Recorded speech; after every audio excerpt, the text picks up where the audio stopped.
take part in the Nürburgring 24 Hours. It would have been on their tick list anyhow, but now there's the opportunity where their hand has been sort of forced in a lovely way. And so many of these teams as well are involved in that as well. There's Nicky Katzberg, you can see down in 45th place in a Mercedes. Now, he's had 2 24-hour wins this year in GT cars. 1 Nürburgring 24 Hours in a Ferrari, 1 Le Mans in a Corvette.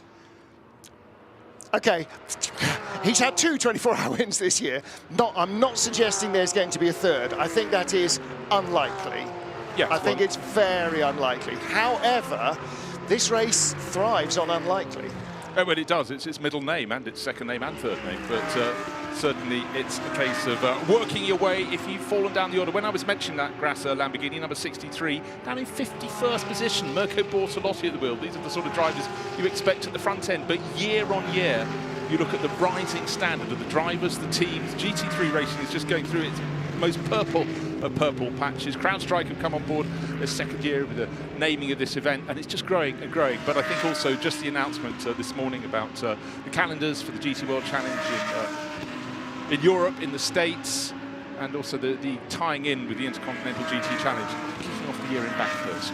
Well, more teams are now going to go and do that great event down there. They've probably been eyeing it, but once it's a full race championship, it'll end the season at Indianapolis, but with Spa and Nürburgring, it's just a phenomenal series. Yeah, I was down with you and at the front of the grid, Stefan Tell, with a couple of gentlemen that I didn't recognise, and then as I walked past, I noticed that they had Bathurst City Council on the sleeves of their shirts. So, okay, they're all part of the deal, and it's, very much, moving the Bathurst 12 hours up in its terms of overall global awareness.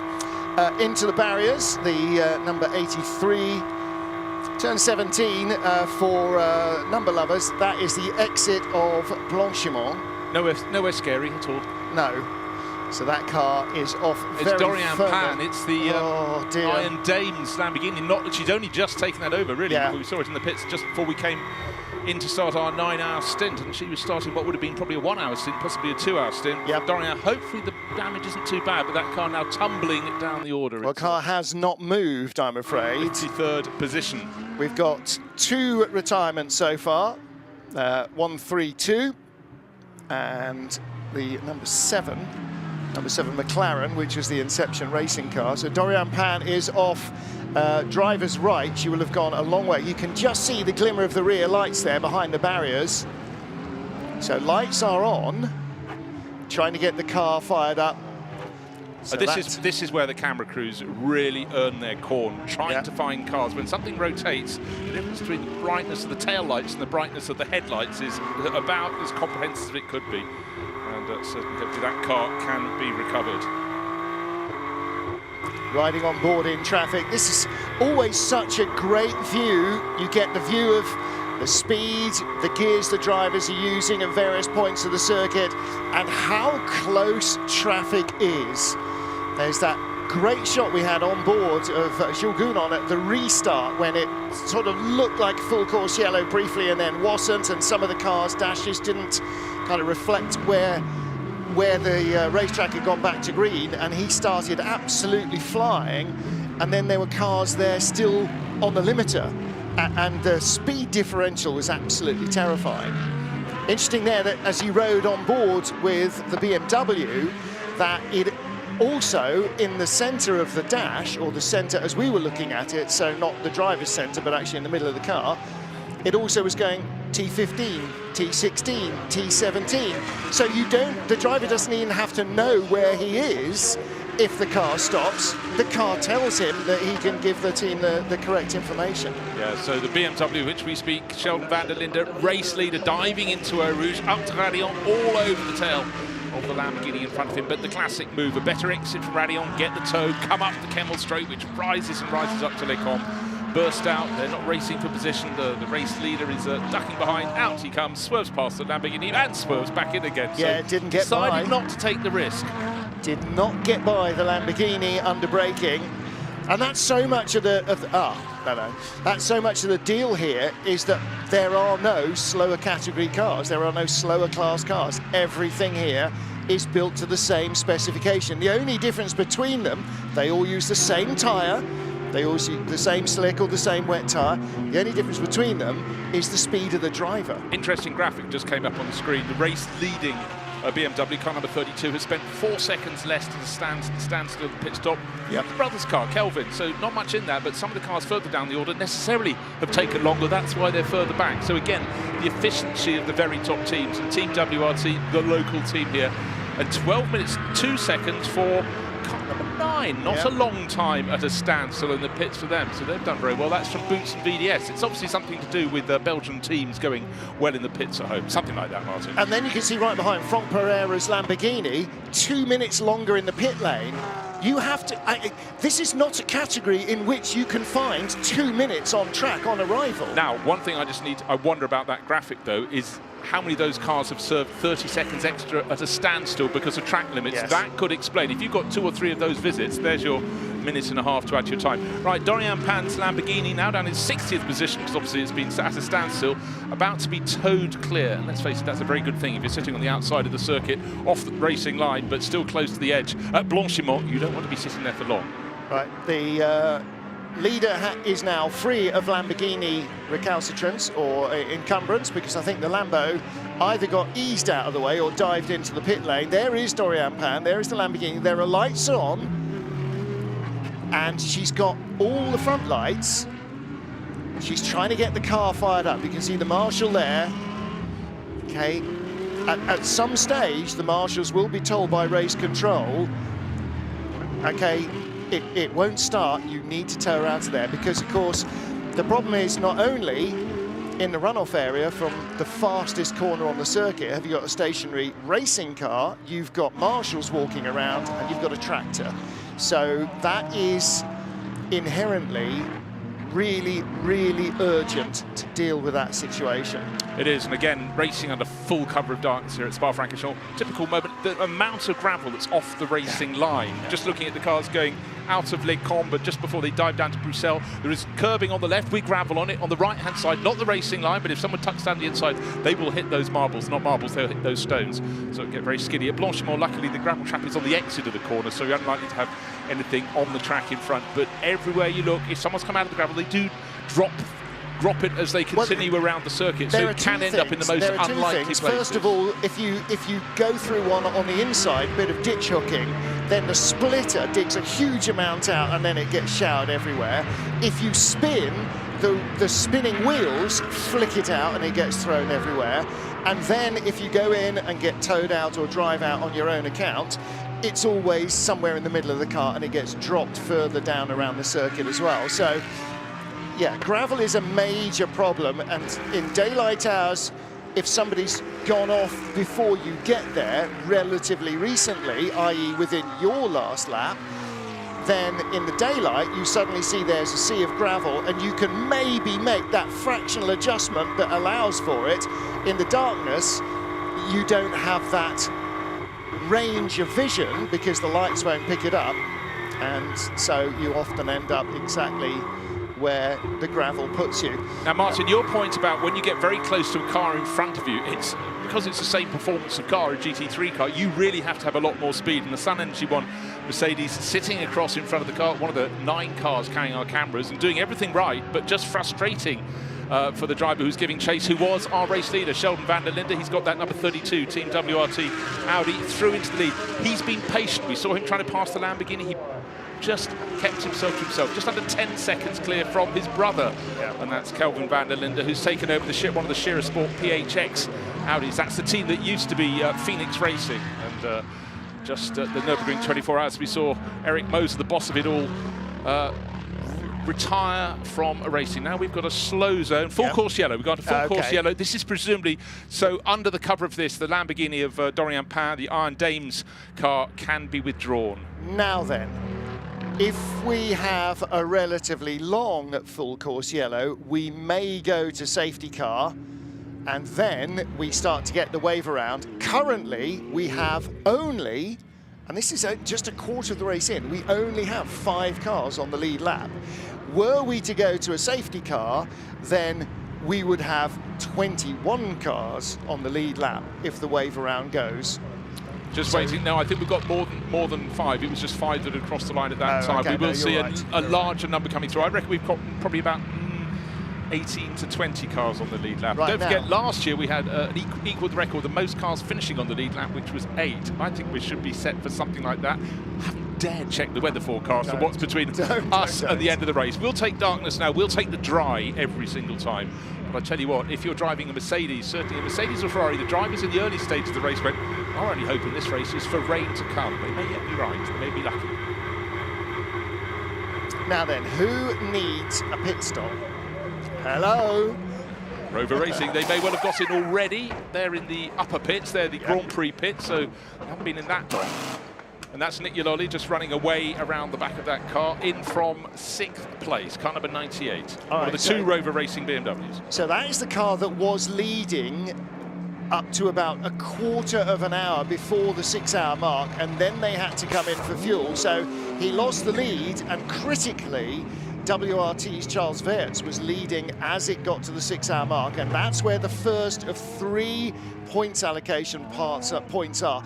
You get points for being in the top 10 in your class. Top 8. Top 8 of your class, beg your pardon, at 6 hours and at 12 hours and then at 24 hours. So if you contrive to lead at 6 and 12 hours but don't win the race, it can still be a very, very fruitful race for you. It certainly can. I think it's a bit like having 2 first courses and then the main course, really, because at the end of the race, at the 24-hour mark, you get the big shovel load of points. But for Charles Weerts, Sheldon van der Linde and Dries van Toor, the number 32 Team WRT Audi, it was 12 points for them, 9 points for the car that crossed the line in 2nd place at the 6-hour mark, which was the car that's still in 2nd place. It's Kelvin van der Linde's Shearer Sport PHX Audi that took the 9 points for 2nd, down to 1 point for 8th, which by my reckoning was car number 98 at the time. Marco Wittmann, that's the Rover Racing BMW. So they served that pit stop 15 minutes before the allocation, but came out and managed to at least get a handful. So full course yellow, the lights flashing aboard.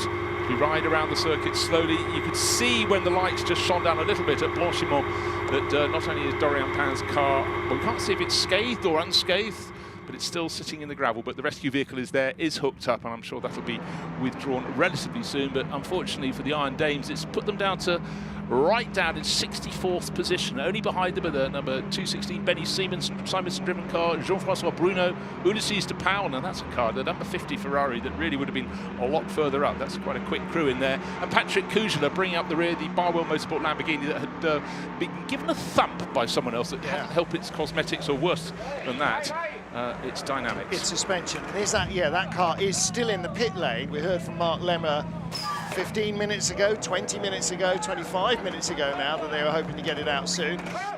This is the 60 Lamborghini heading into the garage. So this has not been a very happy 10 minutes for the team. Well, that's Mexican driver Michael Dorbecker. It's the Vincenzo Sospiri Racing. Normally his cars are white with the yellow and blue flashes. That's in the Lamborghini Super Trofeo, but when he races here, he goes for that bright emerald green, if you will, lime emerald green, I don't know, somewhere between the two.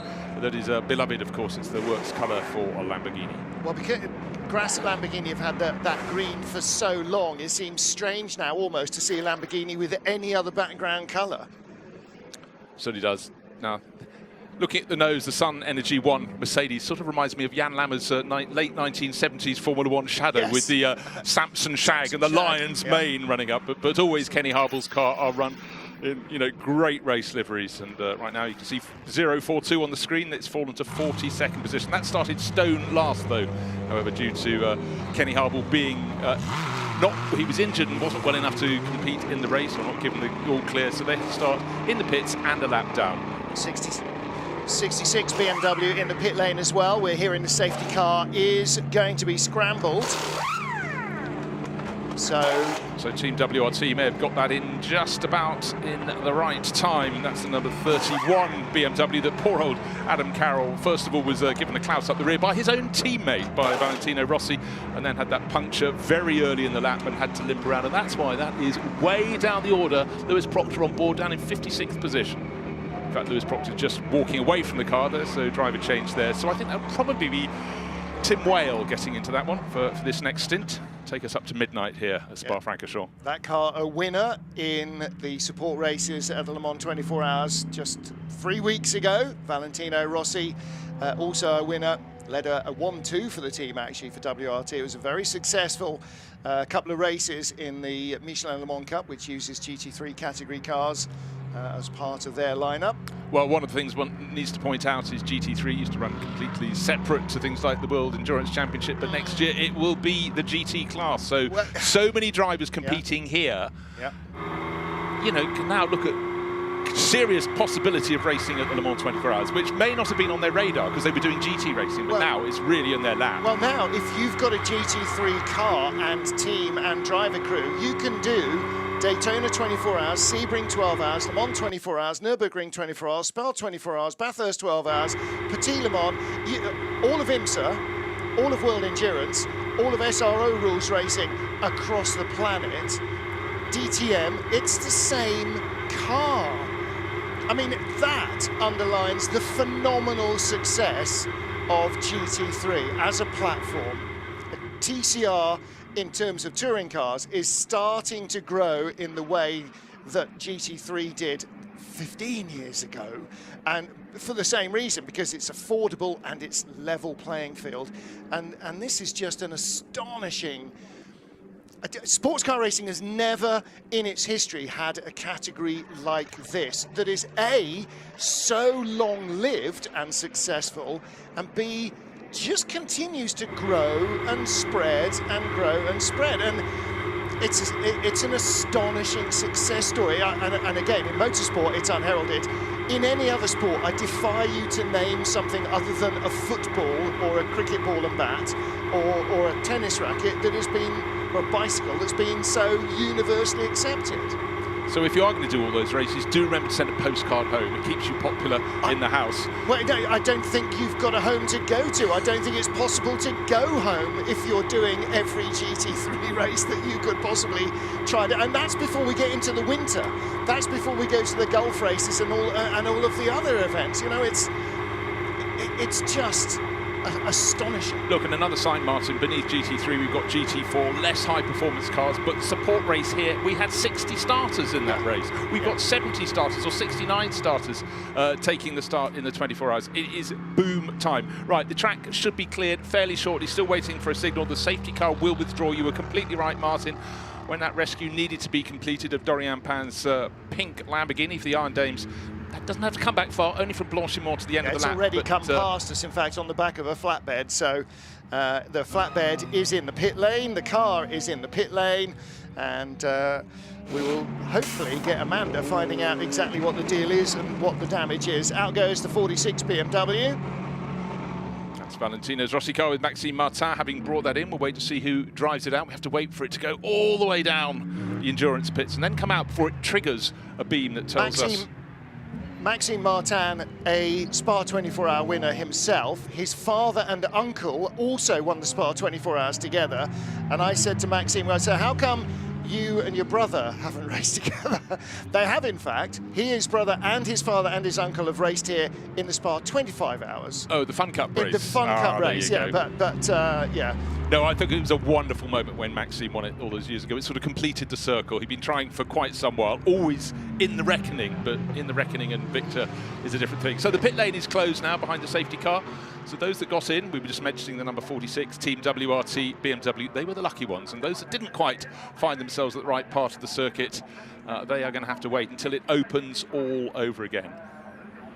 Well, we saw Maxime Martin heading out in the 46 BMW, that car knocking on the door of the top 10.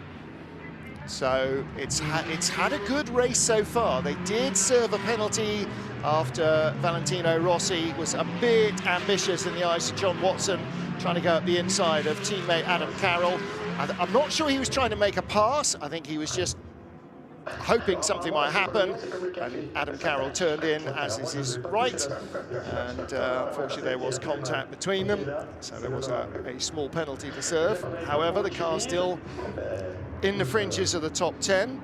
And again, as the cars come through, the blaze of their headlights looking for Radion down into Eau Rouge. You can see if you run a little bit wide, there is a lot of gravel to make you skate on up the hill, but the drivers are wise to that at the moment. But it's just that rare opportunity to have so many cars behind the safety light, just safety car adding so much light to that view. Up the Kemmel Straight they go. Some people often talk about going down the Kemmel Straight, but only if you're driving in the opposite direction. If you walk alongside the Kemmel Straight, you know it goes up all the way to Lincoln. Or if, like David Addison, you run a lap of the track, yeah, you're definitely not going down the Kemmel Straight. And unfortunately, it looks flat from this camera shot. It is very definitely not flat. It is very, very steep.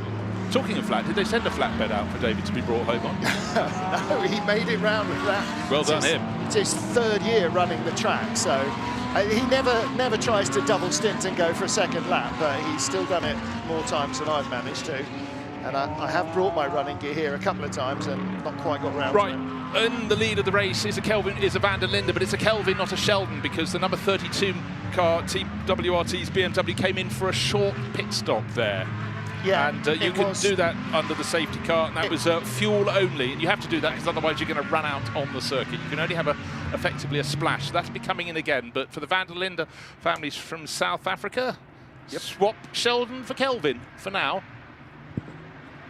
So let's just run down the order behind the safety car. We've got Kelvin van der Linde now leading for the Shearer Sport PHX Audi crew. Sheldon will drop back a little bit more. He's had that short stop, but I expect Timo Bogoslawski any second now to be listed as in front in the 88 Codis ASP Mercedes. Yeah, that's it. Let me look at the... Okay, let's find the cluster of cars going around the outside. Yeah, we've got two... Yeah.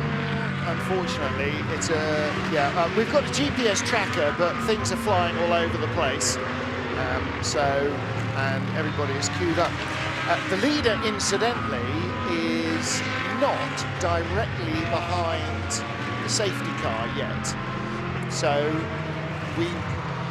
it does look like we're then going to start to get the wave around where everybody who's not in a pro class is waved by, and anybody in the pro class who's not on the lead lap is also waved by to join the back of the queue. Yeah, so just to reiterate, if you're ahead of your class leader, the safety car's in front of you, your class leader's behind you, you get waved around to the tail of the pack. So if the safety car is just going through Blanchemont now, that's the point at which Dorian Pain ran wide, and therefore just the chicane to go to complete the lap. But the field of cars is still not nose to tail behind. We've got about half a dozen cars only now going down through Pouhon, and then the cars ahead of them are just going through this exit of Fagnes to the lowest point on the circuit. But fairly shortly, the gaggle of cars should have caught up.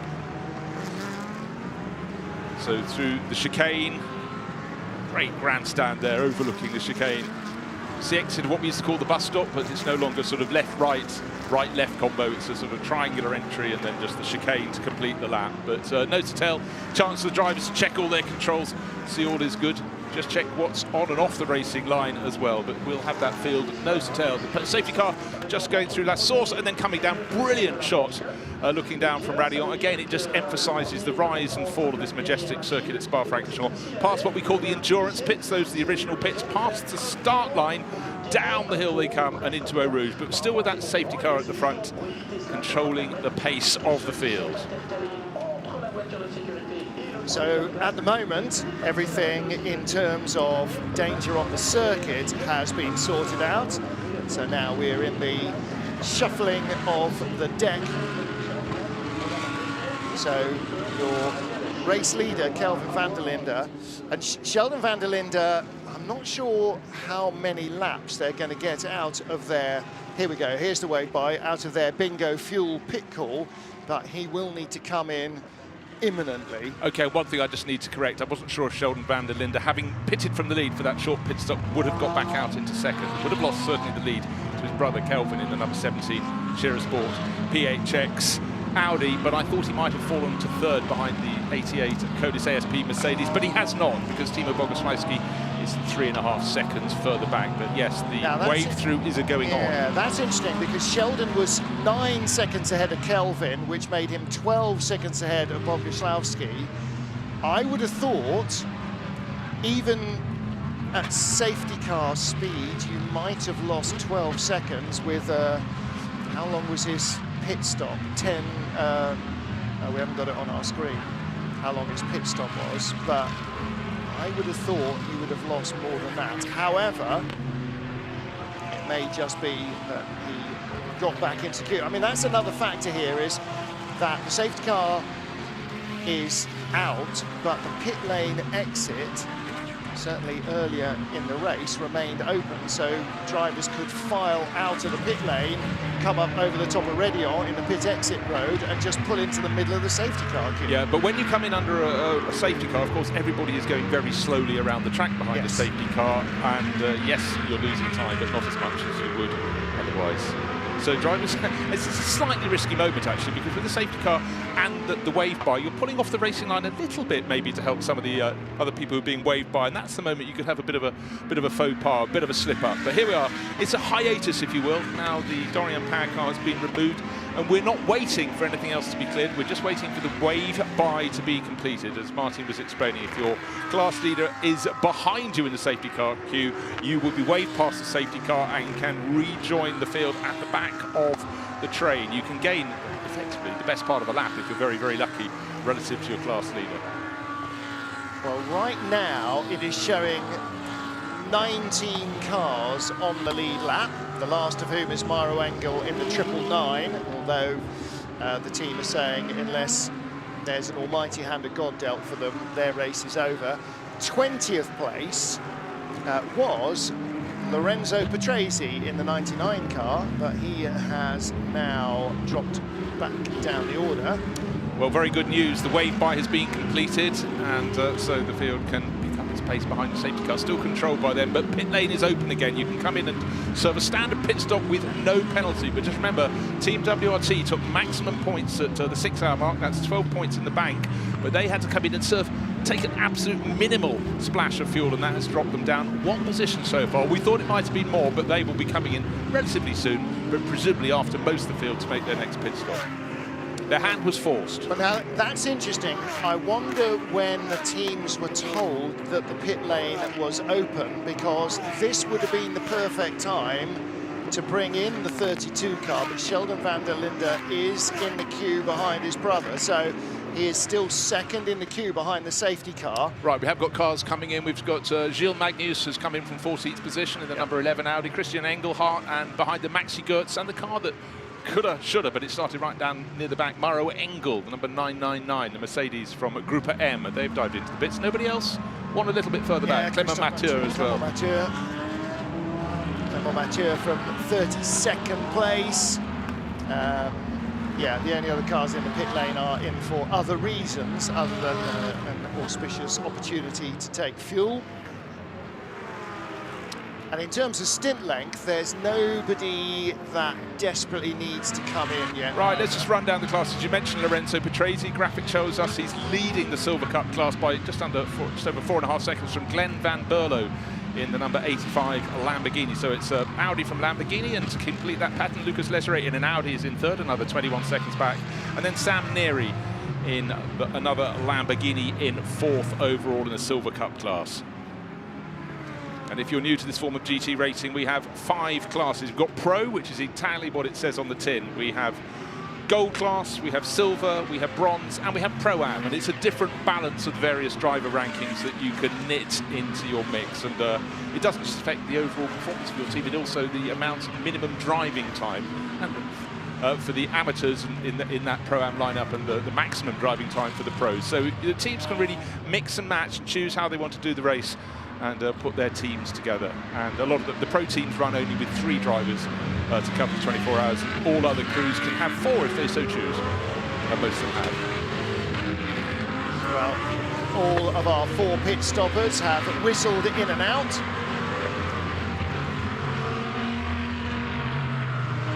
Let's head down to the pit lane. Now, Amanda was in the insurance pits. Let's see who she has caught up with. We talk about the emotions of this race and just what it means. As we were waiting here for an interview with Jules Gounon, who I'm going to get to in just a second, Danny Juncadella actually walked in here after a stint and started yelling at Lorenzo Ferrari just on some stuff that happened on track. They feel like that they are off the lead lap now. Mikel Grenier saying that they think that it might be over for them. And Jules, you know the stakes of this race. You know the emotion. We saw you and Danny celebrating right here just 11 months ago. You guys started 23rd on the grid, now 3rd. How's it going so far for the 88? Yeah, I don't know what happened with Danny, but to be honest, I understand some people on this championship have zero respect. There is blue flags all around the track and they just block, and we are not even in the same race. They are fighting for their class, we are fighting for our class and overall, and sometimes I just don't understand, you know, but it's the way it is. We went back from P23 to P3. It's a long race to go, maybe 15, 16 hours to go still. I'm a bit sad that my girlfriend retired now, as I saw, but yeah, we're gonna still push, go through the night with the Lelo, and see where we are tomorrow morning. Thank you, Jules. Thank you. Two-time winner, Jules Gounon, won on his debut and won last year, and his girlfriend, Michelle Gatting. So it's not been officially announced, but that does rather seem that the Iron Dames Lamborghini that Dorian went off with, that brought out this safety car, is not able to continue. So I think Amanda will probably try and catch up with them before the garage door comes down. Safety car due in this lap. So you heard the voice of our race director, Alain Adam. Kelvin van der Linde, the race leader. But what about the BMW in second place? Had to come in for a splash of fuel. And yet, did he?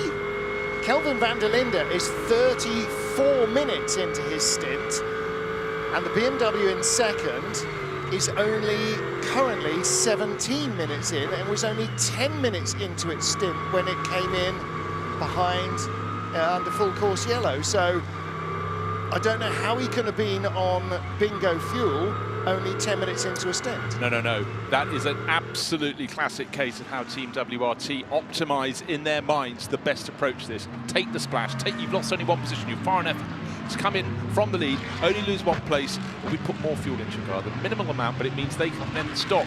Well, we don't know for sure, but I think it's just giving them a chance to choose when the next pit stop is. It's put something in the tank, metaphorically and physically. It puts them and the 998 BMW half a stint away from the Audi and the Mercedes that are first and third, because they've both done 35 minutes, 34 minutes and a bit, whereas the BMW and the 998 BMW, so 32 and 998, are only just over a quarter of an hour into their stint. So okay. I always refer to the Team WRT garage as the brains trust. We ran through the people who work for the team. Pierre Dudonné, what's he done in his career? Well, absolutely everything. And did he help Mazda win Le Mans in 1991? Most certainly he did. You've got Thierry Tassin, been there, seen it, done it as a racer. You've got Vincent Voss, multiple Spa 24 hours, etc. I'm probably losing Vincent Voss, Kurt Mollikens, who you'll know from Formula 3000 days. Kurt Mollikens raced in F3000, and he and Christian Horner ran a team together in Formula 3000 when they were first of all driving rivals and then became team managing driving rivals. Lights off on the safety car at the end of timing sector 2 here at Spa-Francorchamps. We are, how many hours in, Bruce? I can't subtract. 7 hours and 10 minutes in. Is that right? Very good. So I can't subtract. 7 hours, just over 7 hours in. The moon is out somewhere, but not visible here. It's a fairly cloudy night. It's cold as well. It is chilly outside, and so track temperature is going to be tough. Right, Kelvin van der Linde leads from Sheldon van der Linde, and shall be doing so when they get down to the start line, because of course he's dictating the pace. He hung back from the safety car, the lights went out, now they're charging up the hill to La Source, and he's got a gap of about half a second from his brother. That's enough to be surely safe in his Audi. The number 17 Audi from Sport PHX, yeah, it is half a second as they turn him. Michel van der Linde second in his BMW, third in line in the cars, Timo Bogoslawski, the car that he shares with Raffaele Marcello, and the driver we just heard from in the pits with Amanda Busick, which is of course Jules Gounon. Down they go into Eau Rouge, up the hill to Radion, all looking nice and safe and tidy until about 5th and 6th positions, very close together. That's probably Laurent Vantor and Matteo Drudi, two drivers who've got Charger written across their foreheads. Daniel Serra in the lead Ferrari in 7th, won't be hanging around. We heard from Marco Wittmann a little earlier on in the 98 Rover racing BMW. That's the white and yellow. Who's that steaming up the inside? There's 2 or 3 cars on the inside looking for a move. Dan Harper in fourth in that 998 BMW. There he is, riding the curbs on the exit, just ahead of Lawrence Van Tor.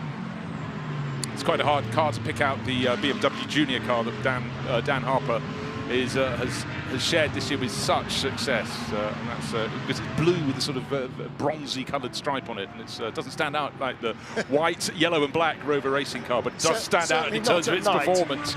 Flash of the headlights in the battle for fourth, and that looked like Lawrence Van Tor having a lunge down the inside in the Porsche. Did he get through? I think there was a flash of green in the headlights. I think he might have got through. No, has not managed to. Yes, he has. No, he hasn't. Yes, he has. Yes, he has made the pass, I think. I think it's Matthias Drudy getting in the mix as well in there, with Marco Wittmann not too far behind in that mix. So hard to pick them out in the full darkness. And you mentioned Martin at Spa-Francorchamps. It does darkness very, very well indeed. A lot of tracks where you have 24-hour races, the great pools of light, but for the drivers here, there's nothing until they get up to the pit area.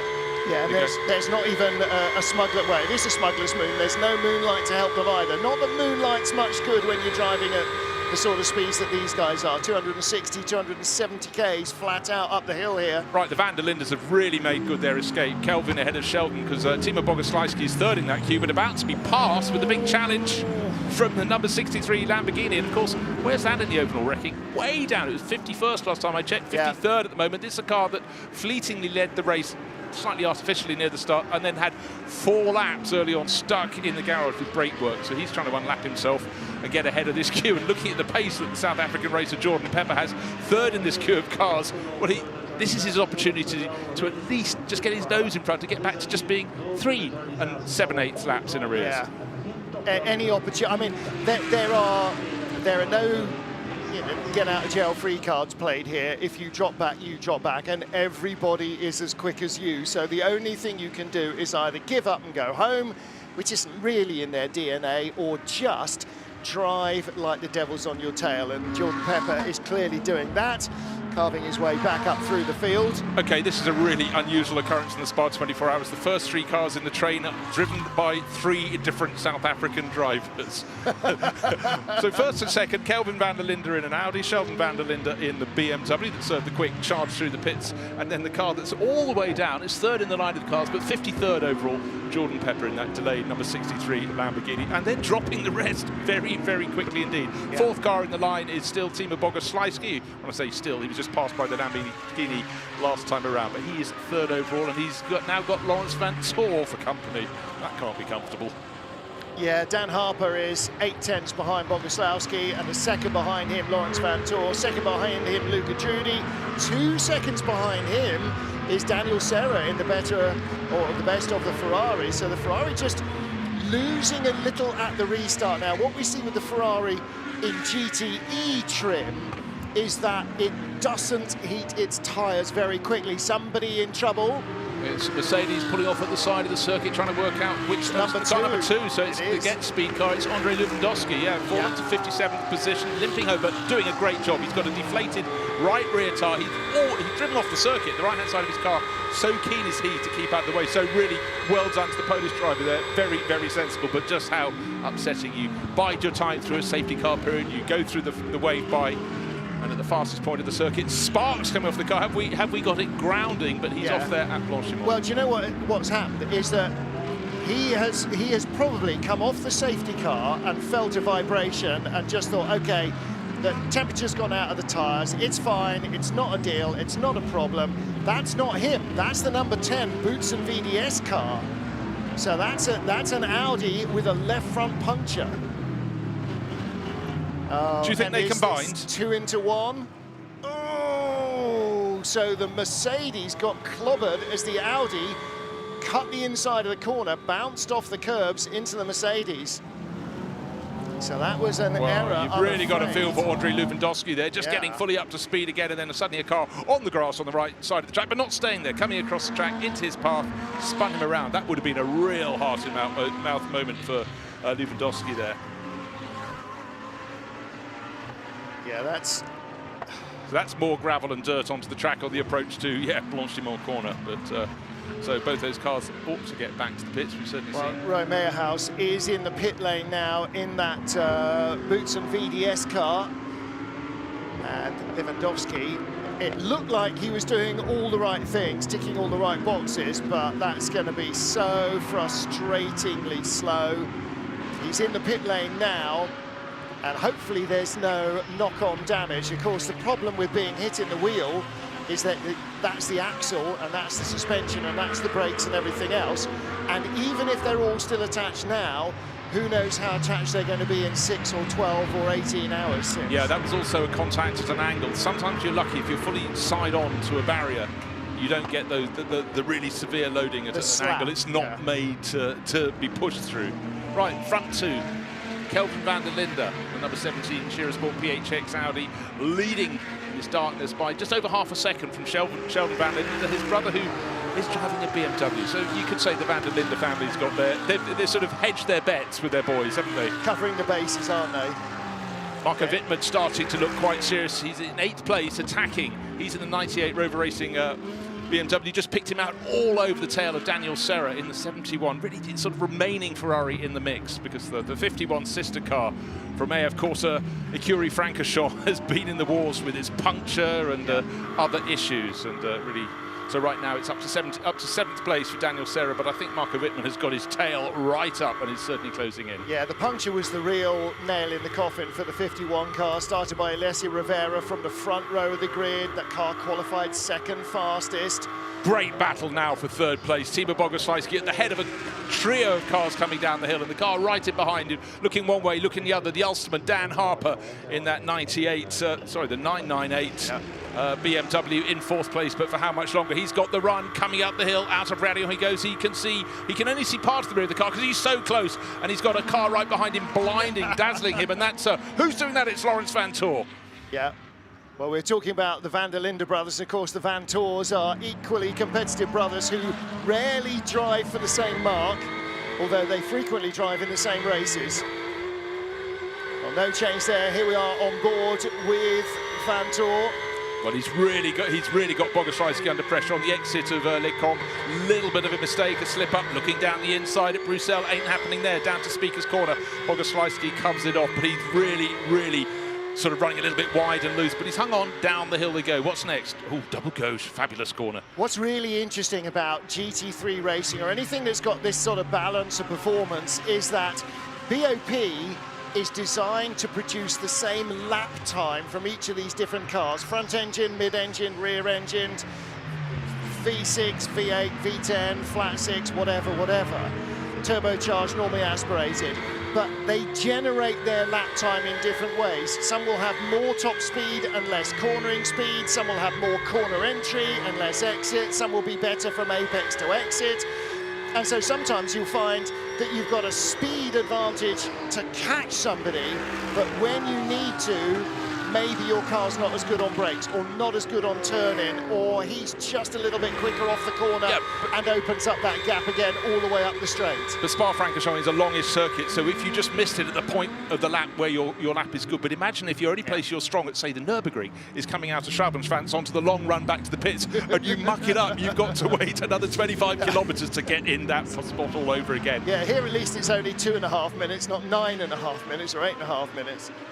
The graphic is showing just how much Lawrence Vanthoor has caught Timo Bogoslawski by a second, by 1.1 seconds, and the gap's coming right down because he's right on the tail of that 88 Codis ASP Mercedes, and certainly a great run for the Manthey EMA. It's only got past, coming out of La Source. You can see the green of the Porsche, that's number 92, now ahead of the blue and white Mercedes, so you could see the body language of the Mercedes. It was getting loose, getting hassled. In those last 2 laps, Dan Harper dropping away from the van der Lindes, but also pulling out 3 seconds on the battle behind him in that last lap. Just 1 lap, he's up the road. And bear in mind, it was only at the point he's at right now in his BMW that he moved ahead of Timo Bogoslawski last time around, so that's a huge gain. But now that we've got Lawrence Vanthoor up into 4th place ahead of Timo Bogoslawski, and Matthias Drudy has gone past as well, so Bogoslawski hung on as long as he could. Oh yeah, there we go. And the BMW of Marco Wittmann has gone as well, so the last lap at about 3 corners have not been too good for Timo Bogoslawski. And Enrique Chavez in that bronze category McLaren is not in favour of hanging around either. He's been perhaps the most attacking driver. Did I read correctly? He made 28 passes to get up into the lead group in the opening laps. Yeah, that's right. And the team Astonishing. had told him he'd get a biscuit if he passed 30, so he was very, very close indeed. Yeah. Well, we heard from Jules Gounon briefly. Let's hear from Michelle Gatting at Iron Dames. And to confirm, it will be a retirement for the Lamborghini. And you think about 11 months ago, the 24 hours ended with you guys standing, celebrating on top of your podium in class. Describe the highs and lows of racing at Spa.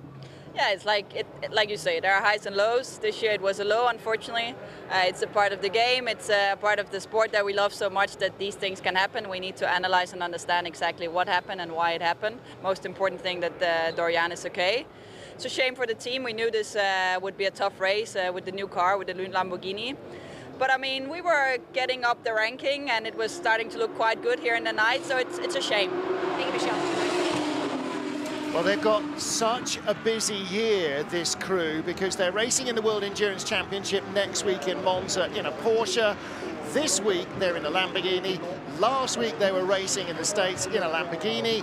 So it's, and last year and previous years, they've been racing Ferrari. So Iron Lynx taking over Lamborghini's GT3 program and also leading into their hypercar program next year has meant, because there is no GTE World Endurance Championship version of the Lamborghini, they're having to race something else, and so they're racing the Porsche, which is not a rival exactly, but not Ferrari anyway.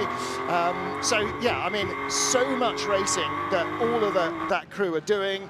And Dorian not normally with them in the GT cars in the World Endurance Championship, races an LMP2 car.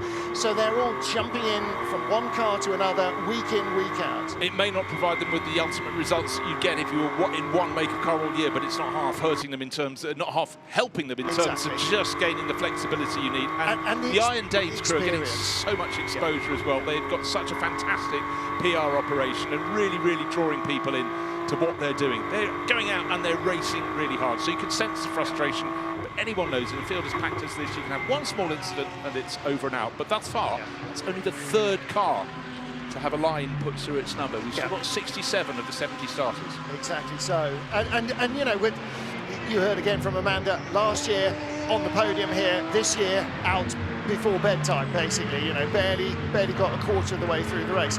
And that's racing. Sometimes, you know, there's who is it? The 70 car, the 132 rather, didn't make a green flag lap.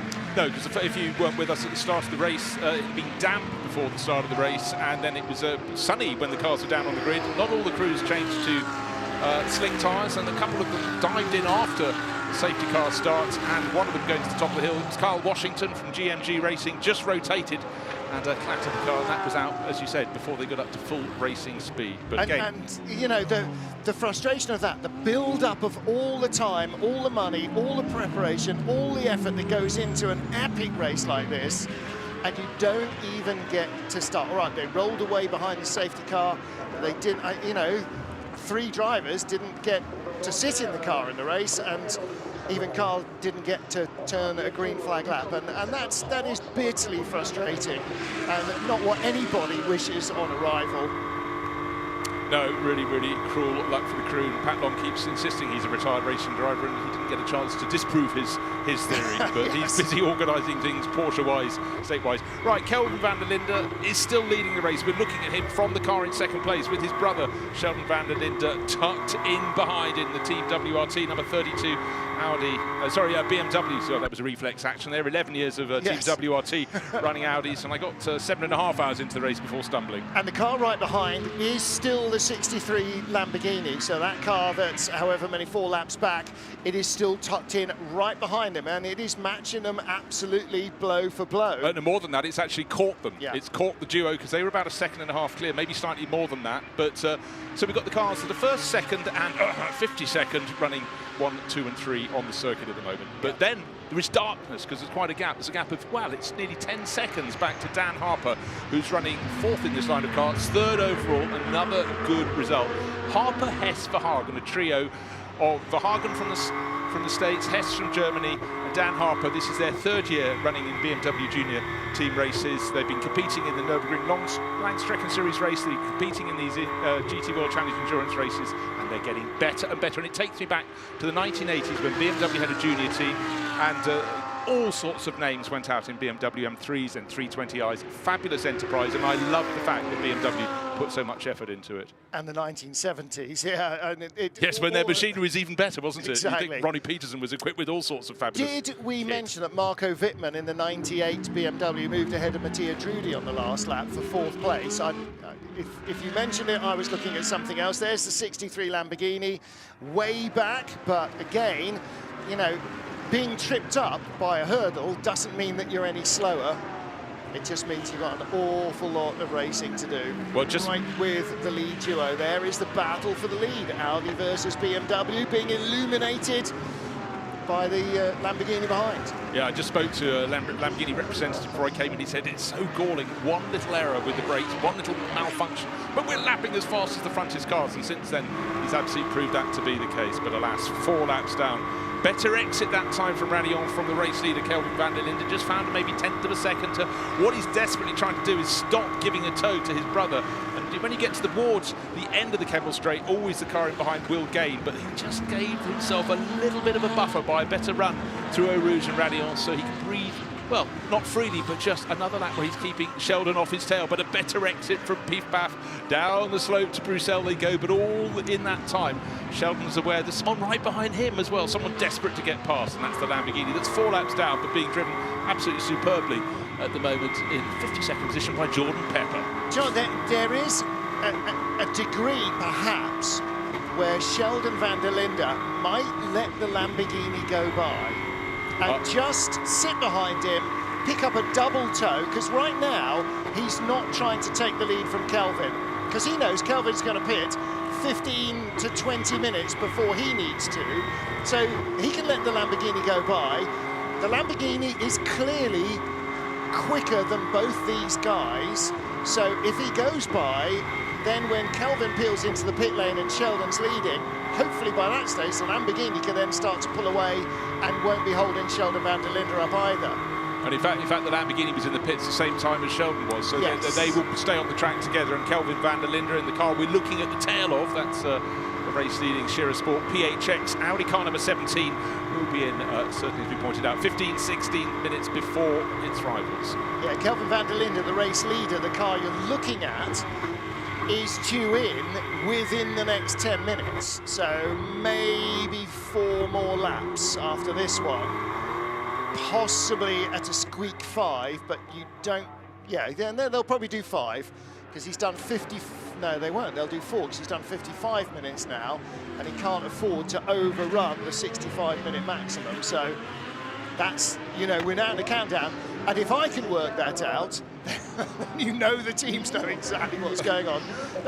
Funfair on the right-hand side, the crowd being entertained by DJs. It's popular beat combos. Great, look at the crowd. Massive numbers of people. Martin Solveig is tonight's DJ of choice. Yeah, and it's a great element here, just down on the outside of the circuit, at the foot of the hill at Eau Rouge, and it's something, because a lot of these fans will have been here for 30-odd hours by the end of the race. Why not have a little bit of a break? And that's right. And they can look to their right, and they can see the cars going up to Radion. Fabulous. Well, and hopefully the sound system is loud enough, they can actually hear the music over the cars, because that is 2 different symphonies trying to attract their attention. So Martin Solveig there, that is on the central part of the rallycross course here, of course. Yeah, that was inserted, what, 5 or 6 years ago, the rallycross course. On the left-hand side, as drivers can't see it as they go down the hill to Eau Rouge, they're busy looking straight ahead of them, trying to work it out. But what a fantastic shot. They're just showing how dark it is. Ooh, bit of a tell-out moment there for the chasing Jordan Pepper, but these first 3 cars in a line, albeit one of them 4 laps back in 4th place. But it's the van der Lindes, Kelvin ahead of Sheldon, Audi ahead of BMW. Best of the rest, how's Dan Harper getting on? Starting to close in a little bit. He is second, definitely. He's gained a second and a bit in the last couple of laps, so he's definitely going the right way. So we've got Audi, BMW, Porsche. Lawrence Vantor ahead of Marco Wittmann. So 3 BMWs in the top 5, but it's Audi leading this race. But by not attacking his brother, Sheldon van der Linde is allowing both he and Kelvin to keep their speed up. And they are, in fact, although they're, quote, battling for the lead. They're not battling or slowing each other up. He's not having lunges, forcing his brother to defend and slowing them both down. They are actually lapping quicker, or they lapped quicker in the last couple of laps than Dan Harper. He's now found a little bit more in traffic, but it's within a tenth or two. And in fact, they haven't really, because of safety car, they haven't really hit traffic yet. As the leader gets to La Source, the next car on the road in front of him is now hitting the brakes at the top of the hill at Les Combes. So there is a full third and a very fast third of the lap in front of them before there is even a single solitary car. That's the difference that has made having the safety car bring everybody back together in one lump. Enrique Chavez just going so well. Top level driver. His is a bronze crew though, so he's got some teammates that aren't as highly ranked, but that's running very comfortably for Garage 59. They'll be delighted with that. 7th place overall. His next target is Matthias Drudy in the number 40 Audi. That's been very good all season, but for Garage 59, they've really stepped up here at Spa. They haven't had good luck this year so far. They'll be delighted with the Portuguese driver. Well, that car is 7th overall. The second car in bronze is 22nd overall, and a lap behind the leaders. And that was the car that is on the lead lap. And that was the car, number 20 car from Huber, that led the early stages of the race from the front of the grid, Matteo Caroli. And if you haven't been following the entirety of the CrowdStrike 24 Hours of Spa, it was qualifying was extraordinary, and the rain came in, and the pro drivers in the lead drivers in almost all these cars didn't get to go out on the track when it was at its best. And so we had a really jumbled grid, and for a lot of the front-running cars, they were having to start 23rd, 25th, even further down the grid. They had to be so careful, as we've said. When the race got underway, the sun may have been shining, but it had been raining pretty much all morning. The track was incredibly greasy, so a lot of the drivers just had to use that thing they don't always use, called caution.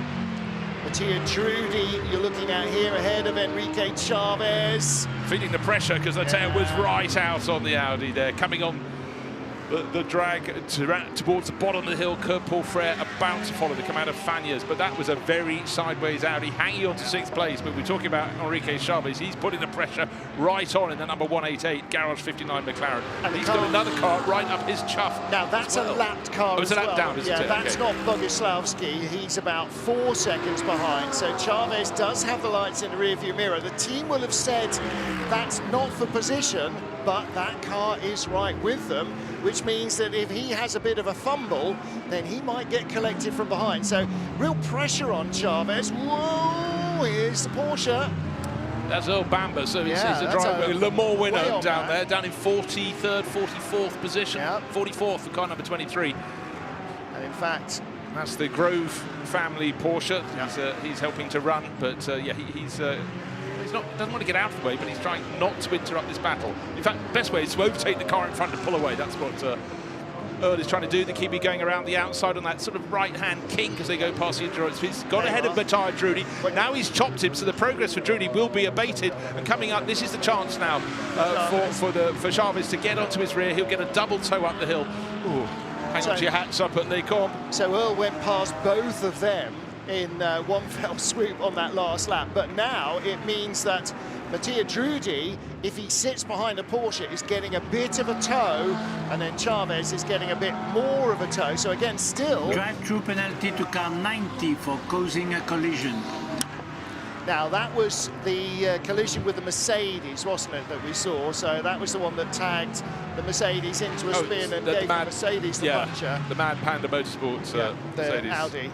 So and also under investigation is car 10 and car 2. Car 2 was the innocent party there. That was Andrei Lewandowski, who had to avoid the Boots and VDS car driven by, was it Rory Mayhurst, I think it was at the time, that went off the circuit and came back, and poor old Andrei Lewandowski had a rotation at high speed and somehow kept it all together. They both picked up punctures, both limped in. Yeah. Yes, you're right. That was the second incident that we saw. So a few cars heading into the pit lane. No class leaders yet stopping, but actually a whole slew of bronze teams. Lewandowski's car, is it still in the pits? It is. Yes, it is. Yeah, because their pit time is now shown.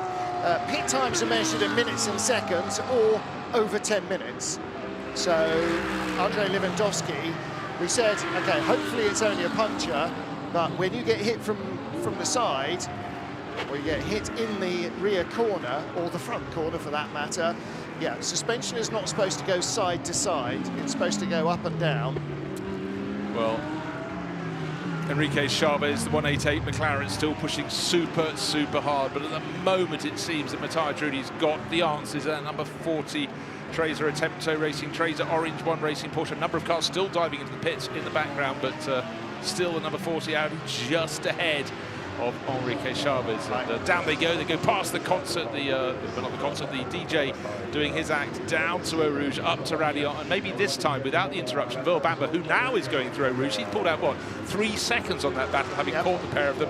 They're 6th and 7th, he's way down the order, Will Bamber, but he's managed to get clear, and it's a bit like the car in 3rd place, Jordan Pepper, had been trying to unlap the first 2 cars, the Van der Lindes. 10th place car, Lucas Stoltz, now down to 11th. He's in the pit lane. Benji Goethe in the McLaren, 159. He's in the pit lane. Franck Pereira in the pit lane as well. There is Benji Goethe.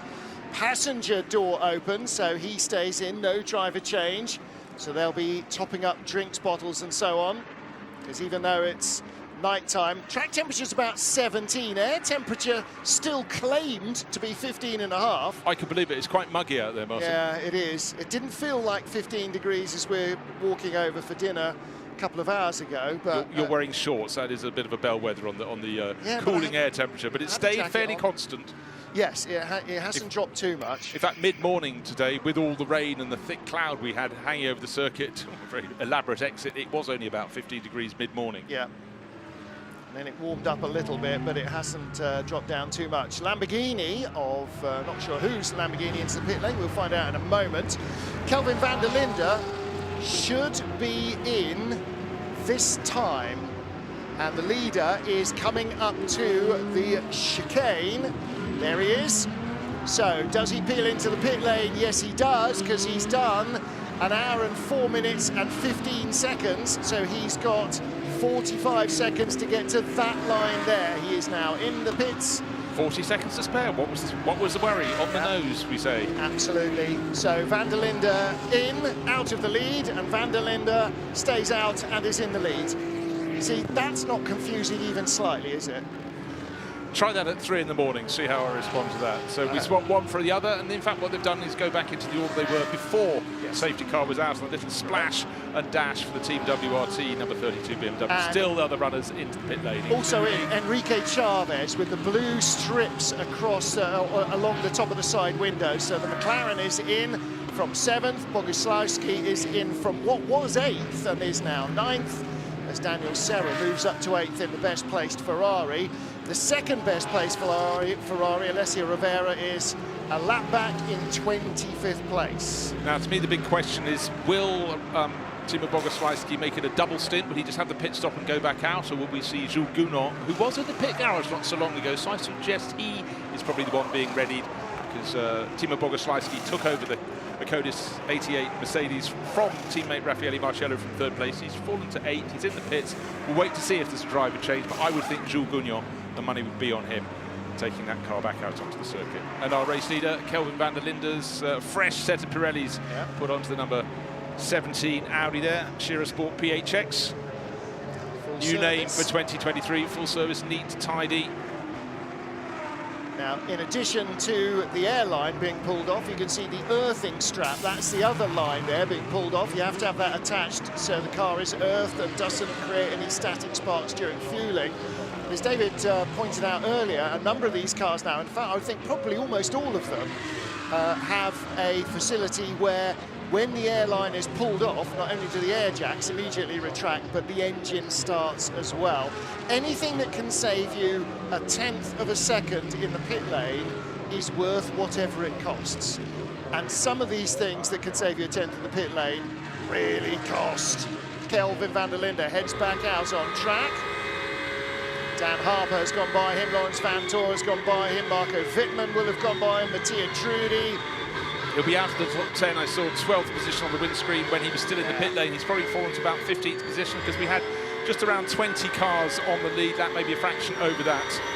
when he came in. But anyhow, that pit stop is done, and within about a quarter of an hour, the race leader, the new race leader, Sheldon van der Linde, his brother, will be bringing that Team WRT Audi in. But by dint of having that short pit stop, the splash and dash under the safety car, it has enabled him to run a little bit longer.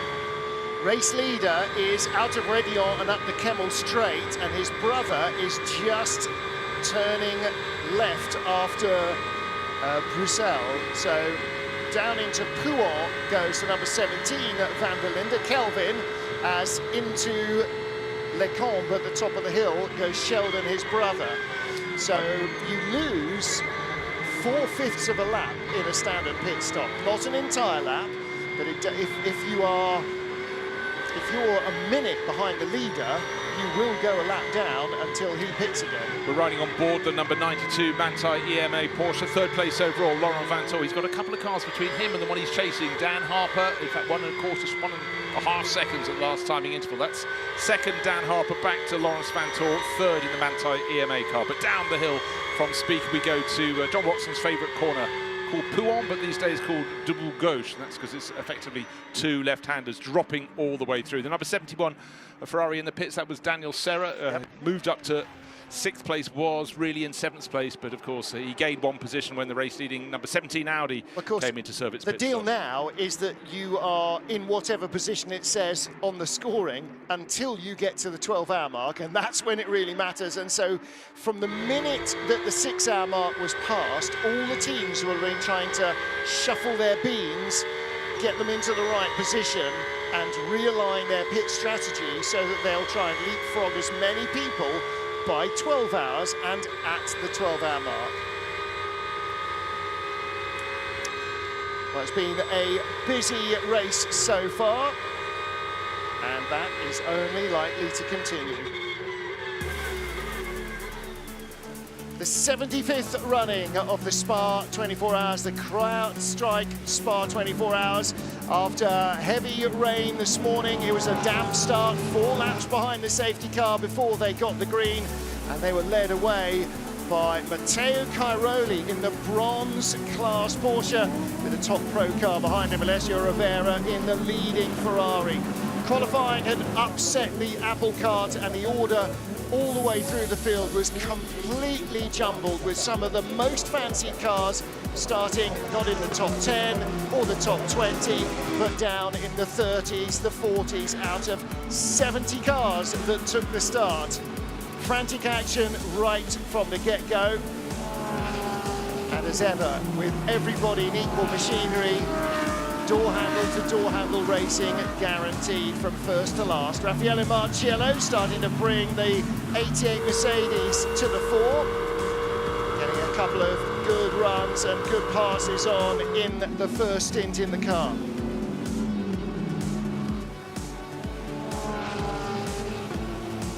Everywhere you looked in all of the half-dozen classes, there were battles for position, battles for supremacy, and all of the manufacturers bringing as many top-flight drivers to the party as they could. One of 3 spins for Gerhard Batzinger. Luckily, the Life at Lamborghini driver avoiding just about everybody, but real problems then for the number 63 Lamborghini. Jordan Pepper bringing the Grasser car into the pits with brake problems early on. They lost a bunch of laps. 51 Ferrari, Alessio Rivera taking the lead from the Porsche, which also then dropped back behind Mattia Trudi. Rivera leading early on in the Ferrari, a car that looked like it had plenty of race-winning potential. Raffaele Marciello again finding a way to get through, even if the gap wasn't quite as wide as the Mercedes.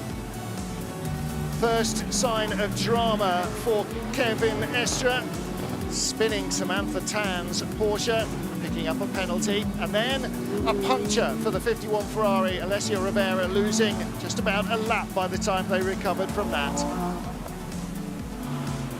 Second safety car of the race, this spin for Indy Doncia in the Mercedes. Might possibly have been a soft tyre.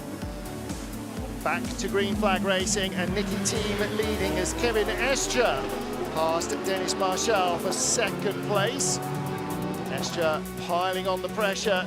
Marshall making a mistake in the bus stop, just running too deep into the chicane, coming to an almost dead halt. And you can't offer opportunities like that to Kevin Estre. On board with Valentino Rossi, the man in front, his teammate Adam Carroll. Contact as Carroll turns in, and Valentino had nowhere to go. He would pick up a penalty for that, and within half an hour, Adam Carroll back in with a puncture on the right rear. The end of the road for the Inception Racing McLaren. Electrical problems meant that it could not make it back to the pit lane. Jules Gounon in the ACA ASP Mercedes at this stage, continuing the battle with Enrique Chavez in the McLaren. The lead battle, Luca Engsler, number 17, and Jules Gounon chasing him. Kevin Estre also making his way by in the Porsche. As the young German driver just slipping a fraction down the order in his second appearance in Spa. Big escape spin for Derek Pierce. Fortunately, nobody hit him. As they went back to green after a full course yellow, Jules Gounon very quick to respond. You saw his car's indicator go to green. It seems not everybody's had, or they didn't respond quite as quickly. Slow-moving traffic, always an issue at restarts. And as they got towards the end of the 6 hours, it was the WRT BMW of Charles Weerts who had passed Luca Engsler for the lead to take the maximum points at the 6 hour mark. A brief safety car then for the crash of Dorian Pan. As we got towards the darkness hours, the battle continued out front. The Rover Racing BMW that had led just before the 6 hour mark, trying to find its way back up to the front of the field. A little bit of contact as they move by. And into the darkness as more trouble at the hairpin. And then contact between number 10 Audi and the unfortunate number 3 Mercedes, both heading into the pit lane with a puncture. Dorian Pan crashing the 63 Lamborghini, brought out a brief safety car as we continue to race with just over 16 hours remaining. So Sheldon van der Linde leads the race. It is a BMW 1-2-3. 92 is in. So that was brought in by Lawrence Van Tor. Looked like there was fuel only going in there. Martin Haven, Bruce Jones watching the action with you. And Bruce starting now as the temperature drops to look at double stinting the tyres. This is going to be interesting to see how the Manthey team can work this, whether the Porsche is kind enough on its tyres to keep its pace up. It'll be fine in the first few laps and fine maybe halfway through the stint, but at the end of the next 65 minutes, will it still be quite as fine? Always such an interesting moment in a 24-hour race. And Martin, we've been covering 24-hour races for about 30 years or so. It's when the temperature drops and suddenly one manufacturer finds a sweet spot for their cars. And some of them are praying. Certainly Mercedes were looking for rain earlier on and cooler temperatures. Ferrari likewise. And we were just mentioning before the pit stops that we'd expected a driver change, and just to confirm it is Jules Gounon who's taken over the number 88 Mercedes. So a single stint. He's now up into 16th position, but with a flurry of pit stops will rise high. That's a car that was third not so long ago. So it's a car that's finding its pace, but it finds its pace particularly with Raffaele Barcelo and particularly with Jules Gounon. And we've seen some fantastic overtaking manoeuvres. Expect more of the same. And to give you an idea of why he's so far down, the man who was the race leader, Kelvin van der Linde, ahead of Sheldon van der Linde until about 10 minutes ago, he dropped from first to 14th place during the pit stop. You lose about 4/5 of a lap in a standard pit stop. Now, we didn't see his pit stop, and I can't tell you how long it... Oh, yes, I can. 2 minutes. So 2 minutes exactly and 5 tenths. And we just saw Kevin Escher, no tyres. That was a 2-minute 1.4. Okay, so from that we know that Van der Linde was fuel only. Yeah, I think we saw that as well. We saw the tail end of that car. We were commenting on the back of it, but it's different ways of doing things. If you're a driver, we watched them change tyres. We did. We commented on it changing tyres. You're quite right. You're right. We did see that stop. So we watched them change tyres, and yet it cost them just 1 second more than the 88 car. Now, we saw the fuel hose coming off the 88 car. So it was a driver change in the 88. It wasn't in the 17, though. That also is a mitigating factor. Right. If there was a driver change, you would put new tyres on. So that car's had tyres as well. All right. So okay. So they're not double stinting tyres. Okay, fine. Right. But that will come. Reset, Martin. You're being a doofus. However, what about Marco Seefried? Now up to 11th place in the bronze class, leading 911, number 911. 1 minute 35 in the pits. That's barely time to get the fuel in. That's a very quick fuel stop. That's excellent work. I think it sort of relates back to the 1950s and Grand Prix d'Europe by Peter Ustinov. He only came in because he thought of a good insult for the team manager. He's issued that and back on his way. 66, time penalty, 15 seconds for a pit lane infringement. That normally means they've undercut the minimum pit stop time by 15 seconds, the length of the time. So you've got the in and the out, and then the standstill for 15 seconds. Boy, is that going to hurt. Who's at the wheel of the 66 at the moment? Way down the chart to find that one for you, but that's Dylan Pereira, the Porsche driver from Luxembourg, confusingly driving an Audi this weekend. So yeah, Dylan Pereira, Super Cup champion. So yeah, a real Porsche exponent, and strange that he's starting to make his first ventures away from the Porsche Mobil 1 Super Cup, not in a 911, which is what he knows how to drive. Exceptionally talented sim racer as well, Dylan Pereira. The Porsche Co-Anda sim racers reckon that he's as good as them. Rover Racing BMW Marco Wittmann from third position. The car looks immaculate. I know we had a little bit of a dampness before the start of the race with lots of spray, but that looks showroom ready. Does he run it through the car wash? He does, well, every fourth lap. Fuel and tyres, yeah. I mean, that is ridiculous. Understood, it's got matte black up the side, so where all the matte black brake dust and exhaust and everything else comes up, that's nicely hidden. Great livery for that. Yeah, but even looking at the Pirelli logos just behind the rear wheels, they look as fresh as can be. Again, the lights in the pit lane, very dark out around the circuit, but in the pit lane, the lights on the gantries are phenomenally bright. But this is a car that, like so many, qualified out of position after the rain hit qualifying before the quickest drivers got in. But again, they had to have so much patience in the early laps of the race because the track was greasy. They were all on slicks, taking a time to get the temperature in them, running behind the safety car, but just not taking the risk. We've seen all the top drivers in the early stages just being cautious. Here we are. We've got, what, about 8 hours left in the race, 8 hours and a handful of minutes. And now they're starting to stretch their legs. Got 16 hours left. Oh, sorry, I did the maths the wrong way around. We've had 8 hours in. Okay, I thought, hang on a minute. I wonder why you woke up and stood up. Why are we still on air if there's only 8 hours left? Off to breakfast. Yes, exactly. Well, off to lunch, I think, by the time there's 8 hours left. So it was, frankly, not much short of terrifying to watch the onboards of how twitchy the cars were on that greasy surface. Now, by the time they went green, there was a very definite dry line. It was wide enough for all the cars to use, but only in single file. And motor racing doesn't happen in single file. Following the safety car happens in single file, as in comes Dan Harper from second place in the junior team BMW.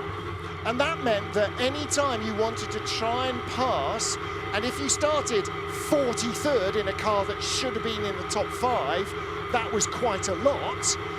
Then you were off the dry line into the wet. There was no traction, no grip. The steering wasn't connected to the front wheels. It was just like being on ice. It was really the diametric opposite of being online. So it was tough. It was really, really tough. And everybody who survived that did a a stonking job. Well, they really did, because any racing driver's natural mean is to overtake everything they possibly can, particularly if they normally start in the top 10. They're starting in 30th position. Right, BMW 998. Dan Harper got that up to second place overall. That car, as I said, it's almost a stealth car. And Sheldon van der Linde also in. Didn't notice, because we were riding on board with Dan, that Sheldon had come in at the same time. So the top two are in.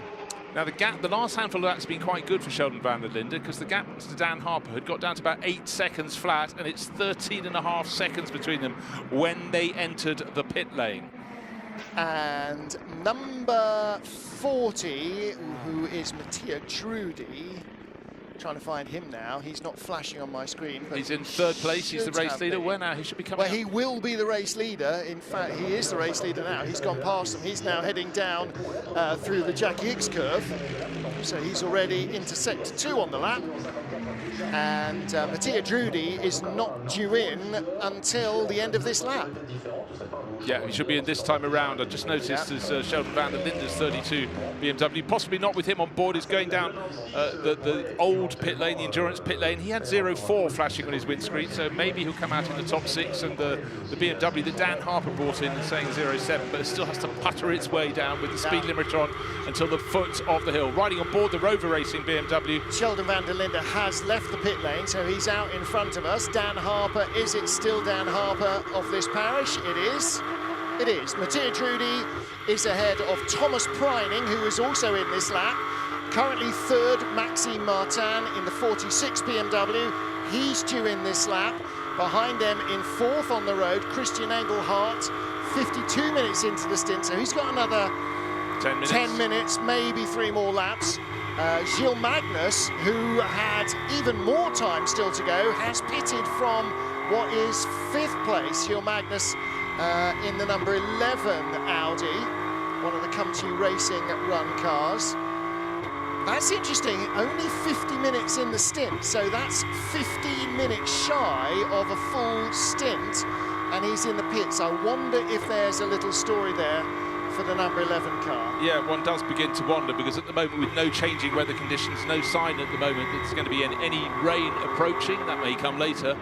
Oh, now this number 6 Lamborghini, 63, hello. That was the car that, well, it's been retired. Look at the everything from the screen. This lost 4 laps almost as soon as the race started, and with such a talented driver lineup, Jordan Pepper's brought that in. Obviously, their brake problems have returned. But what we saw when the race restarted behind the set after the safety car pulled in, that was able to get up into third place in the queue of the cars, was 4 laps and 50 positions down, but it could match, if not equal, the pace or exceed the pace of the 2 van der Lindes who were running first and second. So really galling for the crew there. Oh, well, we just thought they'd just keep plugging away, but there must be another reason they pulled off. Pure Racing in the pits as well. That was the car that started third with Joel Sturm at the wheel. Their garage is right by pit exit from the endurance pits. They have to have that long in up to La Source on the inside and then down all the way. This is, well, Preining brought this car in. This is the Rutronic Porsche. Yeah, blue and yellow livery. Another man with lots of 911 experience, races in Carrera Cup Deutschland, races in Porsche Mobil One Super Cup. One of the real young coming men among Porsche racers. Interestingly, Mattia Trudi and Thomas Preining both came in, but Maxime Martin, who has done a minute more in the car than Preining, went round again. So Maxime Martin is our new race leader in the 46 BMW run by WRT. I'll tell you something else interesting. We just had a new fastest lap of the race. The temperatures falling. The car in 10th place. Marco Wittmann, the yellow, white, and black, immaculate-looking BMW.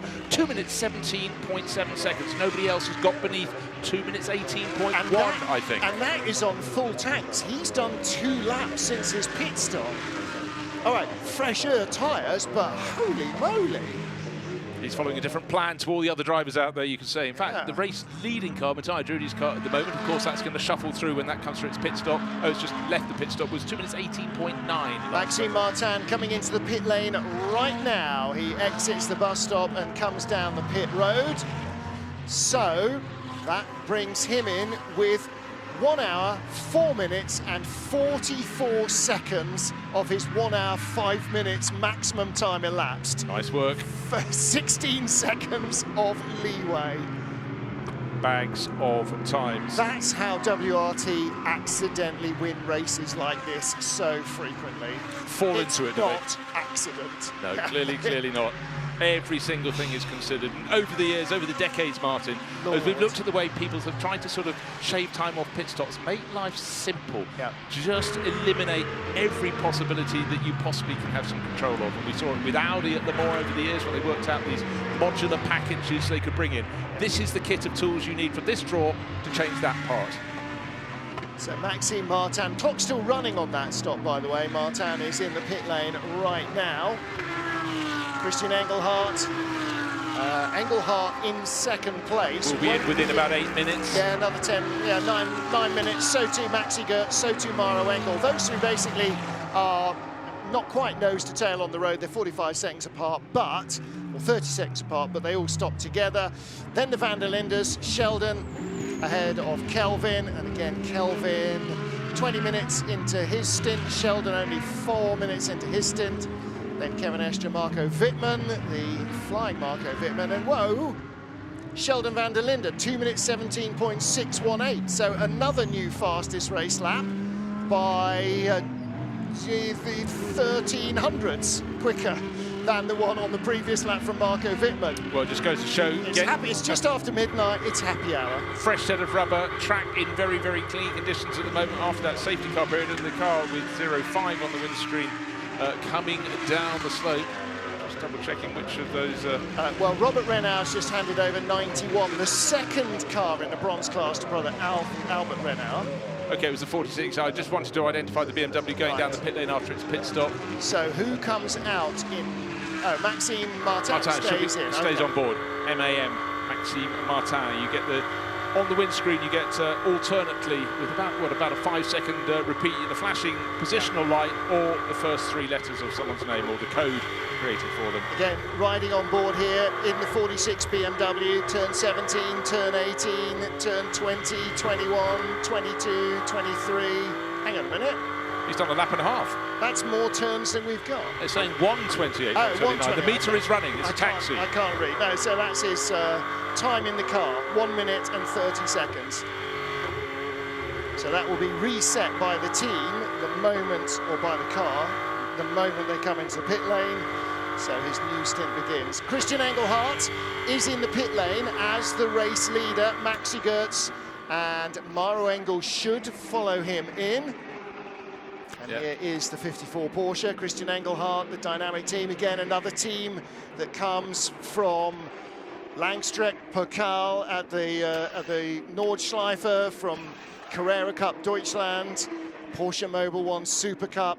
These guys know their way around a 911. Yeah, about 3 years ago, they had their breakthrough win in the opening endurance round at Monza in a hugely, horribly wet race, and the delight on their faces, they've gone from strength to strength. Since then, 3 cars entered here at the Spa 24 Hours. They can probably strip and rebuild a car blindfold in the middle of the night in a dark passage. Yeah, it's been all Porsche for them in recent years. But hello. What's coming loose? Nothing that's visual that is loose. Has there been a clash just in front of the wheel arch? Can't quite tell. They'd already taped there might it. have been. Something's just popped off there. But the tape wasn't cleanly applied at the back, and that's when it can loosen very quickly. You think another second or two, just making sure that was curled around the corners like a well-wrapped Christmas present. Well, you saw them. Might have been wise. You saw them using spray to clean brake dust and other muck off to try and clean the surface, but yeah. Really, unless you apply gaffer really, really firmly, it's going to come off. These things are not hanging around. They're doing 160 miles an hour at several points of the circuit. The wind is going to rip that off in an instant. So Maxi Gertz continues. In fact, Engelhardt, was that partly damage forced, because he still had another 10 minutes to go in his stint? So Maxi Gertz has, who's our new race leader, so is Maro Engel in the 999 car that the team reliably inform us is totally out of it. Now they'll drop down to 14th or 12th or whatever when they pit and the others don't, but you know, we're not even a third distance yet. We are a third distance, aren't we? 8 hours. It's a third of 24. We just covered that just a short while ago, but only 5 minutes back. But that's fine. But it is, I think, at this point, just being cautious. But hang a minute, Maxi Gertz is in the pits. Well, he would be. But again, he's done an hour in that stint and doesn't want to go to an hour and 5 minutes. But maybe just now, what they're saying is, hey, come in, because fresh rubber is really, really worth it at the moment. We've seen those two crews lapping in 2 minutes 17 seconds, so the pace is really improving on the fresh rubber. Maybe they feel there's a window when the temperature is just right. Get them in, get on those tires, and if you've got your real pros in the car, they can really make hay. Well, there are still only 2 rules in endurance racing. Don't hit stuff and stay out of the pits. All right, let's catch up with our Bronze Cup. Second place is the 911 911. Let's head down to the pit lane. If you go back to Thursday night in the crazy conditions we had in rain, it was the effort of the 4 drivers in this car, the 911 Porsche, that made it into the Super Bowl. They had the best overall average. And Marco, 8 hours into the 24 hours of Spa, how is the effort from this team? I mean, we did quite well already in the practice, as everybody could see. Now we humbled into a solid second place in class. 188, McLaren has quite a good pace. This is our goal, to catch him back. We have seen they have run the Pro quite a lot so far. It's hard to have a clear read by now, but we are in contact. We had a wave by in the safety car procedure before, so we are in the lead lap, and I think we are in a good position. So if somebody fails or they do a little mistake, we are just right there. Teams playing strategy with what driver they're putting in from the bronze lineup. Thank you, Amanda. Marco Seefried, not just racing, but also helping out with coaching his teammates and Porsche's junior driver program as well. He's one of the mentors for the Porsche junior drivers. And Porsche, one of those manufacturers who are so good at keeping that knowledge and experience within the family. Well, you talked about the growth of GT3, and Marco Seefried, one of the drivers right at the front end of that. He was racing it 16 years ago, 2007 he started his GT3 career. That's before you and me were doing racing. Shorts, you're still wearing shorts actually, but we shorts. have moved on a little bit. But yes, that sort of experience. And again, it absolutely emphasises, you know, the merits of having a Bronze Cup class, you know, and other classes, the mixes of the drivers' categories together, and bringing in someone to bring on the young guns, and often the people who are paying for it, bring in the experts, and Marco Seefried very much fits that equation. Not so long ago, Sheldon van der Linde was leading the race outright. He is all over again. And just waiting for a couple of cars to pit. I think up into second place will come Kevin Estre ahead of Kelvin van der Linde. Yeah, it's still going to be that way. Maro Engels just dived into the pits. He's listed at second, but he's at a standstill. So it's Sheldon van der Linde leading the 32 Team WRT BMW. Second place, Kevin Estre in the 92 Porsche, a car that was slapped with a 30-second penalty quite early on for contact. Kevin, in fact, his contact with Samantha Tan, spinning her Ferrari around up at La Source. And the fact it's still in the mix, very much in the mix, second overall, just shows how competitive that car is. It would be in the lead of the race by about 20 seconds had it not had that misdemeanor. Or had other cars, yeah. Yeah, I mean, there's ifs and buts and maybes, but a 30-second penalty that comes off of your own volition, it hurts. What has saved them then is the safety car compressing the field, and also the thing with the wave by now is that it puts all the cars at the front of the safety car queue as pro-class cars. So you don't have bronzes and silvers and golds and pro-am cars in between. So you don't just catch the back of the queue, you catch the back of a very much shorter queue than would have been the case in previous years. And that's going to help concertina each of the classes and keep the racing alive. What do you do with a young gun if you're the old gun? Sorry, Marco, you are the old gun. That's Marco Wittmann, third overall, 98 BMW from Rover Racing, tucked in behind the sister car, the 998. And so Dan Harper, we're riding with Dan at the moment, is getting right onto the tail of the teammates. So nervous times in the Rover Racing pit. They know their drivers are right on top of their game, but one little slip, one little driver just running a little wide, getting all the marbles on the outside of the circuit. These two drivers ought to be too good for that, but showing great speed. Again, looking at the graphic, wow, just so they go down to Bruxelles, hitting 180 kph. That's about 115 miles an hour. Down the slope they go and picking up the pace. Yep. These cars will be topping 260 at the fastest points of the circuit. And again, rushing on downhill. So downhill here, the car accelerates even faster than normal and then slows slower than normal, if you know what I mean. The brakes are less effective because you've got that extra help of gravity building the speed and maintaining the speed in the car. And the deal here with these two Rover Racing cars is that they both know, and the team know, either of those cars could win. Yeah, and so you can't afford to say, just sit there behind him, just sit there behind him. If the driver in one or other has got the pace, you have to let them go. Especially because you've got Kelvin van der Linde catching them from behind. He's 5th overall, the number 17 Audi. But in the picture now, coming down the hill, Eau Rouge turning in is Marco Wittmann in 3rd overall. 4th place is Dan Harper, separated by what are we looking at? 0.6 of a second, but catching the pair of them for that third, fourth place is the car in 5th, Kelvin van der Linde. He's got Matthias Drudy, a long way back. Actually, there's a big gap from 5th to 6th. And a great view of the two cars. Now, their livery will be the same in the daytime, but look at in the nighttime. You're looking either for the lilac strip across the top or the green strip across the top. And you see a lot of cars. People do ask occasionally, why have all these cars got different lights and different colours on them? So you can tell. I mean, we can't tell because we don't have the detailed knowledge that the teams do of what light arrays they've got. But that's exactly why they will have up the windscreen pillar or around the front of the windscreen, or maybe different colour marker lights somewhere on them. But it is so that the team know which of their cars predominantly is coming out of the bus stop towards the signalling board, but also, quite frequently, is coming down the pit lane towards you. You'll be looking for the light colours, and that gives the team an indication that their car is on its way. Yeah, in fact, the example of Rover Racing is possibly not the one to pull because their car is white, yellow and black, and the sister car is blue and gold. Exactly. However, in the full cover of darkness, and if you were a TV director trying to tell the camera, right, the car with pink window frame is Marco Wittmann, green Dan Harper. It helps pick them out, and those light strips just got so much stronger in the past handful of years. It really is a helping hand. Well, you know how good LED lights are on cars, and again, you see it here. You know, it's not the yellow dim glow of something from the 1970s or 80s. LED projector lights now allow you to drive at the speeds that these cars do in total darkness and still have some clue.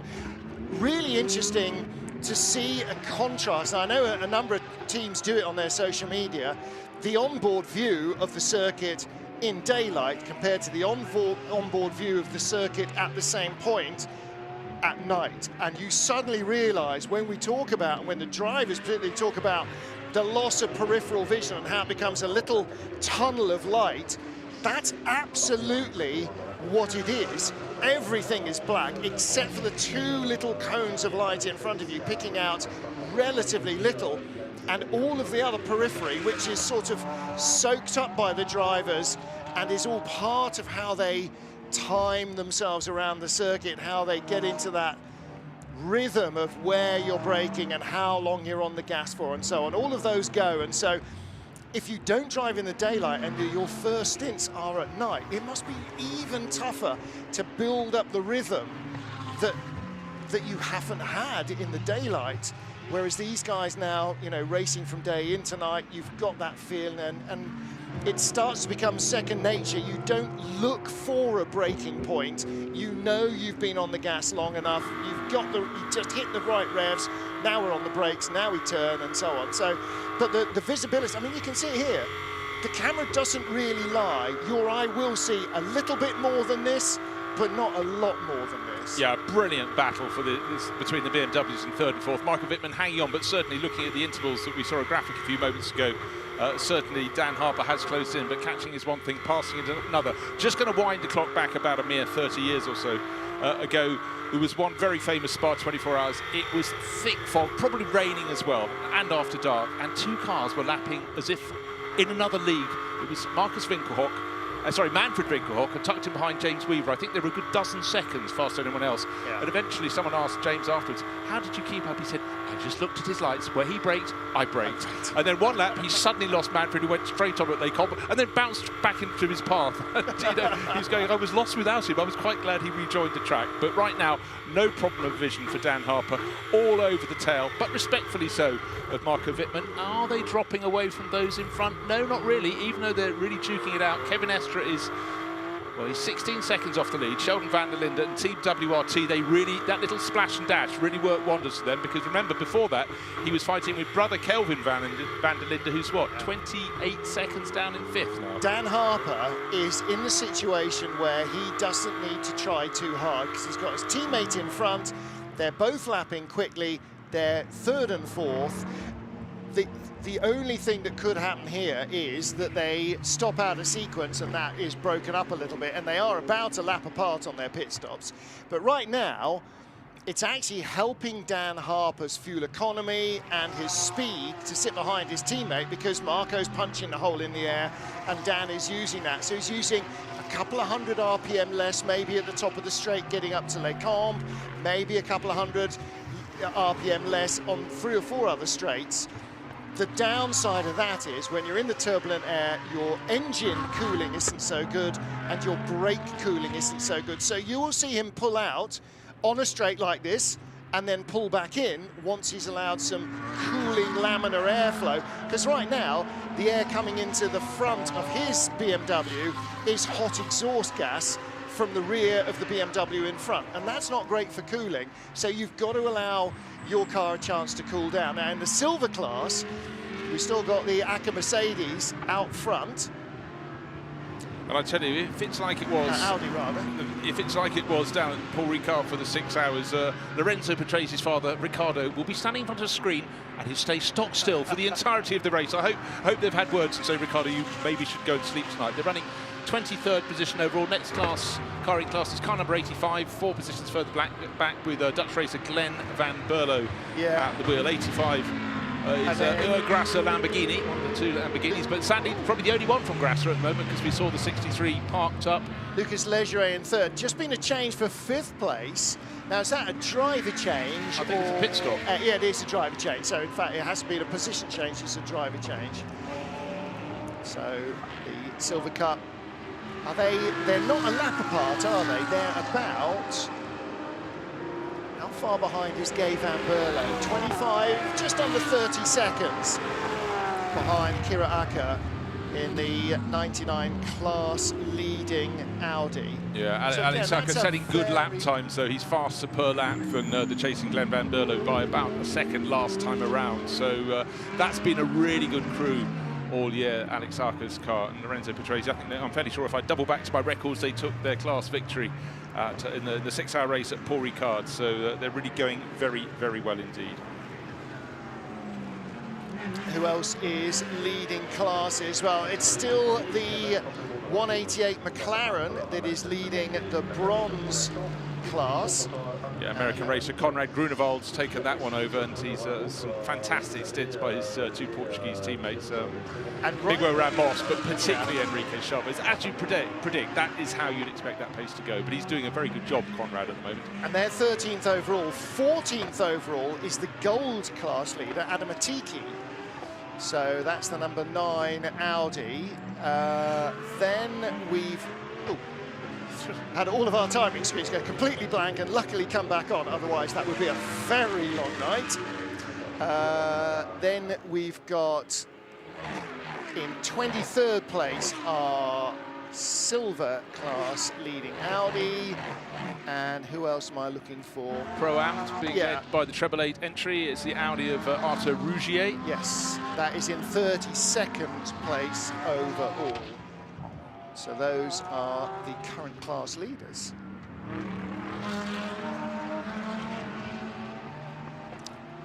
So we've just been talking about the car that's leading the Silver Cup class. It's car number 99. And let's go down and join Amanda, who has found in the pit lane one of the drivers in that crew who's not driving, Pietro Deliguanti. Alex Aca is currently behind the wheel of the 99. They were the runner-up in silver here last year. Well, Pietro is making his Spa debut. His first ever time racing in the dark is about to come up. What do you think is going to be the most difficult challenge? Yeah, it's for sure. It's It's a really difficult challenge for me because it's my first time, but I will try my best. For the moment, everything is going fine. I did quite a nice stint before. I managed to pass the first place of silver, and now Alex is trying to keep it. I will do a double stint after Alex, and so we will see. What do you love about Spa? The layout, I like it a lot. It's one of my first, one of my favorite track for sure. Really amazing. Well, I'm not entirely sure if it makes any difference what you're racing. I don't think there are many racing drivers who have raced here that would say it's not one of their favourite tracks. And in fact, probably it doesn't matter how many wheels you've got, this is a phenomenally fast-flowing, challenging track, and it's got so much history as well. Absolutely, entirely. But just, again, just the changing face of GT3, the youthful image there of Pietro Deliguanti. He's 19 years old. His teammate Lorenzo Patrese is 17 years old. And then the old man of the team, Alex Arca, was born in 2000. I mean, he's frankly knocking on a bit. He's very nearly 23. And it was how many years ago? 4 or 5 years ago, Ricardo was here racing in the Honda. Yeah.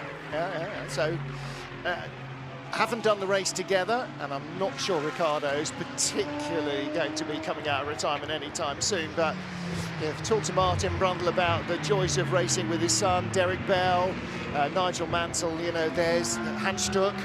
There's an awful lot of draw to be able to go and race cars with your kids. I always sort of felt that the younger Stucks, Ferdinand, and I've forgotten his brother's name for the second, would retire before Hans Joachim did. Well, they probably will one day. I'm not sure Hans is retiring anytime yet. Streetzel is as competitive and as effervescent as ever. Right, this is the move coming up between the two Rover. Oh no, the 998 BMW trying to pick its moment, and we've been fighting for so long with the sister car. Made its way past, up into third overall. So for the Ulsterman, Dan Harper, another good move, another sort of notch in his belt, if you will. So we've got a BMW leading the race. That's car number 32, but just showing why he's definitely one of the up-and-coming stars in GT3 racing. Dan Harper making that move, neat, tidy, unfussy, exactly what was required.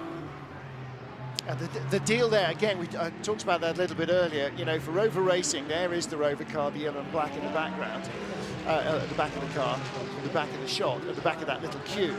The deal is, if Harper is quicker and is being held up, even if he loses potentially 5 seconds in an hour that he might otherwise have made up by being ahead, that might be the difference between being first and second at the end of the race. Exactly. They're run by the same team, but you have to treat them as totally different entities, and if one is quicker, you must allow it to go past. You must. You're not just racing against your teammate, it could gain, as you say, 2 or 3 seconds, and at the end of the race, it can be that close in a 24-hour race. Yeah. So up into third place, Dan Harper. He's now just half a second clear of teammate Marco Wittmann, but what are they trying to do? Catching both of them for a couple of laps, have been the driver in 5th place, Kelvin van der Linde. That is why. So Dan Harper up into third place, teammate Marco Wittmann, more experience, just as much pace, but at this point in the race, Dan Harper is faster. Wise move, and that is jinking past the Walkenhorst Motorsport entry, going past that nice, neatly, tidily, and makes the move done. Again, Falkenhorst is a team that has so much experience and success in the Nürburgring 24. Oh, hello, full course yellow. Okay, let's look for messages to see. No, it is a full course yellow. So who has gone off where? What is stationary on the tracker map? I don't.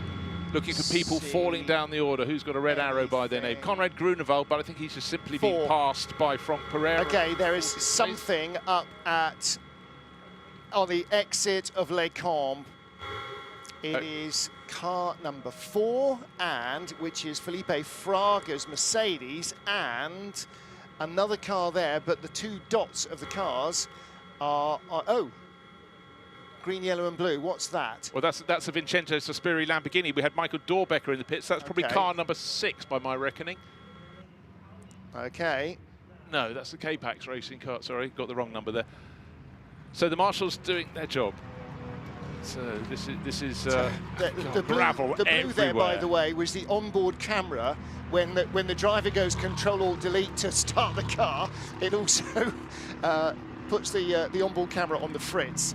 So Felipe Fraga is there, and yeah.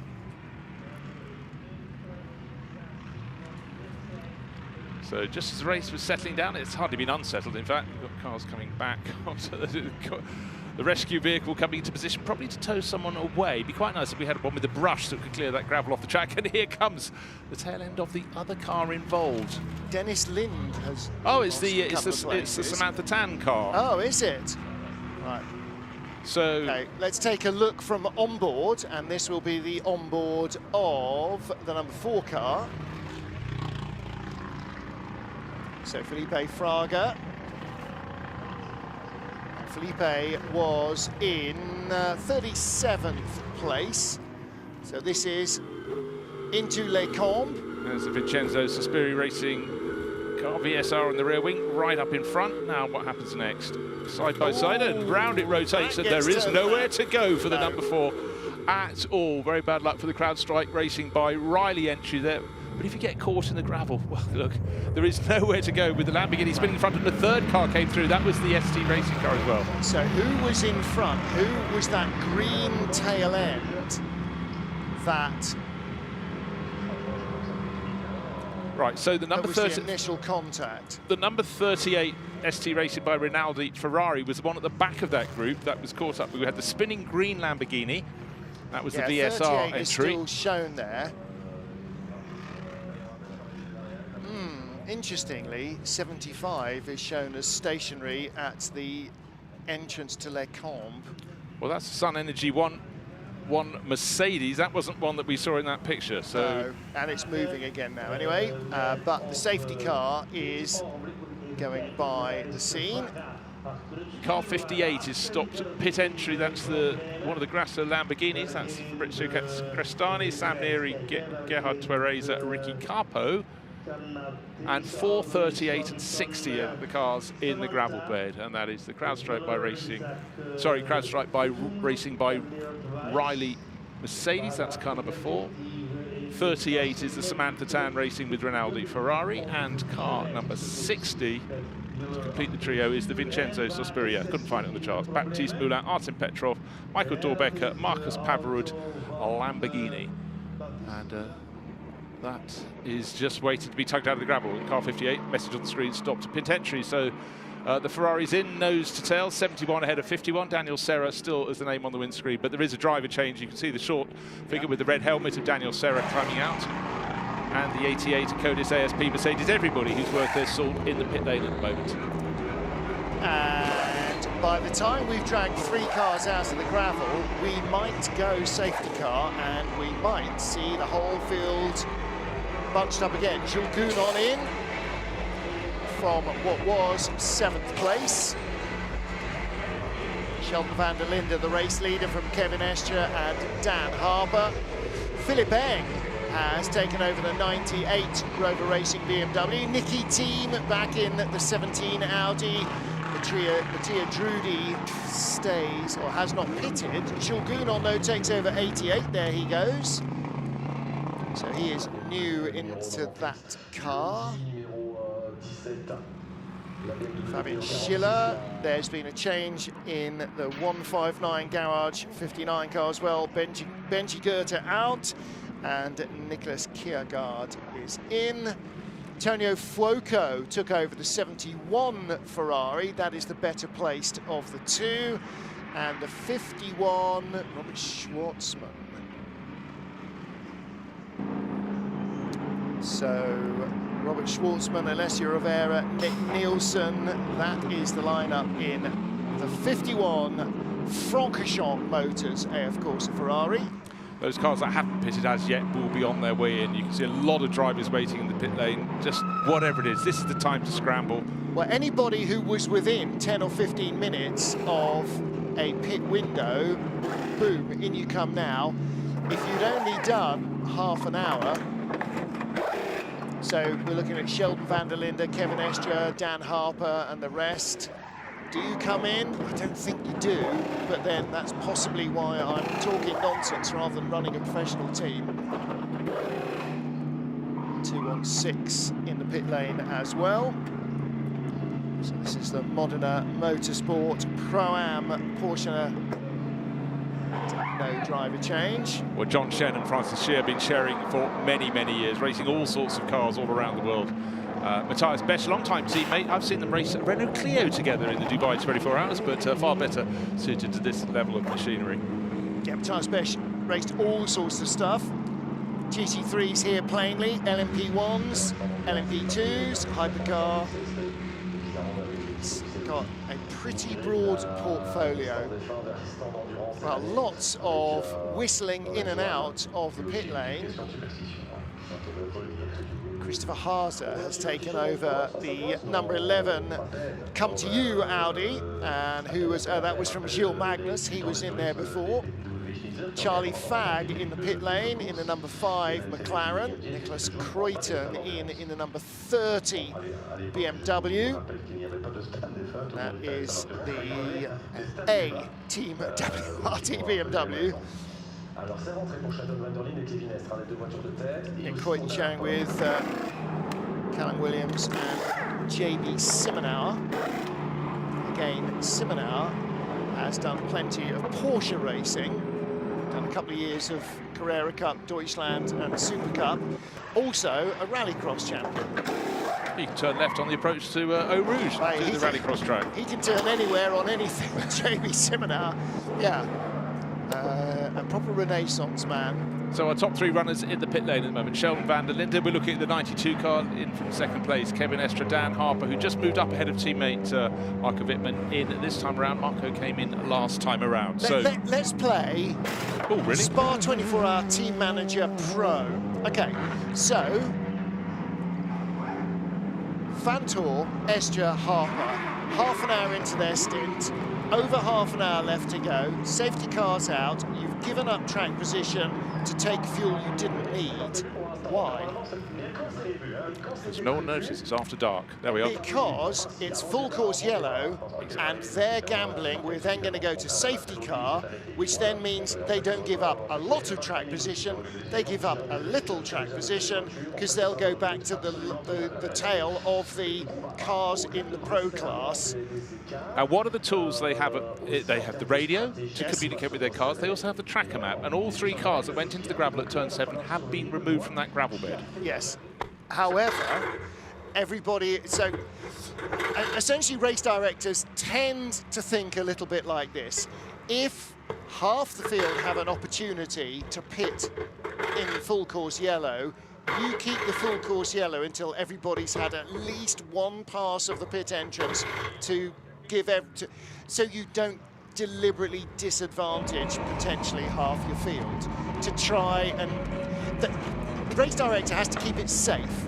He wants everybody who came here to go home. Right. Then he tries to keep it fair, and that's why sometimes full course yellows go on after the drama's finished. Now, the drama hasn't quite finished for the CrowdStrike racing by Riley Mercedes. We got it back with Felipe Fraga, but the dolly jacks are underneath. That will go into the garage, and that was a car that well, it had nowhere to go with the spinning VSR Lamborghini in its path at turn 7. Went off into the gravel, but clearly when he brought it back, Felipe Fraga, the Brazilian driver, a lot of stock car racing experience, just felt all wasn't right.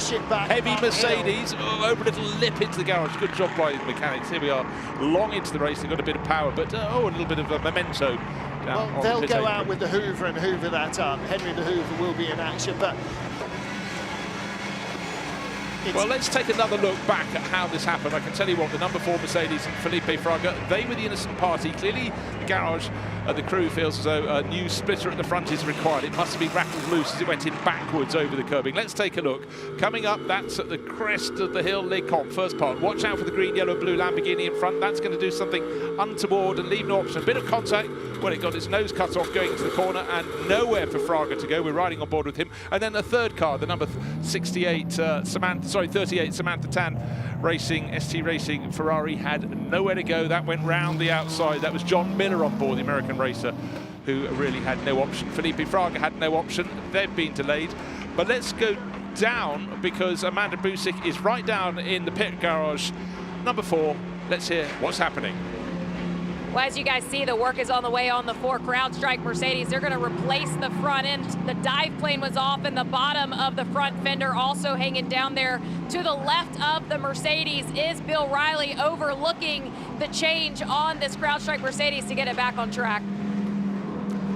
Yeah. Nervous moments there for the crew. How quickly can they get this deal done? Can they affect changing the front bodywork on the car? Also, they're checking all other elements, the attachments, because many a time crews just get a little bit loose when they send the cars back into the race. But this is an unfortunate occurrence for Bill Riley and his crew, but a little bit of cautiousness is required as they're just checking everything is going back into position. So they're free-falling down the race order, down in 44th position at the moment. Still trying to figure out exactly which Mercedes got clattered by the Audi. It was a Mercedes with a sort of yellowy-green rear end, and in the dim light in our commentary booth in the middle of the night, I can't tell you who it was. However, we will get to that in a moment or two. For those of you who are just joining us, here's what you missed. The start of the 75th Spa 24 Hours, and the grid was awash. It had been awash in the morning, there'd been rain, and you can see from the side of the circuit there it was greasy but drying as the cars went out. First 4 laps behind the safety car, and then the field was led away by Matteo Caroli, running in the bronze class, but he's the star in that car. Number 20 Porsche into La Source first, and Rivero chasing in the better place, the 2 Ferraris. Joel Stern third in the Porsche, and 4th place Ron Pereira. Plenty of manufacturer variety in his Lamborghini in 4th place. McLaren in 5th as well, going very well for Optima Motorsport. But a great escape from Matteo Caroli. A little bit of a twitch as he went through Eau Rouge up to Carillon. The field strung out behind, but soon the cars that had been shaken up so much by an extraordinary qualifying session with a lot of the top crews ending up outside the top 20. A little bit of patience, and one of the cars coming forward was number 17 Audi, being pushed very, very hard indeed. Beautifully by Kelvin van der Linde in the first stint of the race. Also, Raffaele Marcello from outside the top 20, using a bit of patience, just going past the Grove Racing Porsche there as well, and the Barwell Motorsport Lamborghini keeping out his way, and the Swiss driver racing up the hill to Les Combes. Another position gained. Great nip and tuck over the curbing at the chicane at the end of the lap, and still the Pure Racing Porsche up near the front end, but a lot of the others coming up through the order. A little bit of tight body rubbing there. This is the Road 1 to 2 Road Racing BMW. It's pushing another BMW. It's the 32 entry from Team WRT. A car going forwards, one going sideways, however, was Gerhard Batzinger for one of 3 spins for him in the Life at Motorsport Lamborghini. Unfortunately, just somehow, everybody avoided him up at La Source. Another Lamborghini in trouble was one that had actually got into the lead of the race, but very early on in the first hour, the number 63 Grasser car into the garage for Jordan Pepper. 4 laps lost, almost over and out, but not at that point for the Lamborghini crew. But for Alessio Rivera, he took the lead of the race from Janis Fischer, the German driver in the number 20 Huber Porsche, keeping out the way because on the charge was the number 40 Tracer Orange 1 Audi, only going one way, and that was forward up the order. Raffaele Marcello still pressing on side by side, and a little bit of bodywork rubbing there with Marco Seyfried, super experienced Porsche driver who did just enough to keep out of the way. And then unfortunately a little bit of contact, and Kevin Estre would pick up a punishment for that one. For Samantha Tan, spun around in the 38 Ferrari, and another Ferrari in trouble was Alessio Rivera's car, and he was very lucky that puncture just really became a full flat as he approached the final chicane, going to the chicane, but that certainly knocked it down the order. And for Indy Dontje, the 57 Winward Racing Mercedes off between the first part of the double gauche, and that brought out the second of the safety cars. And then the driver on the move, Nicky Thiem, the Flying Dane, moved up just there into the lead of the race from Dennis Marshall, and then Marshall made a mistake the next time around. There it is at the chicane, and waiting for no second bidding. Kevin Estre coming through to take second. A little bit of contact there coming onto the straight, but great racing at the front of the field. And then this unfortunately didn't work too well for 2 of the BMWs from Team WRT, because the 31 car of Adam Carroll spun around by Valentino Rossi, who was able to continue on his way. And about 50 minutes later, a right rear puncture for Adam Carroll, the Ultima bringing that in, and their race really was dented, but not as much as it was for Inception Racing with their number 7 McLaren coming to a halt, and for Fran Raider it took him 15 minutes not to get back to the pits, and that was the second of the retirements. The field down from 70 to 68, and still the great performances were coming. Luca Engstler took over the number 17 Audi, was given a lot of pressure from behind, but the young German really resisted very well for as long as he could, but Kevin Estre was unstoppable at that point. But for young Luca Engstler, second generation German racer, he was looking, learning, watching all the time. Definitely one of the young guns in this series. And that has to be the save of the race, not just for Derek Pierce, the 720 at Blanchimont, but for whoever was at the wheel of the Grove Racing Porsche, who saw all flanks of that car whipping around as Saban got past. There was a slight moment there where the full course yellow image on all the cars, it was cleared, and then Jules Gounon just reacted so much faster than anybody else. Gounon up past 3 before he got between Eau Rouge and Radillon, and that 88 Codis ASP Mercedes kept on picking its way up the order.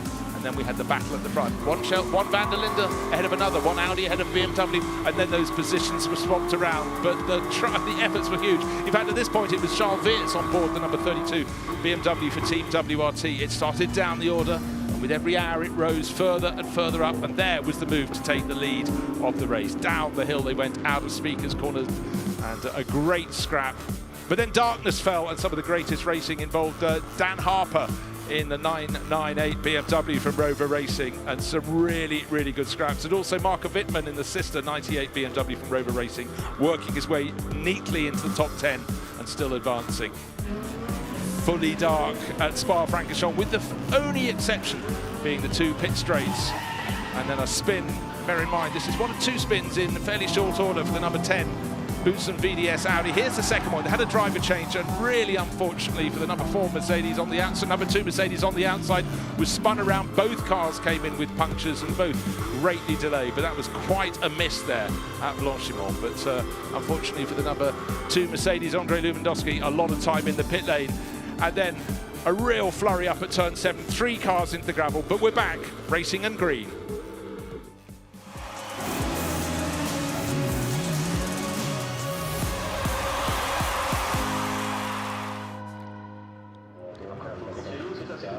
DJ keeping the crowds entertained down by Eau Rouge on the driver's left as they head down the hill. Safety car remains out here at the Spa 24 hours. CrowdStrike 24 hours of Spa, the 75th running of this great race.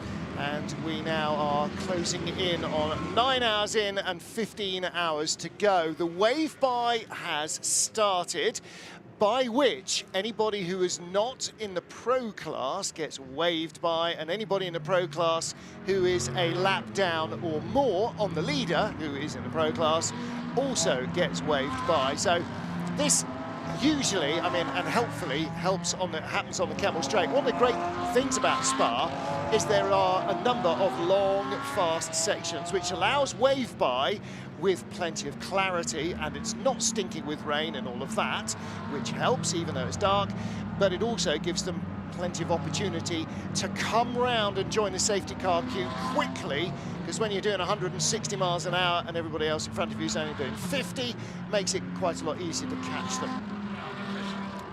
The top 20 not so long ago was peppered with all sorts of classes, but now it's almost entirely a pro lineup. 14th place, the top car in another class, that's Thomas Laurent, racing at the number 9 Audi, that's from Boutsen VDS. In 16th place, the leading car in bronze, that's the Garage 159 McLaren, Conrad Grunewald on board that. And the only other driver not in the pro class in the top 20 is Charlie Fagg, car number 5. That's the Optimum Motorsport McLaren that started in, I think, yes, it was in 5th position. Still going very, very well indeed. He's just a short distance ahead of Jean-Baptiste Simonauer in the 4th of the Team WRT Audis. And Thomas Laurent, who is lead in the gold class, isn't he, in the number 14. 9 Boutsen VDS car. He's just taken that over, actually, in these pit stops from Adam Atiki. 3 cars officially retired. 1 didn't make the green flag, and that was the 132 Car Collection Motorsport Porsche. Then early on, Rueda in the Inception McLaren, and Dorian Pan in the Iron Dames Lamborghini with a crash just as we got into the darkness. That car has been retired. The number 2 Get Speed Mercedes that was brought into the pits Do I mean number 2? I do mean number 2. Yeah, that was the one that got clattered by the number 10 Audi that was spinning down the bottom of the hill. Lewandowski has not left the pits, and it's been in there more than an hour. Also, worryingly, in the pits for, well over 10 minutes, is Dennis Lind. Now, Dennis Lind is in 78, which is the Barwell Motorsport Lamborghini. And I did wonder whether that might have been the other car involved in the incident that brought out the safety car. Jordan Pepper's 63 Lamborghini has also been officially retired, so there are 4 official retirements.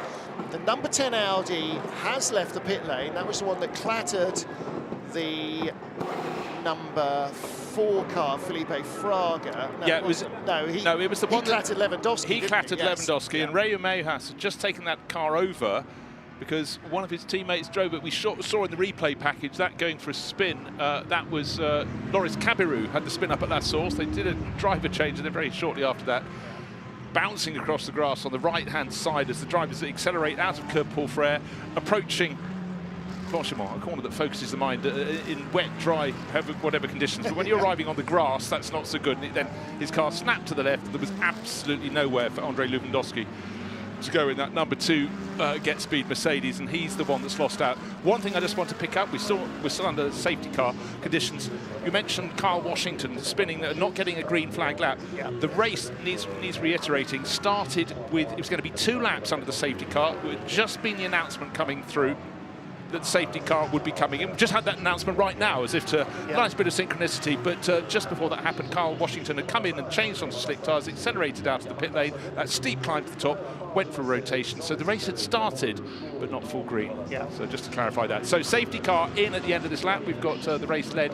That means to be 201 laps on the board. It'll be Dries van Tor leading in the number 32 Team WRT Mercedes from Kevin Estre by a short head. So this will be the end of our 4th safety car period with the brand new for this season regulations with the wave by of the field, which brings everybody back to, well, closer to their own class leaders. So the idea is to not allow safety cars to randomly destroy races for anybody. And actually, I think it works well. Looking back from the leader, this is Team WRT's Dries van Tor. Kevin Estre right behind him. Kevin Estre, there you see, weaving side to side, looking forward from, this will be from Philippe Eng in 4th place, no, 2nd place car. Oh, that's a safety car in front, of course, yes, so it is. So behind them in the 998 Rover Racing Junior Team BMW, now Max Hesse. Hesse was in the 66 WRT BMW that was racing at Le Mans 3 weeks ago. Won race 1, second in race 2. But just say, you're the driver leading the race. You've got the message from your pit crew. That's Dries van Tor leading in the WRT number 32 BMW. Right, who's behind me in the line? He's very close to me. What's his name? Kevin Estre. Oh, Lord. Well, no, not at all. I think Dries van Tor and Kevin Estre are metaphorically rolling their sleeves up, turning their collars up, coming, right, son, let's go at this. And they will be going at this. It's bone dry. Oh, the track is cool. The tyres are hot. The drivers have got a rocket. And Max Hesse behind them, Philippe Eng, Nicky Team, Maxime Martin, 5th and 6th in this queue. Lord, they've really sharpened the tools, haven't they, here? Yeah. But, you know, from Dries van Tor's point of view, he's going to hang back a little bit. He's already doing that now as they go through Curb Paul Frere, because he's going to get the safety car. We know it's coming in, the lights are off on its roof. He wants to control the restart, but he would like someone a little less attacking than Kevin Estre in behind, because if he makes the slightest of slips, that bright green Porsche is going to be up the inside or round the outside, whatever Kevin thinks is applicable. Driving the grass, well, he does that as well. Now, huge gap between the safety car. That is coming in.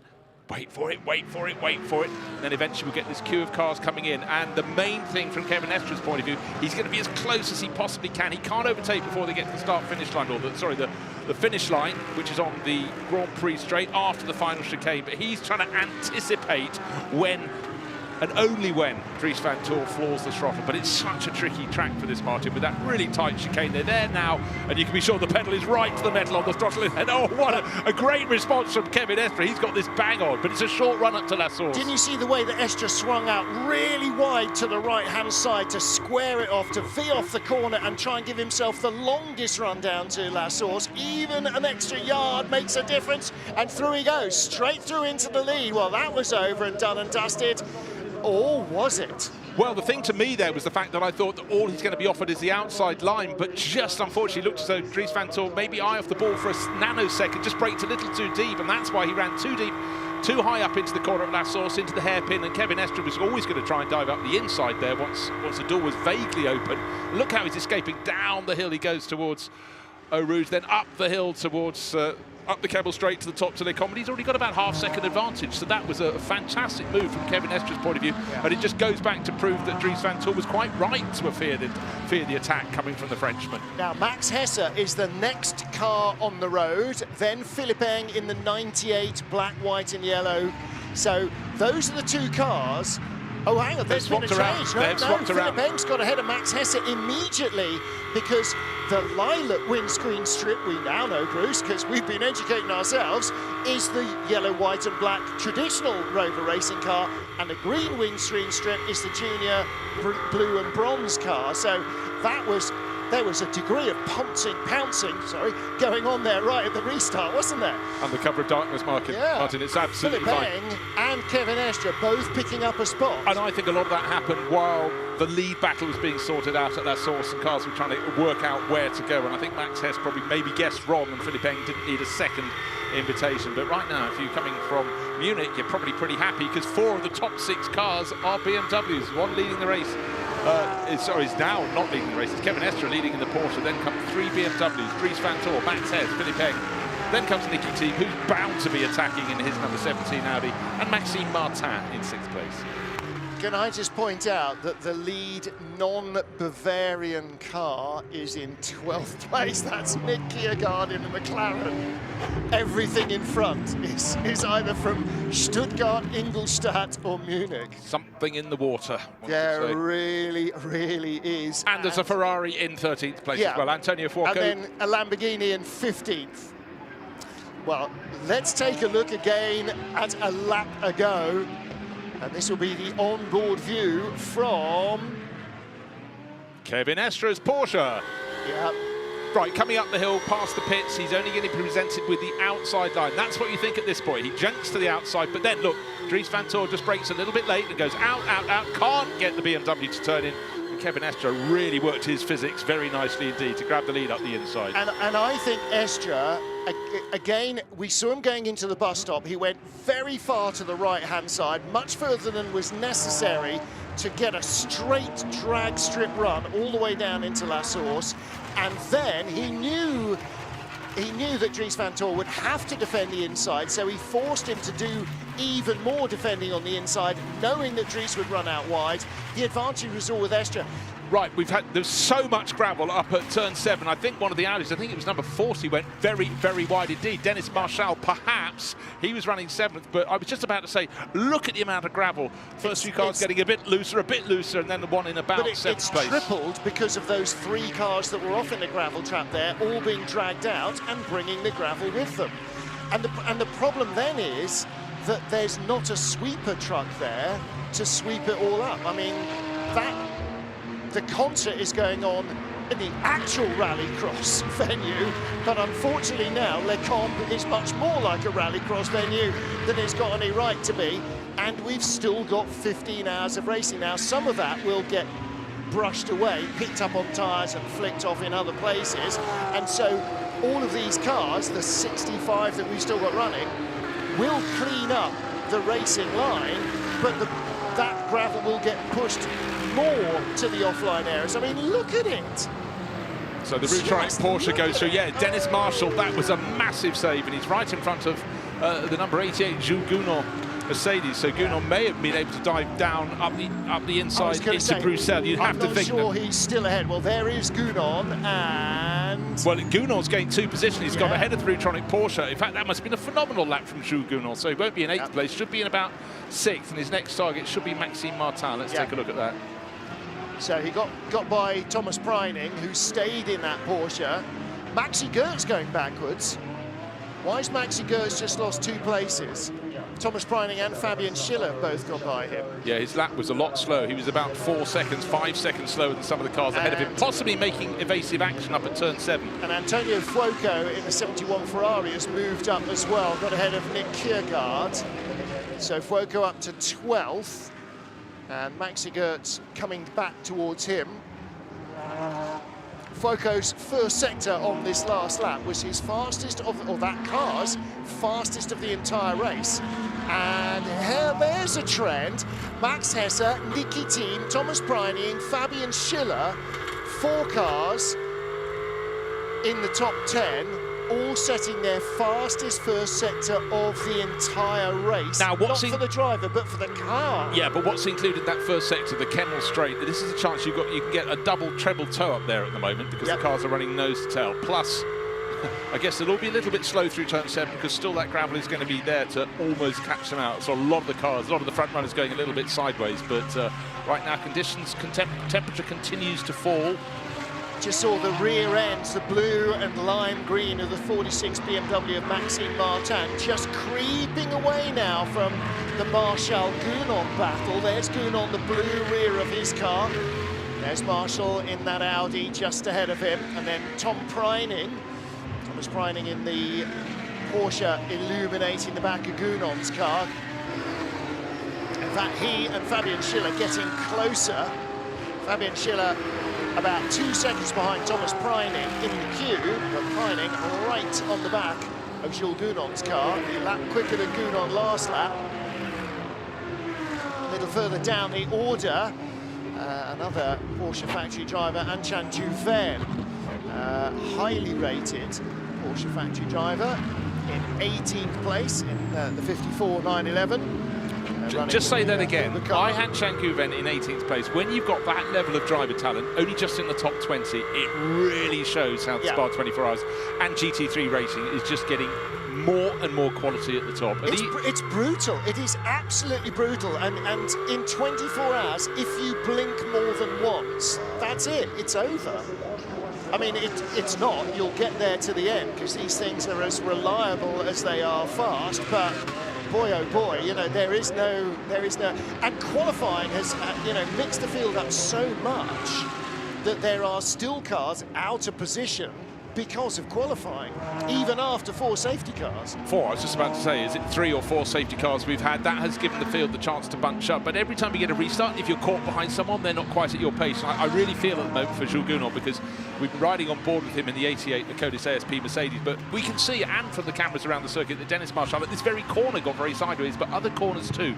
And that number 40 Audi from the Tracer Orange 1 team has been loose in the hands of all of its drivers. We saw Matthias Rudy all over the place, holding it brilliantly, but clearly it's set up in a way that is making the drivers work very hard indeed. So Jules Gounod, he has simply got to just wait and see where it's at its loosest, and that's where he's got to pounce. But then we'll go back to that whole issue of balanced performance and where around the lap the Mercedes is better than the Audi. Might not be the point where the Audi gets loose, who knows? Yeah.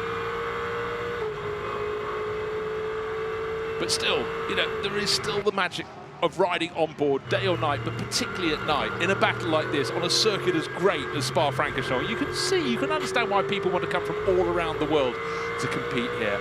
And a lot of the moves, Martin, you look, they are worked out. It takes sometimes 3 or 4 corners. You're just using your flow, looking to see where they're not as strong as you are, which cars are up ahead. And after a safety car period, you do have quite a long time before you catch tail ends again. For example, our race leader is just going through Blanchimont. The tail of the train is coming down to Speaker's Corner. That's half a lap covered by cars. 2 or 3 cars beyond that, they're out on their own. But it means we're going to be a good 10 minutes till we get to any traffic. Well, it'll be most of their stint before they hit traffic again. And that's actually one of the things that going to safety car and then staggering all the field so that all the quick guys are at the front, it does have that advantage that it allows the pro battle up front. Look, I mean, look on the right-hand column there of your timing bar. All those white background numbers are pro cars. It's only Thomas Laurent in the gold Audi, gold class Audi, and 188, the bronze class McLaren that are in the top 20 basically. Everything else is a pro category car. And the ones that aren't have had an issue. The 51 Ferrari with a puncture. What happened to 25, the Audi? I don't remember. That's had an issue. Yeah, they as got well. set back hours ago, and Yeah. it's been lapping at very good pace. Check what Patrick Niederhaus is doing. Yeah, he's lapping 2 minutes 19. A lot of drivers inside the top 10 aren't beating that. So again, frustration. One little setback, and we had a lot of cars getting 30-second time penalties for, if you weren't here, well, you could predict track limit penalties, mainly at Blanchimont, and it sets you back. And a couple of teams early on getting time penalties for doing pit stops that were shorter than the minimum stationary time required. Now again, at this level, as John said, that's unforgivable. But other things happen. 57 has just been notified to the stewards, the Windward Racing Mercedes, for entering the pit lane while it was closed. Now, that means they will then have to prove that they had to, or they would have run out on fuel on the next lap, or they're going to get a penalty. And again, that's stuff you don't need. Right, great battling outside the top 10, battling in the Pro Cup, and the treble Audi being given a bit of a push, a shove, and a little bit more by the K-Pax Racing Lamborghini. So that was a little bit lively there. But all sort of fair in love and war, because we got away with that one. But it just shows that was Marco Bappelli pressing on in the way that only Marco knows how. He knows these Lamborghinis super well. But that was, oh, in fact, number 70 now facing full course yellow. We've got a car off on the right-hand circuit at turn 7. The Lippert Lamborghini sitting side on the left, rear wheels. That's the important bit in the gravel. Turn 7, this is the exit to the Les Combes sequence. So that's heading down the hill towards Rivage, Beau-Rivage, or Bruxelles, as it's now known. Don't know who's on Carong Lee in the number 70. On the right-hand side. Those are the rear lights you can see. So that is the FIBA Motorsport. Yeah, it's car. Mercedes. You Yeah. can tell it was Mercedes from the tail lights, but on board that at the moment, that's Rima Jafari's car, but it's Yannick Mettler who has taken a tangle. And we pointed out how much gravel was on the track before. There's even more now for anybody coming around. And for all the reasons we pointed out, that when you go in forwards, the splitter, look at all the ridges in the gravel, the splitter digs into those like a spade on a beach and takes those all out. When you spin, and again, look where the Lamborghini is, those wheels spinning around, fling gravel everywhere, again, like a child on a beach. And then when the car gets dragged out, all the gravel that's in the under tray, in the cooling ducts, in the brake ducts, in the wheels, all drops out as well. So, you know, you've got a flatbed, but at some stage the race director is going to have to throw a safety car so that they can sweep this gravel. And they genuinely are, because otherwise we're just going to get more and this is slightly, be careful what you wish for. Everybody said we need more gravel traps at Spa. The problem with more gravel traps is more safety cars. Well, let's go down, and number 17 Audi's been going supremely well, and Amanda Busik's down in the pit lane. Nikki Thiem is driving the car at the moment, but the young star Luca Engstler is with Amanda. You talk about guys making their debut at Spa here. This is one of those guys, Luca, and you made your first laps in competition in your double stint earlier. You were leading some of the race. What did you learn during that time that you're going to apply forward? Well, it was a great feeling, obviously, leading in your first stint in Spa. I believe now that Porsche and BMW picked up the pace, so a bit of a struggle for us right now, but it's still staying alive till the morning, and then we hope for a good fight. With one word, how would you describe racing at Spa in the dark? Probably not the best thing you want to do. It's tough. You don't see a lot. It's completely different to Nürburgring Nordschleife, where I gained some experience earlier this year. But yeah, I like it. It's good. Car's driving well. Team is doing a good job. So far, so good. Thank you very much. Luca Engstler, super enthusiastic. He's had his life at a racetrack. Son of Franz Engstler, TCR galore in his own racing career. But, you know, the guidance of Franz and his mother's a cool, calm hand in there as well. And he's been going to racetracks literally since before he can remember anything in his life. And yeah, just a lovely, lovely kid. and very quick. Very quick too. All he wanted to do in his childhood was go to a park, but race circuit, race circuit, race circuit. He's not complaining. What a great career he stepped into. Yeah. So the 2 cars off at the side of the track. Let's take the replay how we ended up with the Leipzig Lamborghini on the left of the circuit, and the right was the number 81 Mercedes. So who spun first? It's the, well, wait for it, wait for it, wait for it. Is that, well, the Lamborghini spinning. How did the Mercedes end up on the other side of the track? Here it is, coming backwards. No, there's the Lamborghini sitting sideways. And the Thieber car, it caught the tail. So the Mercedes that caused the incident got away scot-free around the outside of the gravel trap. And really, unfortunately for Yannick Mettler, it was about the 10th car past, but unfortunately the tail of the Lamborghini was in the track. It was then rotated through 180 degrees. There you can see the hit from the bottom of the hill.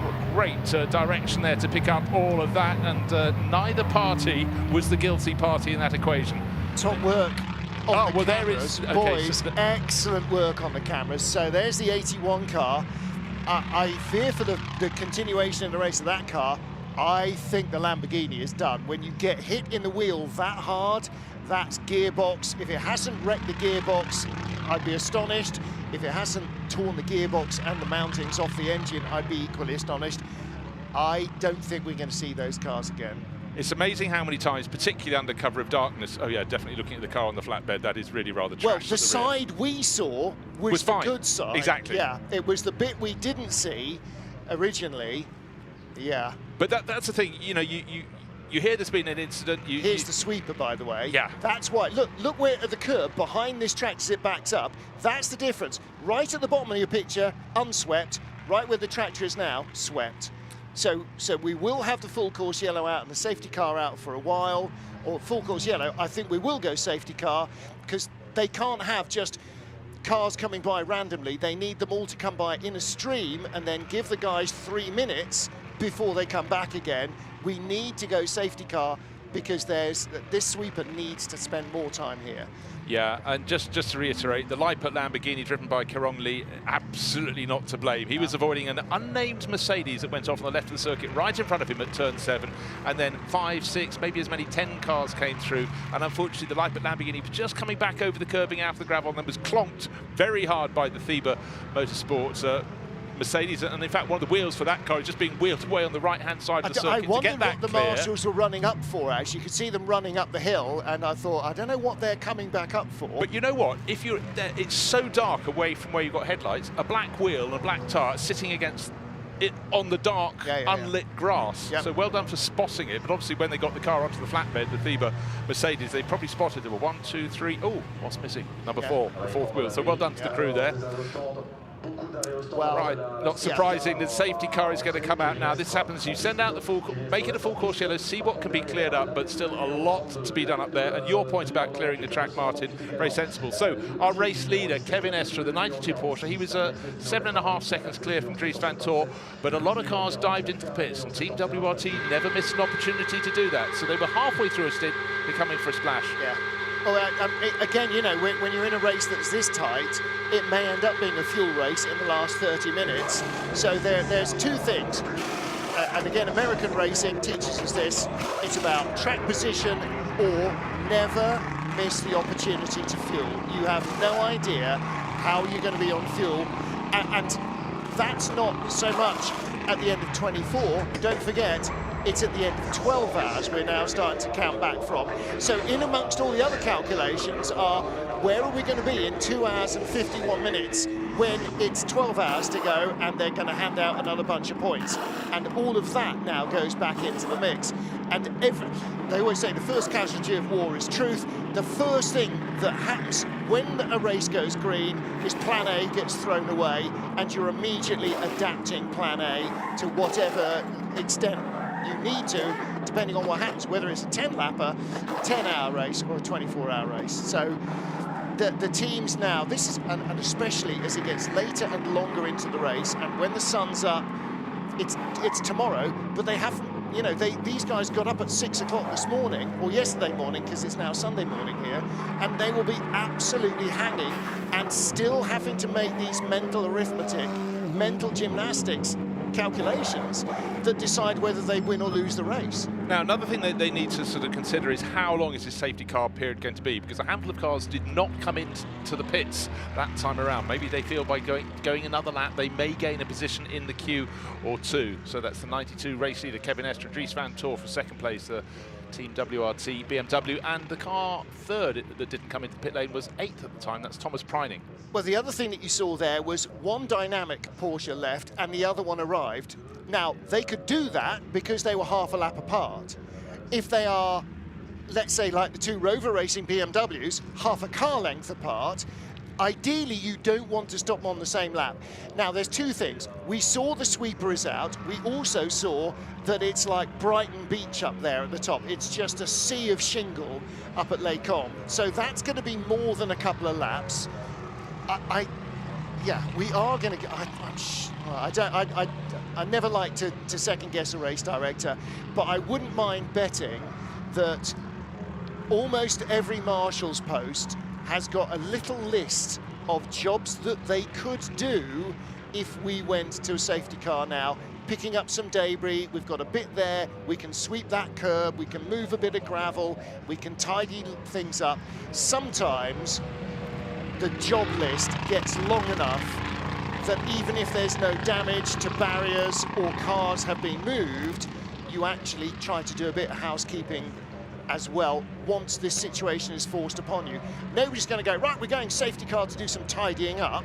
No, drivers have to be professional enough to get on with it. But when you're forced into this situation, sometimes the housekeeping comes along. Safety car is coming out. So we will go to safety car. The safety car is picking up Kevin Estre right now at Blanchimont. So the safety car picks up the race leader, and that then allows the tractor to go and sweep the other side of the track, because he'll get 3 minutes grace, not 5 seconds and then 10 or 4 and 1 and whether as cars come by randomly. And that's the deal with the safety car, is it puts all the cars in one lump, and then you get a clear bit of track, particularly if the pit lane is closed and that stops cars randomly coming up to the back of the safety car queue.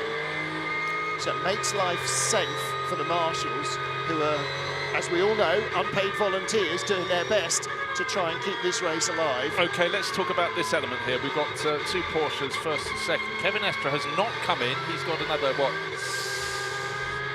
27 minutes, 26 minutes before he needs to come and have a pit stop. Everybody else, bar Thomas Preining in the 96 Routronic Racing Porsche that's now moved into second place by dint of not having pitted, have come in and made their stops. Is that wise? Is that a moment, maybe did Manthey EMA, who run the number 92 Porsche, were they thinking we might have another lap under full course yellow when we can get him in? Have they just been caught out?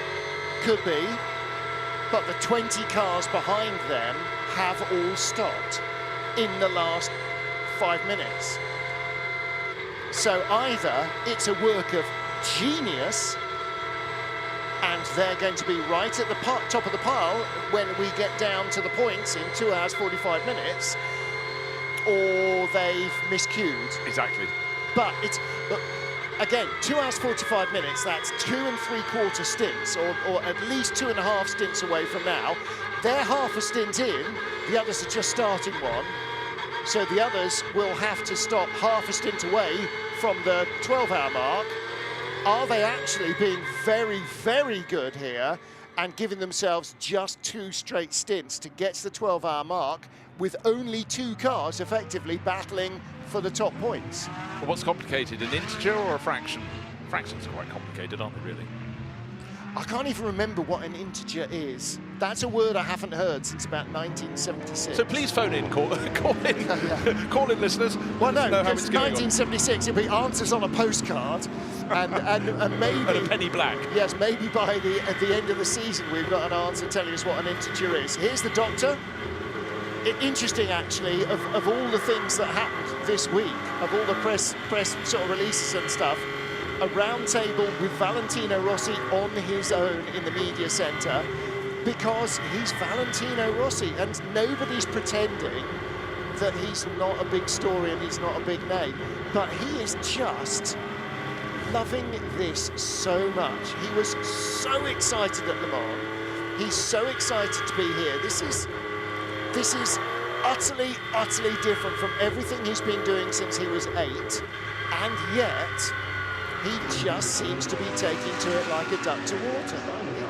It's just such a joy always to see him enjoying himself, and he's enjoying himself as much now with twice the number of wheels that he's ever been used to. Yeah, at the very end of 2019, he made his car racing debut, the Golf 12 Hours, but I tell you, it was about the same time. He came to the Goodwood Festival of Speed. Yep. He was supposed to drive 2 different cars up the hill, and maybe ride a motorbike or 2. Almost every second batch, you can't do every batch because you can't get down in time to come up.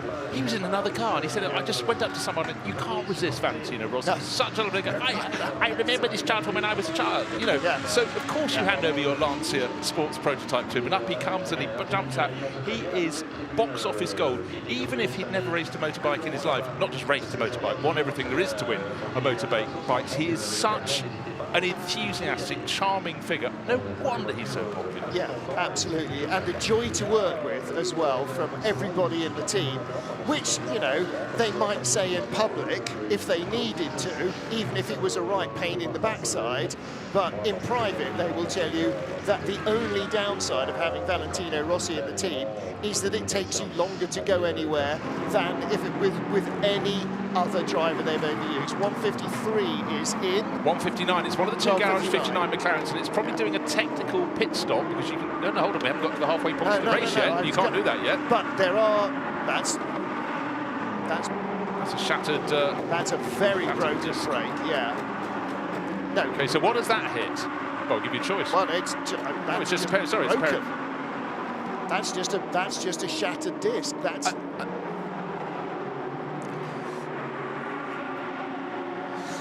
Well, now then, let's catch up with WRT team boss Fasan Vos. Amanda is down in the pit lane. WRT has 4 of those 70 entries here in the CrowdStrike 24 hours of Spa, and almost a little over 9 hours into this stint so far. Just a reflection on where the teams are at the moment. Well, as we can see, the race is quite hectic with 5 safety car, I think. Maybe, yeah, 5 safety car. And yeah, of course, we just have to be there and just stay on track, take the right decision, and let's hope to be there the last 2 or 3 hours. Anything surprising you so far? Well, no. Seems to be quite a tough race. There are a lot of cars which are having the right pace, the same pace, and we can see it going up and down, but going right. With 4 different race cars, how does that help you with different strategies and seeing what can lead? Yeah, of course, this helps to get information from the cars, from the stature of the track, and this is always helping, yeah, of course. Thank you, Vincent. Thank you.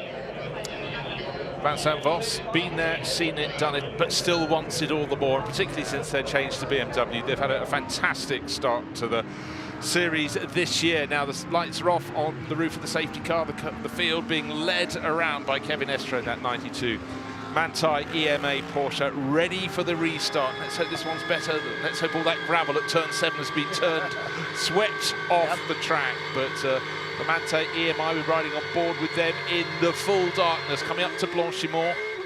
Kevin Estre, what a driver lineup with Julian Andlau and Laurens Vanthoor. But Estre, the driver at the wheel, and just remember at the restart, the last restart, he got the jump on Dries Vanthoor, or more to the point, out-raced him up at La Source and took the lead of the race. Well, he had Thomas Preining behind him, but Preining is not close. Kevin Estre is off like a scalded cat. Now, there's nothing to say that you can't just gun it right from the moment you see the safety car race away from you, but you have to leave room so you don't get held up by the safety car. And Kevin Estre judged that beautifully. Thomas Preining in second place, Dries Vanthoor in third. but then Philippe Eng, Max Hesse, Niki Thiem, Valentino Rossi taking a restart in 7th place. And I think Dries van Tor got by into 2nd place from Thomas Preining up at La Source, saw the tail end of the Rutronic Porsche in 3rd place going down the hill to Eau Rouge, up to Radion and beyond. But Kevin Estre got that restart absolutely spot on, 1.6 seconds clear of the start-finish line, so that was read perfectly. It is even greater, the advantage as he turns into Les Combes at the top of the hill. And is there a fight back? Yeah, the Rutronic Porsche's gone back around Dries van Tor, so 2nd became 3rd, 3rd became 2nd, but all the way and streaking clear Kevin Estre through turn 7. There is still gravel on the track, but nothing like the beach load that was there last time around. By the way, the number 2 Mercedes of Lewandowski has officially been retired. So has the number 70 Lamborghini. We saw that getting hit, and that is out on the spot. So we now have 70, 63, that's the Lamborghini, the green Lamborghini. That is out. Dennis Lind has still not left the pit lane in the 78 car, and I don't suppose that, well, the Barwell car might move again, but it doesn't look like it. Well, it's 37 laps down, 7 laps behind the next car ahead of him, which is already retired. But, you know, Barwell's the sort of team that will persevere, and Dennis Lind, well, maybe it's his punishment for taking the mickey. I put up a photo of Martin and I eating a Belgian salad, which we all know is a great big portion of frite with mayonnaise, and Dennis, being the health-conscious Dane he is, said, doesn't look like very healthy food to me, but we'll let you off, Dennis. Go on, go racing. Yeah, no, it's very healthy food. So Jordan Pepper there, Lee, Pepper, Lind, Lewandowski, Pa, Rueda and Washington. Lind not yet confirmed as out, but I think that is only a matter of time. And who was 81 as well? Well, that was Yannick Bettler, who was the Mercedes, the theme of Motorsport Mercedes. Not sure we'll see that again. Well, it was put on a flatbed and it only had 3 wheels, so that isn't normally the one that continues in the race. Not ideal. So I've noticed over the decades. Nick Kiergaard we saw in the garage 59 at McLaren, that remains in the garage. That's now lost another lap to the leaders. That was in the top 20 at the time of the crisis. Now down in the middle of the top 30 and plummeting like a stone. I mean, fortunately, Garage 159 had 2 McLarens going very well, and the better place on the one that's leading the bronze class, up to 13th position now. So Conrad Grunewald, he'll be at the end of this stint. It's going to be a long stint, it could be another 50 minutes until that car comes in. But then, you know, a really, really strong crew in that 188 crew. Louis Pret, young Monegasque driver, Miguel Ramos and Henrique Chavez, who've been the absolute star in the car. So 2 Portuguese drivers, but Chavez really has just been getting better and better. And so too of Garage 59. So first and second in the race, Kevin Estre, Thomas Preining, eschewed. First use of issue in the middle of the night this year. Ding. Eschewed the pit lane. So too, not coming in for fuel was Patrick Niederhauser in the number 25 Audi, and he's on about the same strategy as them, 47.5 minutes into his stint. Further even than that into the stint, and therefore not coming in either, was Grove Racing's Anton Di Pasquale in their bronze class Porsche. So they will stop soon in the next 10 minutes. And that's about it in the top 40. The next car, not quite. The next car that will be due in the next 10 minutes is in fact in 40th place, and that's Kevin Thuis in the 62 car. Kieran Thuis, I beg your pardon, in the 62 Porsche from Team Parker Racing. Yeah, that was the one in which Derek Pearce gave us the chance to see his number 1, 2, 3, 4 times. He went for a 720 for the Team Parker Racing at Blanchimont, something he will tell all and sundry because he got away with it. But up front, the racing's super, super close. And what we can see now is Niki Thiem is coming under a lot of pressure. He's holding down 6th place because Jules Gounon is right on his tail, the 88 Acodis ASP Mercedes, and he'll do a double stint. Then he'll hand over to Raffaele Marcello, by which time we get Timo Boguslawski back in the car. It should be dawn just about. And it's one of the BMWs going backwards a little bit. Third place, Philippe Eng. We saw the white, yellow and black of the Rover Racing BMW up to 3rd now, ahead of Dries van Tor in the red and white BMW. That's now in 4th place. Max Hesse in 5th, and there was another change. Valentino Rossi's being dive-bombed by Fabian Schiller. So well, Schiller has sneaked Rossi's by. lost 3 places in a lap. He lost to Gunnar Marshall, Fabian Schiller, all in the space of a lap and a half.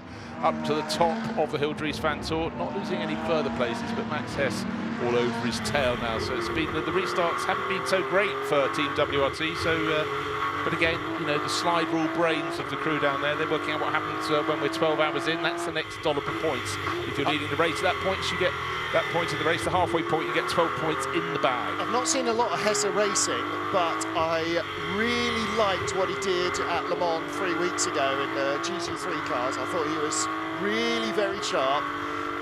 Young kid with, he's got what it takes, definitely, in terms of pace.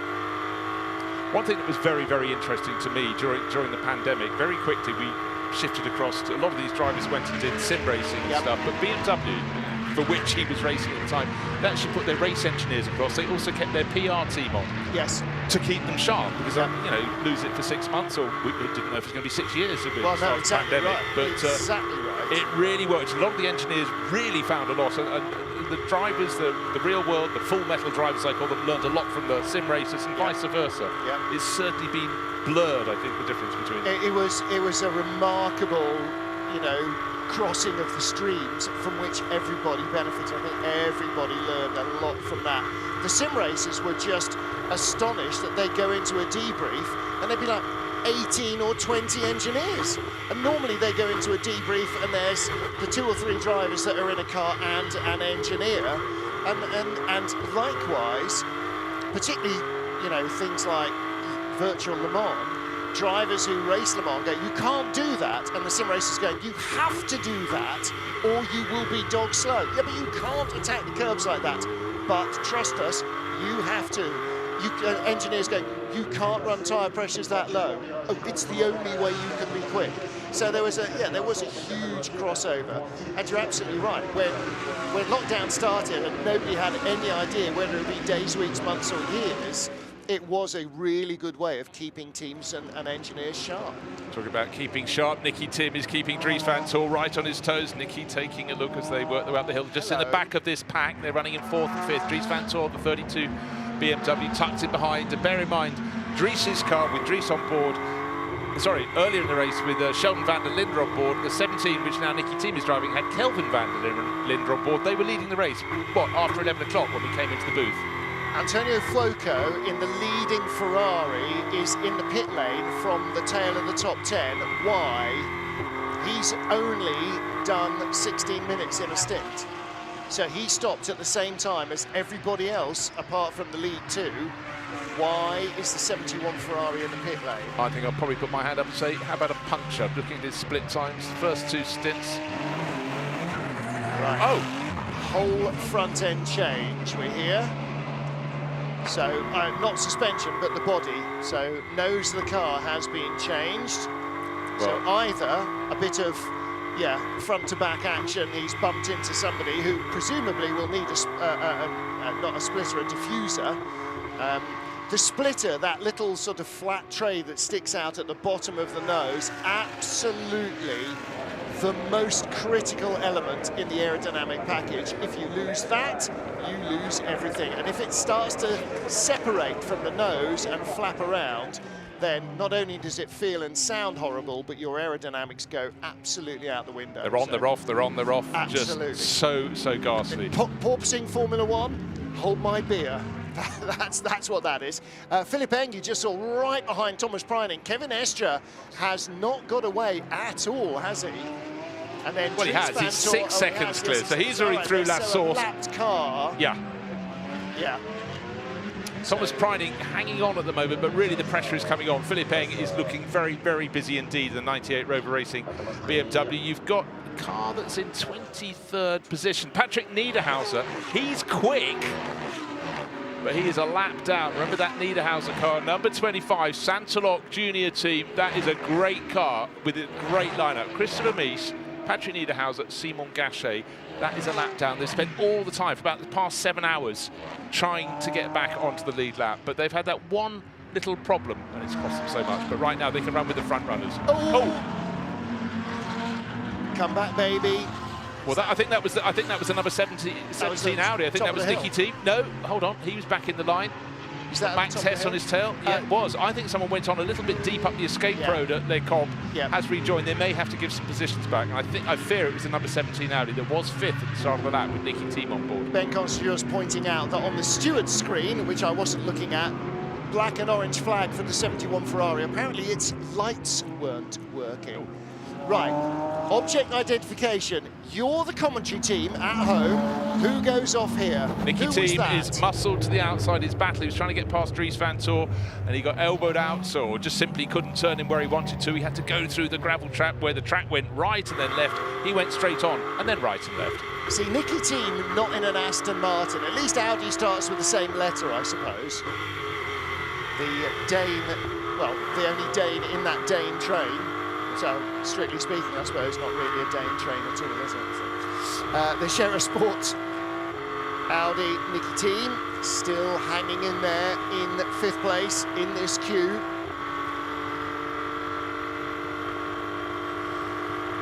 So, these little setbacks, just checking to see where the number 71 Ferrari popped back in after coming in to get the new nose section for that car. With working headlights, 22nd position it was, but 9th at the time it came in. Big moment of some kind for Thomas Laurent in the what was the gold class leading number 9 Audi. He's now lost 5 places, including 2 in the gold class, and has dropped down to 18th place. It was one moment in that lap, he lost about 4 seconds. Yeah. Haven't worked out which of the sectors, but he lost 4 places on the track and 3 places in class. Marco Mappelli, JB Simoneau, Anchan Juven, Christopher Haase, and Chris Fag, and yeah, they all went by him. Well, that's the thing after a safety car period. Of course, the cars is a nose to tail, so one little moment and you can lose a handful of places. You really rather feel for Thomas Laurent, car number 9, the boots on VDS, or one of the 2 boots on VDS Audis. One little slip up there. Time of plenty to fight back, but we've got 14.5 hours remaining, so do the maths. We've had quite a few hours already. Yeah. 9.5. You're the one with the mathematical brain. I'm the doofus. I was setting it up for you, knock it into goal. Tossing it up in the air. Thank you very much indeed. Like a volleyball spike, you know. Yeah. That's where most of my ideas end up, on the spike. Final warning for car 60 for track limits. And you get 6 track limit warnings per car, or 5 warnings, and then after the 6th you get a penalty, which will need to be served at the next pit stop. And the more times you continue to offend, after another 6 you get double the penalty, after another 6 you get triple the penalty. And it's not 1 a lap. You can rack up 6 in a lap if you're a bit errant. In fact, I'd probably rack up 12 in a lap, because there are 17 corners. I'd struggle to rack up 18 in a lap, but I'm sure I'd give it a pretty good go. You're so far off that, Martin, that we're going to give you 2 penalty points for that. Yes. Race leader, Kevin Escher, is just continuing to pull away, and now, between him and Thomas Preining, is the unlapping itself as quickly as it can, number 25 Sansalok Audi. So who did you say was in that? Is that Christopher Mies now? No, it's Patrick Niederhauser. Oh, is it Niederhauser? He's lapping, just as fast as any of the front runners, and proved by running 3rd in the queue. But there are going to be driver changes coming on. 92 Porsche should be in fairly soon. So now then, just mentioning Kevin Escher is at the wheel. In the stream. Oh, by the way, 75th Spa 24 Hours, 75th anniversary of Porsche as well this year. So this is the Manthey team. Let's talk about Grello versus Lello, shall we? Oh, yeah, okay. Grello is the colour scheme of Manthey Racing, green and yellow, for about the past 5 years. Considerable success, particularly at the Nürburgring 24 Hours. Grello, as famous as Bam Tor in a sort of name mashup. The Van Tor Bamber duo of success and note now split up. It's an amicable divorce. But Lello is not Grello spelt wrong. Lello is Marcello's nickname. And invariably those pairings work their way to the front end, but it's getting harder and harder to do that. GT3, more and more contenders, but they do seem. right from the start of the race, in all the comments on our YouTube stream, there's been, it's not Lello, it's Grello. No, it's Lello. No, it's Grello. No, it's Lello. No. Yes, so Lello is Raffaele Marciello and Grello is the green and yellow Porsche. So they are both right when they're, yeah, there we go. Well, the important thing is that actually that Lello's car is 7th with him not in it. It's Jules Gounon driving that, and the Grello, Kevin Estre driving that, soon to pit, is with Kevin Estre on board in the lead of the race by very close on 7 seconds. It's still Porsche 1-2 with Thomas Preining in the 96 Rutronic car in second place, being pushed just a second clear of Philippe Eng in the best of the BMWs, but he's being kept on his toes by Dries van Tor starting to fight back. Helps to an extent by Niki Thiem having that little off up at Les Combes. 2 more official retirements. This will come as no surprise. The number 81 Mercedes. That was the one that hit the number 70 Lamborghini, the Light Motorsport car at turn 7. And also, and this may come as less of a surprise as well, 159, the Garage 59 McLaren is an official retirement. So we saw Nick Kiergaard brought the car in and there was a shattered brake bell and what remained of an enormous disc on the floor, and it looks like it was not just a broken brake. Yes, one does feel that it took 2 to tango in that circumstance. We'll get full official confirmation as what entirely is broken. We'll feel suspension is part of that mixture. Battle for second, PRT on the left of your picture, Thomas Preining. That's the Niederhauser coming through to try and unlap himself. He's now got to catch up with the race leader, Kevin Estre, and try and pass him, but Kevin's 9 seconds that's about the clear. second or third time that Niederhauser has got back in front of Thomas Preining, and then Preining has caught him and got back in front of him again. So you're right, absolutely, that the 25 car that shows 23rd place in the screen is a lap down, but Thomas Preining there had got in front of him and now finds himself back behind him with the Rover Racing BMW of Philippe Eng, then Dries van Tor, then Niki Thiem, then Max Hesse, and a whole second behind him, Jules Gounon. Yeah, Jules got to pull his finger out, get under a second. He will. Give him half a second, he'll do precisely that. Look at the gaps. First to second, 8.3, then second to third, 0.7, third to fourth, 0.5, fourth to fifth, 0.9, fifth to sixth, 0.6, and then 6th to 7th, 1.1. I'll tell you what, Thomas Preining in second place, having just been passed, unlapped by Patrick Niederhauser. He's now pulled clear, but Thomas is really having to hang the tail out on that 96 Porsche. It looks great, but he'd rather it was going in a straighter line. He's coming under a lot of pressure now with Philippe Eng, the number 98 BMW, tucked in behind that blue and yellow Rutronic Porsche. Having to defend really hard, isn't he? But the first 2 cars, Kevin Estre should be in this lap. He's nearly up to the 65-minute maximum stint length, so he'll be in with an advantage at the moment of 8.3 seconds over Thomas Preining, who will be in this time as well on May. No, he surely can't risk taking one further lap. He can. He can only WRT just. Definitely would, which means that Philippe Eng will be our race leader, which means that 25 is back on the lead lap.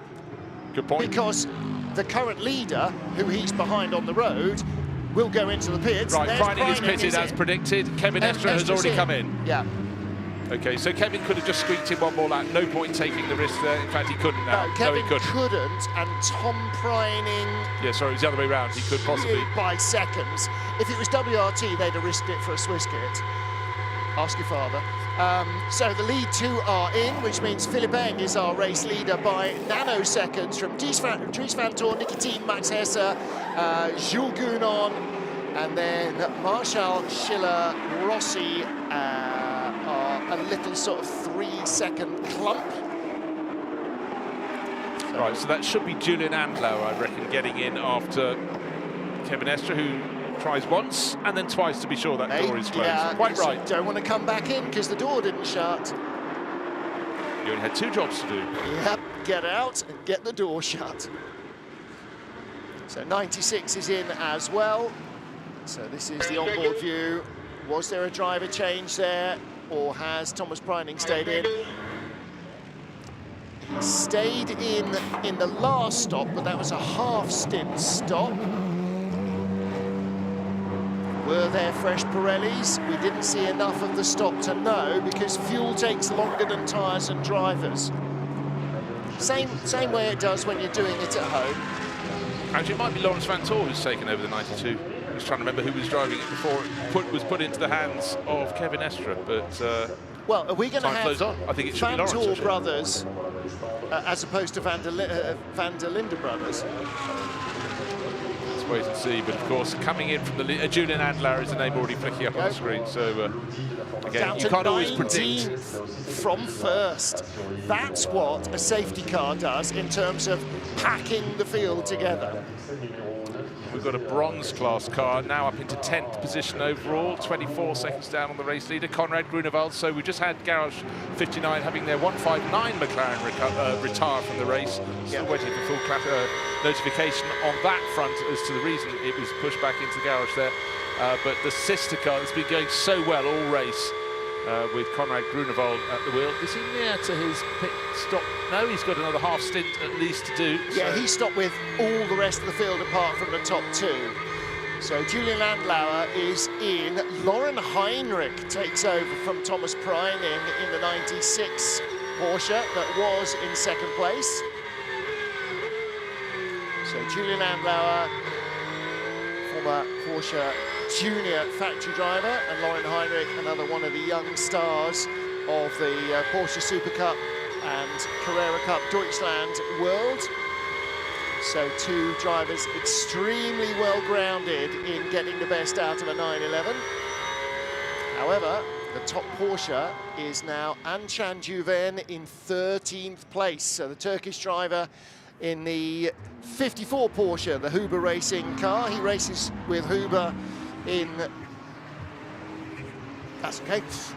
Just saw a little sideways flash as I look back at the main screen. Ançan Güven races with Huber in Carrera Cup Deutschland and in Super Cup.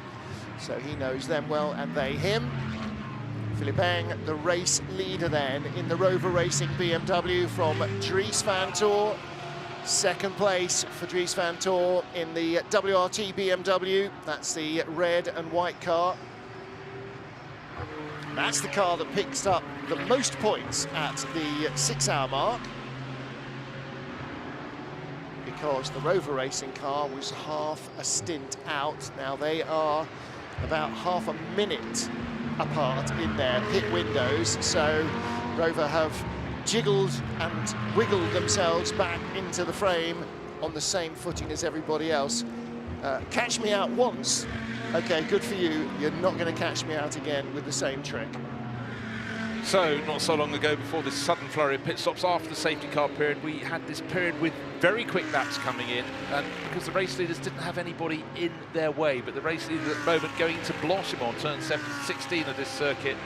Philippe Eng, Rover Racing BMW, the sister car, Max Hess back and forth between them, Dries Vanthoor in the 32 WRT Audi, and Nicky Thiem, the 17 Shearer Sport PHX car into the chicane now, and they will, I would reckon, by the time they got to the top of the Kemmel Straight, catch the last of the runners in the field. Or was that one that just dived into the pit lane, looking for that number 38 Ferrari? I think that's just entered the pits, so that will not be quite so close, but they will be doing some lapping very soon indeed, and that is where this battle with Philippe Eng, with just 1.5 second advantage over Dries Vanthoor in the lead of this race, will have just that little gap, enough for him to choose his moment to go past the back markers when he comes upon them. Going down the hill, riding on board with Max Hess in 4th place overall, the 998 BMW, the second of the cars from Rover Racing, and he's doing his best to get on the tail of Nicky Thiem. He's 2/3 of a second down, getting a little bit close to the toe as he goes up, up, up the Kemmel Straight. Surely not close enough to make a move. No, brakes come on, wait for it. His own brakes go on. 2nd, 3rd and 4th over the chicane at the top of the hill. This is all super close stuff as always. Riding on board with Max Hesse in the BMW.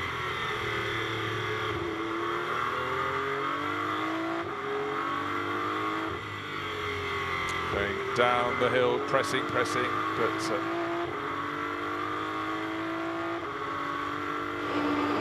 down in Manthey Racing with Kevin Estre, who's just got out the car, but you wouldn't notice to look at you, looking very fresh after a double. Thank you. Well, that's hours in the gym paid off, I guess. No, it was double stint, but quite short in terms of full driving, because there was some stuff going out on there, so we had some full Cosiello and safety car. Yeah, the car was feeling fine. I could overtake Dries on the restart, which was good. Good racing there, and then pull a bit of a gap. Then there was a full course yellow, which lasts only 1 lap, so it screwed us out because the race director said he's gonna do 2 laps all the time, and he did just 1 lap, so he could not pit in the second one. That's why now we are a bit on a different strategy than others. We stayed out, then the safety car came out, and I had a good restart, clean air. It was good to be up front and see what we can do. But the race is still very long.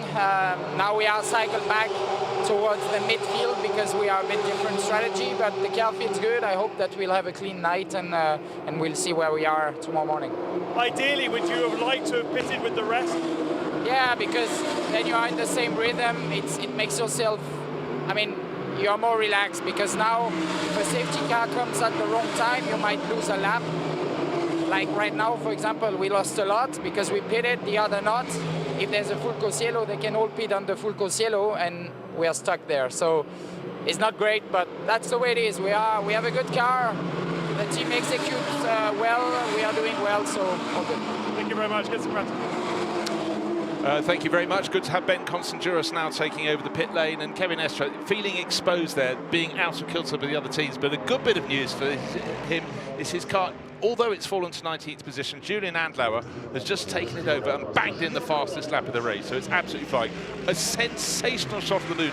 Didn't expect to see that today because we hardly saw the sky until the start of the race. But looking... How close are we to full moon? I think it's just over Francorchamps village by the looks of things, just up the hill by the pizzeria. No, I mean in terms of waxing, I think it's not full moon tonight, is it? Yeah, Julian Andlauer, first flying lap in the stint, 2:17.191. And we talked about drivers jumping from car to car with the Iron Dames. You know, this week a Lamborghini, last week a Lamborghini, next week a Porsche, and so on. Kevin Estre in Le Mans in the hypercar, back into GTs that he knows well. So, you know, he's former GT world champion in world endurance and obviously has, you know, been so successful in GT3 racing as well. But it's that when you talk to coaches about youngsters, and somebody will say, you know, my kid wants to play football or wants to be a sprinter or whatever, what should I do to help them? Make them do lots of other sports too. Most coaches will say that, and with drivers it's no different. Every time you do something different, you learn more than by doing the same. And that variety, same with us, you know, it's what keeps us young and sharp and fast and super athletic. Dreadful gasp through the studio there. Just Kevin Estre though, but what he has and his explanation there, he understands. He's not done enough 24-hour race to understand the ebb and flow, to understand they're exposed because they can't just dive to the pits at the same time as the others because they didn't come in. I don't know why they didn't. We thought about it, but they haven't. Someone at Manthey EMA, but don't forget that's a team with an incredibly illustrious history in winning long-distance races. Like Team WRT, like the very best of them. But for Kevin, he's just feeling a little bit twitchy at the moment. The car's fast, very fast. Interesting, just the other Porsche that came in from behind them, the Rutronic Porsche, Lauren Heinrich on board.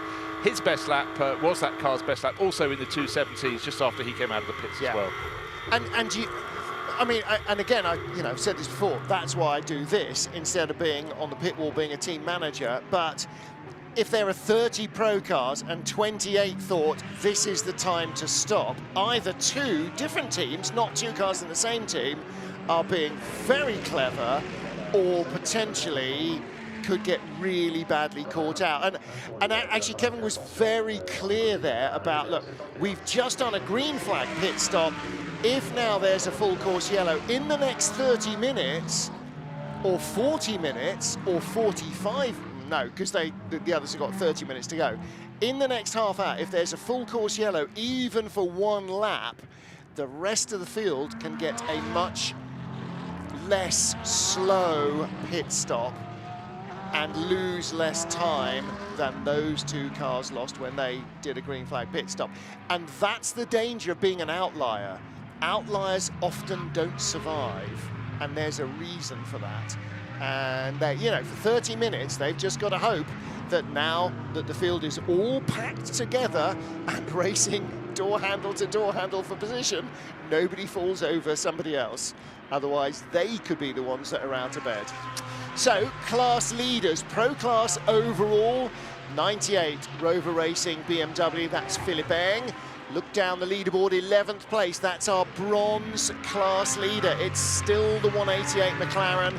Then the gold class leader, JB Simonau, aboard the number 30 BMW. Behind them is the silver class leader, that is Guy van Berlo in the 85 Lamborghini, and the Pro-Am leader, Jean Glorieux, 34th place in the 888, which is the CSA Racing Audi. So that is the Pro-Am class leader. So those he doesn't have much of a lead in that class, so it's only about 8 seconds over Nicky Leutwiler.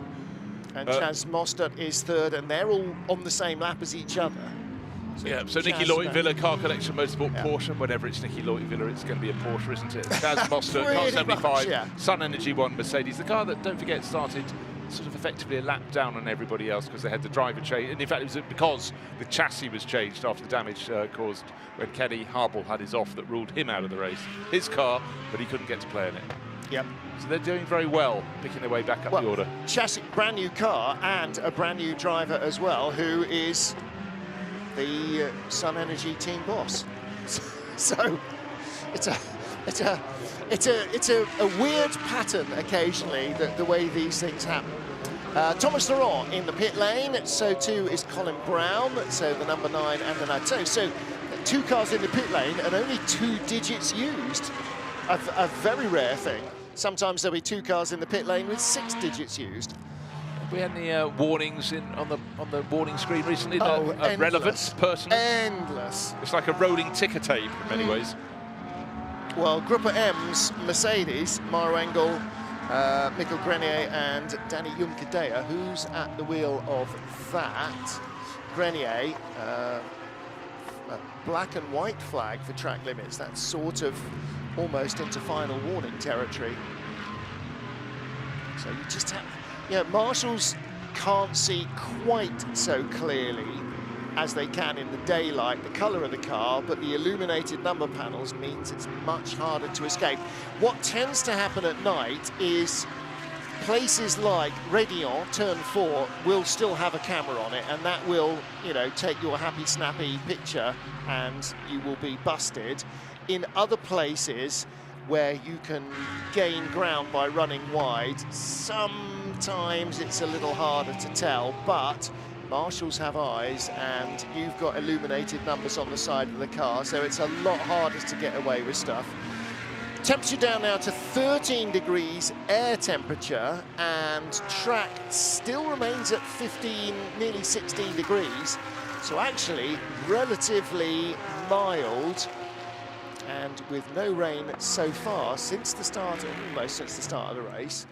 Actually, it's a lot less carnage than we had possibly anticipated this morning, where we opened the curtains and it was drizzling as it had been when we went to bed last night. And it became a lot heavier through the course of the morning. The fact it's only fallen, it's just gone 220 in the morning.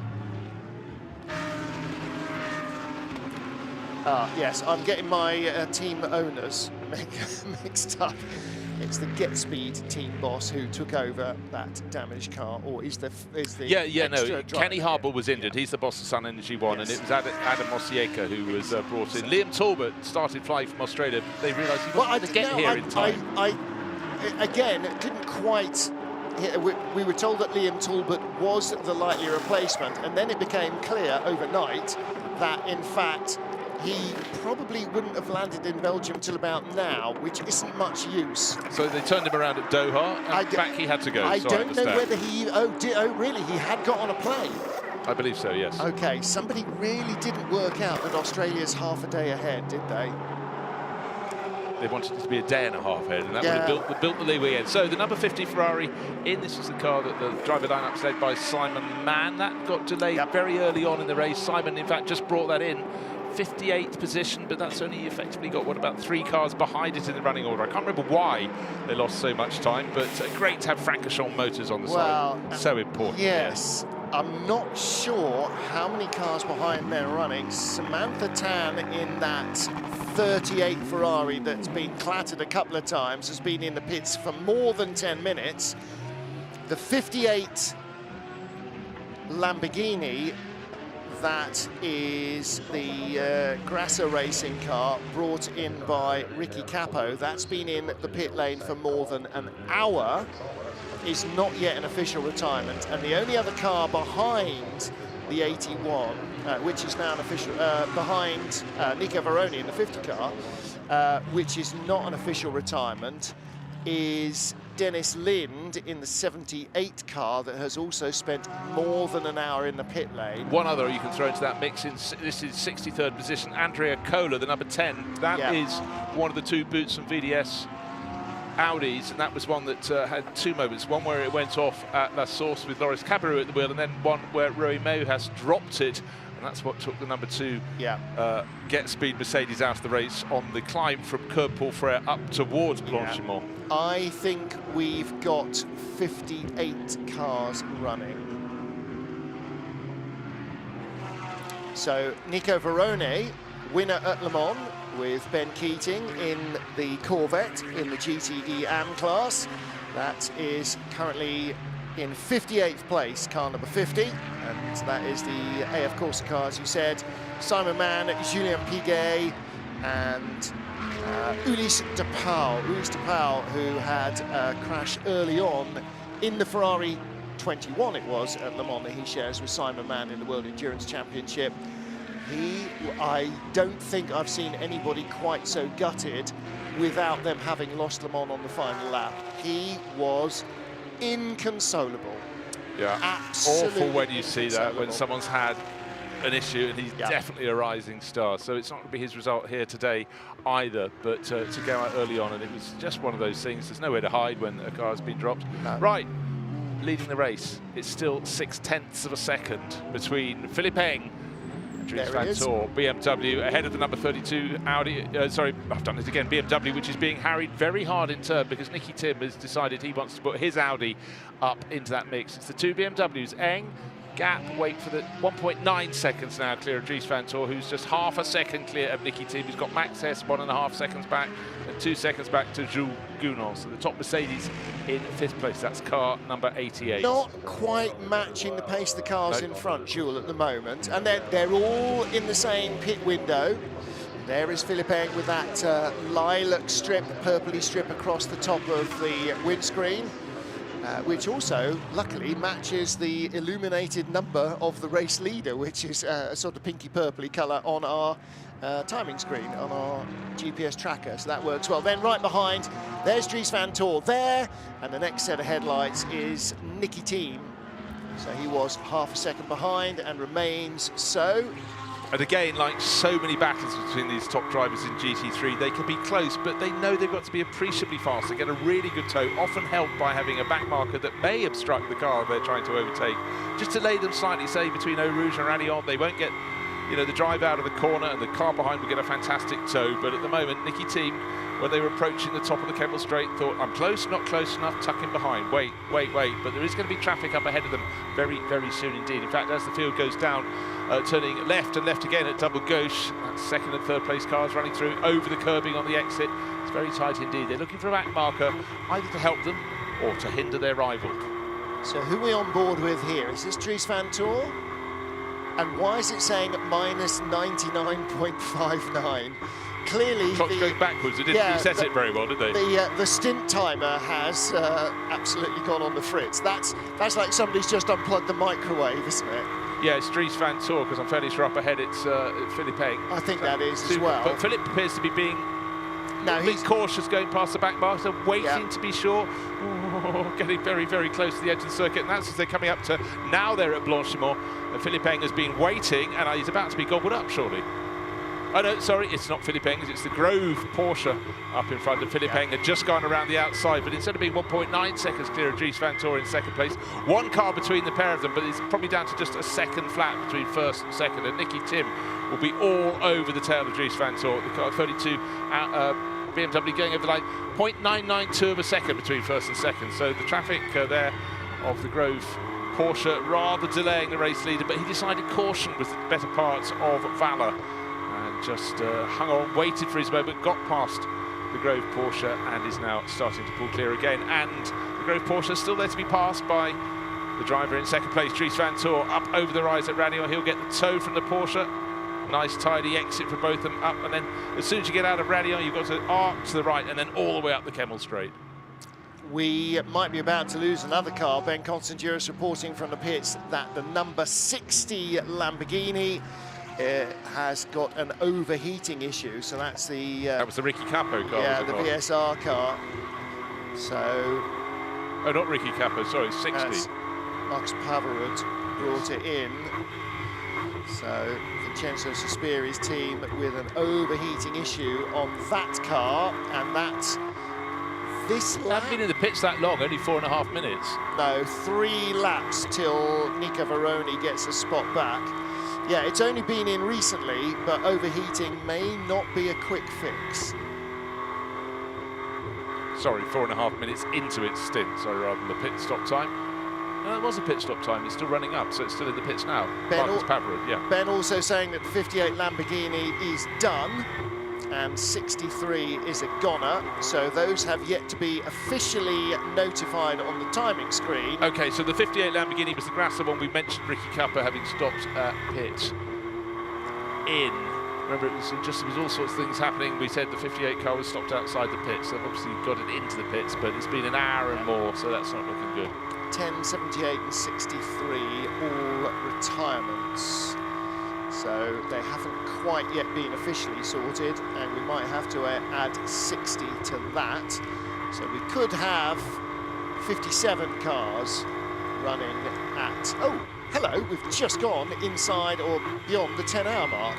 So 10 hours in, and we've lost 12, possibly 13 cars. Not too bad, bearing in mind, yes, the sun was shining at the start of the race, but it'd been raining all morning, so it's a very, very slippery track. Right, now, winner prediction at this point. Ooh. Julian Andlauer, car number 92, that is running down. We just had a pit stop, it's out of sequence, but our prediction, Race Vision powered by AWS, is to win by 10 seconds from the route. That's the Manthey EMA Porsche from the 96 Rutronic Porsche they think will be in second place, 10 seconds down. And the car that's leading the race at the moment, Philippe Eng, the better of the two Rover Racing BMWs, they reckon will finish third, but only just ahead of Dries Van Tor. Can I just say, with 14 hours to go, that's like Cricinfo predicting an Aussie win on day one of a 5-day test. All right, I mean, it's Australia, so that's much more likely to be correct, but that's, with 14 hours to go, picking anybody in the top 20, that's quite bold, isn't it? That's been worked out on an abacus. Did you know that? That is some bold AI. That is some very, very... So what it's saying is the two cars that didn't come in to make their pit stops when everyone else did behind in the full course yellow period and went to safety car, Julian Andlau is in 18th place and Lauren Heinrich in 19th, and yet it's predicted they will be 7 seconds clear of the car that's leading the race at the moment when the clock ticks to 24 hours. Yeah.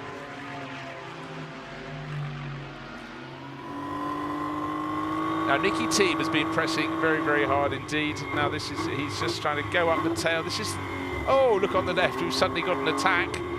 Nicky Team. That was the last lap, and Max Hess has also got past Dries Van Tor, so it's suddenly getting very, very busy indeed. But Hess will make the pass as well. Yeah, around the outside, you could see that the lights were disappearing off to the left-hand side. There's Hesse still, and it's pointing right there. He's going left, left, left, left. You don't need a spotter because the camera does it for you. That's a double set of headlights there, isn't it? And Hesse down the inside. Well, that's big, fabulous racing, isn't it? That's a big move. But Dries Van Tor would have been... Oh, no, he's got momentum. And he didn't try and block it, because at that point, he would have been the billiard ball punted off. Yep. Powered into the pocket, well, into the pocket. There are some places you can take a chance, and heading down into Pouan is not one of those some places, and heading up into Stavelot is Blanchimont rather, is also not one of those some places. So it is 2:33 Central European Summer Time, midnight 33 Greenwich Mean Time, and we are 14 hours to go, or just under, so 10 hours in, 14 hours to go in the CrowdStrike 24 Hours of Spa, and it is still Philippe Eng leading for BMW. What other GT cars has Philippe Eng driven? It's a bit like Kevin Estre with Porsche and a bit like Laurens Vanthoor with Audi. They're sort of a synonymous. I know Laurens Vanthoor isn't quite so synonymous anymore, but I can't think of Philippe Eng being in a different brand. No, I think when I think of Philippe Eng, I think of him being in it when the BMW Z4s were racing this championship about 8 years ago. Yeah, absolutely. He was a German Porsche champion back in his early life, but he scored a Spa 24 win in 2016 in a Rover BMW, so he hasn't really moved very far at all. Plenty of success for him. Well, now then. And he won again in Walkenhorst BMW 2 years later. Yeah. Ah, right, this is the Marcus Pavarud car number 58. Well, you can see lots of number steam 60 coming out of the radiator. Okay, I thought we had that almost down as a retirement. Well, Ben said it came in with overheating, and it's still steaming. So Vincenzo Sospiri Racing's crew working very hard on that, front end and rear end. Let's try and see if we can see what exactly they're the radiator's at the front, but the heat generator source is at the rear, so yes, it makes sense that they are trying to make sure the two are connected. You can see from earlier contact with the tyre barriers. Well, it's fired up, so that doesn't sound like a retirement. No. Ben said it was in with overheating, but didn't say it was done. 58 and 63 yet to be officially retired. 66 yet to be officially retired, but really going nowhere. The 63 not being officially retired. It's in grey on our timing screen. That was the Jordan Pepper car. Oh, sorry, I mean 78. Yeah, not 78. Yeah, that's the Barwell Motorsport car that Dennis Lynn brought in a very, very long time ago, which is now 57 laps down. So presumably that means Mark Lemmer's got his sleeves rolled up and he's trying to rectify the problem. Either that or they've all gone home to bed without notifying the stewards that the car is going no further. Right, well, they fired it up and now they're gluing it back together, and they've topped up the header tank. It's pretty much good to go. Well, good to go out and see what it looks like at speed on the circuit, and if it starts boiling again, back in to have another go. Yeah, many's the time you see a driver, particularly when you've had a long delay like this, it's worth coming in at the end of your out lap. Just check how things are going, check it all over again. This isn't after cars had contact though, this is after, so often that is the time you want to check that everything is four square. Why would the radiator be punctured?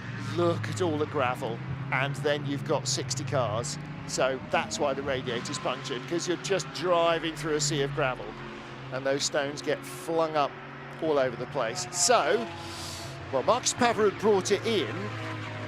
We will wait and see who takes it back out. Nico Verone is now on the same lap as that car, so should go by. So that will be a change for last.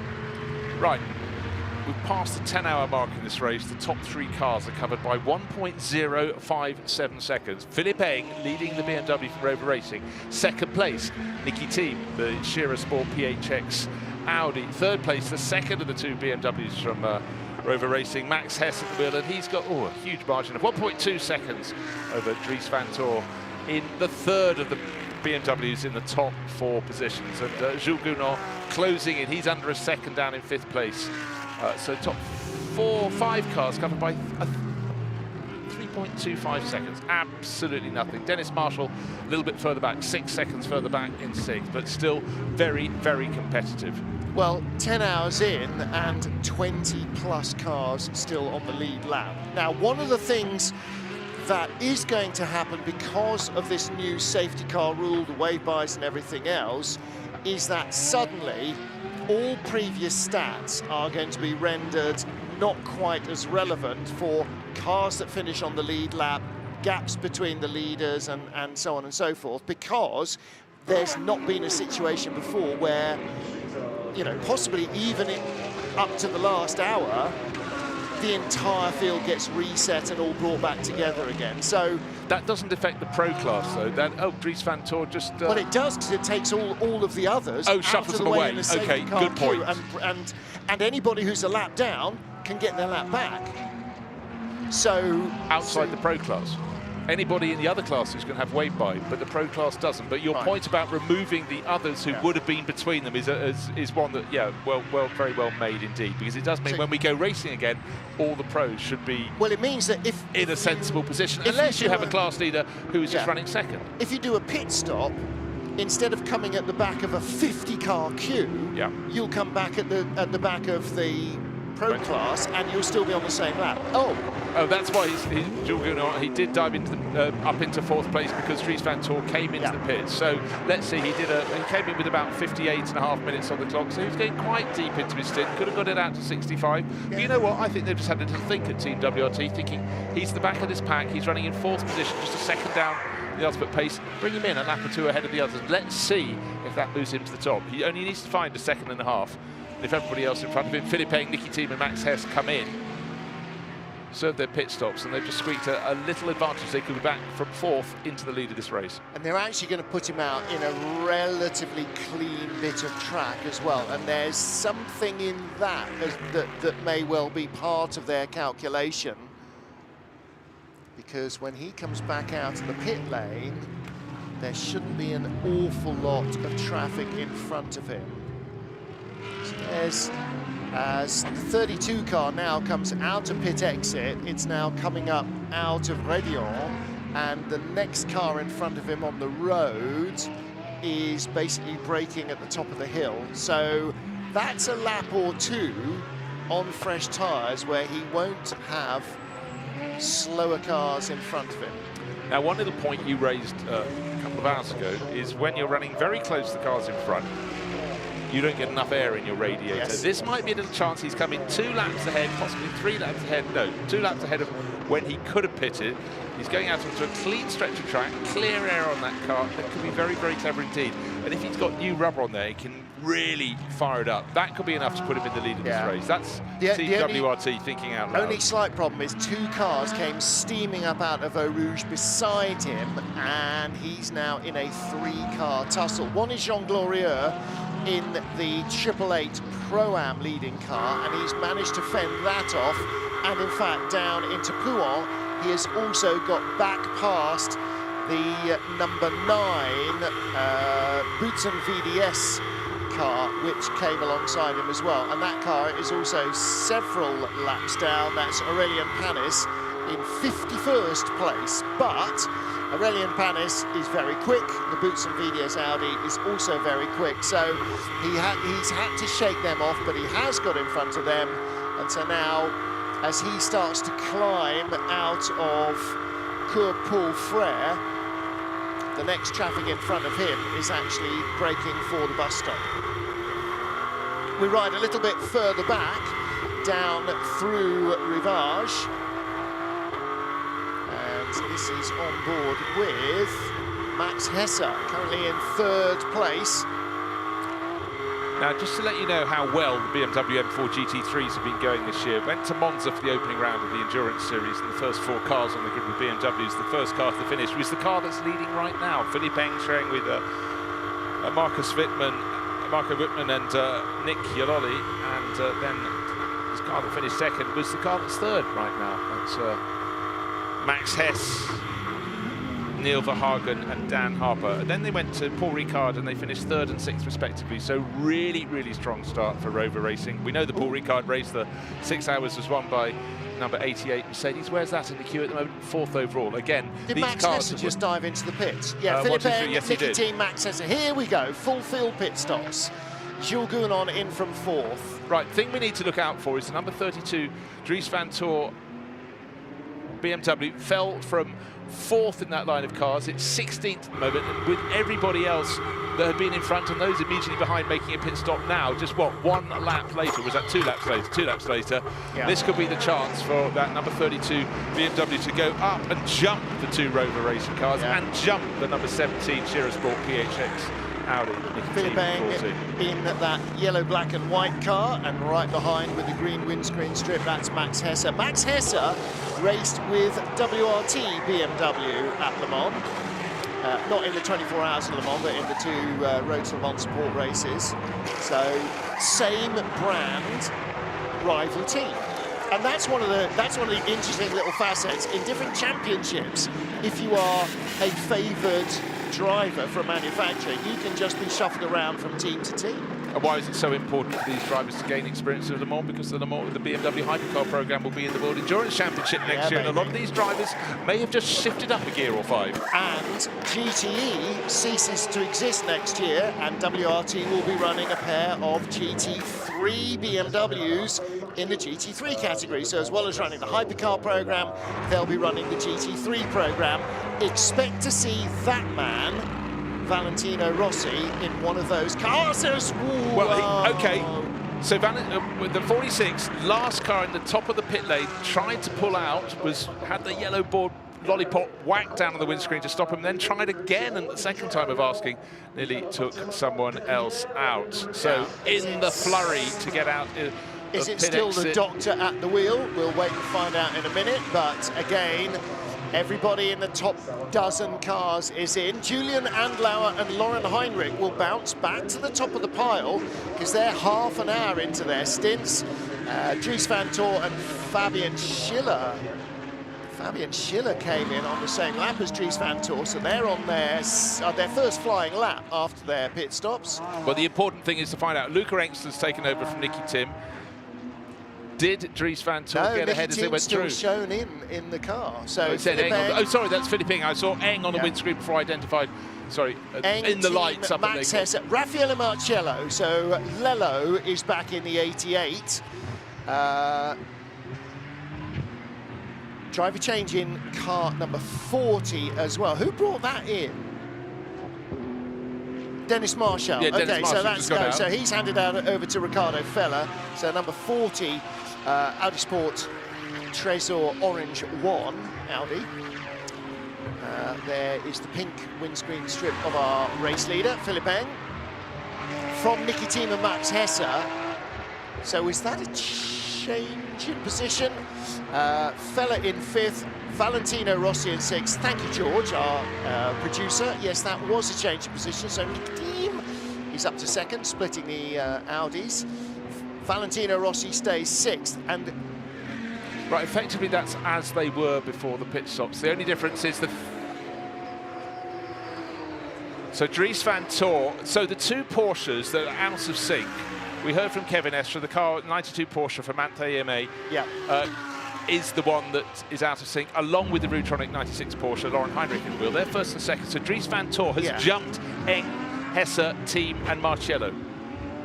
No, he hasn't. He's jumped 3 of those. Eng, Hesse and Thiem. He's jumped all of those by making his pit stop 2 laps earlier. We thought that's what Team WRT was doing to try and steal an advantage. Remember those cars, Enger, Hesse, Thiem and Dries Van Tor were covered by 1.2 seconds, the first 4, and they had to do something to try and get clear of it, and they've done it. So good marks there for Team WRT. And AF Corse as well have got Antonio Fuoco's Ferrari into the top 10 by bringing him in out of sync. He came in out of sync with most of the field and also slightly out of sync with Andlauer and Heinrich. But see, now the deal is that now again, potentially when they stop once more, the 92 and 96 Porsches, Julian Andlauer and Lauren Heinrich, will stop again half a stint away from the rest of the field,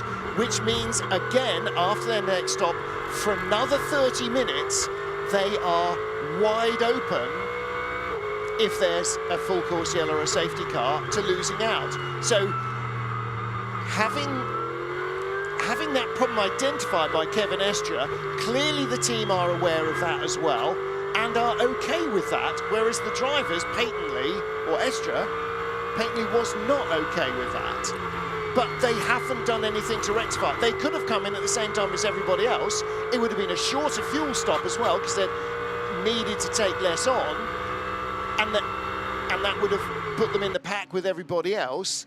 At the moment, they're 20 seconds apart and 5 seconds beyond anybody else, but they're still potentially exposed for another hour until the other guys stop again, at which time that's their next opportunity to get back on in sync with the rest of the field. They have deliberately remained outliers. So for the brains on the pit wall in two different teams, this is a positive, whereas Kevin Estra's going, this might not work well for us. Now, there are more than two approaches, but there are two approaches here that I can throw into that mix.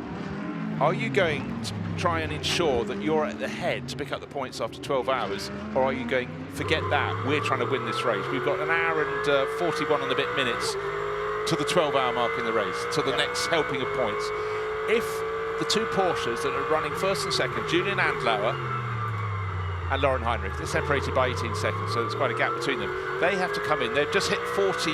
They've got 25 minutes max in this stint before they have to pit again, and then another hour beyond that. So that means they're going to have 2 pit stops before we get to the 12-hour mark. Right. Whereas their rivals behind them, everyone from Dries van Toren in third place backwards for the rest of the top 10, only have to wait one more pit stop before the 12-hour mark. So not only have they left themselves exposed to a full course yellow, costing them... They miss out the big points at 12 hours in. If there is any delay whatsoever. So 1 hour 40 minutes, they're 40 minutes into the stint, so they've got to come in 20 minutes, which brings it down to 1 hour 20. They can only run 65 minutes legally, so yeah, they have to make more pit stops. Right, Jules Gounon is really starting to... Sorry, Raffaele Marcello's just taken over. Now he's really pushing the number 17 Nicky team-driven Audi. Yeah. They've been jumped by Dries van Toor, but Raffaele Marcello and Nicky team, how many battles have they had over the years? Probably fewer than you think, because Nicky team spent so much time doing World Endurance Championship, and Raffaele Marcello spent so much time... Yeah, that's true. And so actually... But this has largely been the stage on which they raced, the Sparks 24 hours, because Nicky team would almost always do this event. And remember, a handful of years ago, he waited until literally the final lap of the race, set the race as fast as that, because he could. Because he can, exactly. Yeah, and actually, Nicky team being here sort of reminds you that there is just the sole single Aston Martin in the field. How times change, but you know, this has been the nature though of GT3 and GT4. A manufacturer will produce a car for the class.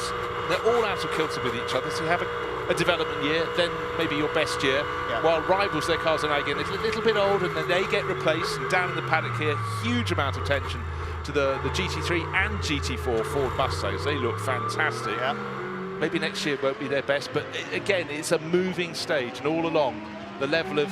You produce a car as a manufacturer, you want to sell lots of them, you've got to have it so it's nice for the pros and the AMs and the less experienced drivers to get to work, to race together, to learn, to go towards the front of the field. And people might be looking at these, you know, low slug European exotics like Lamborghini Huracans and Porsche 911s and Ferrari, whatever, and going, yeah, but the Mustang, look how big it is. Hello, everybody. Remember Bentley? Yeah.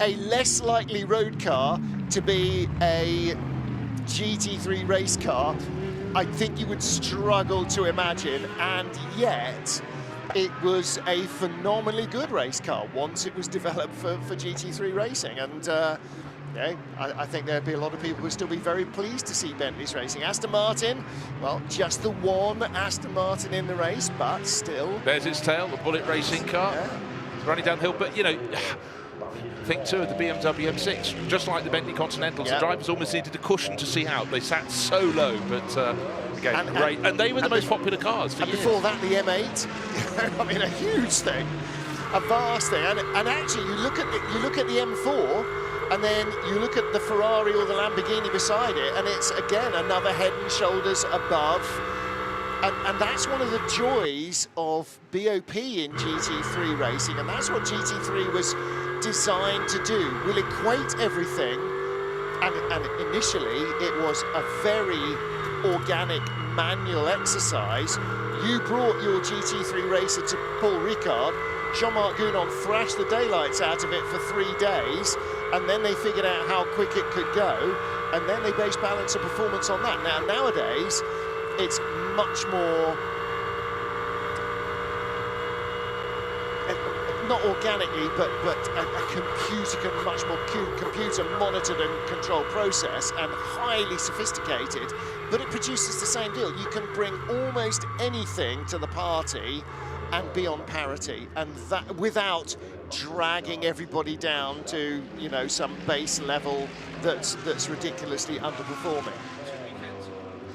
2 weekends ago in the GT World Challenge event, the Fanatec GT World Challenge Asia event at Fuji, we had 12 different GT3 manufacturers on the grid and a 13th manufacturer in the GT4 classes at the back. It was absolutely phenomenal. We were only missing one make of the 13 GT3 cars that are competing around the world.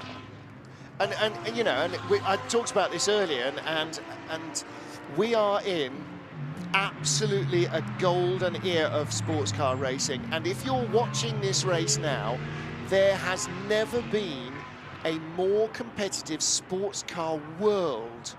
And not just Europe, not just North America, not just in ACO rules racing, not just in SRO rules racing, not just in Asia, not just everywhere. There's never been so much good sports car racing as we're living through now. This is absolutely head and shoulders above any previous era.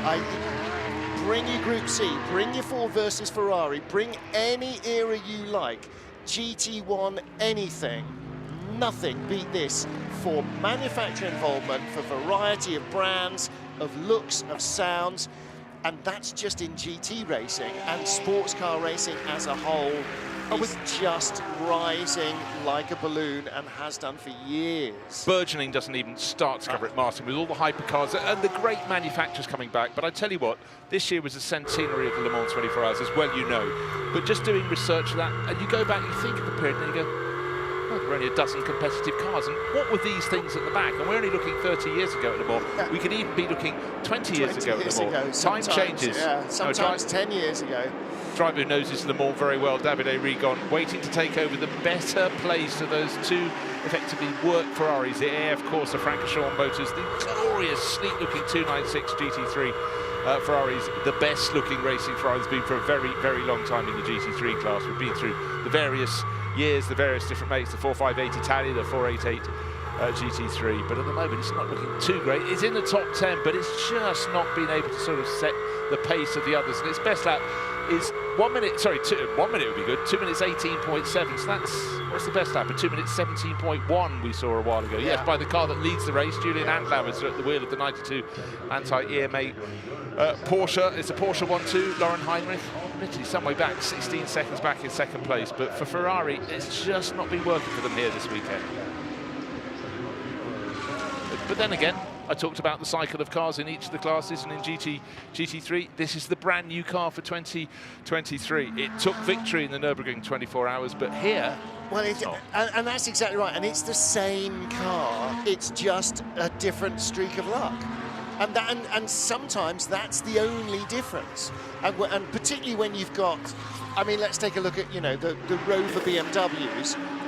To all intents and purposes, driver lineups are identically talented, cars are the same, run by the same team, different liveries, and it will be one little lucky or unlucky break in the race that will make the difference between the two of them. Yeah, one other factor to be considered is the Nürburgring 24 Hours. You have a slightly different balance performance equation, so it's not using the SRO rules. But here, I'm sure the time will come for the 296 GT3 Ferrari. But the sister car had that problem early on, had the puncture. But don't forget, it led the early stages of the race. Alessia Rivera started second, got into the lead pretty short order. But that is down car number 21. Look down, keep scrolling, and eventually get to 27. No, we're not. Yeah, 27th place, Maxim Sula. Sorry, that's 21. I was looking for 51. It's Robert Schwarzman in 24th. Yeah. 24th. You don't expect to drive a lineup as strong as they have in that. Robert Schwarzman at the wheel And he's showing that with Alessio Rivera and Nicholas Nielsen. We did see that little moment with Nicholas Nielsen trying to leave the pits, and it sort of stalled in the pit lane, and they got it going. Didn't lose much time, but just little niggles. Yeah, I mean, it's got plenty of pace. It was well up early on. It's not well up any longer. And yeah, above all else, to win a race like this, all the preparation in the world, you can bring the biggest shotgun to the fight. If luck's not on your side, you know, we talk about this all the time at Le Mans. Look, Le Mans chooses who wins. Spa's the same. It is the vagaries of fate. It's the weather, it's somebody else's accident. You know, there are cars retired who did absolutely nothing wrong, but just got collected in somebody else's accident. And sometimes, no matter how good the driver's spidey senses are, it's just going to come and get you, and that's all there is to it. And that's what you accept. You know, you accept that in racing, like in life, it's not always fair, and sometimes the stuff just comes and gets you. So you just got to pick yourself up, dust yourself down. Champions aren't the guys that never get knocked down. They're the guys that never don't get back up again. And it's also in long-distance racing, it's about managing problems that may begin to manifest themselves. Okay, should we wait until we do our technical pit stop after we reach the halfway point in this race? We'll have time to work on the car then. Will it last, or will this problem become worse? That is experience. There is no substitute for experience, but also learning from those moments. Right, what we have learned is that the AI prediction is the Porsches that are running first and second. They'll be separated at the end of the race by 5 seconds fewer than they are now. It's going to be 10 seconds between them, according to the calculations. With 92, the Manthey EMA Porsche still ahead, according to the calculations, after 24 hours. We've got 13 and a half hours remaining. And the order, in fact, is as it is predicted it will be at the end of the race. 92, 96, and the best of the BMWs in third place, the number 32 car of Dries Van Toor. Will they be right? Will they be wrong? Going to be interesting, isn't it? There has been a change for the first time in a long, long time at the top of Pro-Am. 24 is now the Pro-Am leader, not the 888. So that's car collection. Nicky Leutwiler handed the car over recently to Alex Fontana. So car collection now leading Pro-Am. And the 888 CSA Racing car, which was driven by Jean Glorieux, now driven by Casper Stevenson, that's in second, and Chas Mostert still in third place in the class in the 75 Sun Energy 1 Racing Mercedes. So, yeah, that is the first time in hours that 888 has not led that class. So it was being hunted, and after the last safety car period and the wave buys, and the gap was down to about 12 seconds. It's been chipped away, and for car collection motorsport, Nicky Leutwiler obviously did a very, very good job, not just to move into the lead of the class, but importantly from our point of view, to move onto the lead timing screen, which covers the top 35 runners. Yeah, it's an important element for those colours to come up. In fact, he's going up the Kemmel Straight as the second place car of Casper Stevenson comes out of La Source down towards Eau Rouge. So there's about a kilometre between them. Right, what else is going to change through the course of this race? Time will come that night will disperse. We're at 3 o'clock in the morning local time in Spa-Francorchamps in the Belgian Ardennes, and it's getting light at about not long after 5 o'clock. I recall waking at that time this morning. Well, certainly light is in the sky. Difference between light in sky and sun up, but even with the curtains drawn in the chalet, I was certainly disturbed relatively early this morning. You can probably tell me it's 6:05 or something. It's coming up. 5:29 official sunrise. So we'll start getting light at 5. Yeah, we'll start to get golden hour from 4:30, so an hour and a half. So we're more than halfway through the night. The hours of darkness. It was fully dark here when we came into the booth at 11 o'clock. At about 10 o'clock, it was certainly on the cusp. So even though it feels so like we're gone forever. And the forecast now, Ferraris have been going showing that well, but not as well as they'd like. Oh, really? So let's go down to Ben Constanturis, who's going to be catching up down in the Ferrari pit lane with Antonio Fuoco. Antonio Fuoco giving way to Davide Rigon just a few moments ago. Antonio, you had an unscheduled pit stop for no lights on the car. Do you know exactly why that happened?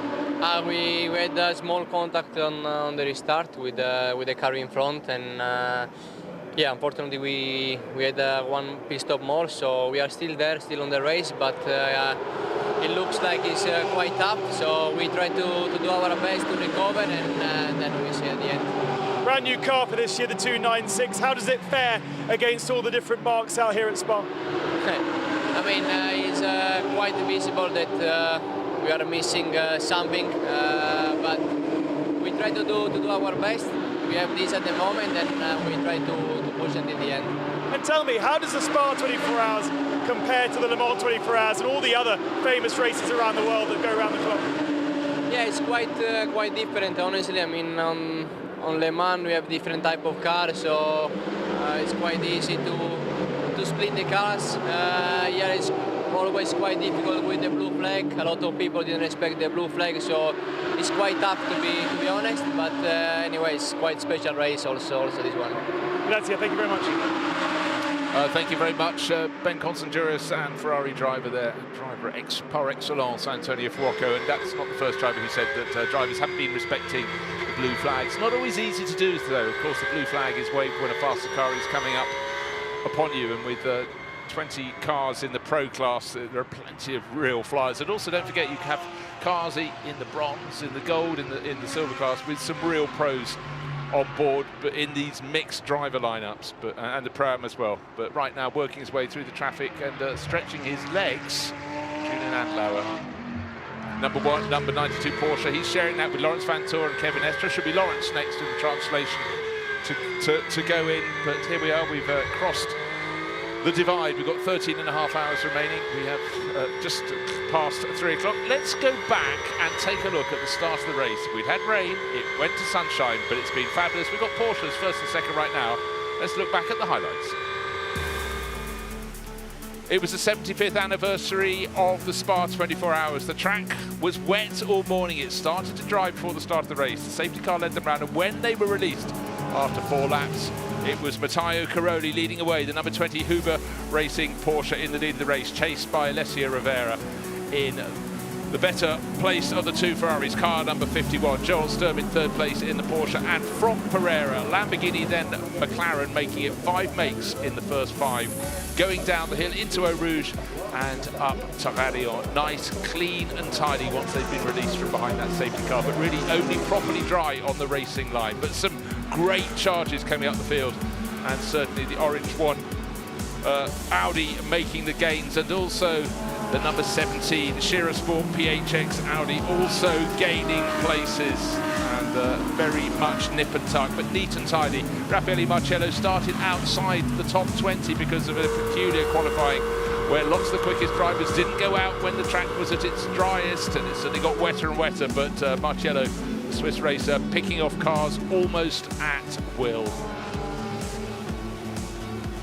GT3 racing at its very, very finest in the early stages. Side by side, the number 32 Team WRT Audi trying to pick its way forward, BMW trying to pick its way forward behind one of the sister cars on the Belgian team. Gerhard Watzinger getting a little bit wrong. That was his 3rd spin, unfortunately, for him in the Lippert Lamborghini. Somehow everybody behind managed to avoid him. He got back on the track and continued on his way. But alas, for another Lamborghini, the number 63 Grasser racing car, Jordan Pepper had made that fly, but that in the first hour went into the garage. Four laps were lost in that. And then Alessia Rivera moved past Janis Fitcher, who'd taken over from Matteo Caroli in the number 20 Huber Porsche, and then also Matteo Drudi coming through, but still a great run from the Porsche. Bear in mind that's running in the bronze class. 5 classes making up Spa 24 Hours. But Raffaele Marcello continued to pick his way up the order. A little rub on the side of the pure racing Porsche, but Marco Seefried managed to keep that out of the way. Down through double gauche they went. And another car making progress was the Manthey EMA Porsche, but unfortunately Kevin Estre tagged the back of Samantha Tan's Ferrari, spun that round, and that would earn them a 30-second penalty. And then after a little bit of contact and the deflating left rear tyre, the 51 Ferrari, don't forget, an early race leader had to come into the pits, and that costed a lot of positions. And then Indy Dontje brought out the 2nd safety car period of the day, a little pirouette into the tyre wall in the middle of a double gauche in the Winwood Racing Mercedes. And thereafter, Nicky Tim took over in the lead of the race from Dennis Marshall, pushing the Audi back to 2nd place with his own Audi for Shira Sport PHX. And just a lap later, coming up into the chicane at the end of the lap, look, the number 40 Audi getting a little bit wrong, too deep into the corner. by the time they turned sharp left onto start-finish straight. Kevin Estra was coming through, so third became second for him. And then problems for 2 of the 4 BMWs from Team WRT. Adam Carroll being thumped around by teammate Valentino Rossi at the chicane. Oops. And about 50 minutes later, a puncture, a right rear puncture, I beg your pardon, for Adam Carroll really scuppered his race in the 31 Audi. And then Fran Rueda had just taken over the Inception Racing McLaren that had all sorts of electrical problems and couldn't complete the lap. Took about 15 minutes trying to get it back. And that was one of the very early retirements in the race. Evening lights started to go towards proper darkness. There's a bit of something falling off the Shearer Sport PHX Audi. And it's getting very, very tight indeed at the front of the race. The Manthey EMA Porsche choosing its moment. Great move down the inside into Bruxelles corner. By the time they got to Speakers, as they dropped down towards Pouhon, the move was made. The Manthey Porsche into the lead of the race. Then Derek Pearce going for the biggest spin of the race. 720 in and out of the gravel at Blanchimont, and continue as if nothing had happened at all. And then a moment at the end of a full course yellow period, just look how fast Jules Gounod reacted that, gained 2 places in the blink of an eye, and then another couple, or was it all 3, as he went down into Eau Rouge and up to Radion. That was the driver from Andorra really on his tiptoes, and the 88 Mercedes continued to work its way forward. But we had 2 Van der Lindes. We had a Kelvin in the Audi and a Sheldon in the BMW, pushing hard, fighting over the lead of the race, and it really, really was a nip and tuck. And this is the moment that Sheldon had his brother delayed in front of him, and he just went round the outside, down into Bruxelles, still not in front, but the nose of that BMW for Team WRT, and Sheldon moving ahead of Kelvin down the slope to Speakers corner. What a great move there. Rover BMW pushing very hard indeed, inside the top 10, inside the top 6, gaining places all the time. That was the 998 car working its way up the order. The BMW junior team drivers there going very, very well indeed. 2 problems for the number 10 Audi from Boots of VDS. That was a spin. And then here, just after a driver change, another one going up towards Blanchimont and spitting wide and taking out the number 2 Mercedes. And that was over and out for poor Andrei Lewandowski there. And then again, La Source always so tight, looking for the overtakes there and not always coming. And then turn 7 in the space of 20 minutes just became the place to go off, and a couple of absolutely innocent parties. Yeah, that was the number 4 Mercedes being caught out by the spinning VSR Lamborghini. We just had a restart, and then still with gravel on the track, round they went. The Lippert Lamborghini, look, spins over the curbs. 2, 3, 4 cars miss, and unfortunately the Thieber Mercedes giving it a big clatter, spinning it around. That's 2 cars out of the race, and both of them going off because of Mercedes have gone off ahead of them. So consequences often of other people's making. That all had to be cleared up. The cars were put onto flatbeds and brought back to retire out of the race. Waiting for turns to come, Julian Andlauer waiting to take over the Manthey EMA Porsche in the lead of the race. And then the Grover Porsche just getting right in the way of this fabulous battle for between, again, the number 17 Audi from Shearer Sport PHX, and again, the BMW number 32 from Team WRT getting the better down the hill into Bruxelles.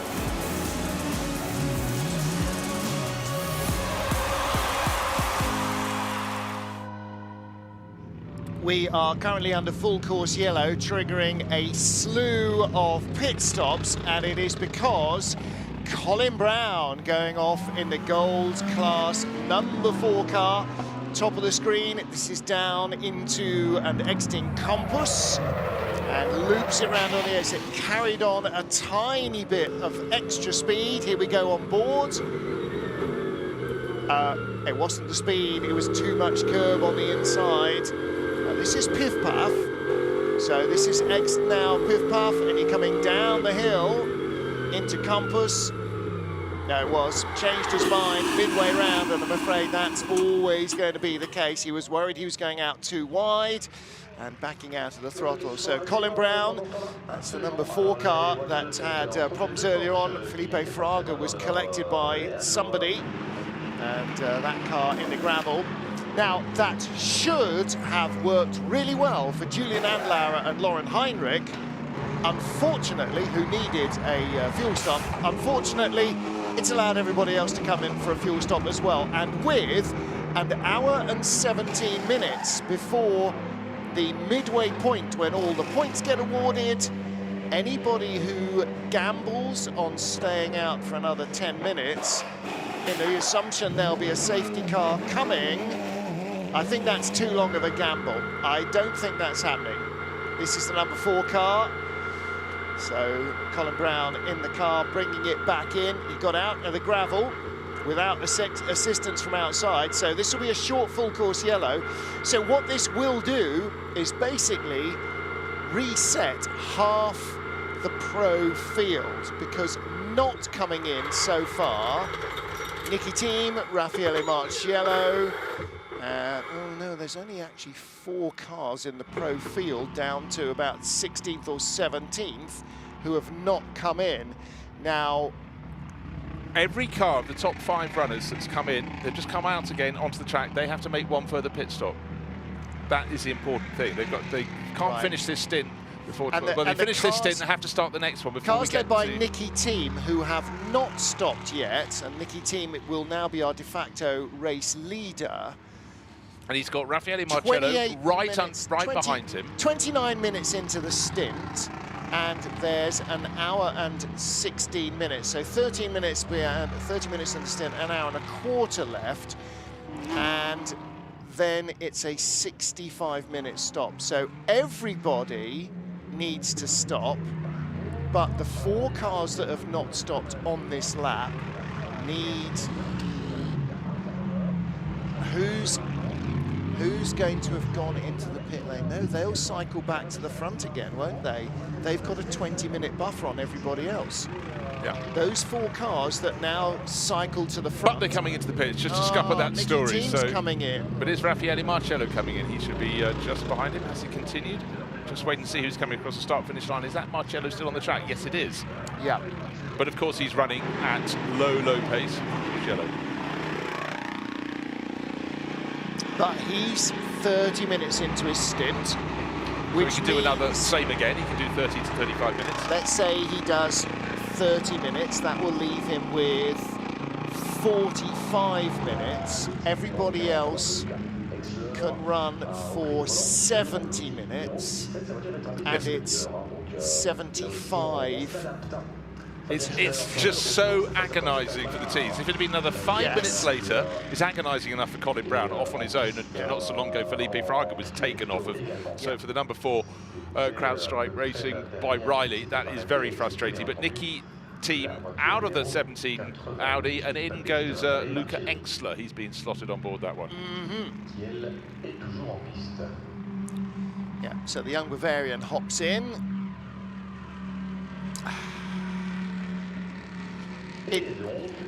For this to work for these guys, it has to go green until 12 hours. Yeah. If it doesn't, then everybody's in the same ballpark again, and everybody will fuel again. And at the moment, I'm slightly surprised that Audi and the 40 Audi, which is in as well, and Schiller in the 777 Mercedes, I'm slightly surprised they didn't stick to their guns. Well, what am I missing? Why is my maths not working? Okay, the safety car is now followed out after the full course yellow. So still lots of gravel on the track up at turn 7, just the track goes downhill towards Bruxelles. But he'll be running in front of Raffaele Marciello's car. There it is, the number 88, a Codis ASP Mercedes. Now for Jerome Policon's crew, have they got the guts to stick it out? They won it last year. They've had so much promise in this race over the years and so much disappointment until last year when they finally managed to nail it. And of course that was a phenomenal year last year for Raffaele Marciello. It was precious little he didn't win across the various various elements of Fanatec GT World racing, but it just came so. By the way, well. Look at the flags and nations there. Just look at the flags and nations from the time. This is, you know, from 40 on down, 48 on, 46 on down. Brazil, the UK, China, France, USA, and they moved it off the screen for you. Yeah, but up the front end, it's Switzerland, from Austria, from France, from Germany, from Belgium, from USA, going quite well. Italian, we've doubled up there. Yeah. Luca Engstler, Germany, Ricardo Feller, Switzerland, and another Austrian, and then a Monegasque. That's the top 11.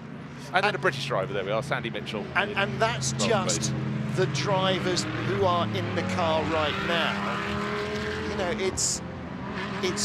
and that's one of the joys as well of having national GT3 championships that teams and drivers can cut their teeth in. Start in GT4, like British GT, French GT, graduate to GT3, and then you start to eye the bigger picture and you start to look at the regional and international championships that use the same equipment. We've already got the car, we know what we're doing with it, and ambitious teams as well as ambitious drivers look to move up, and that's exactly what this ladder has produced. And we didn't go through all the flags, but if all the flags of all the drivers were on the screen, it'd be 38 different nationalities, which is phenomenal. Germany had the most drivers in the field with 33, France with 28, and Great Britain with 27. But it's a truly global formula, that in its own right. 38 nationalities, quite phenomenal. Wind the clock back, you take a Le Mans 24 hours 20 years ago, there might have been 20 nationalities at a pinch. Yeah.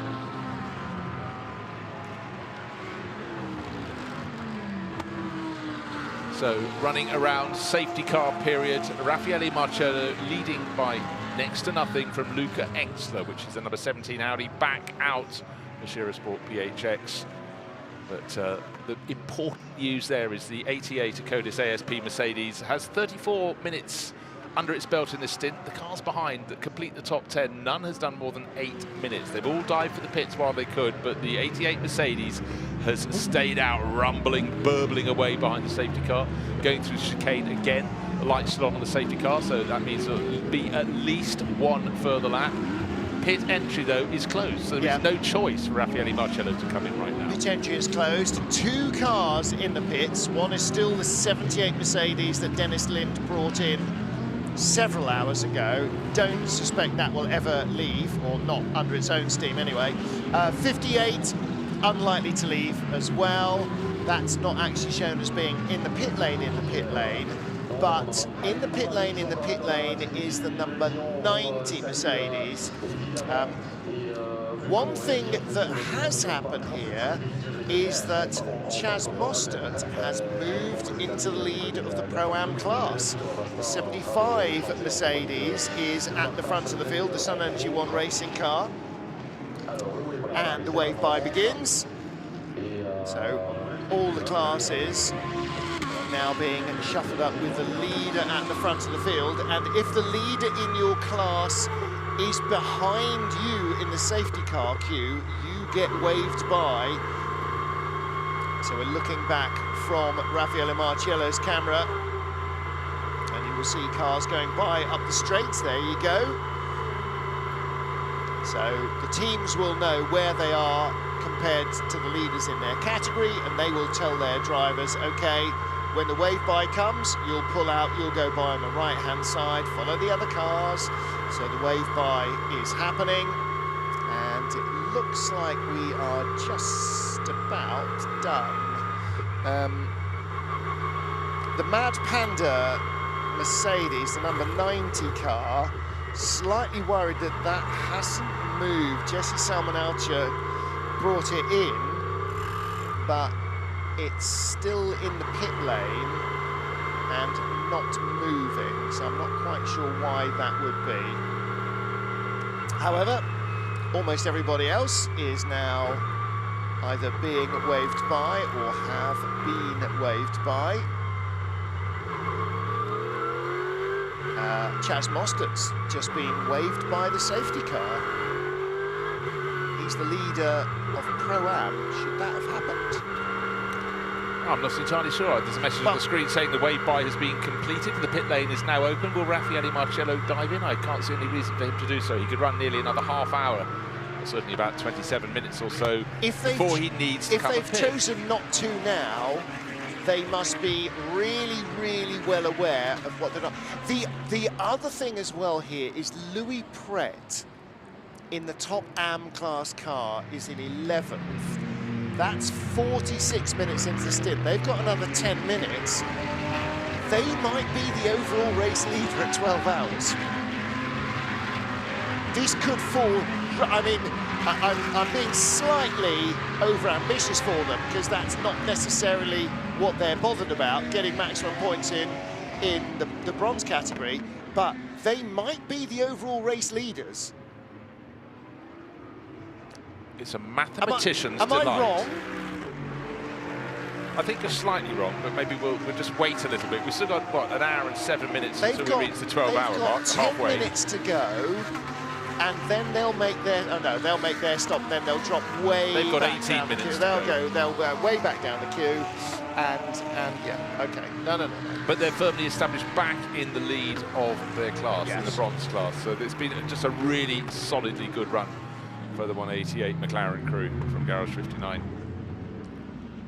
Haven't had full explanation as to the retirement reason for the sister car, 159 Nicholas. Right, okay, now I was just going to ask, why is the lights not off on the safety car and the pit lane is open, and if you leave the pits in 90 seconds, 100 seconds, you'll make it to 12 hours without having to stop again. So anybody who stops now, so why is Marcello not come in? He can still do it. Because it's going to, because it takes the wrong side. But then it will be green. Yeah. But it takes them 2 minutes to do a stop. He could come in now, do the stop, and would not have to stop before 12 hours. Yeah. Safety car end. Just to let you know, the safety car is leading the round, and the leading car, which is Marcello's, behind the safety car, just under 4-minute lap. But then it's not going to be that pace for much longer, because then they'll be lapping again in about 2 minutes 20 seconds once the safety car releases them. That's at the end of this lap, so in about 4 minutes time. So anybody who pits after that can get to the 12-hour mark in the race after a pit stop. So the car that came in, by the way, or one of them, was Chas Mostert, who leads in Pro-Am. Nicky Leutwiler, who's third in Pro-Am, also stopped. This is the Mad Panda 75, so it's an oil leak, we gather. Car number 90. Yeah, beg your pardon, 90. We were wondering why that was. We're just debating that. Jesse Salmoneltio, the Finnish driver, was in it last. But with the front bodywork off there, trying to find what pipes come loose. Well, we've seen radiators punctured, and chances are the oil leak is actually from an oil cooler rather than an oil line. That's probably more likely. Yeah. However, oil leaking out, engine overheating chronically behind safety car, suboptimal in motor racing parlance. So yeah, oil leak on the 90 car, and the safety car is heading down the hill out of Pif Puff, or Fania, as it is known these days. Right, now, what's important here, the maximum stint length you can do is 65 minutes. We have 64.5 minutes remaining until the middle point of this 24-hour race. Raffaele Marcello can pit anytime he wants. Right, lights out on the safety car. Will he dive straight in now? No, or will he press on? He's going to press on as hard as he can, surely. They've missed that opportunity. Last lap was the lap. But everybody else behind him is going to have to serve another pit stop. They've got to serve another pit stop. It's just a question of where the computer, where it doesn't say no, it tells them where they're going to slot back into traffic. That's going to be a huge, huge factor. But Raffaele Marcello, and I'm fairly sure Jules Gounon will take it up to the, I'm sure Raffaele will be on a treble stint, probably to take it through midnight. Yeah. Not midnight, the midpoint halfway in the race, which will be at 4:30 in the morning here. Yeah. Okay, so back to green flag racing. Safety car is safely in the pit lane. Raffaele Marcello leads the man we ride with, Philipp Eng, through the green flag. Julian Andlau, Lauren Heinrich, third and fourth in their Porsches. Charles Weerts in the red and white WRT BMW in fifth. An immediate change. No, Philipp Eng just hands on from Julian Andlau, trying to pick out whether it was Porsche or BMW headlights. But again, as we've seen from this car, with Kevin Estre trying to get past Dries Van Tor at the restart, this time around it's going to be another BMW surely that's passed. Something flapping just on the front left of bonnet of the Porsche in third place. I wondered actually whether it was the gloved hand of Julian Andlau, like, get out of the way, for goodness sake. hurry up. I'm trying to catch that Mercedes up the Kemmel Straight. It's been a good restart, because while this battle for second place with lights flashing, you can see at the front of the picture Raffaele Marcello making good his escape into Les Combes at the top of the Kemmel Straight. Nice tidy defence there from Philippe Eng, leaving no little chink in his armour. But again, a little bit of a twitch at turn 7, probably hitting that blessed gravel. And Lauer flicking the headlight flash button as often as he can. We get RSI at this rate. Yeah. Well, the problem is, you know, he's trying to put off Philippe Eng.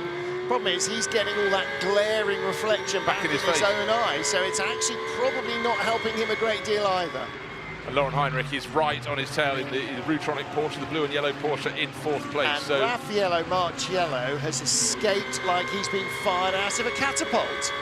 yeah, 0.8 of a second and more. By the end of the lap, it's going to be over a second by the looks of things, because as we go through Curb Paul Frere, no, not quite down that far yet, going through Fagnes down towards the bottom of the slope, the lowest point on the circuit. He's got Campus, goes through there nice, neatly, tidily, but in second place, Philippe Eng being pushed very, very hard indeed by Julian Andlauer, both out over the curbing.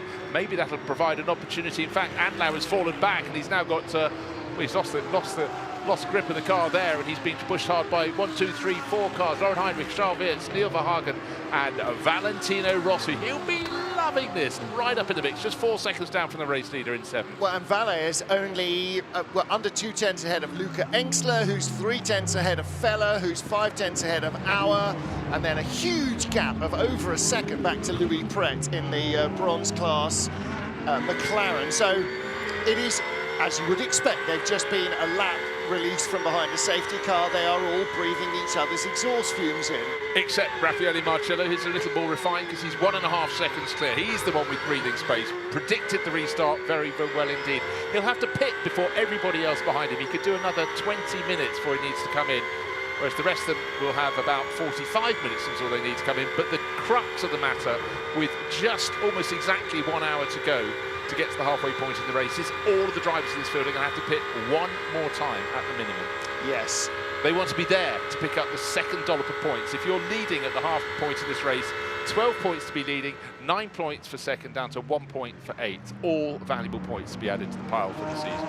And it's doing my head in, trying to figure out whether you've got less time before you need to pit or more time before you need to pit, which is possibly more advantageous if there's a full course yellow or something between now and halfway, and I can't. So at 4:30 in the morning, you'll hear a loud sound in here. That'll be Martin going, phew, thank goodness we got to the halfway point. At some stage, the penny will drop. At the moment, there's just a whistling noise, and I don't know when it's actually going to land, but I have, no, it's complete. And again, you know, I'm just sitting watching. I'm not actually trying to do all the mental gymnastics at 4 o'clock in the morning or 3 o'clock in the morning. So, yeah, hats off to all these guys on the pit wall. They've got an hour to sort it out. 12 hours and 59 minutes. It is just after 3:30 Central European summertime. And we have an hour to go to the midway point of the CrowdStrike 24 Hours of Spa. Now, Saturday morning in Europe, there was rain lashing down at the Red Bull Ring. There was rain for the Le Mans Classic. We had rain here, but since the start of the race, it was a tiny little flurry reported in the endurance pits. That was it. Yeah. It's been dry so far. It's still sitting at, what, 13.5 degrees, because there's thick cloud above us. This isn't a clear night. The heat isn't escaping. It's held in. We've got the duvet over us, yeah. So, and it's been, well, there were 2 or 3 times. There were little sprinkles of rain somewhere in the endurance pits or the pit lane here or over at Stavolo, but yeah, it didn't rain properly anywhere. Couple of times saw wipers on cars, but only for half a lap or a lap at the most. So at no stage has anybody gone, right, it's wets, and that's the end to it.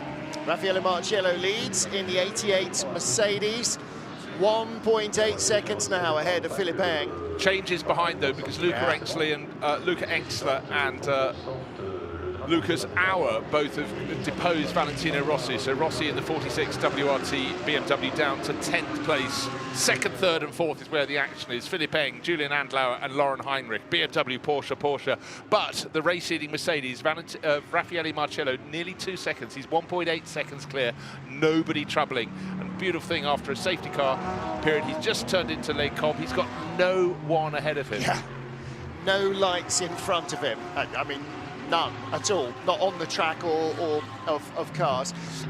Sandy Mitchell's just gone by Louis Pret as well, but is 4.8 seconds behind Valentino Rossi. So Sandy Mitchell in the K-Pax Lamborghini. Let's see what he can produce in terms of pace. Not quite as quick as the Doctor on the first sector of the lap. Charlie Fagg closing in on Louis Pret as well. He's right on the tail of the 188 McLaren. Riding on board with Julian Andler, you're getting all the glare of his headlights. He keeps flicking them onto the tail of Philipp Eng in second place, but equally his rear view mirror, so many lights in it behind. Lauren Heinrich behind him, Charles Wirtz a little bit further back, half a second further back in fifth place. So he's got about 3 sets of headlights, all in turn flashing the car in front of them. It's very, very distracting, as much as anything, for Raffaele Marcelli. He's just about clear of that. He's getting some glare from the headlights of Philipp Eng in second place, but they're getting smaller and it's lesser with every lap as he just eats his way clear. 22 cars on the lead lap. 26th place, Matteo Cairoli. That will be the man who led at the start from pole position. So Matteo Cairoli, no questioning his outright pace, quick enough to put the car on pole. It is a bronze class car, and that means that most of his driving team lineup are not as quick as he is and not as quick as the top pros. So yeah, he's sharing with Janis Fitcher, a quick young German, but certainly not as quick as Matteo Cairoli. Works Porsche place driver, and also Antares Au and Tim Heinemann. Tim's definitely picking up his pace, still short on experience but gaining with speed, but that is one of the elements. The bronze class, you can have a real mixture of drivers in there, and it's changed for this year. It's what was actually the combination we could use in the gold class last year, but it's a maximum of a platinum ranked driver, so super high, 2 silvers and a bronze, so you can understand one driver is much quicker than the other, and that clearly is Matteo Cairoli. And we've got probably on the 2 Kemmel cars Straight. involved. That is halfway up the Kemmel Straight, and coming through the shot there with the pink top of the... well, it might be in the cars within the top 10, because we saw the car in 7th place. 998. Okay, Neil Verhagen and Charles Wirtz have come together. I thought 5th and 6th. Triple 8 also possibly stopped. So okay, so this is the car 32. It's steaming away, the nose against the barrier there. That's Charles Wirtz, not long taken that over. Right, so the WRT driver, that car has been, that was leading at 6 hours. That car has been super competitive all race. Well, it was 5th at the start of the lap, but very much in the mix. Neil Verhagen started the lap just 0.3 of a second behind, and they've come together between Radion and getting to the top of the hill at Les Combes. Read his screen, shift again. It's X in terms of gears selected. He's in neutral. ABS error, water temperature overheating. That is going no further. That car is out. That has had a substantial front end impact. And the other car involved, 998. BMW Junior team car. Look at those barriers, look as though they've had a big rattle just to the left of the car. You can see with the outline of the car, the undulating barrier, and on the other side of the track should be the BMW of Neil Verhagen. 2 cars that were definitely challengers for victory in this race. Haven't got to the halfway point, but that is a big clatter, and so under cover of darkness, hard to pick out what happened, but you can imagine there's a slipstreaming battle. One is and the WRT BMW, there is the WRT team, and the other is the junior BMW, the Rover Racing team. Augusto Farfus getting ready to take over. That's him in the blue and yellow suit from Valentino Rossi. All hands on deck. Philipp Eng's in the pit lane already. They are anticipating a full course yellow, which has happened. They are also anticipating a safety car. And Bruce, you said those rippling barriers. Barriers are not supposed to be ripply. That means that there may well be barrier repairs. Right, and some dolly jacks being carried by one of the Team WRT mechanics. So I think a lot of the, well, we do know what's going on. I can tell you that Raffaele Marcello and Julian Andlauer did not come into the pits, but Philipp Eng from second place most certainly did. So did Luca Engstler, the number 17 Audi, and Valentino Rossi is also coming in. It's now all about where you are in 53 minutes. If you stop now, you'll make it without having to stop again, and it will cost you less than if everybody is stopping under green. But it is surely going to be a long period. Full course yellow, if they deem those barriers to have been crimped and they need repair, that could be a long, that will turn to safety car, and that means Raffaele Marcello from the lead can come in without too much punishment. But right now, we do not know that for sure, so the Team WRT thought, get Valentino Rossi in.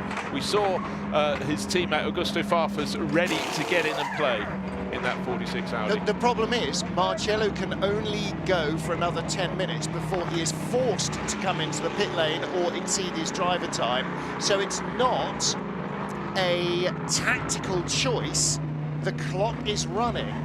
And if there need to be barrier repairs, how long behind the safety car will the pit lane be closed for? Now they're having trouble. Look, they've dropped the car with no tyres on.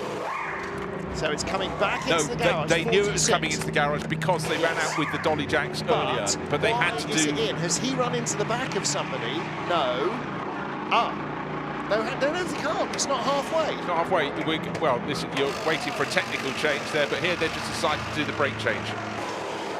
But the brake change is the technical change. Yeah. No. No. Well, they're definitely going through it. We'll work through the rule book on that one, but a real scramble down there. But Team WRT are not the sort of team that would jump and get the decision wrong. No, they know the rule book forwards, backward, and sideways. Okay, so Valentino Rossi is out of the car. We saw Augusto Farfus getting ready to take over. Is it just possibly that actually they can do it now? They've run out of brakes. Well, it could be. Has it had? No, that's just the way the body is now. Yeah. No, I was just wondering because the headlight's set back, but there is an air gallery around the outside. Done. Okay, so right front brake is done. Wheel is going on. Right rear brakes are done. All the brake changes are done.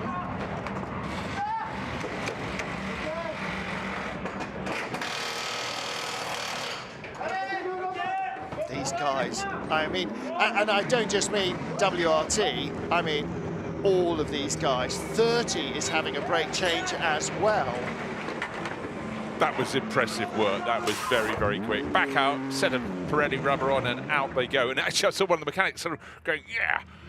So they think they've done that very well. But so just to point out, Raffaele Marcello in the number 88 Mercedes. So we just heard a replay of the accident going to come up. We heard both drivers are okay. So the field coming up to the top of the straight. This is Marcello leading in, and one car going off to the one side of the track and then coming back across. That would be the BMW, Neil Verhagen's car, slamming across and leaving absolutely nowhere to go there for the Audi in behind. So who did he make contact with that spat him off to the right-hand side? They were running 5th and 6th at the time, covered by 0.3 of a second on the start-finish line. This is on board with Charles Weerts, car 32. Well, he's been given a thump up the rear, so he's completely innocent in all of that. But then that horrific moment, you're sitting facing sideways on, and then fortunately him going off the side of the track, so out of the way of all the other cars behind. That wasn't Verhagen going side to side, that was Weerts. That was Weerts, got turned around. Yeah, Weerts went to the right and then across to the left. Spat across. So this is, that's Charles Weerts getting hammered from behind. Didn't go off his own volition, so someone's just got a little close and somehow going back across the pack. How does nobody else hit him? Well, I don't know, because all the cars were separated by about a quarter of a second each, so yet that was threading the eye of the needle to get back across. So really unfortunate for Charles Weerts. Very pleased to hear that neither of those drivers have been injured, but that is one of those moments that you just cannot predict. And also, just you cannot predict when a car goes off like that and comes back across the pack that it's going to get away without taking anybody else. Driver changes up. Marcello's in. Okay, so they had to stop. They really had to stop. And Lauer's in as well. Nick Yellerly's just taken over the 98. Lauren Heinrich remains at the wheel. He's in. Okay, so 96 is in. Okay, so here we go. This will be a full field reset. And everybody now trying to make sure they're in the hunt for points at 12 hours. 12 hours and 48 minutes of the race remain. So Julian Andlauer coming in from what was second place. Top 4, as you can see, are in. What about Lucas Auer? 25 minutes into the stint. Must stop now. And he has. Yeah. So Yellerly has stopped. Luca Engstler's stopped. Augusto Farfus has taken over from Valentino Rossi. And 2 of the WRT cars have had a brake change. Do need somebody who knows this year's rules to make sure that, I mean, yeah. I wrote down that you WRT know this year's rules. But the rule is you can have your you must have a technical stop between hours 12 and 22 in hour 11 and a quarter at the moment. So that's beyond that. But they will know the rule book. Forwards, backwards, and sideways. Right, cars going back in, so it looks like more technical stops are being made. Yeah, brake change for Grello. Look, you can even see the name, the nickname of the car on the side. It has been, it was a hashtag when this livery first appeared, and Manthey have adopted it wholeheartedly. It's now what the car is called officially. Again, you can see those the packs of spares that are required are all ready. Yeah. It's not like have you got a disc for a rear of a Porsche? Yes, no, they're a bit better than that, aren't they? Yeah, very slightly. But one thing you need to understand is the mechanics absolutely have to have really thick gloves on, enough to have some feel, thin enough to have some feel, but the heat generated in these brakes, and when they come off, you do not want to be touching those. You'd be in hospital. Yeah, you wouldn't have any fingerprints for the rest of your life. Never play the piano again, etc. Right, so Raffaele Marcello out after his pit stop from the lead of the race. And it really is a case of holding your nerve, but they know everybody in the race would have to have one further pit stop. They've now had it, and they can get to the end. They can get, not the end, to the end of the first half of this race when the second group of points are loaded out. Only for the top 8 runners, don't forget. Now, normally, by the time you get to sort of halfway through a 24-hour race, there might be a dozen cars still on the lead lap. Here, there are 20 plus. Now, the question... Okay. Okay, well, there's a truck full of guardrail to replace that. There's a truck there's got to be 2 trucks to rescue the 2 cars, but also then... Yeah, what's going to happen now is that the marshals are going to examine the guardrails, make sure that they're not damaged, and most importantly, that the posts in the ground onto which they're fixed have not been moved, because if they have been moved, then the circuit is no longer up to its homologation. So the guardrails must be fully repaired. It's on both sides of the track as well, left and right, drivers right as they go up the hill and left. And it was on the left that, on the right, that was the first hit for Charles Weerts, then across to the left as well. And I think it's very possible that the 998 BMW of Neil Verhagen also did a little bit of damage, but certainly for Charles Weerts, he was fired off to the right in that slipstream battle, fighting over. He was probably challenging for 4th, was being challenged for 5th. He was in 5th, and round he went. And how he got across through the pack without taking the other 6 cars out, I mean, it's astonishing, isn't it? You know, the chances of it happening is 0, and yet there we are. That's very clever. Little warning lights dropped onto the circuit to get people away from the debris. That before, yeah, stay right. You know, like the police on the motorway would do. Yeah, I saw that when we had all the gravel off on the exit. Yeah. Estimated repair time 1 hour. That was exactly my next thought. Lordy. Ricardo Feller is the race leader. That's, well... Heavy rear-end impact for Charles Weerts' BMW. Never mind that. From what the dashboard said, it was going no further. ABS issue, overheating, blah, blah, blah. Okay, that's the front's wiped out. The back, in fact, is even worse than the front is. So, yeah, that car will unlikely be ever racing again. And as soon as I saw that, I thought, okay, anybody... Feller has stopped, hasn't he? Yeah. Yeah, he's come in, so I'm just waiting for the next time the graphics readjust. Will the number 88 Mercedes go back in the lead of the race after 252 laps? 8 seconds clear. from the 92 Porsche? Which No, Marcello from Heinrich. I don't know. Well, I think if Ricardo Feller had just come in, 3 minutes 49 to the stint. Well, let's just wait.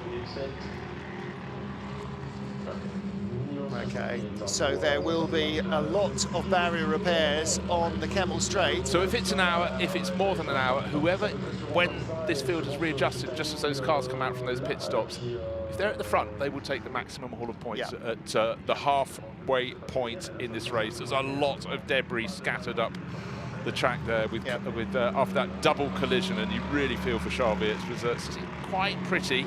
What's the temperature doing? I think it's locked at 13.7 degrees, so nothing is changing. It's only really going to get a little bit warmer from here once we get to daylight. But still, the field, some of these coming past this incident for the second time, but some still only for the first. Well, and of course, it's a moving picture as well, because the flatbed trucks arrive, then they pick up cars, then they leave. You've got the big tractor there with the sweeper behind, so he's sweeping up debris. Marshals will be putting down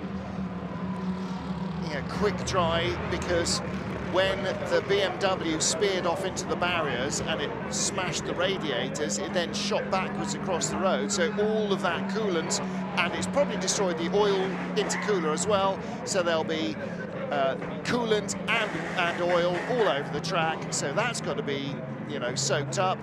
Valentino Rossi bringing the car in. They've had their brake change. He might be going for a couple of hours to shut his eyes, because he's just handed over, and it's going to be a long safety car period. Yeah, so Augusto Farfus will probably do an hour and a half, so 2 stints behind the safety car, presumably while the barrier repairs. Then Maxime Martin, but even at this point, still describing the behaviour of his car. Certainly, it looks from his hand signals, it's got a tail that wants to come around and wag the dog.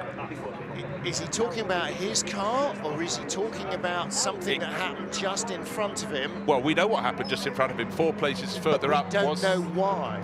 No. Did he see something?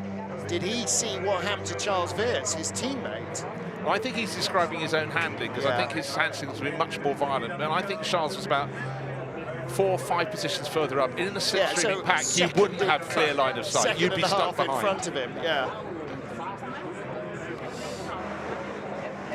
Well, let's go down. Ben Considura's busy down in the pit lane, and he's got an Australian flavour this time around, because he's caught up with Chaz Mostert. So let's go down and hear from Ben Considura with Chaz. Every year at the Spa 24 Hours, we get a few Antipodeans come over to experience Europe. For you, Chaz, the very first time you've raced in Europe? No, I've raced in Europe before, once, but it's first time to the Spa 24 Hour.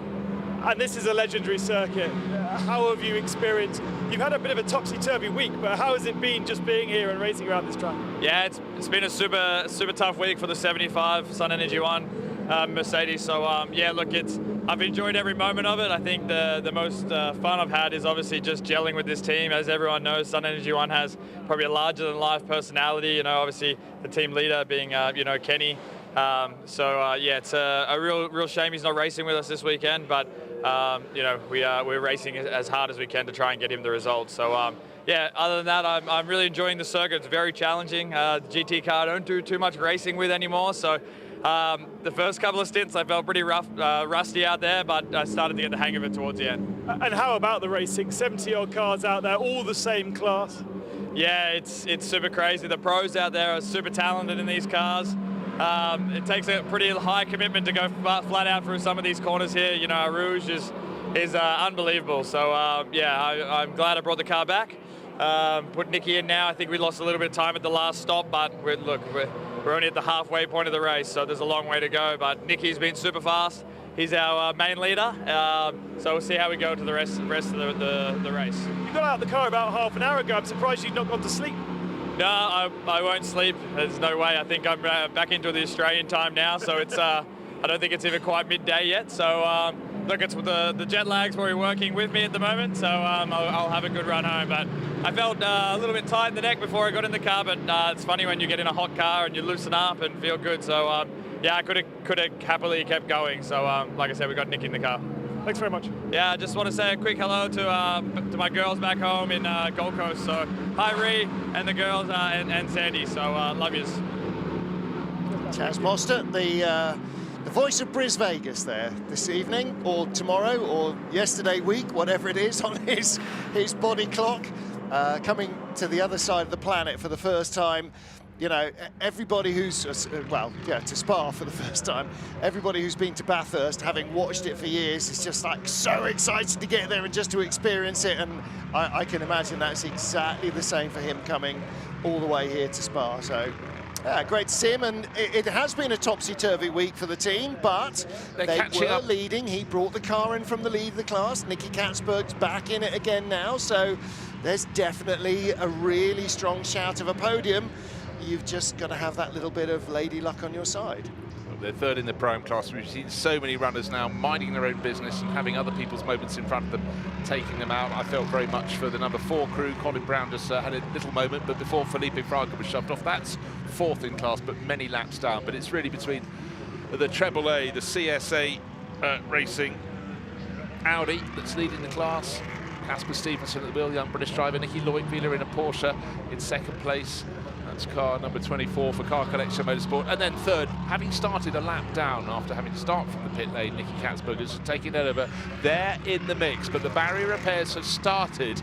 It's so crimped. It looks like you've got, packs of staples and shunted them together. Absolutely. And it is a long way out of line. And again, it's oftentimes it's less taking the rails off and getting new rails in. Most of the time is actually getting the posts back secure in the ground so that the rail will actually withstand another impact. 51 is in. So this is Rob Schwartzman in the 51 AF Corsa Francorchamps. They are going in for a technical stop as well. Okay, now what we've got is Ricardo Feller leading the race, the number 40 Audi Sport Tracer Orange 1 entry. That's been right near the sharp end for most of the race, but they should be able to run through to the half distance point in this race. The cars 2nd and 3rd have just dived into the pits. The number 87 Acodis Mercedes with the Lorenzo Ferrari in it, and Luca Engstler's brought in the number 17 Shira Sport PHX Audi. That means Raffaele Marciello's car should go back to 2nd place and should stay there through to the halfway point to pick up 9 points to add to its pile. Don't understand why Engstler's in. No, me neither. You can understand why Ferrari could not go the whole Ferrari distance. couldn't make it to halfway without basically attaching a tow rope to the safety car. 51's having a brake change. Okay, that much we saw when the dollies came out. So, quick fit brake line, so you don't have to bleed it. It seals itself perfectly, and the calipers are pre-primed. New rear section being brought out to the Ferrari there, 20th position, and falling down the order, number 51. When you have to do the brake change, it is an option to do a lot of other housekeeping. If dive planes have been knocked off or a splitter's gone, do that. If you've been clumped from behind and your diffuser's been damaged or the rear wing's somehow been slightly biffed, do that as well. Do everything and anything you can to the car while it is stuck here having the brakes changed. Now, you can't do a lot because it doesn't take a long time to change the brakes.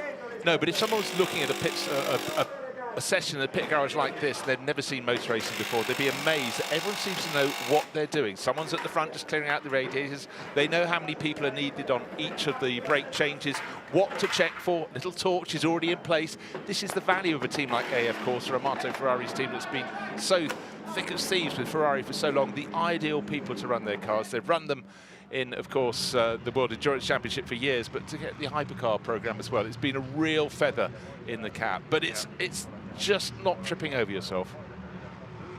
And for Vincent Vos at Team WRT, well, the car that was best placed from his crew of 4 BMWs to have a tilt at victory removed there, and clearly a thump up the back for Charles Weerts. Yeah. You don't reverse into someone going up the straight, someone drives into the back of you, and that is why his car was spat off to the right, bounced off the barriers, and somehow came across the pack without removing half the field. And the deal is there, you know, everybody was absolutely Harry Flatters up the hill, but separated by half a car length from everybody else. And so it's not like somebody ran into the back of him. Somebody has twitched a little bit and just slightly tagged the back of the car. But at that speed, that's enough just to fire it off the track. More than anything, that means the blow was just to one extreme corner of the car. It wasn't square on the back. It wouldn't have been shoveled off to one side or the other, and it most certainly was. Charles Weerts went off to the right, thumped into the barriers. Those need repair, and the barriers on the other side of the track seem just as crimped and shattered. Yeah, I think so. Now, obviously, because these things are built organically, when you get a row of barriers all the way up the straight, they do meander. That's not the issue. The issue is that the post has been shunted in its mounting hole, and that needs fixing. Post may have been sheared off. You know, these are all supposed to deform to take the energy out of the car rather than have it stop against a brick wall, which is very detrimental to the contents of the car, and by which I don't mean the engine and the fuel tank, I mean the human. So they are supposed to deform and just to sort of absorb that energy as they're being moved back and stretched and pulled and everything. But once they've done that, they won't do it effectively a second time. So everything has to be put back to how it should have been. Now, one thing, while we're talking about this, I'll thank Ian McCarthy, a frequent listener to all things sports car racing.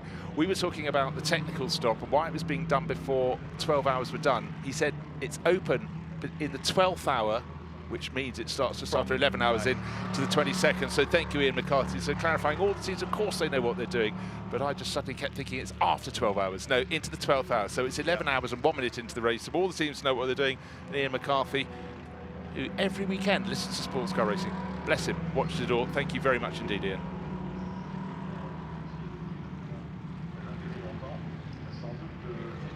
So full course yellow here in the CrowdStrike 24 Hours of Spa. We are half an hour away from the midway point of the race. David Addison is tucked up in his little bed, and we are covering barrier repairs. Everything is normal in the world. So wherever you're watching, whether you are back home on the Gold Coast, and it is well into tomorrow, in fact it's tomorrow, today evening, Sunday evening, or whether you are watching on the East Coast, West Coast, in North America, and it is still Saturday. Wherever you are, thank you for joining us. David Addison, John Watson will be back later on to cover the rest of the race. For the moment, Raffaele Marciello now in the pit lane, so in and out for the 88 Mercedes, and that was a 1 minute 22 stop, so that was not a technical stop. Well, an awful lot has gone on in the first half of the race. Not quite there, but we've got this period with the barriers being repaired, and it's going to be quite some while since it's done. But of course, we started in daylight, and we're about to go to the highlights, and Martin Haven will talk you through. 75th Spa 24 Hours, the CrowdStrike 24 Hours of Spa for 2023 started with 4 laps behind the safety car on a wet but drying track, and the field was led away by the bronze class Porsche of pole sitter Matteo Cairoli. Top pro car was Alessio Rivera's Ferrari, leading the chase as Cairoli ran away from the field. Relatively dry, sunny conditions, nobody starting on wet weather tyres. There had been a drying line after fairly significant rain in the morning, and from the moment the race started, as we have become accustomed to, with 70 cars all running to the same set of rules, it was all arms and elbows. Lawrence Vantor dragging himself up the order. So too Raffaele Marciello in the 88 Mercedes, after wet weather made a little bit of a hash for a number of cars of qualifying. There were a lot of fancied front runners out of position at the start, and a lot of them were intent on making their way back to where they felt they should have been. Rover Racing and WRT BMWs among them, battling early on at the front of the field. BMW, Mercedes and Audi looking strong problems for Gerhard Watzinger, one of 3 spins that he had. Fortunately, everybody missing him. And then the start of the end for the Grasser Lamborghini, Jordan Pepper bringing it in with brake issues. Alessio Rivera taking the lead in the 51 Ferrari at the head of the field. Mattia Drudi moving up to 2nd place in his Audi. And he would soon be closing on the Ferrari that led the race. Raffaele Marcello into the top 10 and making room for the Mercedes in time-honoured fashion. Kevin Estre incurring a penalty for spinning out Samantha Tan's Ferrari. That would set Grello back a fraction, but not as much as the puncture for race leader Alessio Rivera. Fortunately, not too much damage, but time and the lead lost. Indy Dontje bringing out the 2nd safety car after they started behind safety car, with spin for the Winwood Mercedes, leaving it stranded in the gravel. Nicky Thiem in the Audi, moving himself up into the lead of the race, chased by Kevin Estre. And Estre chasing down Dennis Marshall. Marshall making a mistake coming into the bus stop, leaving the door open for Estre, who made no mistakes in moving through. Valentino Rossi unfortunately misjudging, closing in on the bus stop behind his own teammate Adam Carroll, tagging Yelsterman into a spin, and 30 minutes later Carroll in with a right rear puncture not related to that incident. The end of the road for the Inception McLaren, electrical problems leaving it stranded on the circuit. Anything that Raffaele Marcello can do, Jules Gounon can do as well, the 2-time winner of this race, keeping the 88 Mercedes in the frame as they headed into the evening. Then the battle for the lead, Luca Engstler in the Audi, ahead of Kevin Estre in the Porsche. Estre diving to the inside and going ahead of the young Bavarian, putting Grello back in front. Lurid spin for Derek Pierce. Amazingly, nobody in the closely following pack hit him. Sure, it was a worry for him. And at the restart, Jules Gounon reacting not just better, but enormously better than a whole number of cars, which causes its own problems. Heading towards the end of 6 hours battle for supremacy, looking to be leading the race as they get to the first tranche of points to be awarded. And it was Charles Weerts in the 32 WRT BMW that was leading at they hit the 6-hour mark. Heading then towards darkness with WRT and Rover Racing BMWs tangling out front with the Audis and the Mercedes. Ferrari at this stage struggling to remain competitive, and Lamborghini also not really in the fray. It's all about the German brands at the front of the field. Trouble for the number 10 Audi, first to spin and then making a mistake over the runoff area, clattering into an unsuspecting Mercedes, both out on the spot. Rover Racing continuing to stay competitive, and then another safety car period with 3 cars ending up in the gravel at Les Combes. Once more, somebody else's accident catching him out. A subsequent incident, the number 70 Lamborghini hit hard while it was stranded across the curbs. The 81 Mercedes also out on the spot. By this stage, nearly a dozen of our 70 starters had fallen by the wayside. Plenty of close racing. Every incident bringing out a safety car that packed the field even more tightly, and places being won and lost on almost every corner at the restarts. This time it was the 32 BMW getting comprehensively mugged.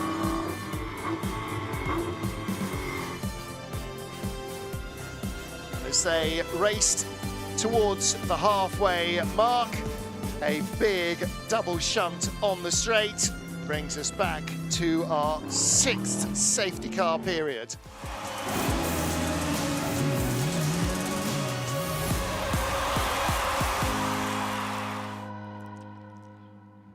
So we remain under safety car. Martin Haven, Bruce Jones watching the action. Ben Constantiouris down in the pit lane. Marshall's working on the barriers. There's Charles Weerts back with Vincent Vos in the WRT pit lane in the garage. And a big incident.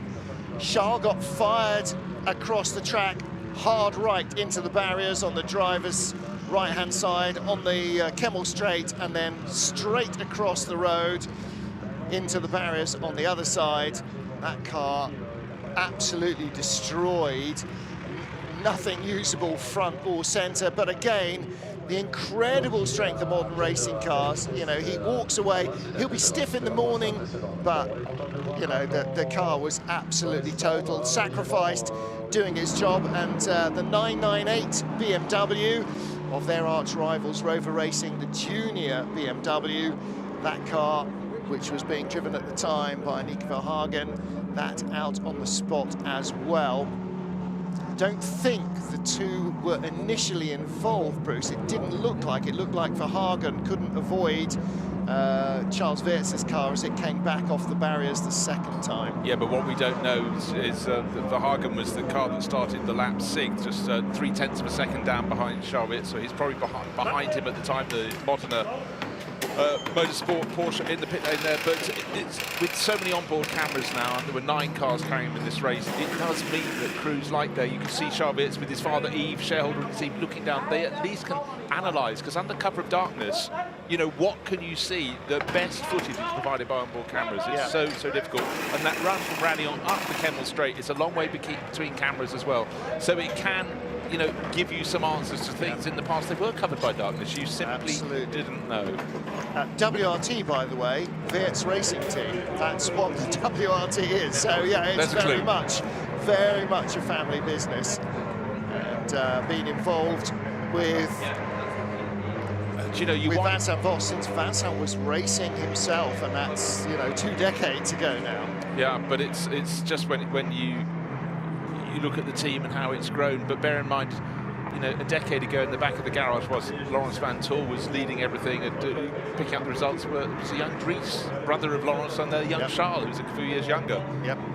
So they're just brought up in the back of the garage and have absorbed so many of the things that you just need to know in racing, not just about how to drive the car, but and how then the world works. You come into this team and you feel part of the family anyway, because they all know you know all of them, and that's for a young driver, that's really important. It's not just about being fast, it's not just about having the right car, it's about feeling that you're part of the family. And it's literal as well as metaphorical. What's gone on here? So we're sitting a bit low in the front right corner. This is number 89 Mercedes. Okay, so that's one of the Codis ASP cars. Right, it's the one in the gold class. It's the 3 Baptistas and Alan Hellmeister, a full Brazilian crew. You can see the Brazilian flags on the wing mirrors there. Right, he's having trouble getting it going. Should be. They've started and turned it off and on again. See, it's had a little bit of damage at the front. It's missing a couple of teeth in the grille.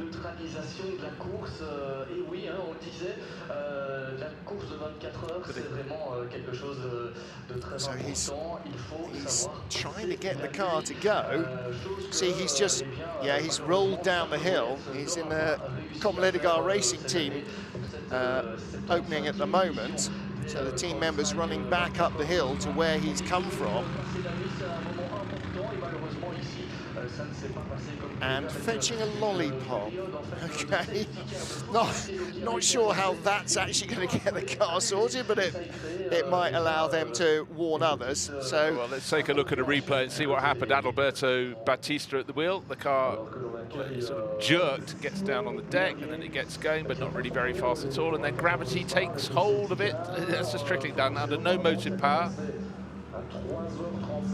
So what's likely to be happening here is that he's trying to focus on getting the wretched thing to go rather than having his foot on the brake. Now, you can see the problem is that he's half in the fast lane, and so the Porsche coming down behind is trying... I think that's the modern motorsport car we just saw in the pit lane. Squeezes through 216 on the screen. Now he pulls out of the way, out of the fast lane, and the door is open. But as we saw before the replay started, that's been a good minute or two. That's sitting there. It's still sitting there now. So hugely frustrating, dropping further down the order. Good news, though, for the team is they're not the 89 car, but the 88 car is running second overall and should be taking the 9 points for being second at the halfway point in this race. Raffaele Marcello still at the wheel of that. But great story. With the Batistas, we've got 2 generations of them there racing, father, son and nephew, and fellow Brazilian racer Alan Hellmeister as well. So hopefully this can be sorted. They've still got half the race to go. They get plenty more time on the brilliant Spa-Francorchamps circuit in this CrowdStrike 24 hours of Spa. So still the barrier repairs, particularly on the right-hand side of the track, it seems, as the cars go up the Kemmel Straight. Well, let's go and have a little another look at the replay of the accident. Race leader coming up the top of the hill, that's Raffaele Marcello, sitting with a bit of an advantage, but in behind, in 5th place and being presumably hit up the back and pivoted into the barriers on the right of the track and then spearing through the pack, hitting them on the left, goes Charles Weerts. Around it went, and also Neil Verhagen's BMW was involved in that incident at some point, whether on impact or coming through. But the good news is both the drivers are okay. Now we're riding on board in this replay with Charles Weerts. Wait, they've gone through Radion. The slight kink to the right, she's going up the Kemmel Straight, and any moment now there's going to be impact. Yeah, that's what I was thinking. Was he on the brakes, and was the driver behind not on the brakes? That's exactly what happened. Well, let's go down and find out, because we have Charles Weerts talking to Ben Constanduros. A wild ride for Charles Weerts, which means, unfortunately, the 32 machine out of the race. Firstly, Charlie, you okay? Yeah, that's the most important. So that Neil is fine. That's for sure the utmost important. But yeah, very, very confusing accident. Yeah, I don't know really what happened with the other cars, but I got information about the Focus Zero coming in. I don't think Neil had the same information as I had, so I tried to brake as late as possible, and he was right behind me, and he was probably not expecting me to brake for the Focus Zero, and that's how he hit me. So very confusing. Now I think some investigations needs to be done to understand why such a situation can happen, because it's a very, very dangerous situation for everybody, drivers, I mean, marshals, everybody, and yeah, this kind of conditions and situations cannot happen, and we really need to understand why it happened. Yeah, off the accelerator, slowing down. We see this so often in this form and similar forms of motorsport. The reaction to the full course yellow differs between different cars. I don't even think it's about the reaction time. It's just about the information we get in the car. I spoke with Neil, and I'm not sure he got the same information as I had. So that's why I got surprised. We are professional drivers, so we know that when we get a Focus Zero, we can overtake within the 10 seconds. And when you are right behind someone, you would always leave space to know when you can brake and have some safe margin. So that's why I said that for me it's nothing to do about reaction time, neither for him or for me. It's just that I don't think he had the same info as I had, and he wasn't expecting me to brake for the Focus Zero, since he wasn't expecting to get a Focus Zero. So obviously from that footage, it's not clear who hit you. It was Neil in the other BMW. He was right behind me, and he hit me in the back. And it must hurt even more because the car was going so well, all the BMWs were going so well, and at times you were at the head of the field. Yeah, it's a big shame and a huge disappointment for me. I really felt like we had a good run. It's my special race, and I was really hoping and yeah, I was just dreaming about winning this race for so long. And I'm still young, but I really felt like we had a good chance this year. Yeah, so it's just a huge disappointment. Thank you so much for talking to us. Thank you. Okay, so interestingly, everybody, after being released behind the safety car, coming steaming up the Kemmel Straight. Charles Weerts saying that he had notification that they were going full course yellow in the car. So there, as we've seen from onboard, there are safety, a monitor system, a screen system that relays safety messages to the drivers, flag signals and so on and so forth. Safety car, full course yellow, that sort of thing. And it seems that he had a countdown to full course yellow, even though they were in the lead pack and there was nothing ahead of them that we were aware of. Was there an incident ahead of them that we were aware of? Because we had Raffaele Marcello, who was about a second clear, and then second, third, fourth were in a group. He was fifth, sixth, seventh. There was a tiny little gap just in front of them. They were very close together. Pack having just been released. So, and unfortunately, it's not like a motorway matrix sign where it says fog, and clearly it's a bright sunny afternoon and it's not foggy, so you ignore it. In a racing car, and particularly at a track like this, if it says prepare for full course yellow, you prepare for full course yellow. If it's counting you down to 0, you slow right down, because otherwise it's a drive-through penalty, as the least of the things that might go wrong if you don't slow down for a yellow flag. No, entirely so, and the penalty would be fairly enormous for that. But what was very hard to pick it out in the dark was exactly where they were on the Kemmel Straight. They seemed to be some way towards the braking point, but I couldn't tell you if that's their normal braking point, because foreshortening in the darkness, the headlights, it seemed to me it was ahead of that. But that would tally if he was getting a thing saying counting down to full course yellow, for which I cannot understand. I agree. I didn't think it was in the braking area for Les Combes. I mean, you can see we're not halfway up the straight, but when we went on board, he was off throttle. Yeah, off throttle. And, yeah, exactly. and that seemed to me the only way that anybody could have hit him hard enough to fire him off the track, because they were all basically a car length apart in any direction for everybody else, but all doing exactly the same speed, absolutely flat out. And so, but also only Martin, a wild swerve would have made contact with him. He wasn't hit square up the tail, otherwise he'd have been shunted forward. He was hit to one side, and that's why he pivoted out. So it may well be that Neil Verhagen just got so close and realised he was about to hit the back, so he moved to one side, because otherwise he'd have stayed in the slipstream. Very hard to pick out in the dark, but clearly Charles Weert's great to see he's okay. Car is clearly not, but you know, he really, really wanted to win his home race, and I'm sure we'll get to the foot of all of that. But what we can tell you is both drivers are okay, both cars are not okay, and a very, very disappointed Belgian driver at home. There you can see on board, you can see full course yellow being indicated to the driver, and every single car will have one of these remote safety monitoring systems on board. The messages are sent automatically by race control. They're sent automatically by the timing loops within the track and so on, so you know when you're getting to a full to a slow zone or a yellow flag or a green flag or a blue flag or whatever. Those are all relayed within the cockpit to the drivers. And normally these things are super reliable. There have been instances in the past, in all sorts of different races, where what is shown by physically waved flags and what's shown in the cockpit are not correlating. Now, obviously, as you can see on the side of the track, because it's dark, we don't just have marshals waving flags, we have lights that repeat those as well. Well, let's take a look at the Porsche of Lauren Heinrich. Now, this is exactly the same time. Look at his dashboard, counting down to a full course yellow. 5, 4, 3, braking there, down to full course yellow, down below 80 Ks. Yep.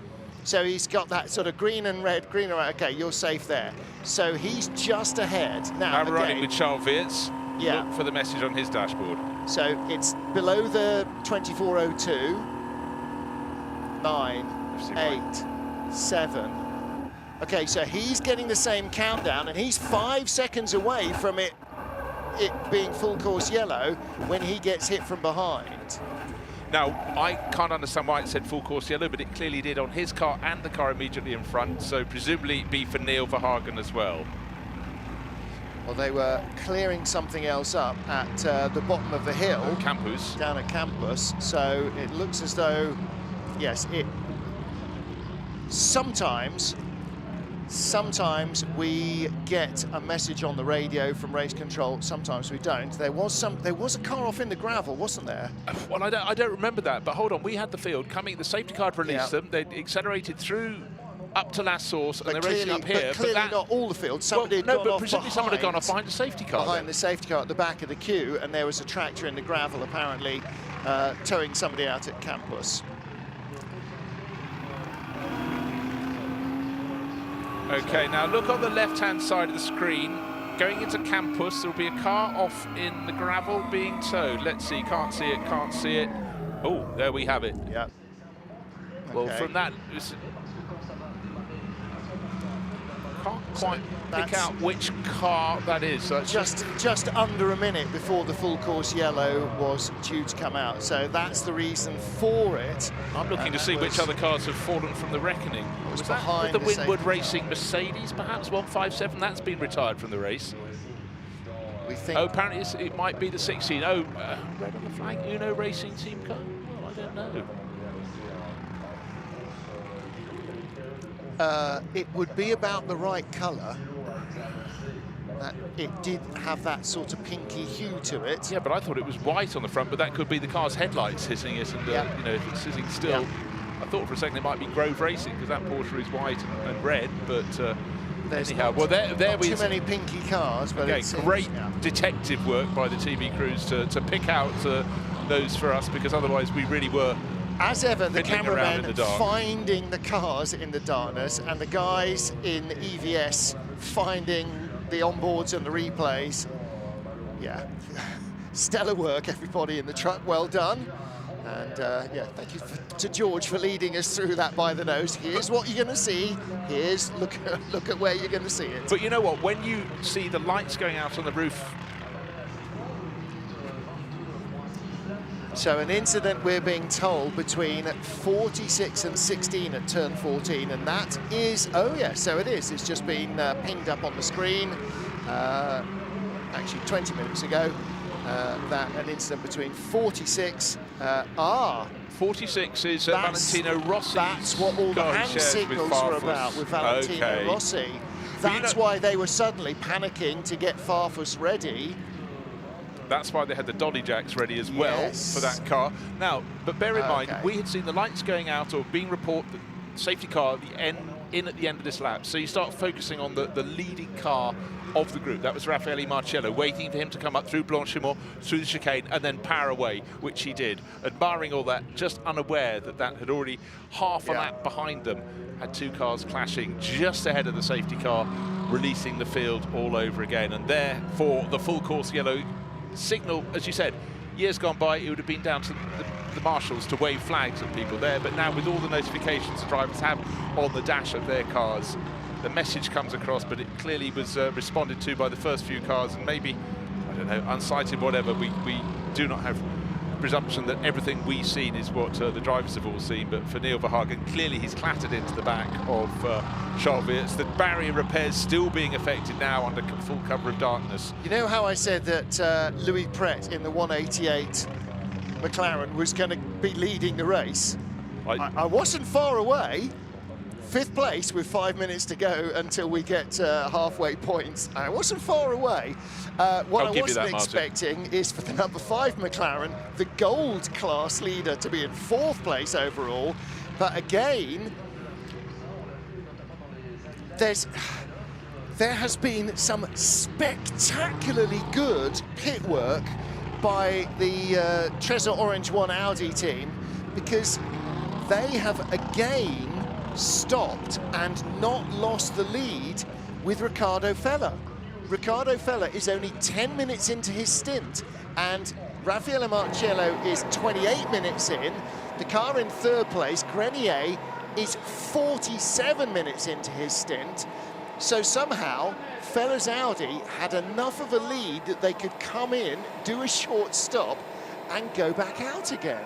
Really the big success story there is the treble 9 Group M Mercedes of Michael Grenier. That has been nowhere in this race. It's been outside the top 20. It's been easing its way forward. By about 6 o'clock, 7 o'clock this evening, they said, oh, for us, the race is over. Yeah, well, they were one of the first few cars to come in and change onto onto slicks, having not started the race on slicks. So they threw themselves to the back of the pack. The number 63 Lamborghini from Grasser Racing Team did as well. And don't forget, they got into the lead of the race by being out of kilter with all the others, but they very soon after that got shoveled back into the garage with brake problems, lost 4 laps, and eventually the car really just losing out and being parked up. But a shame, showing great pace, that Lamborghini, but not to be, and likewise not to be for the number 32 Team WRT BMW and the car that hit it up the back, another of the BMWs. So we had 4 BMWs in the top 6. Now we've only got 2 in the top 10. The remaining 2 are Augusto Farfus in the car he shares with Maxime Martin and Valentino Rossi. That's in 8th place, and Nicololi 98 in 6th place at the moment. And that's the traditional yellow, white and black Rover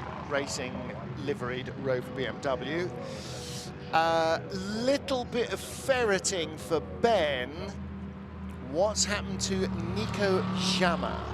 That's the number 8 AGS Events car, and that has been in the garage for over 10 minutes, and I slightly worry about that, because I don't know why it would be. Oh, it's now shown as 7 minutes into a stint, even though it's been in the garage for over 10 minutes. So has it left the pit lane? It might have done.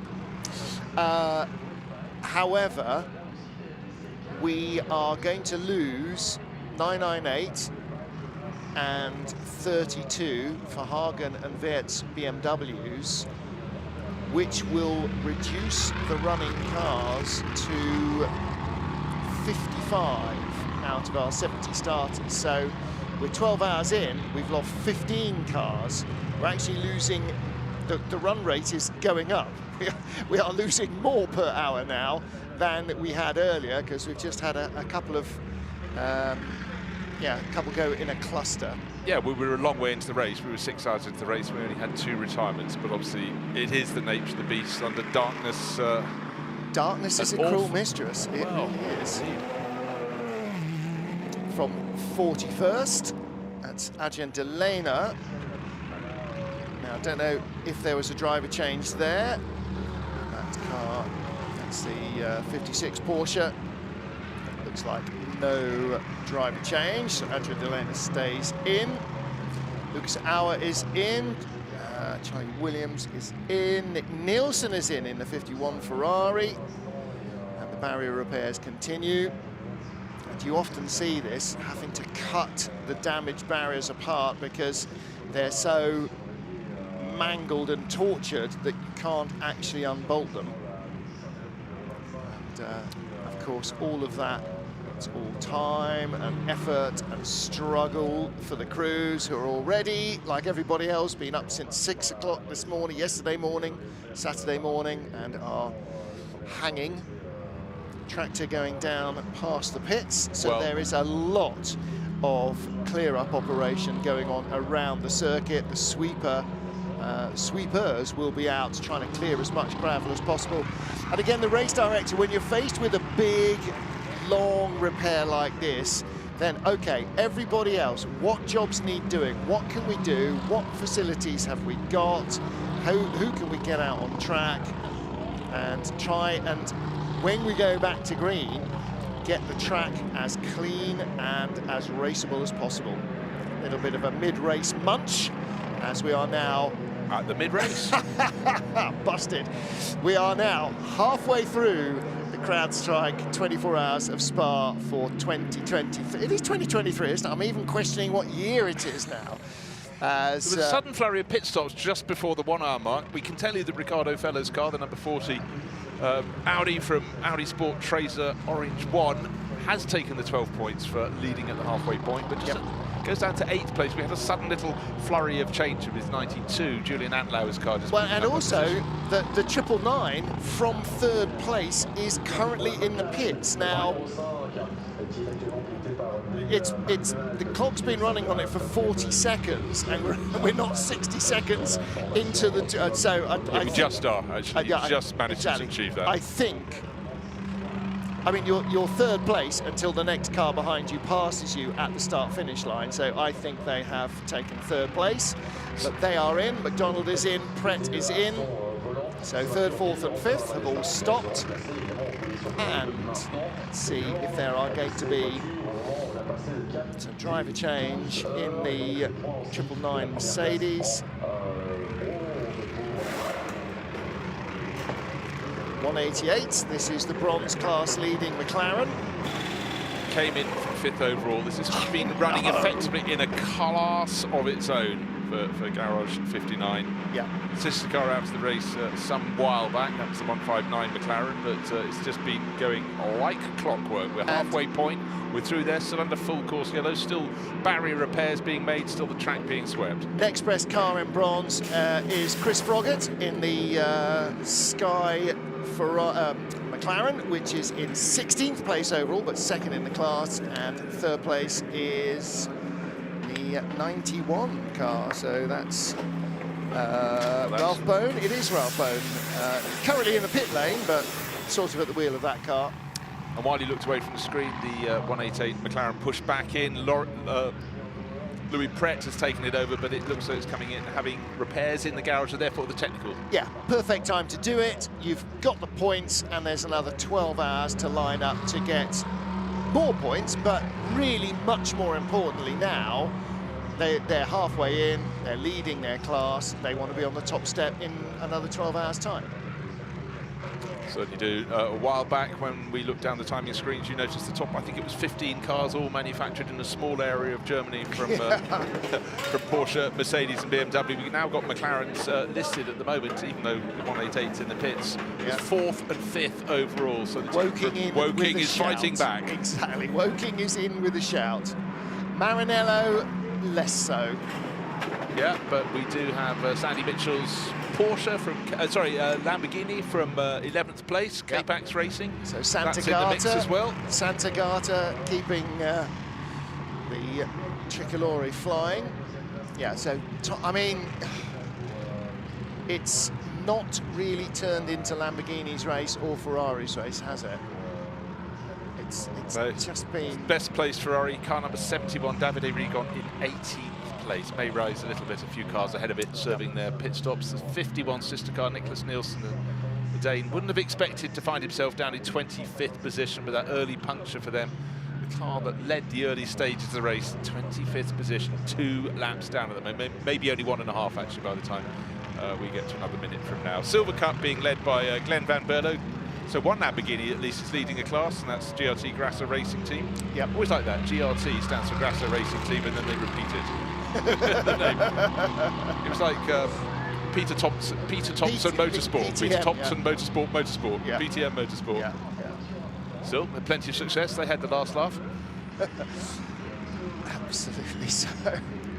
Estimated repair 20 minutes more than safety car and wave by. Now, how long ago was that message up? Fairly recently. I it's 32:22. It's now okay, 2 minutes 34, further on. Yeah, so 90 seconds. So you're forgiven at this time for not being on the money with that. Well, Neil Verhagen is back in the garage and blowing out and looking sad for what went on, and you know, for the sister car, you know, they're still in the running, but Neil Verhagen over and out for 988, and it's been such a shame. Really right in the mix along with Max Hess and Dan Harper, but for the American driver, he was the one that unfortunately clattered into the back of Charles Weerts, that spun him out in their battle for 5th place just after the safety car had released the field. We couldn't work out for a while why there was a full course yellow that caused the cars in front to get the message to back off. But we've since found out 2 cars had clattered into each other down at turn 14 at Campus just before the field was released by the safety car, and there was a course vehicle down there, thus the throwing of the full course yellow, thus the message coming onto the dashboards of the drivers. But you know what, Martin? There you are, you're slipstreaming in full darkness, nose to tail up the Kemmel Straight. I do have a degree of sympathy for those who were so concentrating on lining up a move into Les Combes, but the message is the same for all of them, and it's really just a learning process, but a shame. 2 potential winners taken out in that clatter. And the slight worry is that if you don't see the safety system in your dash flashing away at you, then what actually are you seeing in that close traffic? And that is you know, there were a couple of incidents in the Le Mans 24 hours earlier in the month, or last month as it is now, July, with drivers not recognising that they were going into a slow zone, and as a result everybody else would be doing 80 kilometres an hour, not 180 or possibly 280 or 260, 270, and it's a phenomenal difference in speed. I mean, an absolutely unbelievable distance you're travelling towards a car that is effectively, if you can imagine that being a normal motorway speed limit, somewhere here in Belgium, 130 kilometres an hour, the speed differential is, that's a head-on with somebody who's coming 130 kilometres an hour towards you. That's the rate of closing. Now, I suppose, Martin, the thing that's, you know, relatively recent in this is the zone before the slow zone. Yeah. So effectively, that's what we were entering there with the 10-second countdown to full course yellow. So if in years gone by you weren't in the zone, you were in the zone. Yeah. No one stops immediately like that, but you slow down. Well, but now you're in the pre-zone, the next zone. Well, no. But yeah, so that's different at Le Mans, the way they have a slow zone, which is limited, which is a little bit like the code 60 in the Nürburgring 24 hours. Here, the entire track in one fell stroke goes to 80 kilometers an hour. 3, 2, 1. Now, wherever you are, when it gets to 0, you must be doing 80. So some drivers will start to lift off and roll down to 80 onto the brakes, depending on where they are coming into a corner. If you're coming down to Piff Paff and it's coming down to 3, 2, 1, then you know you've got no chance. You need to be on the brakes hard. If you're coming up the Kemmel Straight, some drivers might be rolling off the throttle early, while others are still hard on it because they're not going to start braking until 5 seconds because they know they only need 4 to stop. Now, looking at that that's grouping, the difference of experience and knowledge and all of that. Entirely, but we had Raffaele Marcello, who had about a second and a half, maybe slightly more gap from him in the lead. Second, third and fourth were nose to tail. Then there's a bit of a gap, then Charles Weers. So he was breaking into that gap. And unfortunately, Neil Verhagen behind him was not quite then. Still wanted to press on a little bit further. Might have thought I've got another second or so before I really need to get on the anchors. But whatever's happened, the barriers have been crimped and bent, have been repaired very quickly indeed. And we still think probably about another 15 minutes, maybe 20 minutes until the safety car will go out when the barrier repair has been signed off. And it's a lot of, if someone goes up then walks along them to check they're all fine, that's going to take a time. It's quite a distance where they went clattering. Nobody needs to walk along them because the crew that are working there will be in constant radio contact with race control, and they will say, we are done, it is good to go. And they know the responsibility that, you know, it's like mechanics when they're doing the brake changes. The guys repairing the barriers know that lives depend on them doing it right, and they are very well aware of that. Well, let's get down to the Rover Racing garage with Ben Constanduras and hear what happened from the horse's mouth. He's with Neil Verhagen. Glad to say that Neil Verhagen has returned back to the garage here at Rover Racing and obviously very upset with the situation, and commiserations from the whole team. From your point of view, what did you see? Yeah, for me, fastest part of the circuit, and there must have just been a miscommunication. There was a confusion for sure. For me, I still had seconds to go on my countdown for the full course yellow, but obviously then, we saw the end results. So I would still need to look and investigate. I think there needs to be a full search to see what actually happened there. But at the moment, I can't comment on specifics of what happened because I'm still not sure. It all happened so fast. As I said, fastest part of the circuit. For something like that to happen, it's scary. One, the main thing is that me and Charles are okay. Very happy. I ran over to his car after, and just to make sure that he was okay, because it was definitely a big one. So just very happy to see that he's okay. I'm okay myself. So obviously upset and disappointed for BMW because it took 2 cars out with a chance to win. So I'm very sorry for that. But yeah, as I said, we'll have to look into it further to give more detail. what is the standard procedure when approaching these full course yellow situations? You get this countdown inside the car. Of course, if you're running slowly through a slow section of turns, you don't need to do much braking, but you were at almost terminal velocity up there. Yeah, exactly. Yeah. Normally there's the procedure where you get the 20-second, the 10-second, and then you get the countdown from the display going down. And yeah, I think, as I said, there must have been a confusion there, because where I felt that I was still in the clear to keep pushing was not obviously where the other car I thought they were supposed to be as well too. So not to put the blame on anybody there. I don't think it's the blame of anybody. Obviously a racing incident. It happened at the point when we were racing almost side by side then, and highest speed part of the track. When a driver then suddenly slows down, there was really nothing I could do. Most importantly though, Neil, you're okay. Thank you very much for talking to us. Thank you. Yeah, well, you know, that takes its own kind of moral fibre as well, to stand up and say, okay, I'm not sure, I might have been in the wrong, I might not have been, but actually to front up to the cameras when you are feeling probably either hugely frustrated or absolutely wretched, depending on, you know, how it was. And again, as I said, you know, we're talking fractional differences between these cars in terms of difference of where they are on the track, how the tiny gaps between them. And the velocity is so huge. And so Charles Weerts, Neil Verhagen clearly feels got on the brakes or lifted off even, and that, it doesn't even have to be on the brake.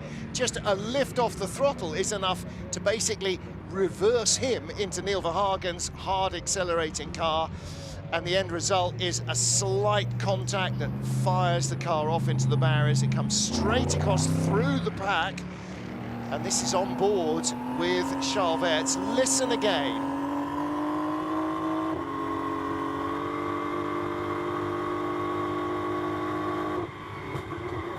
5 seconds to go was what was showing. He had to be down to 80 kilometers an hour at that point. He came off heavy front end barrier damage against the barriers on the right, and then the rear end on the left. How more cars were not involved in that, I do not know. But that was the onboard from the 32 Team WRT BMW. Two of the front-running BMWs out in 1 fell swoop. And for Team WRT, they're new to BMWs, but for Neil Verhagen, he's been a BMW junior driver. This is his 3rd year. He's done so much for them. But unfortunately, that looked a really difficult moment there for the pair of them. But it could have been a whole lot worse with the rest of the field, bar a couple, tucked up their tail end. And that could have been a 10-car pileup. Easily. And how it wasn't, Lord only, I mean, you know, the drivers who were right behind with the car just going whoosh, right to left across your bows. Don't ask me how that didn't involve 6 cars at least, because they were so tightly packed. However, that's why we are under full course yellow. Barriers being repaired, the cars have been collected and taken away. They're both out of the race. They will play no further part in this year's Spa 24. So a little bit of light starting to come in. There's no light at the end of our tunnel. We've got a way to go yet, but we will have the cars in something. Another good news, track limit warnings for all cars have been reset just at the halfway point of the race. So all those naughty people for track limits, particularly at Blanchimont, that's the corner, they're generally being picked out for. The slate has been wiped clean. Yeah. So let us go down to hear from Ben Constanduris again, because he's moved to the car 96. Dennis Olsen is driving at the moment, but we got Ron Heinrich with Ben. It's going really well for Rutronic. It's around 13 degrees air temperature out here, but in the cars at low speed, Lauren, it looks like you've done a real workout, because you're just not getting any air through the car at this speed. Yeah, to be honest, it was a bit boring, driving like 45 minutes, only 80, but yeah, that was a huge one, so the barriers needed to be repaired. Now we changed the driver, and Dennis is in the car. How do you keep yourself alive and awake, doing lap after lap behind the safety car, when you rely so much upon the adrenaline at this time of day to keep yourself going? To be honest, it was not so easy. I got quite tired, my eyes got a bit heavy, but yeah, we keep up the radio communication. You just talk to someone, and then it gets easier and easier. Now, talk about your performance, because you really are in the box seat this weekend so far. Yeah, I think we are in the game right now. We are at the halfway point of the race, just over it. It's just important to stay on the lead lap, stay with the leading pack, not get any penalties. This is what it's all about now, and in the end we push. And how is the circuit? Because from our outside cameras, it's very hard to see what the condition is like out there. To be honest, after a few hours of green flag driving, it gets quite dirty, a lot of gravel on the track, which makes it quite difficult when you go offline. But these long full course yellows phase is actually quite good, because we have the tractor, he's cleaning, he's doing good work, and it's good for us drivers. Thumbs up to the tractor man then. Thanks very much, Lauren. Thank you. Well, they started 24-hour race with a clean track. They're going to start the second half of the 24-hour race with a clean track. Little ripple of applause there from the Rutronic team for Lauren Heinrich. Pedals a quick Porsche and talks a good race as well. And there is Tractor Man. So it's less the tractor and more the sweepy brushes behind him. And with the barrier repairs due to taken out, as we sort of predicted at the beginning, then you see the fan on the front as well to help blow debris off the circuit. In fact, that's probably what he's doing, is going back to reposition. Looks like he has mostly done his job, and he'll be hunting out any further little areas of gravel. Those, he's not just driving around aimlessly, he will be directed to them by race control, and they will be directed by the marshal. So he's actually got the fan going there. That's not blowing gravel away. The brushes will definitely deal with the gravel, but that's helping to blow the little balls of rubber, the marbles that come off the tyres, to create grip, to generate grip. Your tyres on your car, and racing car tyres and all other tyres, have to be worn away a degree by the road surface. That's what gives them grip. It's the road pulling at the tyre. And if you run your nails down the palm of your hand, the harder you push, the more you can feel the resistance. Well, that's what happens with a slick tyre and lots of downforce. But you don't go so far as to allow your nails to peel visible lumps of skin off your hand. If you check under your nails, there will be dead skin under there. Ugh. It's the middle of the night, get over it. But that's, and all these lumps that you can see in the lights, all the marbles, that's smaller and bigger lumps of worn rubber that clump together in wheel arches, in wheel rims, get thrown off, and those will blow away. Now then, back into the pits. I mean, endless rounds of pit stops now, but we're now seeing a final set of pit stops that are intended to make sure that when we get ready to go to the safety car procedure, the car has as much fuel in as possible. So that's what that was about. Lawrence Van Tor coming in from second place. Nick Yellerly leads currently in the 98 Rover Racing BMW. Team with which, and a manufacturer with which, actually, Nick Yellerly's been successfully associated for several years. Augusto Farfus up to third in the car that Valentino Rossi had that incident with the number 16 car with. Still no notification about any potential penalty. Back out goes 50. So that is one of the AF Corsa Ferraris. It's just been a shuffling of the pack followed by a shuffling. They're all trying to make sure they can start. They're all stacking. Take the restart. So suddenly you've got the K-Pax Racing Lamborghini Sandy Mitchell up to fourth place. A blink of an eye ago, it was running just at the bottom end of the top 10. But once they've all done their pit stops, so the car that came in from second place, Lawrence Van Tor, is taking that back out. The 92 Manthey EMA car that's with every hour looking a little bit stronger. This is the most split strategy field we've had so far. So that Manthey car is now 25 seconds into its 65-minute stint. The leader is 17 minutes in. The third place car, 22 minutes in. The fourth place car and fifth place car, 27 minutes in. The sixth place car, 7 seconds in. The seventh place car, 6 minutes in. The eighth place, 27, then 11, then 6, then 16, then 21, then 30. Lucas Auerbach in again because he's only got half an hour of fuel left. There's a car, Ralph Bone in the 91 car, 47 minutes into a 65-minute stint. There's another car, Brendan Grove, an hour and 1 minute in, so he'll be coming in again. So from only just stopped to almost running on fumes, you've got every possible... The full spectrum. Event, yes, the full spectrum, perfectly put. Yeah, and don't forget, the teams are keeping an eye on all messages on their screen. It's been probably 15 minutes since we had estimated repairs, 20 minutes, but after that comes the safety car period and then the wave by. So they're all trying to calculate when that will start. It's been 29 minutes since we were told there'd probably be 20 more minutes repairs before we go to safety car.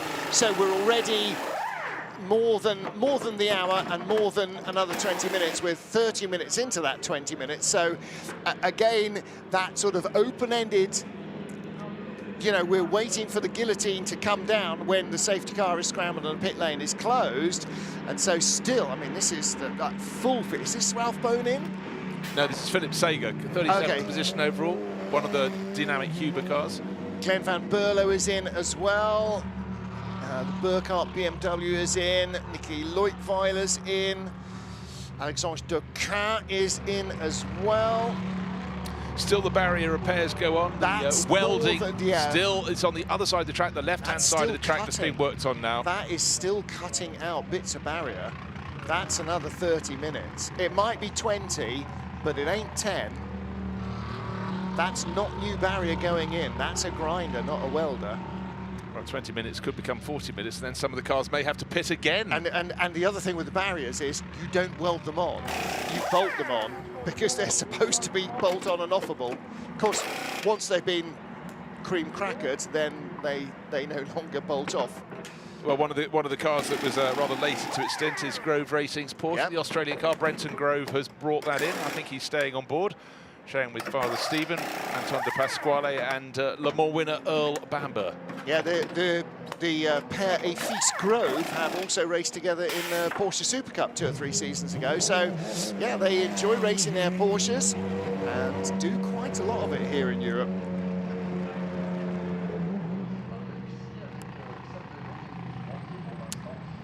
Looking down over the endurance pits, the original pits here at Spa-Francorchamps, they're the ones on the descent from La Source to Eau Rouge, empty for now.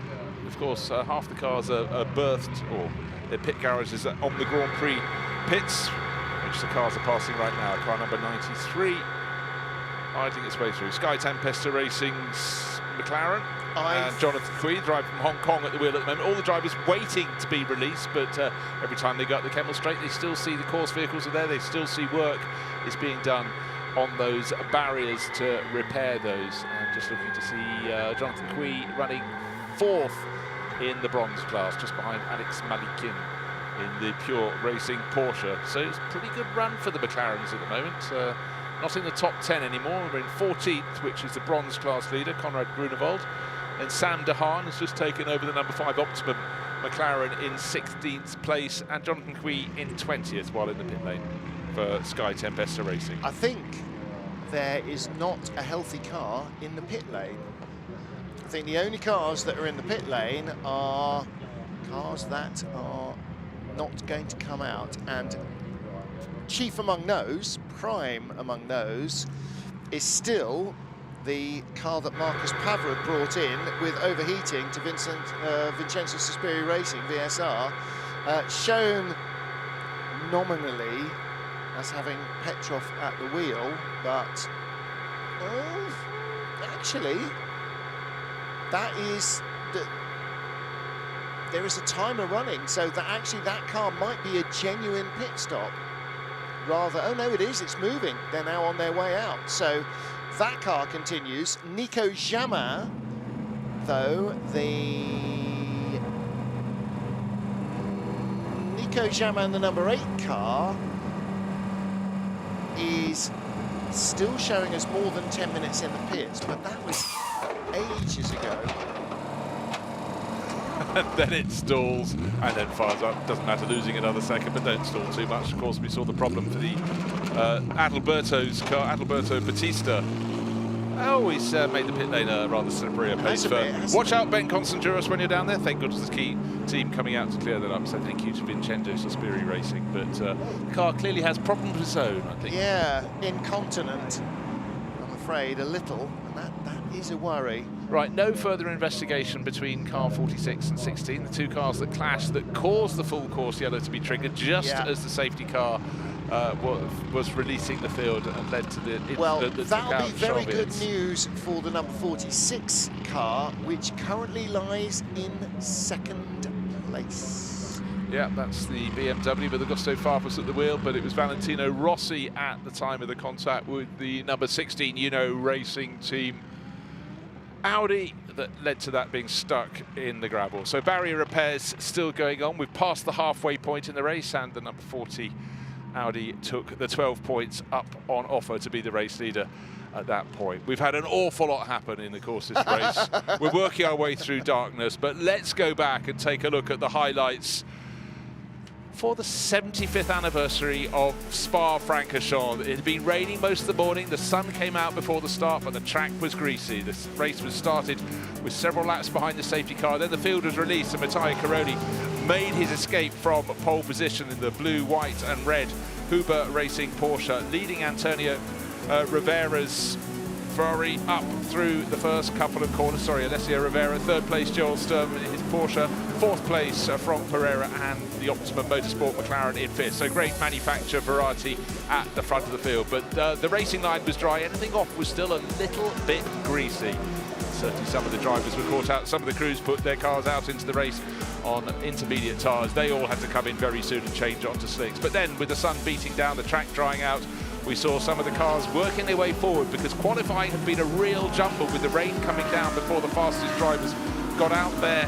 And certainly the grid order was not normal, but one of the cars making its way forward was the 88 Akonis ASP Mercedes, with Raffaele Marciello picking off car after car. That was the Bar World Motorsport Lamborghini that he went siding past up the straight. Another car really making great moves early on was the number 40 Audi from Tracer Orange One Racing, and Matteo Drudi really pressing on in that.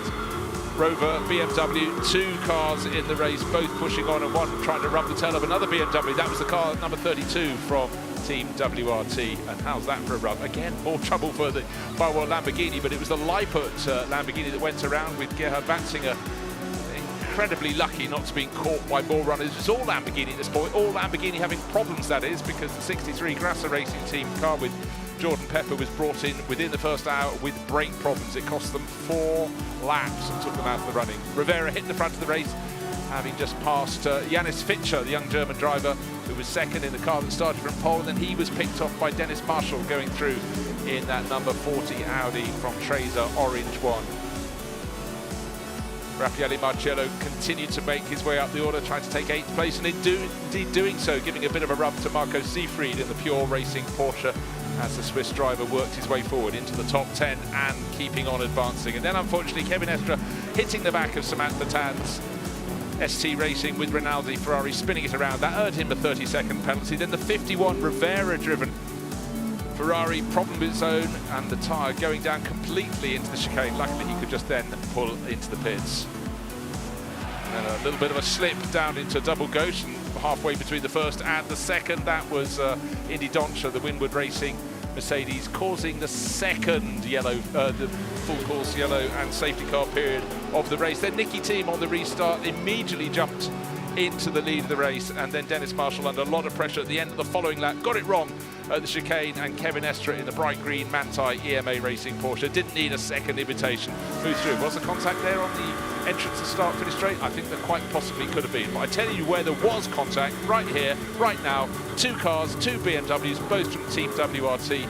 Adam Carroll, the unlucky partner there, Valentino Rossi doing the pushing and the shoving. And 50 minutes later, Adam Carroll had his own further problem. As you can see, one of those tyres, the right rear, absolutely not on the rim anymore. And then for Inception Racing, the number 7 McLaren, Fran Rueda hadn't long taken it over, and the Spaniard was left with a car that couldn't limp home, and that was out of the race very early on as the second retirement. Light started to fail. Luca Exler, young German racer, pushing on very well indeed, holding down second place. Then the number 17 Shearer Sport PHX Audi in the lead of the race, a constant battle with the Manthey EMA Porsche, and that then moved through into the lead of the race. So great racing, but light was starting to fade. And then the moment of the race, if your name was Derek Pierce, showing all your sponsors' names, not once but twice, with the double rotation at Blanchimont. He got away with it in the team Parker Racing Porsche. Now, how is that for a restart? The end of a full course yellow period, goes green, and Jules Gounon in the 88 Mercedes from Acodis ASP. Oh, it's like a video game. Passes one, passes two, that's 4 cars past, and he's going to pick off the next 2, including the Herbert Racing Porsche, as he got to the top of the hill out of Raidillon. But yet, wherever you looked, it was the Shearer Sport PHX 17 Audi, and it was the 2 Van der Lindes, Kelvin in the Audi and Sheldon giving chase. We're on board with Sheldon now, jinking one way, jinking the other in the Team WRT number 32 Audi, and made the move stick, not at Bruxelles, but certainly by the time they got to the next corner, the left-hander at Speaker's Corner. Great racing for a pair of A, pro drivers, and also B, brothers, who are very, very accustomed to racing each other. Almost properly dark. Most of the light for the drivers was actually bouncing back off the cars in front, and this was a case of Rover Racing with both the 98 and 998 M4 GT3s picking away up the order. And then 2 moments. This is both the same car, the number 10 Audi with different drivers. First of all, it was Loris Cabarrou, and then unfortunately Roy Mayhouse took it over, got it wrong approaching Blanchimont, was spun onto the track and took out the number 2 Mercedes with Andrei Lewandowski with nowhere left to go. Rover BMW still picking it on, but then turn 7 just seems to be the corner out of the Piff Paff at Les Comps. Cars going around, several incidents, and a lot of innocent drivers ending up on the outside of the circuit, including the Samantha Tan racing Ferrari. And then the Lippert Lamborghini went around, looked as though he'd saved it, stuck it on the curb, but then about the 6th car round, absolutely unsighted. It was the Yannick Mettler-driven Thieber Motorsport Mercedes clatters that up the rear. 2 more cars removed from the action, and a fair bit of clear-up work required. That was done. We went racing all over again, and a little bit of a slip-up for one of the delayed Santalok Audis. It's quick, but it was already a lap down. Then Julian Andlauer waiting to take over, and the battling 1st, 2nd and 3rd. Fast, furious, absolutely brilliant. Again, Shearer Sport Audi fighting against the Team WRT 32 BMW. It was nip and tuck, give and take, but it was absolutely frantic. And a proper cover of darkness, all drivers covering themselves in great glory. Then unfortunately, the number 32 BMW hit up the rear. Charles Viet spat from one side of the track to the other just after a restart. Both drivers okay, with 2 cars out of the race. The other one was the Rover 998.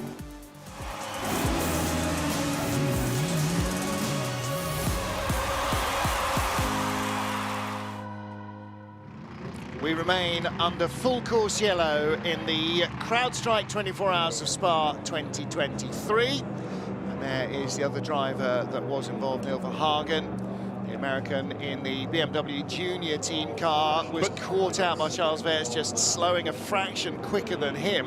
But I really respect that, because he's gone along to the Team WRT garage to talk through what happened, and he does have the mean looking at him. There is a degree of apology, perhaps. You know, they would have all learnt from these circumstances. We'll have all learnt from these circumstances. Most unfortunate, but he's done the right thing to go and talk it through with them, because otherwise these things fester through the course of a season. Yeah, and you think back to the big crash last year at Le Mans with a gentleman driver in one of the LMP2 cars who took out the Corvette. He was absolutely gutted, went straight to the Corvette team to apologise. And there you are, look, there has to be respect. There has to be respect between the drivers, because they are racing so hard, so close, for so long, that in such close proximity to each other, that if you don't have that, then you know there's little chance of anybody surviving this. Well, and also, Martin, another thing, we've got 5 different classes in this race, from pro through gold, silver, bronze, and pro-am, and you know they've got their own battles to fight. But with 20 pro crews pressing on through, and gradually that shuffled grid we had after the really unusual qualifying hit by rain, it's sorted itself out. Now, with a few cars being removed from the top, we've got a few other people from other classes. The best of the rest is actually a bronze class car, and it's still the 188 Garage 59 McLaren. But look what's happened to the sky. It's starting to get some light in it. Here we are, half an hour away from sun up, but there is definitely more than a hint and a glint of light in the sky. While you were just doing the highlights and I was going to the coffee machine, all the photographers are scarpering out of the media centre, because This is the sexy sunlight. Here comes this the money is shot. Daylight. This is the sunrise they want. There's not going to be much of a sexy sunrise because there's not much break in the cloud cover, but the golden light before dawn, the pre-dawn light, that's a photographer's boot. The hour before dawn and the hour after sundown, those are the golden hours that they love most, especially in the evening. But you do need a sort of clear sky. Teams and drivers trying to keep themselves entertained. This is the dynamic Huber Racing squad, a combination of rival teams in the Porsche world, still under full course yellow, and this is because of the incident triggered by a full course yellow countdown for an incident between the number 46 BMW of Valentino Rossi, the car that currently leads the race, by the way, didn't at that stage, and the number 16 Mercedes. No, it was the Audi, the Uno Racing team from the Far East. Indeed. Just having a look down through the classes, the 888, that's the CSA Racing Porsche, leading the back up to the top of its Pro-Am class. Pro-Am class, second car in class, car number 24. Oh, the message has just gone from the screen. It was under investigation for speeding in the pit lane. That's just gone off the screen. But our race leader, there he is, 01 flashing on the windscreen. Augusto Farfus, it's car 46. It's Valentino Rossi's car. Leading the race is blue and yellow, and it's from Team WRT. So their favoured car in the race, the number 32, is out. That was Charles Weerts. But, hey, maybe they've got another bullet in the gun. Well, they have, absolutely. I mean, they've got Valentino Rossi, but right now they've got Augusto Farfus, and the stewards have just decided that it was a racing incident between the 46 and the 16 car that ended up with 16 in the gravel, that then triggered the countdown to a full course yellow, that then triggered the loss of the two BMWs, WRT and Rover Racing's cars in that incident that brought out the safety car, or brought out full course yellow. For barrier repairs, we will go to safety car and wave buys, but we will need the barriers to be repaired first, and before that, quite a number of cars are going to need to pit. Ralph Bowen is in, and he is second in the bronze class, which might move the 911 Porsche up to second. We are getting ready to go safety car. Augusto Farfus, 40 minutes in, but the team are standing by. Okay, that's interesting. Just 40 minutes on the clock. Bear in mind the maximum stint time you can have is 65 minutes, so plenty of elbow room for them to run longer if they should. Not so long ago, the 98 remaining Rover Racing BMW came in from the lead of the race. Nick Niloli at the wheel of that. He's only 8.5 minutes into the stint, so he can go almost another hour in that. But interesting that Team WRT want to bring 46 in from the lead of the race, Augusto Farfus. But then again, you know what they're counting down from? We're going to get to the safety car period after this full course yellow period is completed by going into the safety car when the barrier repairs have been finished. As yet, they're still being worked on, and then we'll have the wave by. But they'll have calculated this. But again, that's why they're going to come in now. Every time we see those barrier repairs, there is more work going on than barriers going on. Last time we saw it a few minutes ago, they still had the grinders out. So that means that we are not yet in a position to go to safety car. When we do go, oh, was that Sandy Mitchell coming in from right behind him? Yeah, Yes, Augusto Farfus leading in from the lead, coming in from the lead of the race. Sandy Mitchell, the K-Pax Racing number 6 Lamborghini, in from what had become second place. So what that will do, put the number 40 Audi back into the lead of the race. Matthias Drudy, not so long ago, took that one over. Well, when I say not so long ago, it turns out to be 25 minutes. How time flies when you're having fun. But that car... That's just one run through the highlights. Exactly. Yes, exactly. Ricardo Feller, Matthias Drudy and Dennis Marshall has been there or thereabouts all race. And I must say, Audi looking very strong. And also the number 17 has fallen down the order, but that's just because of the pit stop sequence. Luca Engston will be back in the mix as well. Look, we've got most of about those 12 hours to go. Let's not start predicting who's going to win this thing for another. In 11 hours, we might venture a suggestion as to who might win this, but if the 24 hours of Le Mans teaches us nothing, if it teaches us anything, it teaches us that even on the very last lap of the race, and WRT know this as well as anybody else, it might all come unstitched. That was a very quick pit stop for Augusto Farfus. It was more only like a splash of fuel. Now, what we have to remember is during this period, we've had the short pit stops. Just doing that, have to come in, have to get the fuel in, but not a full tank. But that was clearly just a top up, because coming with, what, 41 minutes, that meant they probably had enough for another half an hour of racing, fuel-wise. So maybe they were just topping that up. Well, there are two things at play here, which is there is a maximum amount of fuel you can put in at any time. That does not, that's regulated. It does not necessarily fill your tank. You can have a larger tank than the amount of fuel that you are allowed to put in at the Spa 24 Hours, for instance. So what they might be doing is filling the tank, brimming the tank, and therefore giving themselves more fuel in the car, potentially, than a 65-minute stint will require. So riding up the Kemmel Straight, still work on the left-hand side of the screen. There's a number 17 Audi just overtaken Augusto Farfus in the 46 Under BMW. full course yellow? No, absolutely not. That definitely wouldn't have happened. We didn't just see that happen. No. No. So I'm very tired at this point. Sun up coming very soon.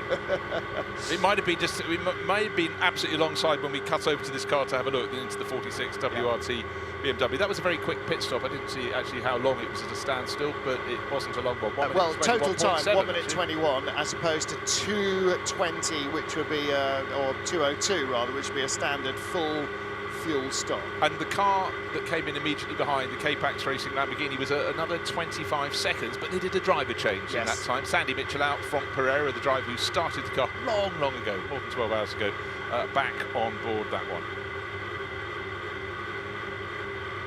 Now, behind them, Mattia Drudi, third place, still in the number 40 Audi. Their last stop was 4 minutes and 7 seconds. So that was their technical stop, which basically is a mandatory brake change in 4 minutes.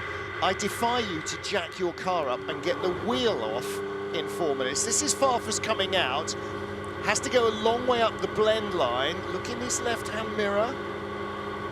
Can't see the lights there, but where is the Audi there alongside? So Farfus coming up the hill and meandering round the corner, although he's on the limiter, might have been a fraction slower. It says 80 Ks. It's square on, it's what it should be. But then slows down 2 or 3 Ks. Maybe the team's saying, no, you weren't, your nose wasn't quite ahead. That's, I can only presume, yeah. And of course then half the road is blocked. God, don't you love it when you get these clues there, the little 3 kph drop, and that was enough. Thank you, boys in the truck. Well, Farfus is in that position where he could just run the Audi into the back of the workers, but he knows that that's not a very grown-up thing to do. And one thing that Augusto Farfus is a grown-up racing driver. You don't accidentally win things like Daytona, Nürburgring 24 Hours, and all the other things that he's won by being a bit immature. So, yeah, he'll go, okay, whatever, go in front, off you go. You know, there's a lot of racing still to go. 11 hours and 15 minutes to be precise. Again, look on the right-hand side. Are we seeing? Yeah, no. Are we seeing rails going in yet? I think we are, because it looks like they're fastening them round the back. They've. It still looks so someone's taken the end of the rug and shaken it. They have to bolt them through the post. Well, don't forget that although the camera makes this look flat, it's not. This is a very steep hill, and it's When these went in the very first place, they weren't straight and level all the way up the hill, because that's not the point of them. The point of them is to save damage to drivers of cars. So they are being replaced where they stand, and the posts have been replaced as well, I'm sure. And the damaged barriers are being cut out and cut back to positions where you can bolt in the healthy barriers. So we are getting to the stage where that's probably no more than 10 minutes away from being ready, at which stage then all the crews and the trucks will load up and head back to a place of safety. Yeah, they are being bolted back in. And you know what it also shows is the fact that I was just thinking when the people repairing them started it, I thought, gosh, it's very clever. They've all got head torches. Now there's enough light in the sky for them to possibly need them to just lean over the back and see where the hole is and where the bolt's coming through. But certainly it just emphasises how this has been an hour and more in which they're covering it. So we're waiting for the full course yellow period to be followed by a safety car period in which all the cars will be dragged through. There it goes, up the pit exit, and it's a real climb. And as we saw from Augusto Farfus's BMW, number 46, a short while ago, it's where we sit now, going over the crest. It's still a long way from the blend line where they have to come out onto the circuit. A very long way because of the nature of Eau Rouge Rédillon. When you climb up beyond, in front of that enormous new grandstand, it's a long, steep climb, and cars are coming up there on the racing line very, very quickly indeed. So there is the safety car 1.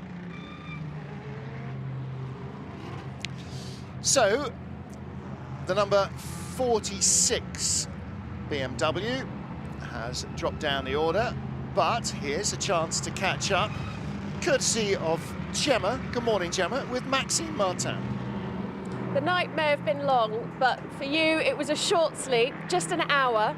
How are you surviving on so little rest? Is it the adrenaline that's pushing you through? Yeah, of course, when you start to be back in the car and so on, the adrenaline is kicking in, and yeah, at the end you're back to normal. But for sure, yeah, it's more at the end of the 24 hours that you have really a big down. But yeah, 1 hour is better than nothing. So. Yeah, absolutely. We've seen some action with the 46. I've personally had a little bit of rest, I'm not going to lie. I'm very grateful for it, but I woke up to see some highlights that there was some contact. There was quite an interesting time throughout the night. Yeah, a lot of things happens. There are so many cars on track, so many things can, you have to fight through the field. And but at the end, at the moment, we are just surviving, and we are still there. And I have to say, Augusto is doing a fantastic job behind the safety car, full course yellow.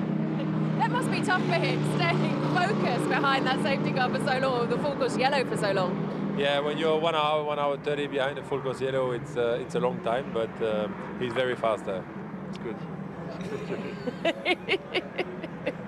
Good to see you still got your humour. Yeah, thank you. See you later. Well, there's always humour with Maxime Martin. I just love the little, are the eyebrows moving up? Oh, yes, they are. There's a bus coming along, and Augusto's going under it straight away. But the point he made earlier about how you think the driver might have potentially 2 hours sleep, he only took the 1. And the thing, when you when you get to the end of the race, that's where the emotions just come out, because you realise your body is, and your brain in particular, is just so tired. And whether you've won the race or come last in the race, it's just that moment where you're just on a knife edge at the end. And look at Augusto, he's just sitting there. The limiter's on, it's doing 80 Ks, and he's just sitting in an overheating cockpit with very little airflow, just sweltering, going, would you just please let me go racing? Because it's really, really hard to stay awake and keep your focus. They're all tired already, they're all exhausted already, they've had very little rest at all, and the thing that keeps them going is the adrenaline. And you and I, and everybody watching at home, could do this at 80 kilometers an hour. I can't do it at 180, I can't do it at 260, but I could do this and I would be falling asleep the same as he is. I think it's like almost any sport where there's an element of risk, you do need to be absolutely doing it at 100%. Yeah. It's like in rugby, if you put yourself 90% into a tackle, you probably get injured. If you're at 100%, the other person will get injured. Well, that's not even 90%, that's 1%. Yeah, entirely. Literally none of their brain capacity is being used to meander around at 80 Ks, 50 miles an hour, on a wide open circuit, on a car that's basically on autopilot. You don't brake, you don't accelerate, you barely have to steer because this place is full of long, sweeping corners. At 80 Ks on the limiter, once you've done it once, even Piff Paff would have no fear. Yeah, exactly. I mean, the deal there is not everybody sets it at exactly 80. Some will set it at 79, just so there's a bit of leeway. And then you get the problem of, okay, I'm on the limiter, and I don't want to come off the limiter or brake, which will disengage the limiter, but I'm actually running into the back of somebody because they've set it 1 kilometre an hour slower. And although I started off 100 metres behind him, I'm now 1 metre behind him an hour later. And, you know, you just saw two cars ridiculously close to each other. If one of them is 1 kilometre an hour slower, then the guy behind is going to have to do something about it. And you don't really want to be passing somebody under full course yellow or now safety car by saying, well, his limiter was going slower than mine. You're still not allowed to pass under yellows.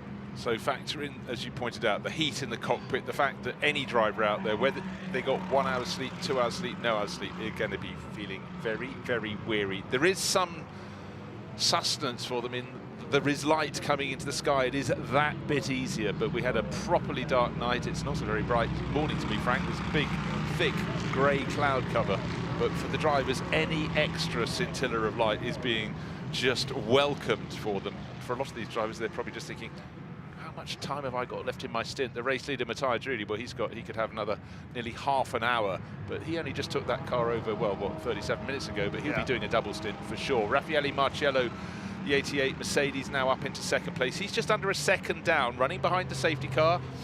Just in our shot there, we've got the Audi, and then tucked in behind the blue-nosed Mercedes. This is where, you know, can you do another stint? Behind the safety car? No, get me out of here. Must I? No, exactly. You know, no, I honestly don't think I can stay awake for another hour of this nonsense. I mean, not that it's nonsense, but, you know, it's more mental than anything else. You just can't get any level of focus. I mean, not... Well, I think what you would be doing, Martin, is talking on your radio to the crew as much as possible. Keep me awake. Just tell me when it's changing. When is this safety car going to be coming in? You know, am I going to do a treble stint, a double stint? Have a replay of yesterday's cricket. You know, I mean, anything just to keep me awake. Yeah, I don't think any of the 33 German drivers in the field know much about cricket, so I don't suppose, nor do I, frankly. No. Or is that concert still going on? Can you just play some into my car, please? Or play me something on the radio. Just give me something, you know. Right, we've got just over 11 hours remaining in this race. Gold Cup leaders, looking at it there, Optimum Motorsport, have had a really good run. And it's Tom Gamble at the wheel at the moment. Yeah.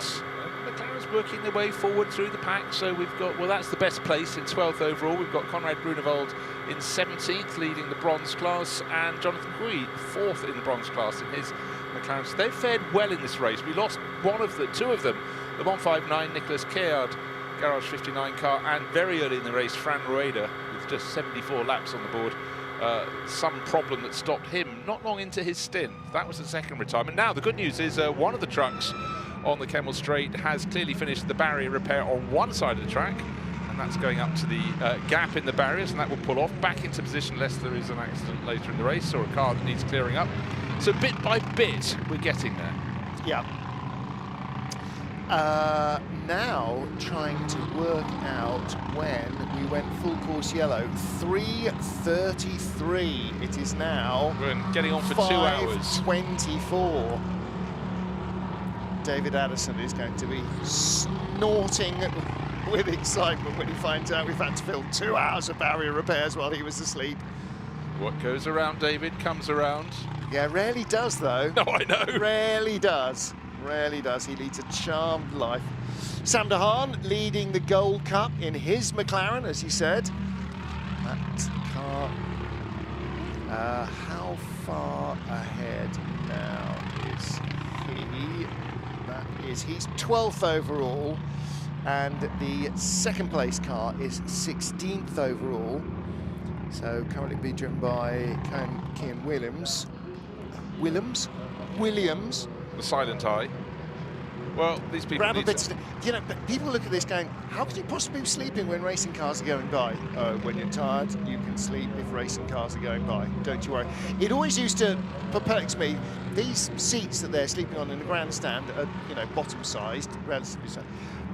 There used to be, in the old pit lane at Le Mans, there used to be a ledge above the pits, which is basically to stop people in the pit entrance getting wet. people used to sleep on it, and I used to look at it every year and think, okay, you're sleeping on your side on that, and it's just wide enough to lie on. Sideways. What happens when you roll over in the middle of the night? And how do you not roll over in the middle of the night? How is your body alert to the fact that you're sleeping on a ledge 15 feet above the pit lane? Just, anyway. I do remember someone falling off there and landing on the shoulders of Gary Anderson. He just sort of brushed them away, being a man of large stature, and carried on. And they were all floppy because they were clearly off drink. Just astonished me that anybody would even think that was a good idea. Mattia Drudi from the lead into the pit lane. And Raffaello Marciello will need to come in as well. Safety car did not have its lights on, but has picked up the race leader, who is now not Mattia Drudi, but Raffaello Marciello.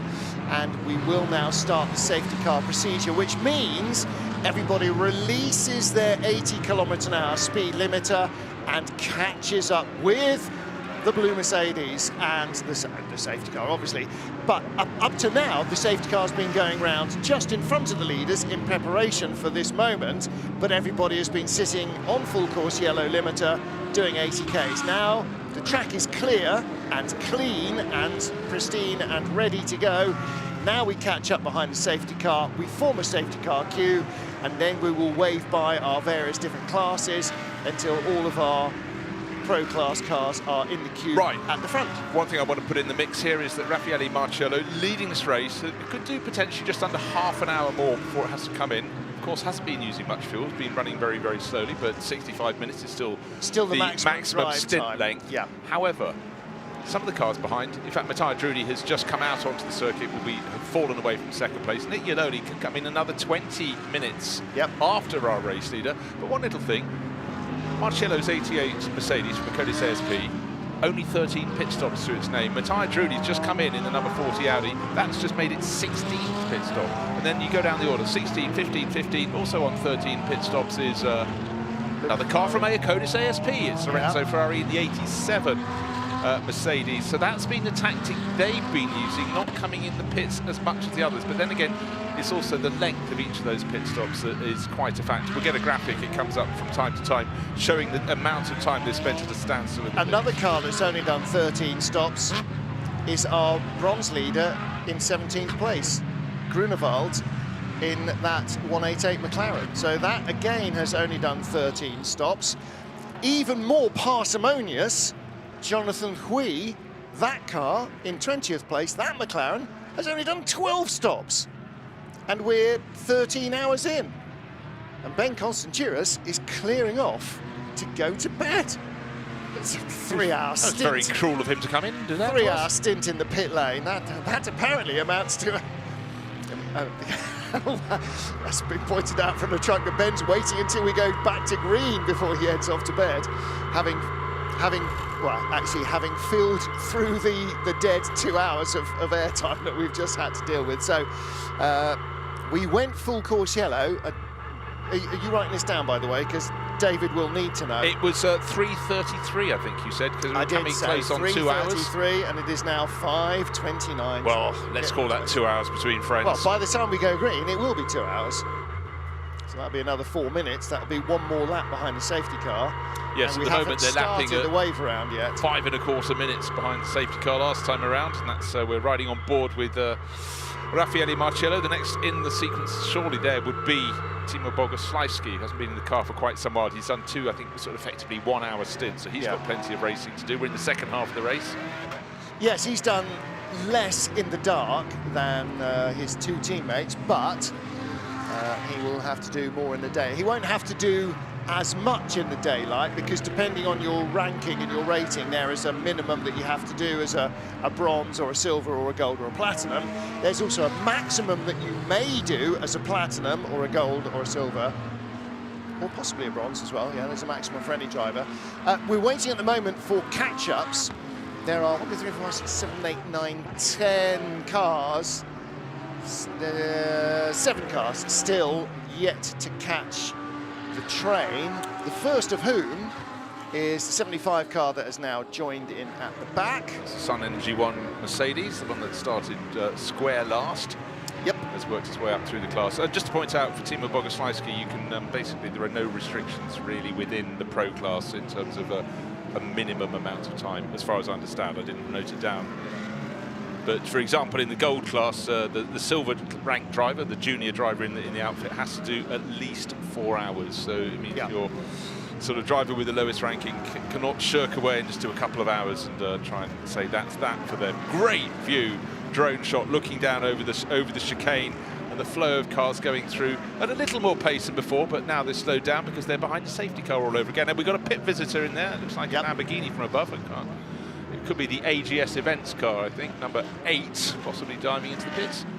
That's down on the second of our timing screen pages. It's Antonin Borger. And he has the one just come in from 54th position. So how many cars have we still got running? About 56, we think. Still waiting for Dennis Lin to Barwell Motorsport to declare their retirement, but they've been in the pits for about 6 hours. I think they're put a line asleep, through that. and will probably declare their retirement when they come back tomorrow to pack up. So Antonin Borger is in.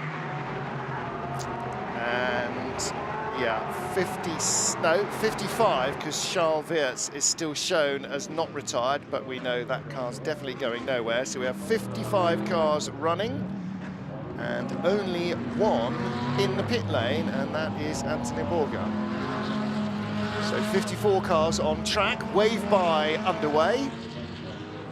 I must say, when you look at the very top drivers in any driver lineup, you don't really want them to be the ones at the wheel at the moment behind the safety car. So Raffaele Marcello, his time being a little bit wasted, but it's all a question of how you decided to run this race, how long a stint you want your co-drivers to do. But Marcello, well, he's going to have to pit fairly soon. He can do a maximum of another 12 minutes. And at the moment, that's only 3, possibly only 2 laps behind the safety car, unless they're released in the next couple of minutes. And Nick Ghilardi behind him, well, he can come in another 20 minutes later. Wave by is now complete. That was the message I was hoping to hear. We'll get a little bit of racing in before our race leader comes into the pit lane, now open. Which means it was closed when Antonin Borger came in, which means they had better be able to show that they needed fuel. Otherwise, they're going to end up with a penalty. Mind you, there is only one running car behind them, and that's only 1 lap behind them before they came in, so that might be a slightly moot point. Well, the rules are for everyone. You shouldn't escape, regardless of your position. But right now, there is always that element. If you're simply running out of fuel, you're allowed to come in and have a splash. Well, they have had a 2 minute and 3 second They've splashed a pit lot stop, so they have splashed a full tank in. So that would appear to be an error, either in the pit entry closed light not being on or not being observed, one or the other.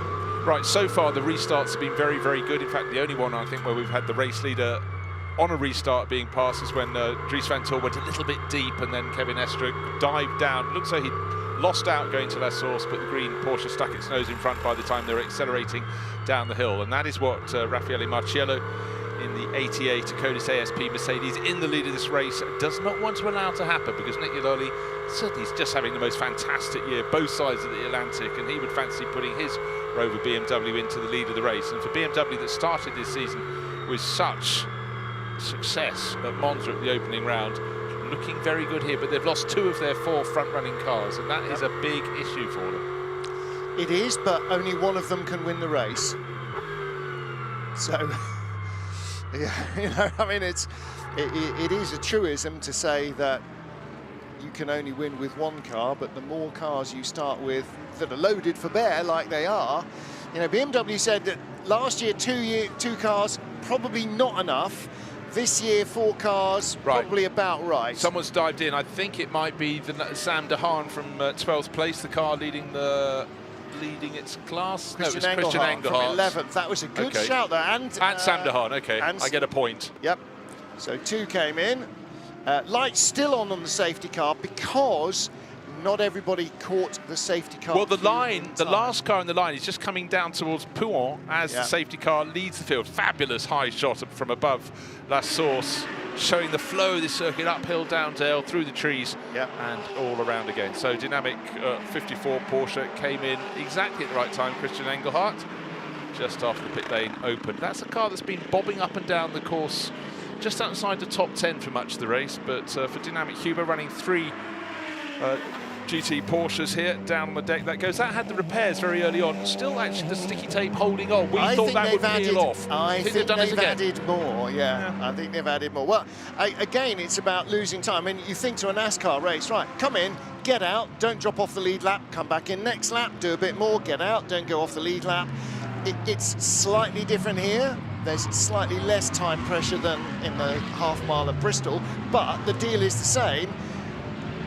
You know, gash a repair on it, get them out, tidy it up the next time, get them out, tidy it up the next time, get them out. Do as little as you can to survive at any one time. Right, what is going to happen with our race leader, Raffaele Marcello? They're lapping at the moment behind the safety car, 4-minute laps. At the end of this one, he will have probably 58 minutes on the clock, only enough time for one more lap if the safety car stays out. We still have 2 queues. Yeah, exactly, but will Raffaele Marcello dive into the pits this time around, frustrated the safety car has stayed out as long as it has? It's going to be very tight if he stays on for one further lap behind the safety car, but the crew will be fully on top of that. But Dakota's ASP... He's got 8 minutes. Yeah, but they're... Okay, so he can do this lap and possibly the next lap, but it's going to be tight. He would have loved to be released by now. The symbol still flashing in front of him. SC safety car. Because there are still 1, 2, 3, 4, 5, 6, 7, 8, 9, 10, 11, 12, 13, 14, 15, 16, 17 cars not in the safety car queue. Right, we saw the number 8 AGS events. We didn't dob them in on this one. Their Lamborghini came in, yeah, you did, with the closed pit entry. They came in and had a full service pit stop by the sound of things. Splash, dash, and a Mars bar. It was Gemma Scott who dobbed them in. It was. Yeah, well, she told me and I told you, but race control. At every pit lane, there will have been a race official and a Spa circuit official, and they will have made a note that the car came in. At the time it came in, the pit lane was closed. That's illegal. Marcello comes into the pit lane. So leader is in, and the leader stays out. So Marcello comes in from the lead. Nick Yellerly becomes the race leader. Raffaele could have stayed out for another lap. Doesn't seem to be much point. They're not going green this lap, and that means he gets a full yellow lap. It will go green at the end of this lap, by which time he'll be on the back of the queue, but he won't be on the back of the class. So he will be 2 minutes, a minute and a half behind the race leader, which is less than desirable. But once the safety car came out, they were hoist by not stopping in full course yellow like lots of others did and retaining track position. They actually shot themselves in the foot. Yeah, the lap pace picked up by just about a minute last time around, went from 4 minutes to 3 minutes, but if he'd waited another lap, certainly the number 88 car would fall a whole lot further down because the field's getting faster and faster. Well, Jules Gounon's in, so there's been a driver change.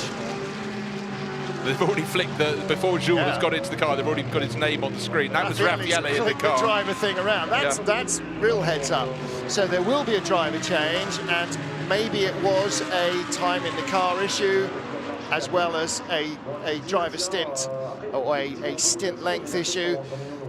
But if they could easily have done that under full course yellow, and then they'd be at the back of the pro class field.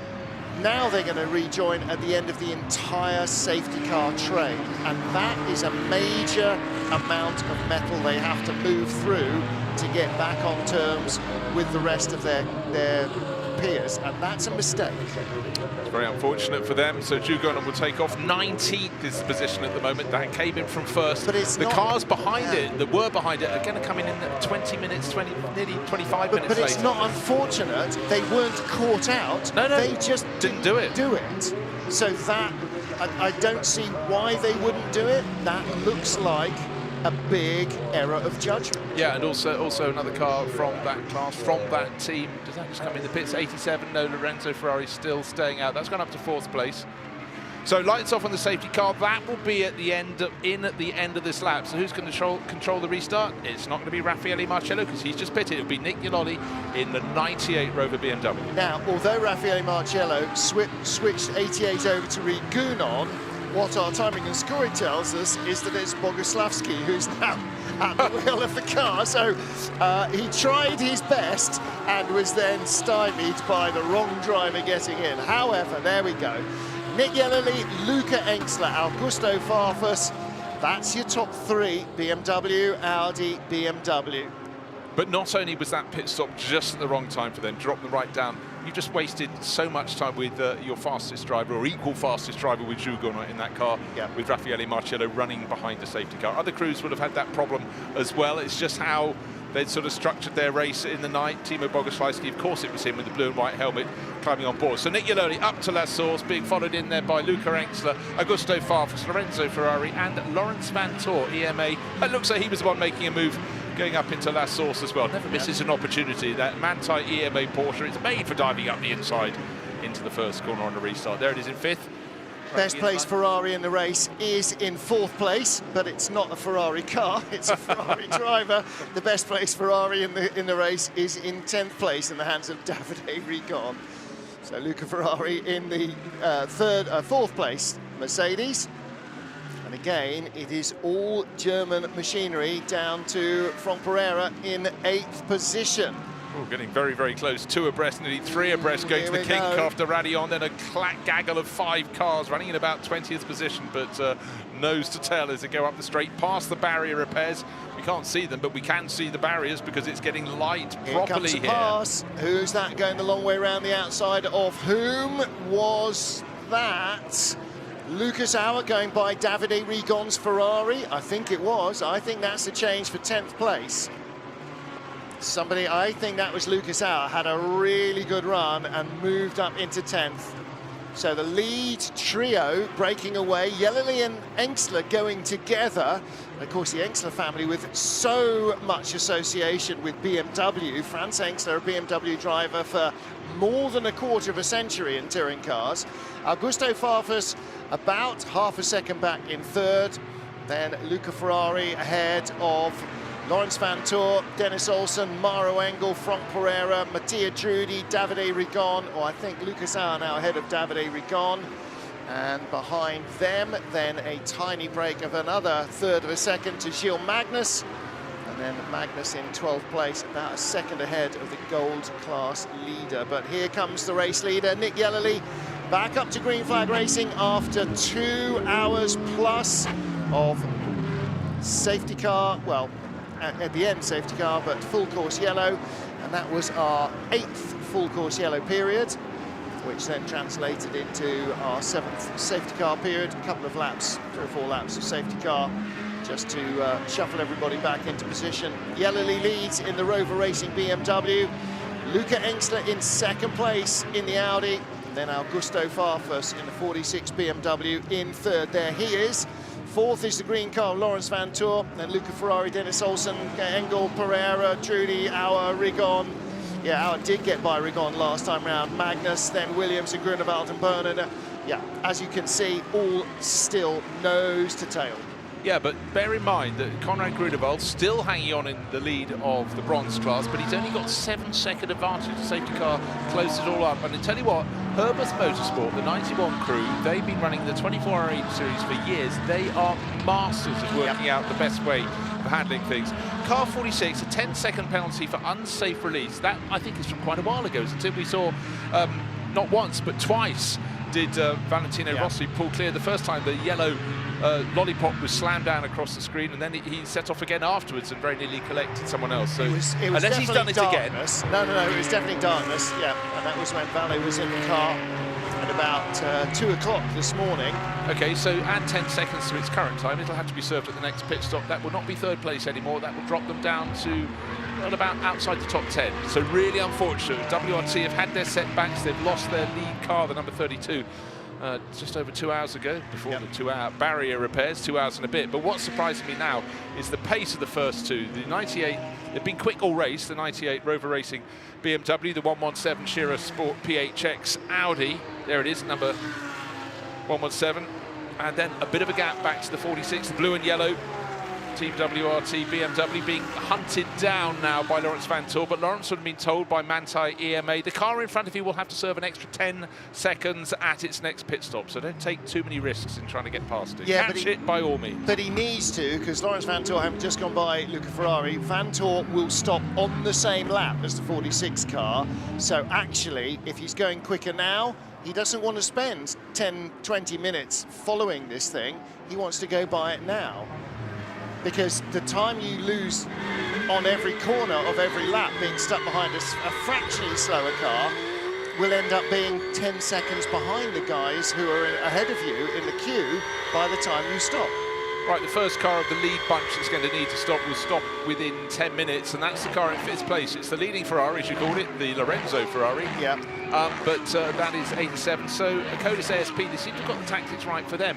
We've hardly talked about that car. It's been outside. This is the car that was, you know, it's outside the top 20 for a long time. It worked its way to the tail end, but it really is the shuffle behind a safety car, the way the field closes up when that safety car came out. So it's ridden its luck very nicely indeed. And the 87 Mercedes, shared by Lorenzo Ferrari at the moment, Thomas Drouet and Maxi Goertz. In fact, Maxi got it up probably to about 10th place, but it certainly has come their way for now. But they'll be the first one of the top half dozens cars to come into the pits. And the bottom end of the top 10, Davide Rigon actually be the next car into the pits, I would suggest, from 11th place. That's the number 71 Ferrari. But right now we're riding on board with Laurens Vanthoor, right on the tail of the 3rd place, Augusto Farfus and his BMW. We've got a BMW leading the race, that's Nick Yaloli, but in behind Luca Engstler, 3/4 of a second down on him, but already they put 2 seconds and more as they stretch clear after that restart ahead of Augusto Farfus. Farfus, you can just see 1st and 2nd running ahead of him as they go sweep down through Fania. 2 penalties for pit infringements. Car Collections 24 Porsche has a 5-second penalty for speeding in the pit lane as 56 stops, and Santalok number 25 Audi has a 30-second penalty for coming in while the pit lane was closed. About 8 hours ago, it clearly wasn't their race. It was a car with plenty of pace, that 25 Santalok Audi. And I thought, OK, it will chip its way back into the top 20. It's sitting there with a penalty to come its way, only in 22nd position. It lost a lap early on. It's been lapping really, really well, but just cannot get back onto that lead lap. And we haven't yet had the penalty applied for number 8 AGS Events Lamborghini Huracan that Antonin Borger brought in through the pit entry closed lights, but that is likely to be a 30-second penalty as well. So they did have a reason for coming in, and it was not that they were out of fuel. Right, Augusto Farfus in the blue and yellow BMW is holding up the field behind, but the most remarkable drive is Lorenzo Ferrari in the white Mercedes. Has got right onto the tail of Laurens Vanthoor. Laurens is being a little bit frustrated by Augusto Farfus. As we look at it, though, out of La Source, down the hill to Eau Rouge, up the hill to Radion. This is a point on the track where the BMW is clearly pretty strong, but then if it can get a tow, I'd suggest Laurens Vanthoor in that green Porsche isn't quite close enough, but it's swinging this way and that. But interesting that Lorenzo Ferrari just said that his car's fastest lap last time around. So that 5th place Mercedes, the fuel load is lightening. It's going well, but that will be in the pits very, very soon indeed. I suggest next time around. Jonathan Wee in the pits from 2nd in the bronze category in his McLaren. So that car currently in for service. And you're right, I mean, we're on all sorts of split strategies. Davide Rigon due. Jonathan Wee came in with just over 30 seconds of the drive time left, so that worked well for them, that fell well. And then who will be next in? Luca Ferrari, and then about 10 minutes after him, Nick Yellerly and Luca Engstler, the top 2 at the moment, and then about 10 minutes behind them will be Farfus and Vanthoor and Olsen and Engel and Uncle Tom Cobley and all. So there's, again, a lot of synchronicity, a lot of teams coming in at the same sort of time, several times during that long 2 hours of full course yellow, to make sure they are least hampered by having to stop under green sooner rather than later. Well, I suppose the one that really got back into the mix was the 92 Porsche from Manthey EMA. Remember, probably about 3 hours ago now, we heard Kevin Estre say he felt exposed by being on a very, very different sequence to all the other cars around him. However, that seems to have sucked it up. That was a car that had an extra 30-second penalty early in the race, but it's such a well-balanced driver lineup in the 92. Fanatec EMA car, EMA, Julian Adler, Lawrence Vanthoor and Kevin Estre. And it's running around in 4th place. It will come in. It got itself back into the sequence. Some of the others got themselves out of the sequence, most notably the 88 Mercedes. And again behind Augusto Farfus, who's just retightening his belts now that they're up to speed after basically snoozing for the last 2 hours. 999, Maro Engel in that bright yellow alligator kind of liveried Mercedes. You know, they were off page 1 of the timing screen after a couple of hours. They're going, you know, there's no point. We're just so out of this. And yet there's always a point, and they're not out of it. And they're still right back in the hunt. 7th place at the moment. And they're how far off the leaders? 7.9 seconds. So, whereas the 88 Mercedes, now with Timo Bogoslawski at the wheel, was leading the race, but with Raffaele Marcello doing an endless stint, so it seemed behind the safety, behind the full course yellow, and then behind the safety car. That's down in 19th position at the moment. It will pick up places as the others make their pit stops, but for Timo Bogoslawski, it's an element of frustration. But at least he's getting to race at full race pace, whereas Raffaele Marcello did so much time at full course yellow. But the real problem for Bogoslawski is not that he's a long way down in the pro class, it's that it's not 18 pro cars in front of him. It's almost the entire field, including the bronzes, the silvers, the golds, the pro-ams and everything else. Pardon me, I'm thinking now 55 cars running. I think Petrov is the last running driver. Our timing column there shows 60. But we know that Verhagen and Wert, for instance, are no longer running. The 157 we know has been retired. 159 has definitely been retired. So, yeah, 55 cars running at the moment.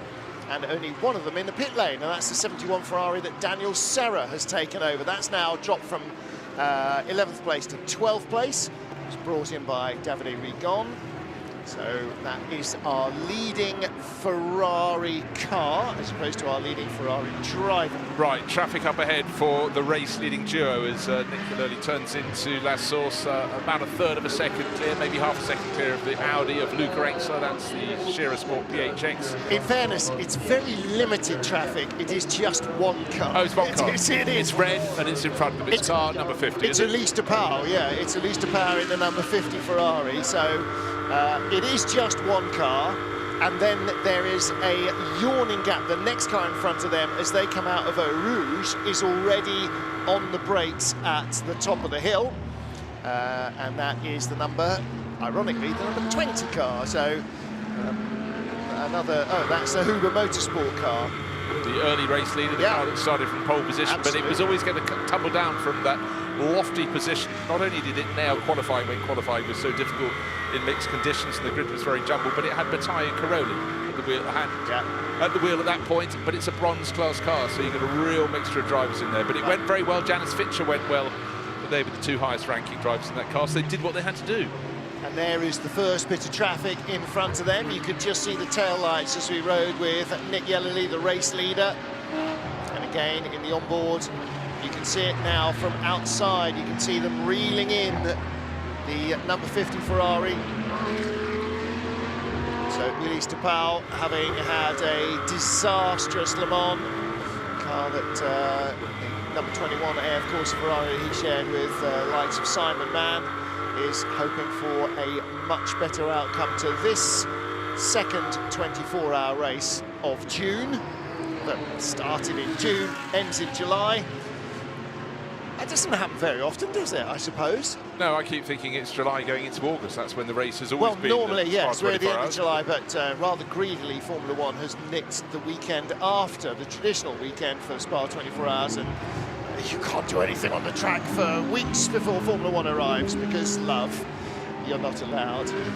So the date had to be changed at rather short notice. However, it hasn't had any material effect on the quality or the quantity of the entry or racing, and it is still just as exciting as it would have been in 3 weeks' time. Car into the pits, and that's Lorenzo Ferrari, the code is ASP 87 Mercedes from 5th place. The pit stop was due, the pit stop was coming, and it is being served. So that will tumble out of the top 10. Konrad Grunewald also in from the lead of the bronze class, so that's the 188. Why am I going to say Ferrari? McLaren. However, second in bronze is Ralph Bone, who is 2.3 seconds behind him. That means he's gained 5 seconds in the last couple of laps, maybe 3 laps, so certainly going very well, the German racer. Yeah, and that is now, Ralph Bone now moves into the lead, and as you said, you know, that team with a huge amount of experience, Herbert Motorsport, they are very, very good at positioning themselves. Robert and Alfred Renaud, the brothers, used to race for, or used to pay Herbert Motorsport to run cars for them, and then when the boss of the team retired, they said, okay, well, we'll take it over. And so it remains a family team, just run by a different family. Yes. Normally Alfred at the helm, Robert does a little bit more driving, but whenever there's a 4-driver race, they definitely get in together, not at the same time, you know what I mean. Right, looking at the battle for third place, Augusto Farfus for Team WRT with his blue and yellow BMW, still in front of Lawrence Vantor, but Lawrence is looking very, very busy indeed, but just cannot quite get close enough, and all along that means the car's in front. Nick Yaloli, the 98 Rover Racing BMW, and Luca Engster pulling a little further clear. There was an attack by Engster, but Engster made a slight mistake a lap ago, and so he's fallen over a second away from the race lead, but they're pulling clear of this battle. Stewards are awake and alert. Good morning, stewards.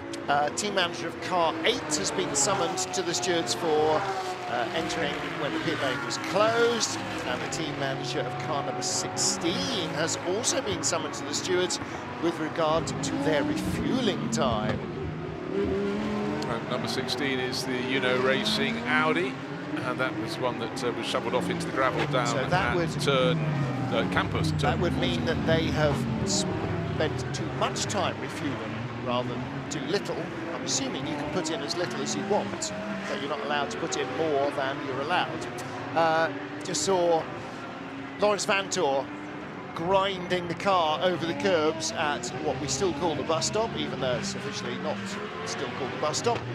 Doesn't even look like a bus stop, hasn't for decades, but it's been called the bus stop for years. Now, right on the tail of Augusto Farfus, there is the bright green and yellow Manthey Racing Porsche Grello chasing the 46 WRT BMW. Yeah, but while they're fighting, the 5th place car of Dennis Olsen, the Rutronic Racing Porsche, is starting to close in, and who's closing on all of them? Well, it'll be Maro Engel, the Group M Racing Mercedes, the one with the snakeskin livery, yellow with little green mock thingies. Mock croc. Mock croc, yes, indeed. I just hashtag mock croc. Expect this to become the lead battle, possibly as early as the end of this lap, because Nick Yaloli and Luca Engstler are running. Okay, one more lap, I think they will both be in. They're both up to 57, now 58 minutes for Yaloli out of 65 possible. 2 minutes 18, let's say 2:20 for a lap. They could do another 4 minutes 40 and just about get in. So maybe they will. Maybe they will run 2 more laps. And then the battle between Farfus and Vantor, Olsen, Engel, Pereira, Trudy, Auer, Williams, Bone, Engelhardt, will become the battle for the lead. That, by the way, is the campus of the little educational facility here that gives this corner campus its name. Not named after the Renault. It is. You never know. It is. No, it's a little college campus, and then the curve after it, which was always known as Stavelot, because it's closest to the village of Stavelot on the public road, is now named after great Belgian journalist Paul Frère, who was not only a Le Mans winner outright. This is a journalist, by the way, a writer who was not only a winner at Le Mans for Écurie Belge, but also finished on the podium in a Grand Prix Ferrari in the Belgian Grand Prix. Just helping out. Again for Scuderia Francorchamps and Jacques Swatters, who is also remembered at this circuit. A huge and hugely influential combination in promoting Belgian motorsport. Jacques Swatters is the team owner of Écurie Francorchamps, and right, little update there. Just coming up from Greg Masters, thank you very much. race control. Drive-through penalty to car number 8 for coming in when it shouldn't have done into the pit lane, and a 50-second hold at the next pit stop for car number 16. That's the Woo, boy, racing. That is swinging. So those are big hitters. Welcome back, Greg. That is swinging, isn't it? I suggested maybe a 30-second penalty for... You're so coy. For coming in when the pit entry was closed, but I mean, yeah. Car 24, 5-second penalty for speeding in the pit. I think we covered that before, didn't we? Yeah. Yes, yeah. And 25. See, 25, it's saying here, a 30-second penalty for entering when the pit entry was closed, and yet number 8 entering when the pit entry was closed, drive-through penalty.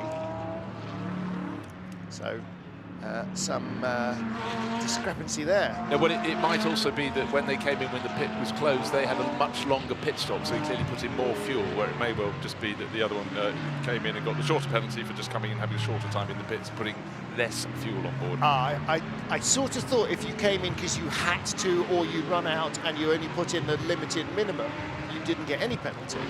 The penalty is in having to come in. Yeah, but it's the difference in between a splash and dash, a medium load, and then the full tank. Well, no, there's applied. either you take the minimum allowed, which is habitually something around 5 laps, or you don't, in which case, baby out with bathwater, you're fully skewered. So you either take the bingo fuel card and absolute minimum amount that you're required, or that you're allowed, or you just don't pretend that the rule exists. Nick Nielsen in the 51 Ferrari. 2 Ferraris running in now 18th and 19th place. Not the race that the Ferrari drivers were hoping for. Right, well, our front-running cars, Nick Yolotti will be coming in very soon from the lead of the race, probably next time around. He's got a just under 2-second advantage over the number 17 Audi of Luca Engster. In the Silver Cup, it's the Patrese, Deleguianti and Acker Audi leading number 99. It's a good run for the crew because their number 40 sister car is frequently at the top end of the field, always in the top 10. Come to You Racing second in their Audi in the Silver Cup class, and GRT Grasser Racing Team with their remaining car, Glenn Van Berlo at the wheel, is third in the Silver Cup. And these are cars running 22nd, 23rd and 25th respectively. Just been briefly joined in our booth by our French colleague Thomas Bastien. So he not only does lots of circuit commentary here, but he's also doing the French commentary on the YouTube stream. So in addition to the English commentary that you're listening to, because otherwise you wouldn't be hearing me, we also have a French, Italian and a German stream. And Thomas had clearly come in from outside because he shook our hands. He had cold hands where we're in a rather warm commentary box that's been occupied all evening. He doesn't look like he's been dragged through a hedge backwards. His shirt is clean and crisp, and he smells of cologne and soap. Where have we been going wrong? He's been asleep. He has, but he's hardly been able to sleep for about the past week. He's been flat out here in his home country of Belgium, but rightly so. Yeah, really busy individual, really drives this event along. Thomas Bastin. Yeah, so full of enthusiasm. Far better in his second language than I am in my first. He doesn't do a bad job in English at all. Into the pits, 911. So again, we're getting to the stage where a whole load of cars are having to come in as Alexander Malikin. Who did he take it over from? Joel Strum, I think. So we're sort of cycling through their driver lineup. Right, into the chicane comes our race leader, and I would suggest diving into the pits precisely so. That's the 98 BMW brought in by Nick Yolotti, and right behind, Luca Engster, about a second and a half behind, comes in from second, the number 17 Audi. That means the 46 Augusto Farfus-driven BMW ought to be going through into the lead of the race, waiting for him to flash past. Yeah, just saw him, and the green Porsche behind. They're now first and second. So Augusto Farfus, Lawrence Van Toor. There goes Dennis Olsen, chased by Maro Engel in the yellow Mercedes. Then Franck Pereira, Tia Judy, Lucas Auer. This will be driver change, tyres, fuel, full service for the Rover Racing BMW. Generally with a familiar yellow on the helmet. And with the Y on the side, it helps us commentators. We work out that's the letter at the end of his surname. Oh, and at the first part of his surname, at the front end as well. Just half an hour after official sunrise here at Spa-Francorchamps. We still have time aplenty in this race. We We've only done 13 and a half hours, best part of, but it'd be relaxing for these drivers to be able to see a little bit better, but we're back at full racing speed. If we could stay green flag right through to the end of the race, that would be quite remarkable. Very, very welcome. But how many crews have been caught out by this sequence event? Most notably, the number 88, a Codis ASP Mercedes crew, Timus Bogoslawski, came out in 19th position. The car was brought in from the lead of the race by Raffaele Marciello, and he's up to 15th place now. We'll gain a few more positions in the next couple of laps where those in front make a pit stop, but he can run through for at least another 40 minutes, or no, 39 minutes. But the big difference is from, let's say, Farfus now, who is the race leader, down to Ralph Bone, is 40 seconds, and then another 40 seconds behind Ralph Bone, but only 2 places back in the order is Bogoslawski. The problem is that they pitted behind the safety car instead of under full course yellow and had to rejoin at the back of the entire field. So it's not just that he's lost positions in the overall standings, he's lost so much time and distance to the leader in the overall standings. Okay, still 10 and a half hours left, 10 hours, 20 minutes, whatever, let's not split hairs. Still a phenomenal amount can and will happen, there's no question about that. But don't make mistakes like that and then expect everybody else to somehow be dragged back towards you by fate. That doesn't happen often, and you can't. That can't be your strategy. It was. I don't understand why they didn't come in. I just don't get it. Now, what I'm waiting, we were treated about probably 3 hours ago to sort of an AI prediction from AWS, a graphic predicting who would be leading the race at the end of 24 hours. It was the 92 Porsche, Lawrence Vantore is in the lead now, and the 96 Rutronic Racing Porsche, Dennis Olsen in second place, 2.2 seconds between them. It was predicted at the end of the race they would cross the line in that order with 10 seconds between them, and third place would go to the 88 Mercedes. That is the one we've just been discussing with Timo Bogoslawski. He's back in 14th position. But there was those 2 Porsches that were out of kilter. They're not out of kilter now. They've readjusted in the last 2.5 hours. So they're right in the mix. But the 88 Mercedes is not at the moment. We could work backwards. Quite difficult on the tyre. And that's interesting, isn't it? Because of that long full course yellow, there was all the time in the world with no pressure of managing racing. That's off the back of one of the Mercedes. I'm trying to remember which 88 had a left rear corner flapping. It's not supposed to be flapping, but there's some little aero tuck. I bet it's off that. We had 2 hours for everybody to get themselves into position, sort themselves out. The first deal they had to deal with was where we were at 12 hours. That was done. Then we had another 90 minutes or 60 minutes minimum for everybody to go around behind the full course yellow, not behind, at 80 Ks under full course yellow, and get themselves back into sync. Now, and the car that didn't now is way out at the back of the field. That's the 88 car, and I don't understand how or why they allowed that to happen. Now, another thing I don't understand, with the Rover Racing BMW coming in, that was going to promote the 46 BMW of WRT into the lead. It's in 4th place. Have you just pitted after only 50-something? 55 had a short minutes. stint. It was 55 minutes. They can run to a maximum of 65, so it could have added safely another 3 laps, probably another 4 laps. Or it could have done 4 laps before coming in, but that's the second time we've seen it have a shorter stint. It might be that having spent 90 minutes or something sitting in the car behind, on the limiter, Augusto Farfus just going, guys, I just need to get out of this car. Maxime Martin's there bouncing around on his toes, making jokes with Jeremy Scott and ready to rock and roll. So he's in the car. Lucas Auer has also stopped in the white 777 Mercedes. So that car just on the hour mark, 1 hour and 2 minutes. So there are cars that are coming in and making slightly shorter runs, but I don't think it's too much of a drama. Let's catch up with Rover Racing BMW, and with Nick Yellerly is Gemma Scott. Rover Racing's Nick Yellerly. Nick, of course, that was a tough stint, partly behind the full course yellow, the restart, but you held it at the top spot. Yeah, always nice to be obviously leading. It's still a long way to go. We've got 10 hours. The car's feeling good. I'm glad everyone walked out of that crash as well. Seemingly okay. It seemed like a big one. So, yeah, like I say, 10 hours to go. A lot can happen yet. Of course, we're breaking into daylight now. The track's going to start warming up again. Marco's gone back out. He's just got to keep it tidy and completely consistent, as you have been. Yeah, exactly. It's about trying to minimise mistakes. Obviously, Marco's very experienced, and I'm sure he'll be fine, as is Philip. So, yeah, we're just trying to keep it as clean as we can, and then wait for the final couple of hours. And looking ahead to that, how realistic is it that you can keep this on that top spot? I mean, I always want to believe that we can.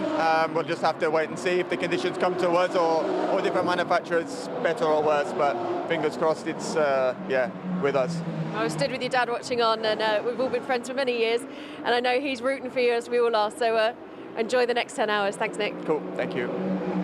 Yeah, time to go and get a little bit of rest. Nobody really sleeps in these races, do they? But, you know, you go away and just decompress a little, let your mind unwind a bit, and the body, and, you know, dry race suit and dry underwear and everything. It makes a big difference. And sit somewhere that's actually comfortable, as opposed to something where you're completely sort of cinched in. But yeah, hard to sleep. And he has got a 24-hour victory under his belt. That was a couple of years ago. No, in fact, 2020 for Rover Racing, the Nürburgring 24 hours. So he'd like to add another of the big ones, and certainly the Spa 24 hour, a race that everybody, particularly in GT3, fancies winning, wants to win, and he's clearly good enough. What a great crew they've got in the 98 BMW. Look at the way that the various different classes are lined up. The white numbers on the right-hand side, those are cars in the Pro class. The yellow ones, 6th overall, 8th overall, that's the battle in the gold category. Now, those guys should not, in theory, be quite as quick as the all-platinum lineups in the Pro cars, but they are having really excellent runs. The bronze battle, 1st, 2nd and 3rd, 17th, 21st, 20th and 21st. And then the silver cars as well, the top of those, Delajanti and De Jong, they're only a couple of cars apart on the track. So there's some really entertaining class battles going on here, as well as the overall battle for supremacy. Here's 999. This is the green and yellow crocodile liveried Mercedes that we talk about all the time. That car being driven by Mauro Engel, now up to 3rd place. Franck Pereira chasing him in the number 6 Lamborghini. And just how far behind was he? As much as it looked, 0.38 of a second. Car length, give or take an inch. You know, not much in it, is there?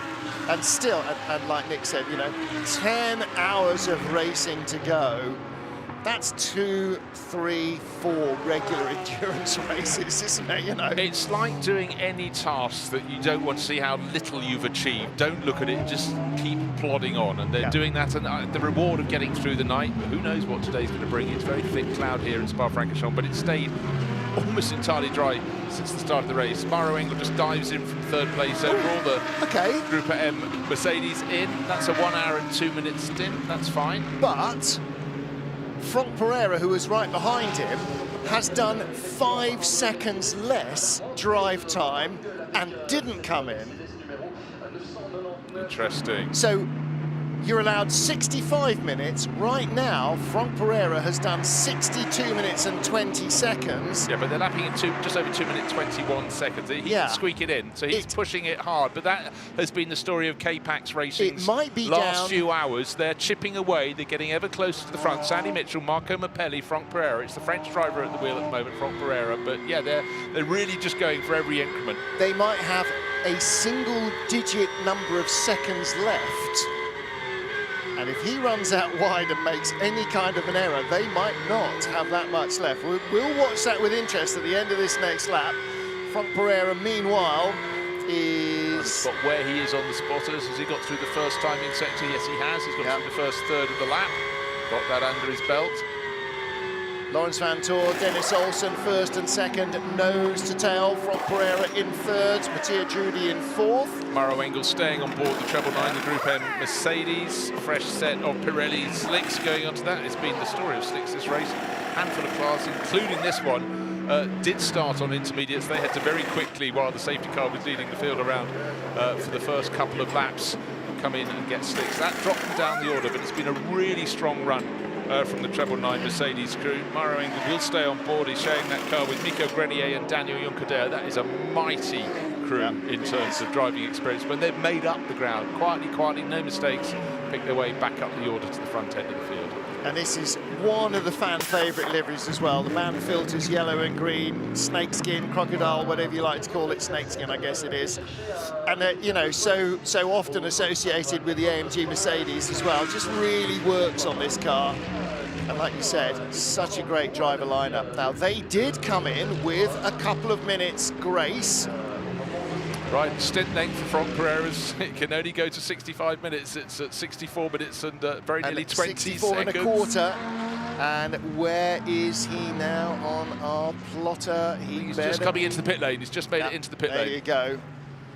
So into the pit lane with 64 minutes and 22 seconds. So they Loads had of elbow room. 38 seconds to spare. Wasn't quite down to single digits. There he is, he pulls in, Lawrence Vantor, you can see, or the Grello, you can see there. There is the number 6 car. Now this will be a battle on pit road to see if they can gain some time on Vantor, who came in from second.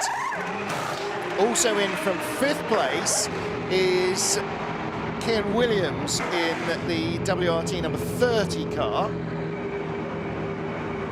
And they're not the only ones. There are a number of other teams with drivers waiting on the apron. Earl Bamber, an hour and 3 minutes into his stint. Oh, no, I beg your pardon, that was the 62 car, an hour and 3 minutes into their stint. So they have just come into the pits. And that is the car that Derek Pierce had that lurid spin early in the race in. It looks fairly similar, the amount of time spent at a standstill with the K-Pax Racing Lamborghini that Franck Pereira brought in, and Lawrence Vantor in the 92 Manthey EMA Racing Porsche. They should both be going around the top of the pit lane and then down past the endurance pits. Here comes the car that came in from second. And the Lamborghini should be coming down. It may have gained a second or two, but again, you always get that foreshortening Yeah, it should be effect. around 2 minutes and seconds. 2 seconds, 2 minutes and 3 seconds for a really sharp full-service stop. Oh no, the Lamborghini has gained probably about 3 or 4 seconds in the pit stop there by the look of things, but of course the Porsche in front can be released now and suddenly the gap will go out again. Yes. Oh, gosh, there we are, it just fools you every single time. So Franck Pereira takes over 6, Niklas Kreuten takes over 30. And the time increment actually wasn't 4 seconds he gained, 4/10 of a second is what Franck Pereira gained, so pretty much all square between those two cars. Yeah. The Manthey Porsche, which only now is turning right at the top of the hill, and they come, then you wait 1, 2, 3, 4, 5, 6, 7 seconds, that's about right, and the Lamborghini comes in as well. Dennis Olsen leads Mattia Drudi. Then Niklas Kreuten, he's just gone out, hasn't he, behind Vantor and Pereira. So does that mean Christian Engelhardt is now 3rd on the road? He is, and Sam Dahan 4th on the road in the McLaren. Gold Cup class. Yeah, leading gold in the McLaren. To see the Ferrari there, Daniel Serra chasing Lucas Stoltz and Franck Pereira. Stoltz in that silvery white Mercedes, right ahead of the 71 Ferrari. And meanwhile, in 16th place is Niklas Kreuten, that's car number 30. And Robert Rennauer behind him in the 91 car. That is leading the bronze class. So the Herbert Motorsport Porsche up to the top of the pile on a slightly different fuel strategy. They've only just taken over from Alfred about 8 minutes ago. It's always strange. You get through the night, you get daylight, and it's easy to pick out the cars to the camera crews, and you suddenly go, how did that car gain 12 positions? But again, we've got about 4 different strategies. Look at some of the position changes. Well, it just goes to show. Up 29. Further down, Serra up 32. Well, Creighton up 34 29. positions in 3rd place. Chas Mostert's car up 38. I mean, that's how jumbled the field was. Well, that was the car that started stone last and had to wait another lap in the pits. That was the car. It was a brand new chassis after it was crashed by Kenny Harbaugh. Or the previous chassis was crashed by Kenny Harbaugh. But I've never seen a grid with the Spa 24 I's so completely jumbled up. Yeah. It was a real mix. Getting some fast laps coming in from, Mauro Engels, Group M. Mercedes, we saw that in the pits not long ago. He's put that car's fastest lap of the race in. It's about 9/10 of a second down on the very best lap of the race, which is still in the hands of the 2 minutes 17.1. I've lost it off my timing screens. My eyes are very tired. Oh yes, there we are. A bit further up, it's 92 Porsche, 217. EMA Racing Porsche. Yeah, that's the first flying lap on this new set of tyres from Mauro Engel. A 2:18.07 compared to 2:17.19. So a tick off, a second slower than Vanthoor's Porsche, but still the fastest lap that Mercedes has set in the race so far. Well, Timo Boguslawski now up to 4th place. That car came out when he took it over. He came out in 19th position, having taken over from Raffaele Marcello. He can do another 20 minutes before he needs to come in and either just have a standard pit stop and continue or hand over to Jules Gounon. So we'll wait and see what happens with that. But Boguslawski being chased very hard by Marco Wittmann. So these cars have been consistently since about hour 3 towards the front end of the field. Look at Sam de Haan, 7th place. Not everything is about outright lap time. That car is in 7th. Never mind the fact that it's leading its own class, the gold class. It's in the top 10 overall. And yet the best lap that car has turned is a 2-minute 19.0. So its fastest lap of the entire race is a tick under 2 seconds slower than the fastest car in the entire race. And currently, well, last time round, de Haan did a 2:26 compared to a 2:19 of the leader. Right, while we were just looking at that's very, very impressive. But just want to point out, Marco Wittmann had made a very good move into the chicane, worked his way by Timo Boguslawski. Boguslawski went a little bit wide, neat, tidy, kept out of the way. But now, suddenly, Kelvin van der Linde in 6th place going, no, I quite fancy getting past the 88 Mercedes and may have a chance to do so. Going up the Kemmel Straight, 250, nearly 260 kph there, and then going to get to the point where they go down 263. Is that going to be the highest? 264, and then you can see how much speed gets scrubbed off immediately. 130, 150 kilometers an hour taken off. That's just under 100 miles an hour scrubbed off in the blink of 3 eyes. I'll complete my little point about Sam de Haan. He is 46 minutes into his stint, the same as, say, Christian Engelhardt, who's in 3rd place, but they've done an entire pit stop less than the pro cars around them. And that saved them 2 minutes somewhere.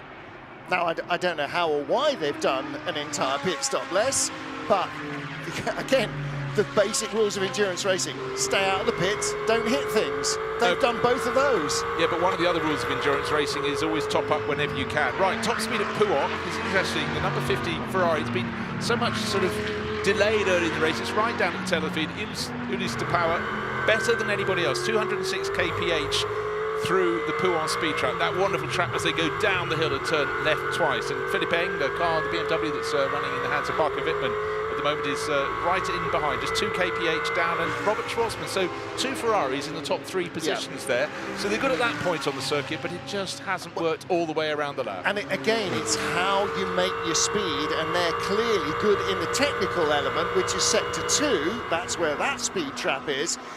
Now, if we see a speed trap here as they get onto the brakes at the bus stop, or up the hill through Blanchimont, or up the hill into Les Combes, you'll probably find that the Ferrari is further back down on the speed trap. It doesn't have the top speed, but it's got the mid-corner speed, if you like, the sort of high-ish speed in the twisty stuff. Yeah, it really is where your performance comes, but it's about consistency. But again, it's also just just going back to this concept of how many pit stop crews have made, by making more, it's not necessarily a bad thing. That's why the crews that are at the front of it have had 16 or 17 pit stops, whereas Timo Boguslawski's 88 Mercedes has only had 14. Yeah. That just gave up the chance to come in and have a little splash, top up, and stay at the front of the field. But it could yet come their way. Yes, exactly. In another 10 hours, we'll be looking very foolish when they're standing on the top step of the podium. And we'll be gone. Yeah, we'll be on a train back home by then, and rightly so. But Boguslawski, as you said, Kelvin van der Linde closing in behind on the previous lap. I'll have a bit of that. He's got a bit of that. The car in front, just there, that's Kelvin van der Linde. So the Audi has gone past him and moved on. And so Boguslawski, again, you know, his job in this car is to be the best that he can be, not to be faster than everybody else. It's to be the best teamer that he can be and to lose as little time as possible. And then Raffaele Marciello and Jules Gounon, their job is to do the same. Their job is to be the best that they can possibly be every second they're in the car. But you don't necessarily expect them all to be at the same speed. No, and looking at the lap pace there, Timo Boguslawski, when he saw Marco Wittmann coming up the inside of him into the chicane to complete the lap, he didn't resist. He just went wide, made sure there was no bodily contact, because you do far more damage if you get a little dive plane, rip low, and affect the handling. For the next, well, 10 hours of this race, we've got to hour 14 being completed. We've got 3 more minutes to get to that point, but also Kelvin van der Linde clearly faster. Let him through. No point delaying him any further. Well, and the other thing is, by fighting it, you're delaying yourself, and that's actually the cardinal sin. It's not about somebody else, it's about what you're doing in your car. Keep your speed up as high as you can. That's your job. You know, if you are not the fastest driver, or if you are the fastest driver, your job is still not to give time away on the track, because you can't get it back.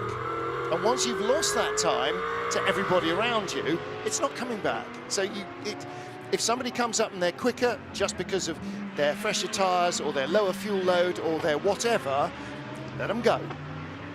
10 hours to sort it all out. That's not your battle now. Your battle now is with the stopwatch, not with anybody else on the track. No, and actually that said, Martin, just going through Blanchimont, there's a big twitch for Timo Boguslawski. I know. Right there, he got it back together. Now, top speed at Eau Rouge, so who's fastest? Luca Engstler, the number 17 Audi, running 4th overall with Kelvin van der Linde at the moment. Just one, well, it's Audi versus Audi. But the number 25 Audi, Simon Gachet, that car second fastest. Where is the 25 car? It's just got into the top 20 at long last. They lost a lap early on. They've had their highs and lows, but they've been very, very consistent. It's a really strong pairing. 10 hours to go. Who knows how high they're going to end? Up to 18th. Chris Vermees, Patrick Niederhauser, and Simon Gachet. All fabulous standard. And notice in those top 5 speeds, not a Ferrari. No. Again, it's different cars with engines in different places and different bodies, and different aero packages make their lap time in a different way. The deal with BOP is that the potential of the car on a lap will be the same as all the other cars. Now, it's not always the same at every track.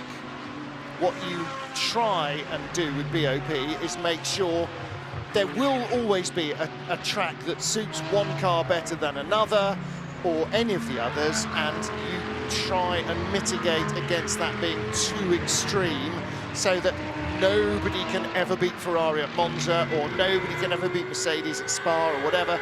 So there is always that constant interplay of all these different types of car and all these different natured tracks, and that's what makes being able to get any kind of parity between the cars astonishing that it ever happens, never mind that it happens so frequently and so well. And just proving your point, we've got a Porsche attacking a Mercedes, and Maro Engel just hanging on in front of Dennis Olsen, the Rutronic Porsche, pushing and probing as they came up to Blanchimont. But then again, the Mercedes had a little bit more balance and poise through Blanchimont, and then using the curbs, every trick in the book. The Norwegian driver Dennis Olsen chasing very, very hard indeed. He tries to get alongside. He's got a better exit. He is side by side. If this was the last lap of the race, it would be pure gold. But you'd be sure that Maro Engel will protect the inside. His nose is actually not in front, but then Dennis Olsen comes off to try and do what quite a lot of drivers do. You go in fast and deep, I'll try and undercut you. He's made it work. The Porsche has done so well not just his Porsche, but the EMA one as well, up at La Source. So that's where their advantage So comes. that's mid-corner to exit.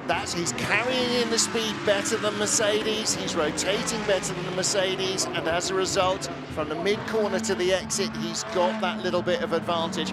The advantage when you're coming down to the hairpin there is when you're behind, you know whether you're going to go or not. The driver in front defending has to cover all options, whether he guesses you're going or not. So you're always at a slight disadvantage there if you're in front. And as we've seen a number of times, the Porsche's got that little alacrity and the real harsh rotation there at La Source to actually get the grip, get the power down, and drive away underneath the rival. Now, as a commentator, particularly under hours of darkness and under cover of darkness, you need as many eyes as you can get. And again, he helped us earlier in the race. Ian McCarthy's just tweeted in saying, number 46, that's the remaining charger from Team WRT at the front end of the field. Maxime Martin in 11th place. That's been missing a rear wing end plate since before the last stop. That's certainly been having a bit of an effect on the handling. Right, here we are. That's oh, yes, good spot. Side, yeah. Good spot. Very well spotted. God, he was more awake than we were, but maybe he's got stronger eyes. Well, now that will be the Valentino Rossi number 16 incident that actually triggered the full course yellow, that then triggered the big crash between the two BMWs. This is the race leader, Mattia Druni. Yeah. What was I about to tell you? Oh yeah, another retirement. The garage door has come down on the number 8 Lamborghini. So Antonin Borger brought the car in, and brought the car in during a period when the pit lane was closed. And Gemma Scott now reporting from the pit lane. The door is down and lips are tight. I'm not quite sure what the Italian for tight-lipped is, but they are. So I don't think we're going to get an explanation for that. I again gather from Gemma that it was not a fuel issue that forced them to cut. They had to come in when the safety car was out and the pit lane was closed, but it was not for fuel. So there was another problem with the car, and that appears to have become a terminal issue. Flying up the hill, you can see Lawrence Van Toor ahead of Timo Boguslavski, and now chasing Kelvin van der Linde. He's 2.9 seconds behind the South African. Yeah, but 3 cars in between them, so that will take a few laps to sort out. But now we haven't seen too much of the Optimum Motorsport McLaren. There it is with Sam de Haan at the wheel in 7th place overall, just in behind the 46. Has that just been a passing move by Maxime Martin? I think it has, because the 46 BMW is now ahead of Sam de Haan, waiting for that to be sorted out on the graphics. But don't forget, Sam de Haan is running in a different class entirely. He's running in the Gold Cup class. And he and Timo Boguslavski are pretty much going to stop together. They're in 6th and 7th at the moment, and they've both got over 50 minutes under their belts. Oh, hello. Full course yellow coming. We are counting down because we've got a car in the gravel at Campus. Where else? And it is number 19. So that's the Iron Lynx Lamborghini, the yellow one. That's their remaining car. The other two have retired. So who was in that? Ralph and Eichen? Michele Beretta. Yeah. He's effectively running last in the order, or last but one. And becoming more last as they drag him out of the gravel, because the number 8 car is done. So Michele Beretta was, both Michele's, was the last running car, and full course yellow again. This should be a brief one because they are well rehearsed. And here's where he is, tractor's in the gravel, and he comes down the hill, little too much curb on the way in, and now we saw a spin backwards in there when, I don't remember who it was in the Mercedes, came in a bit hot and had to lift off. Michele there came in a bit hot and didn't lift off. Either way, too much speed into Campus and the gravel awaits you. But I tell you what, if you want to hit that gravel, you want to hit it as straight on as you possibly can to hope to get through it. It's a big, deep, wide bed to get through to the access road that'll be just in front of the tyre wall on the outside. If you can hit a little bit of terror, slightly more firmer, That's not a Latin term, by the way. Then you've got a chance of getting through and out and then rejoining the circuit before the curb Paul Frere. Let's hope he got through. Let's look at the track graphic. Is it? No, there is still a car beached down there. And you saw that he didn't have a big lockup going in. He just didn't brake early enough and just rolled out wide into the gravel. And you're right, he is stuck there. But we did see just before the replay that there was a tractor on its way. 98 in the pits, Marco Wittmann is in, Lawrence Vantor is in. Here we go, full course yellow. Anybody? Okay, well those guys have both got, well Vantor's only been in the car for 16 minutes, Wittmann in for 28 minutes.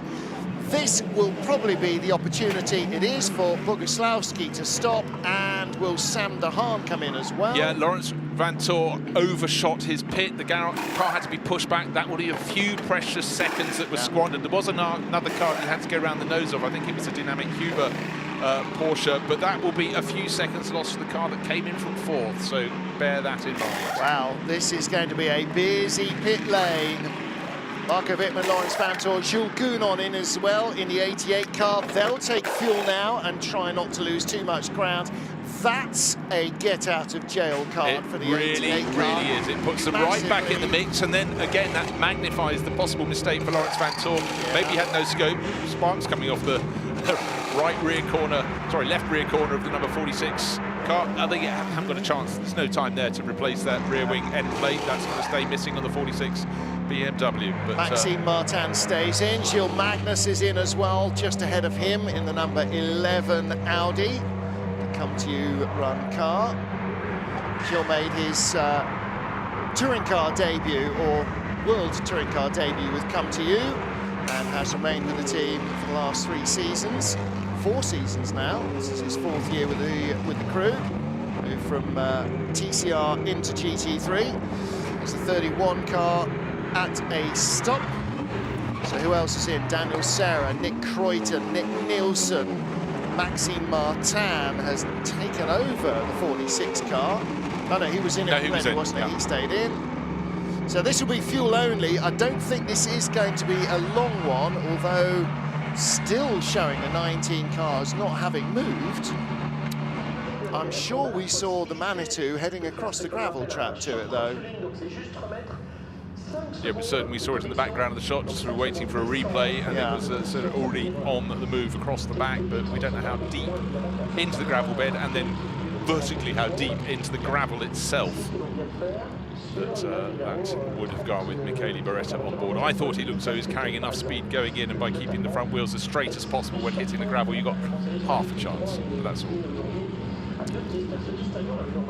Chaz Mostert now up to 31st place and leading in Pro-Am. Alexandre Rougier is in the pit lane from 2nd in AAA. Ooh, the blowy tractor is back. And well, little bits of debris down at the entrance to Pouhon there. Maybe that will be blown away. Maybe just driven over. No, ignored. He's looking for the... Well, he's working his way around several corners. He's got to go through all of Pouhon. And again, you can see how the track continues to drop away and then go down to Fagnes, and the exit of Fagnes, he'll get to Campus, where presumably some gravel will be coming back onto the circuit. I'm also liking the keep left arrows. Again, very motorway services, isn't it? Not motorway services, motorway... unservices. Yeah, highway maintenance. Thank you, George. Thank you, yes. The stuff that comes into my ears that I filter out, and then the stuff that for which I'm very grateful, highway maintenance. Thank you for completing that thought. Exactly right. We'll run a competition every hour. We'll say the first word and someone else has to say the second one. How about that? I'll thrash around blindly like a tail ender facing a fast pace attack, and you'll supply the answers. Christian Engelhardt is in 54, and the sister 55 car is in as well from team. How far down is that? That's Ben Barker, 39th place in that second Dynamic Huber Racing entry. First time I've said Ben Barker's name in this race. So unfortunately, that's probably not good news. To a degree it might be if they were lurking silently in the top 10, but they're not. They're lurking silently in the bottom 30. Yes, I think that there must be a fair bit of track time for Ben Barker, because I've seen far more of his teammates, Philip Sager, Marius Nacken and Christopher Zirkling. I think Christopher started the race. Ben maybe will have his share of the race now. We've still got time of plenty, just under 10 hours remaining. The 19 Lamborghini for Ironlinks, well, it's roughly the same angle it went in, but is travelling in reverse direction. The top of the wing appears to have been ripped a little bit asunder, maybe, just about, no, maybe not. No, it's not. It's just the angle the car is being dragged. It makes the wheel arch look a little bigger, and a flatbed is coming down. Beautiful line into the corner there, and presumably that will be used to take that away. But it's very difficult when dragging a car through gravel. He could be about to put it under the truck. I'm rather... Oh! I wish I hadn't said that. Very, very close indeed. As suddenly just one wheel bit on the curbing on the edge of the track, found some traction, and it swung the car around. Oh, I was going to say, driver gets out. That's not a driver driving it, that's a marshal. Indeed. Now, is this... So where is our driver? This is 55, Ben Barker's. Oh, well, this is Ben Barker's car, and they're going through, it looks like a... Oh, no, they're not changing, they would have done the technical thing, so... Safety car is exiting the pits while that is going to be cleared up, and so a little bit of maintenance being done on the 55 Ben Barker dynamic Huber Porsche. A diffuser going on, which is not quick work. I don't think it's having trouble. It's a refuser rather than a diffuser, I'd suggest at that point, but I think it's going to acquiesce in the fullness of time. So that means Kelvin van der Linde in from second place. We've just had Christian Engelhardt in from what had become the lead. So again, it's the big shuffle. Dennis Olsen, the 96 Rutronic Porsche, in the pits from third. Danny Juncadella in the Group M Mercedes in from fourth. Lucas Stoltz staying out because he pitted last time round. Sam de Haan leading the Gold Club up into sixth place. He is one of the 4 pit visitors from the top 10. So lightly busy. But the safety cars will be reported going out onto the track, because obviously we've got to get that 19 Michele Beretta, originally Michele Beretta driven car, but it did look as though Marshall climbed out, having been on board to tackle the steering wheel when it was being given a tow out of the gravel trap down at Camaros. But as a driver, why would you get out of the car and let a marshal reverse it out of the gravel? It seems bizarre. I mean, unless his overalls are bright yellow or bright orange, but it didn't look like he had a helmet on. It looked like that was a marshal. However, indeed. Out comes Kelvin van der Linde, came in second. Christian Engelhardt is our current leader, who has just stopped, Well, Repairs competed on the Ben Barker 55 Dynamic Huber Porsche. It certainly looks like a marshal. That was the fellow who's... Well, Michele Beretta is standing in the yellow overalls out of the car on the right-hand side, out of the gravel trap, but watching his car being rescued. And we will all thoroughly echo the message there on the screen, thanks to all our marshals and track workers and everybody else who's been responsible for getting this race going and keeping it going through all the travails that weather and excitable drivers throw at us. I have a feeling we haven't had all the travails as yet, but we'll keep on going. Closing on 7 a.m. here, Central European summertime, the CrowdStrike 24 Hours of Spa, and we are entering our 7th safety car phase in our 9th. We've had 7 safety cars, so our 9th full course yellow, so we are due to go to safety car for the 8th time in this race. One thing that is just so sensible, we've just been thanking the track workers and the marshals, is every time they got an opportunity with the safety car, the tractor with the blower goes around and tries to disperse the gravel from the edge of the circuit. It's a no-cost option that just is so sensible, and they do it very well. There is the tractor looking in his mirrors.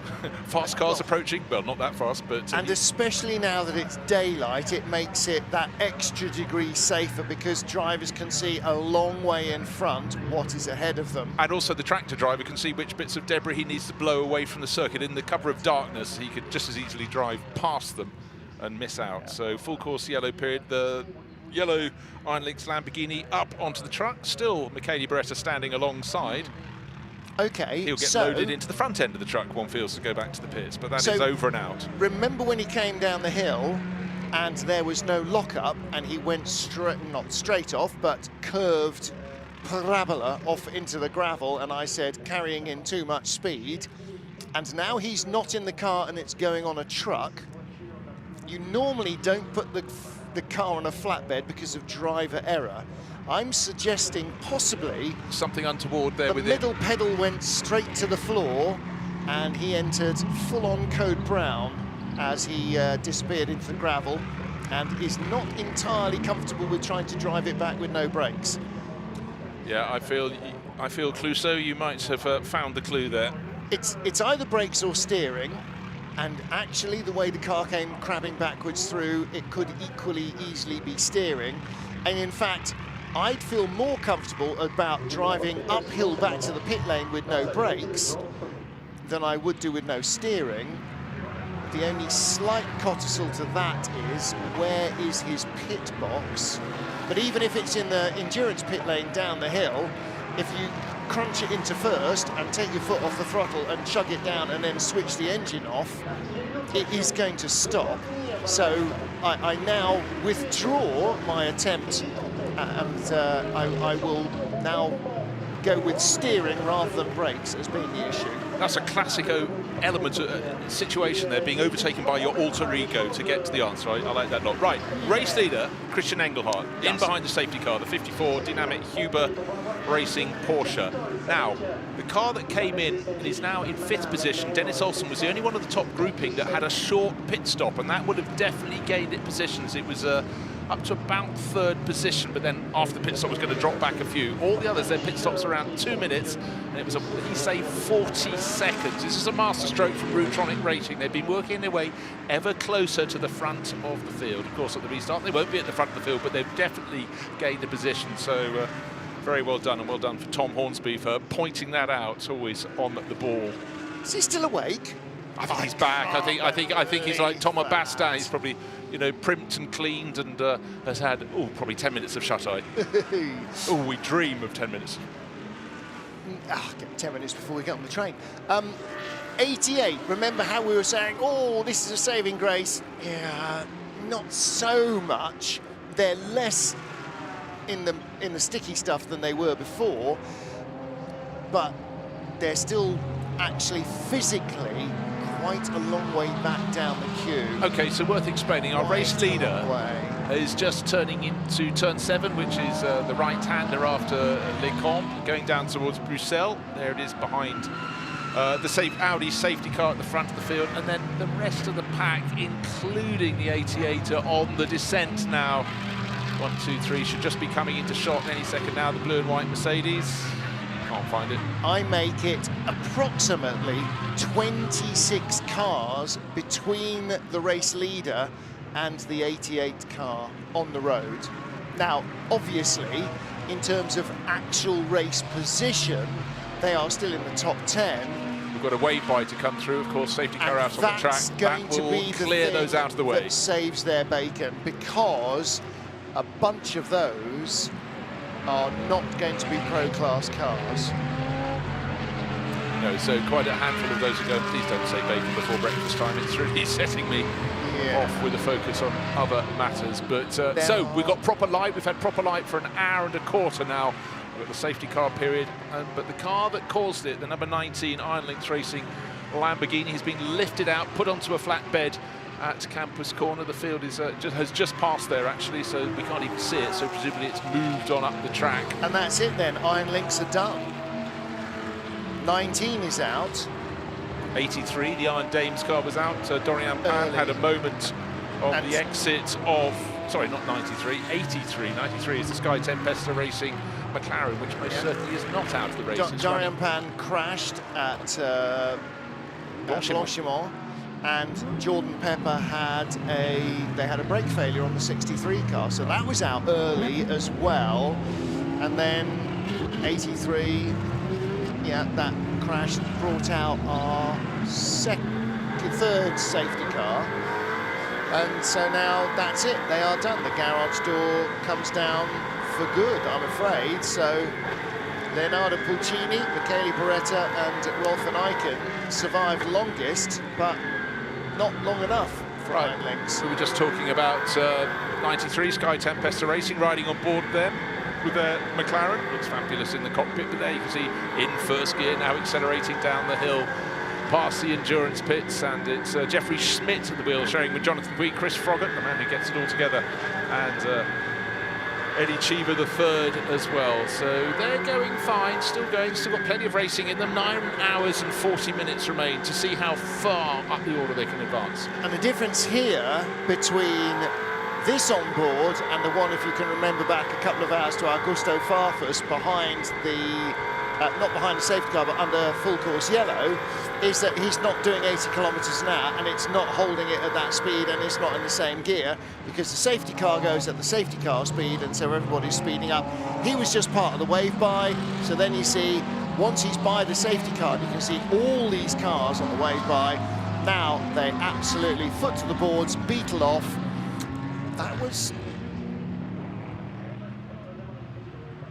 What was that going by? Anyway, whole host of cars. How many? I'm going to count. 1, 2, 3, 4, 5, 6. Okay, while you're counting, I'll just run you down the overall. 18 or so cars being waved by. Okay, so race being led by Christian Engelhardt, the number 54.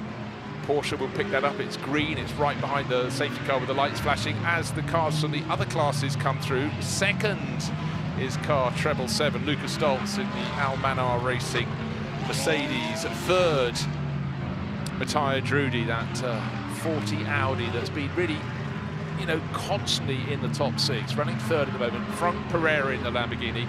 Now the wave by is complete. They really are getting very, very efficient at that. So the pit lane is now another open. 10 cars are being waved by, so that's getting on for 20, well, more than 20 cars, getting on for 25 cars of the 53 that are still running have been waved by the race leader. Okay, and just looking at the timing gap between the race leader, Christian Engelhardt, and always keeping an eye out on that number 88 Mercedes, Jules Gounon, 9th. Gounon is 22 seconds in the rear. His first target, oh, that's an easy one, it's Lawrence Van Tor.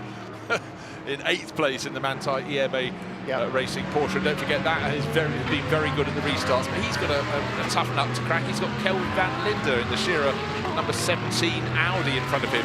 Now, it's just those names, that level of success that they've had over the years. Shall I tell you what a difference the wave by makes?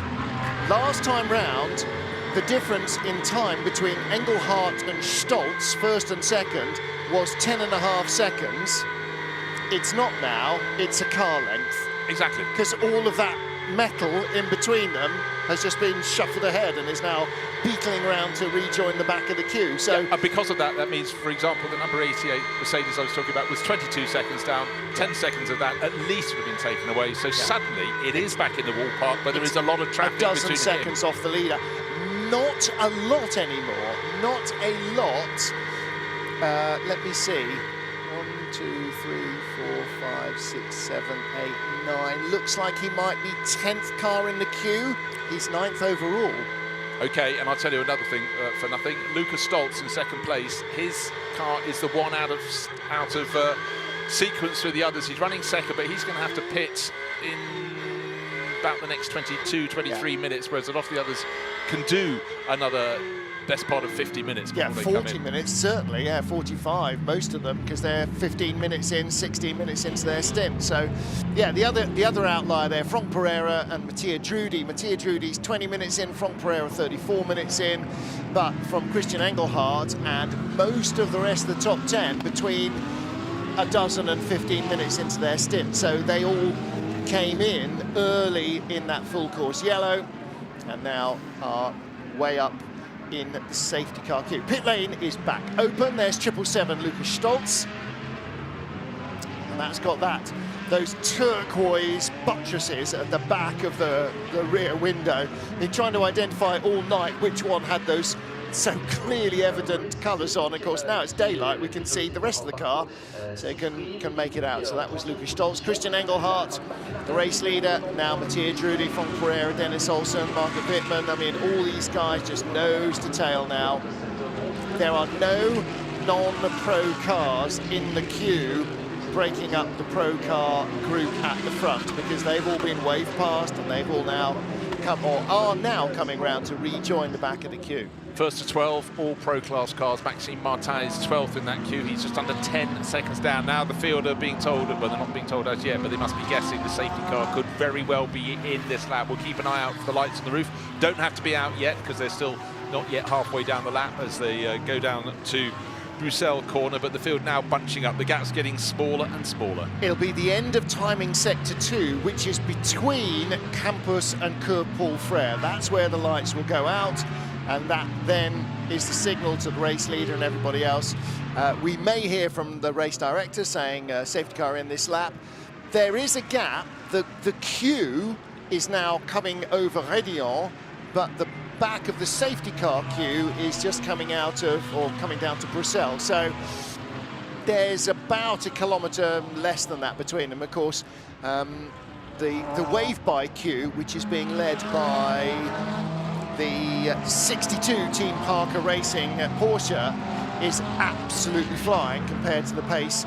Safety car will be doing about 100 kilometres an hour, and all the guys behind, top speed will be more like 200 kilometres an hour, averaging. So they are closing the gap very quickly. Will the lights go off this lap? I think not, because we have not been told that they will, and it is here that they would, and they don't. So lights remain on the safety car. One more lap at least behind the safety car. And we're getting down into the final 9.5 hours of the race as we close in on 7 AM Central European summertime. So 53 cars remain in the race. Michele Beretta's car has officially been withdrawn, retired. I think manually retired by the organisers because he was lifted onto a flatbed truck, and from there is no coming back. This is not the 24 Hours of Spa bike race. Getting a truck back to the pit lane and then being allowed to fix the bike and come back into the race happens with FIM EWC. Doesn't happen here, I'm afraid. Now clearly setting off on another lap behind the safety car. Maybe this time around the lights will go out at the 2. And the message just coming through. Safety car will be in this lap. There it is on one of our timing screens. So the field needs to do the job bunching right up. The drivers all getting the heat back into their tyres, and we have seen earlier in the race several drivers struggling to make it work for them when we went on to the restart. But the top 10 getting closer and closer together. So it's Christian Engelhardt leading from Lucas Stoltz. It's Porsche from Mercedes, from Audi, Michai Drudy in 3rd place. And beetling in the pits, as ever, Gemma Scott confirms that it was a diffuser being changed on the 55 Porsche that we saw Ben Barker bringing in and getting wheeled back. And I guessed at brakes, I guessed at steering. Turns out it was a throttle that jammed open on the number 19. And so that, I'm afraid, is what put Michele Beretta into the gravel. Who's that? That's Max Hoffer, car number Max 21, Hoffer. I would suggest. Which Dylan Pereira also in. Come to you Racing Audi, and Dylan Pereira, of course, not in a Porsche this weekend. It's always there to throw us to. Yep. There's always somebody that changes discipline. Thoughtless. Yeah. So safety car will come in this lap. The lights will go off between Campus and Cours Paul Frère. There are our 2 pit callers, both in the endurance racing pit lane. Dan Hill. There's a song in there somewhere, isn't there? I'm not going for it now, though. So they were running 20th and 21st and are in the pits together. Nicolas Bayer. It would appear there is a driver change there in the 21 car. Because, did he bring it in? Yes. No, Max Hoffer brought it in. So Julian Bayer taking Nicolas Bayer taking it over. The Country Racing Audi. Yep, doing the job for the family team. So let's have another look at another driver getting a chance to lead away on the restart. It's in the lights go out, and it's Christian Engelhardt, dynamic Huber GT Racing Porsche in the lead. He's being pushed very hard by Lucas Stoltz, but Stoltz is going to have to pit way ahead of the rest of this queue. It's interesting that we've seen, as the safety car comes flying up the hill, we've seen at the restart, down into La Source, Porsche's being very good at outbraking, under-rotating, and just passing almost anything else in front of them. Can the Mercedes do that? Can Lucas Stoltz somehow outfox Christian Engelhardt and take the lead here. Mattia Drudi in third, waiting to pick up the pieces, should he not. And behind him, Frank Pereira, Dennis Olsen, Marco Wittmann, Kelvin van der Linde, Laurens van Toor, Jules Coulon, Christopher Haase, Danny Junkerdea, Maxime Martin, Tom Gamble, and who's facing the wrong way round? It's Maxi Götz, the 87 car. That had been going particularly well in the hands of Lorenzo Ferrari. Maxi takes it, and then the more contact, and it's going to be Mattia Drudi into the lead of the race. Surely the Audi will get past. Oh, unfortunate there for Christian Engelhardt. Left half a gap, well, a quarter of a gap. Certainly not enough width of car. Who made that lunge? Was it Drudi? Yeah. So no, but it was Stoltz that made the contact. Stoltz made the contact, spun him round. Mattia Drudi just had to bide his time. I was going to joke about that he's the one with the most hunger, but there he was sensible, backed out of it, and then put the Audi through. Surely. With that rotation, yeah, there's Mattia Drudi leading the race. Stoltz in second place. That incident will certainly be looked at. And Dennis Olsen making moves in the Porsche, but Pereira holding on for K-Pax, the Lamborghini, into third place, and up behind the Sun Energy One Mercedes. Of course, that's running in the Pro-Am class, so that's some distance further down the order. Trying to see who else gained place as well.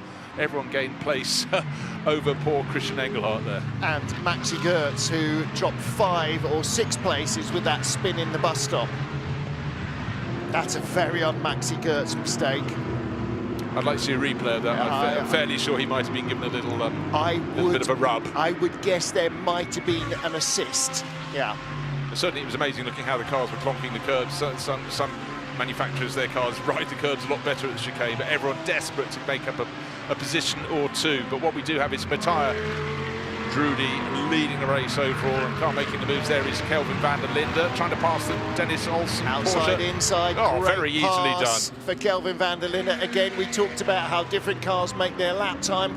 Clearly not much wrong with the mechanical grip of the Audi there, was there? Looking very good. Let's take a look at the replay. Was there a push? Was there a shove? Well, no, I don't think so. He was ahead of one of the Team WRT BMWs, but up here there was certainly a push and shove. Up came Lucas Stoltz up the inside, round went Christian Engelhardt, through dived Mattia Drudi to take the lead of the race, and then Engelhardt got it going again, and he's outside the top 10 now. Commendable control there by Mattia Drudi. Didn't go off laughing as the two in front of him made contact. Bouncing over the curbs, the green Porsche. That's Laurens van Toor in 7th place. 6th place, Mattia Drudi, no, 7th place. Mattia Drudi, the race leader, pulling away fast. 3 seconds clear of Lucas Stoltz in 2nd place. There's Stoltz. Sporting the front left corner damage from where he's rubbed his Mercedes against Christian Engelhardt to spin him around. And now being pushed down the hill in 4th place. We've got Kelvin van der Linde, Frank Pereira, Dennis Olsen. I think a few more place changes to come, and then Laurens van Toor, Marco Wittmann in behind him, and he's got a charging Jules Coulon getting onto his tail. I think Coulon might be about to make a move coming up the hill towards Les Combes. On our tracker, there's a single dot in front. He's just gone through shot, and then there's this long stream of dots, and this is what we're towards the front of, actually, as we ride with Dennis Olsen, right in front, Frank Pereira. He's ahead of the Norwegian driver, but Olsen doing his level best to try and change that. Behind him is Laurens van Toor, Marco Wittmann, Jules Coulon. And a driver who gained a position or two on the restart was Tom Gamble, leading the Gold Cup class. I think he was 13th or 14th. It's up to 11th, and of course one of the cars in front of him that spanned was Maxi Götz's Mercedes, going around and dropping down the order somewhat down to 19th position. But how's this for close? This is the battle for 2nd place. The slightly damaged Mercedes right across the nose of the charging Kelvin van der Linde's Audi. Did we see what happened to Danny Junkerdella in the 999 Manfilters Mercedes? Because he's lost 6 places, 5 places. He's now down to 12th behind Tom Gamble. Laurens van Toor got ahead of Marco Wittmann. There's the yellow Mercedes. So this is the battle for 2nd. This is Lucas Stoltz being chased by Kelvin van der Linde. Leader has gone. Leader has absolutely gone. This is the point in the race in which drivers tend to run a little bit wide in their tight formation. Trudy is about 5 seconds clear. Here comes second, third, fourth and fifth. I was about to say Blanchimont, the corner they've just gone through is where so many drivers are getting pinged for track limits. Up the inside, takes a look, Kelvin van der Linde, and equally Franck Pereira only just holding off Dennis Olsen behind. Olsen in turn has still got the Chaz Mostert enjoying it. He's running down in 35th position. He's leading Pro-Am. He's not in this battle at all, but look at that lurid orange-nosed Mercedes. He's having a fantastic time. Welcome to European racing. It's his second run in Europe, but he'll be enjoying this very much indeed. Well, van der Linde managed to somehow go around the outside and find the traction to go by Lucas Stoltz. We're a little further back with the Manthey Porsche of Laurens Vanthoor. As you say, that's Chaz Mostert. Leading in the Pro-Am class, Chaz. And here we go, riding up the hill with Dennis Olsen. This is Franck Pereira's Lamborghini in front of us. A little bit of clear air behind. Ooh, and that's Lucas Stoltz Mercedes. You can just see the tail overhead of the black rear end of this Lambo. Dennis Olsen very clever there, not offering a lot of space for Franck Pereira to get back onto the racing line as they got to the top of the hill. Down the hill they go still. Chaz Mostert, the Sun Energy One Mercedes, out of this battle, but very much in the battle physically on the track at the moment. He's running the lead in the Pro-Am class, 35th position overall. Riding on board with Dennis Olsen, he got up to third on the restart. He's back in fifth at the moment, but Franck Pereira seems to actually have the legs on him, but every time he gets closer to the car in front he suffers. But anyhow, Kelvin van der Linde up into second place. Matthias Drudy though 7 seconds clear. That's been remarkable. It didn't fall into his lap totally, but he certainly grabbed it with both hands as the first two cars clashed on the restart up at La Source. To see how tightly bunched the field is, and again, for those that are relatively new to this, it is worth pointing out that all these cars are in one single class. They are battling with different ability driver lineups, different rating driver lineups for different categories, but they are all GT3 cars, and effectively they are all going as fast as each other, or are capable of going as fast as each other. So when you get them nose to tail from a safety car restart at the start of the race, it takes a lot to break them up. There is precious little in lap time between any of these cars when they're being relatively well driven, and they are all being relatively well driven right now.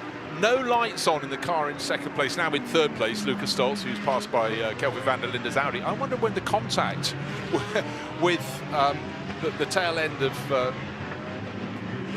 who got spun around? It was Christian Engelhardt has knocked those lights off, or he just doesn't feel like having the lights on. But certainly that gives him a stealth element. But he's in third place now, falling back the next car to attack him. But actually a second or two further back is Franck Pereira, the K-Pax Lamborghini. Behind him, Dennis Olsen, the Rutronic Porsche, yellow and blue. Then the Sun Energy One Mercedes, that's out of kilter, that's running in the group, having a good giggle there. But Jules Gounod and Laurens Vanthoor pressing on as well, 6th and 7th overall. There they are, the Grello 92, that's the Porsche of Laurens Vanthoor. In behind white and blue, the Mercedes of Jules Gounod. Riding on board, in fact, right now, down the slope we go to Bruxelles. Looking to duck up the inside, Laurens Vanthoor. No, there is no inside. Chaz Mostert, normally in a supercar V8 in Australia, but he's kept it neat, tidy. We heard an interview with him earlier. He's praising the sort of manic ability of the top runners in GT3. He appears to be doing a very, very good job in his own right. Well, no surprise there. Yeah, again, I think if you go into something like this, or conversely go the other way to Aussie supercars, then it is all absolutely parity in terms of equipment and driver ability. And it's as, that's as tough a pond to keep your head above water as this is. So, yeah, this will be not unfamiliar to him. The machinery and the track definitely different, first time here, but the competition definitely not. On board with the 93. That's Jeffrey Schmidt running the Sky Tempesta Racing McLaren, getting very, very close to the 188, another McLaren as well, and that's the one that's been doing so well through the course of this race.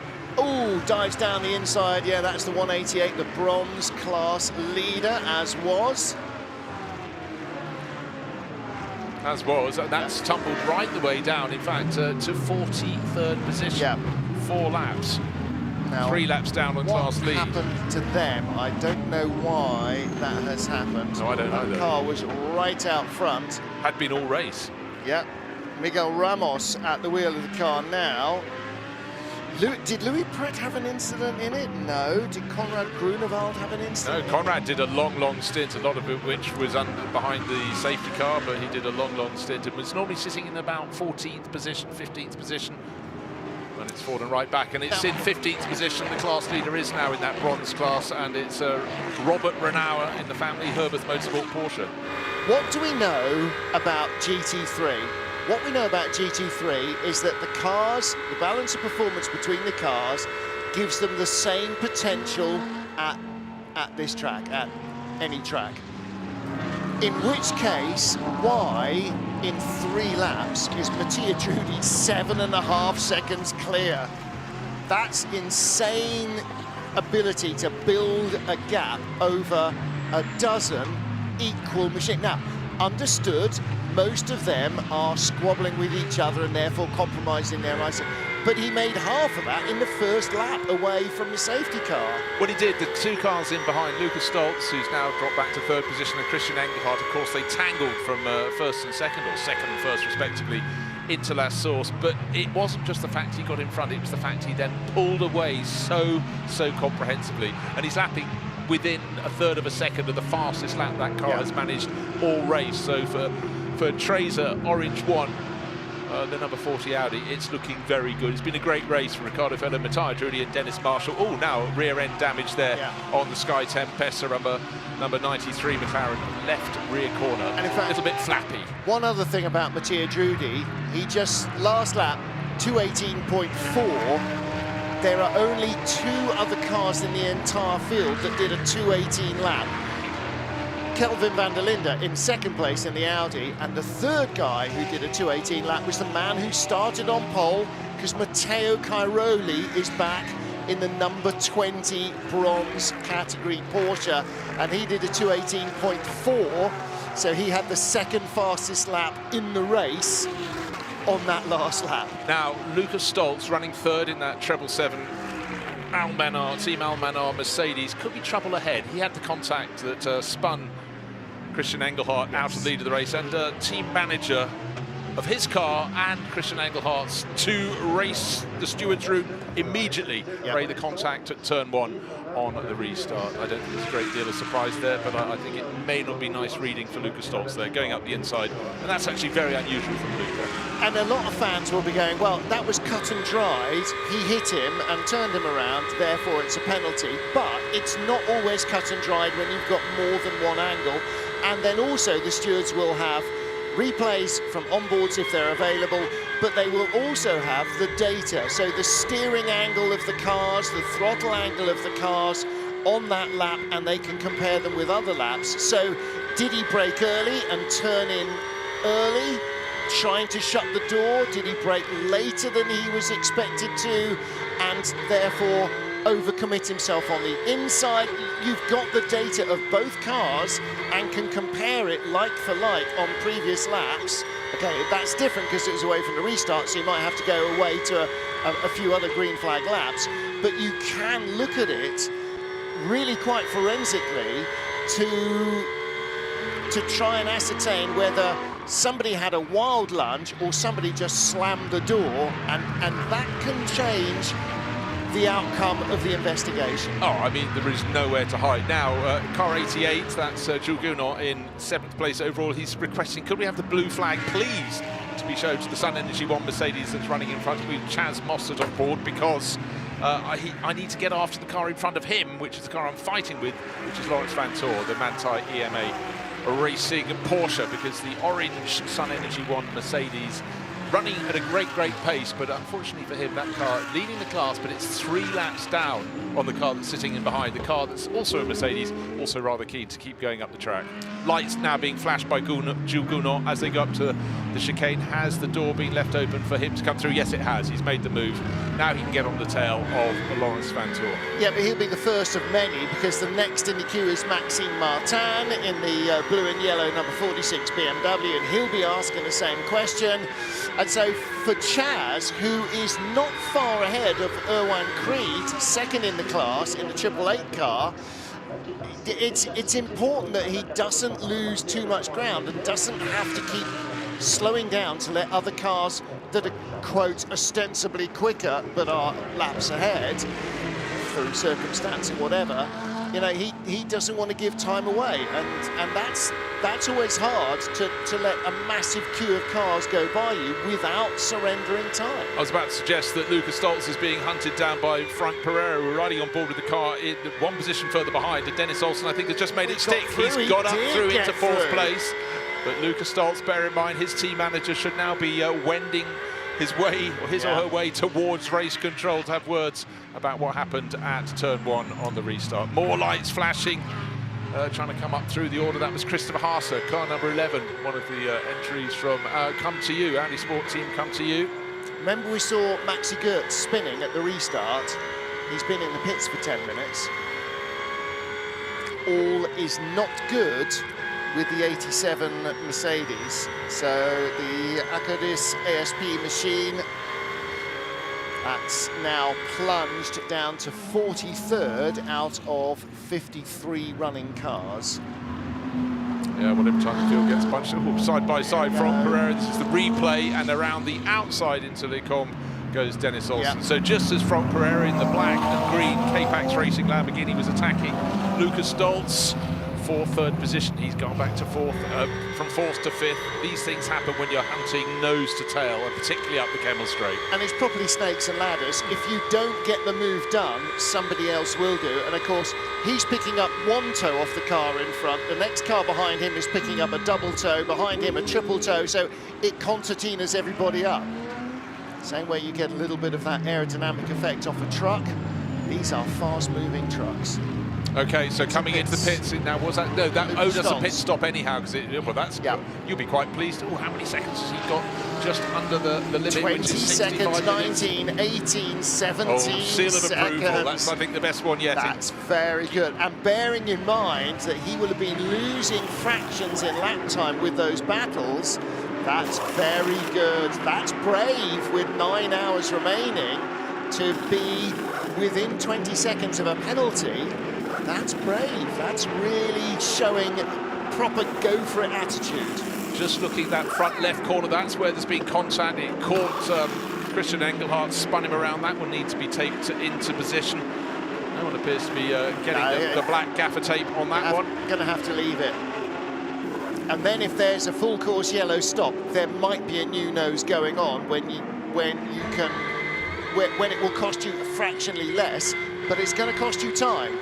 It's going to cost you time because it's damaged, and that's going to reduce the front end bite, and that's going to wear the tyre more, and it's going to understeer more, and it won't turn in more or as acutely.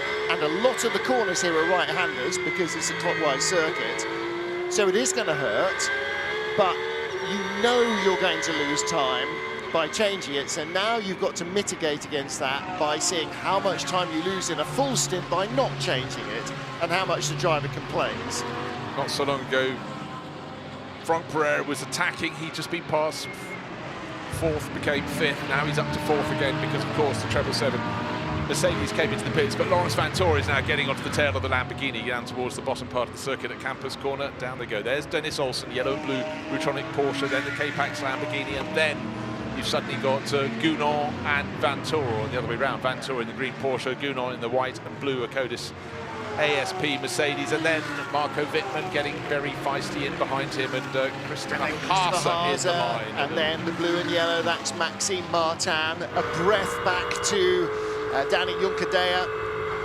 So it's, again, as we've seen every time we've restarted from behind the safety car, the field is packed together, and there is nothing in it between these cars.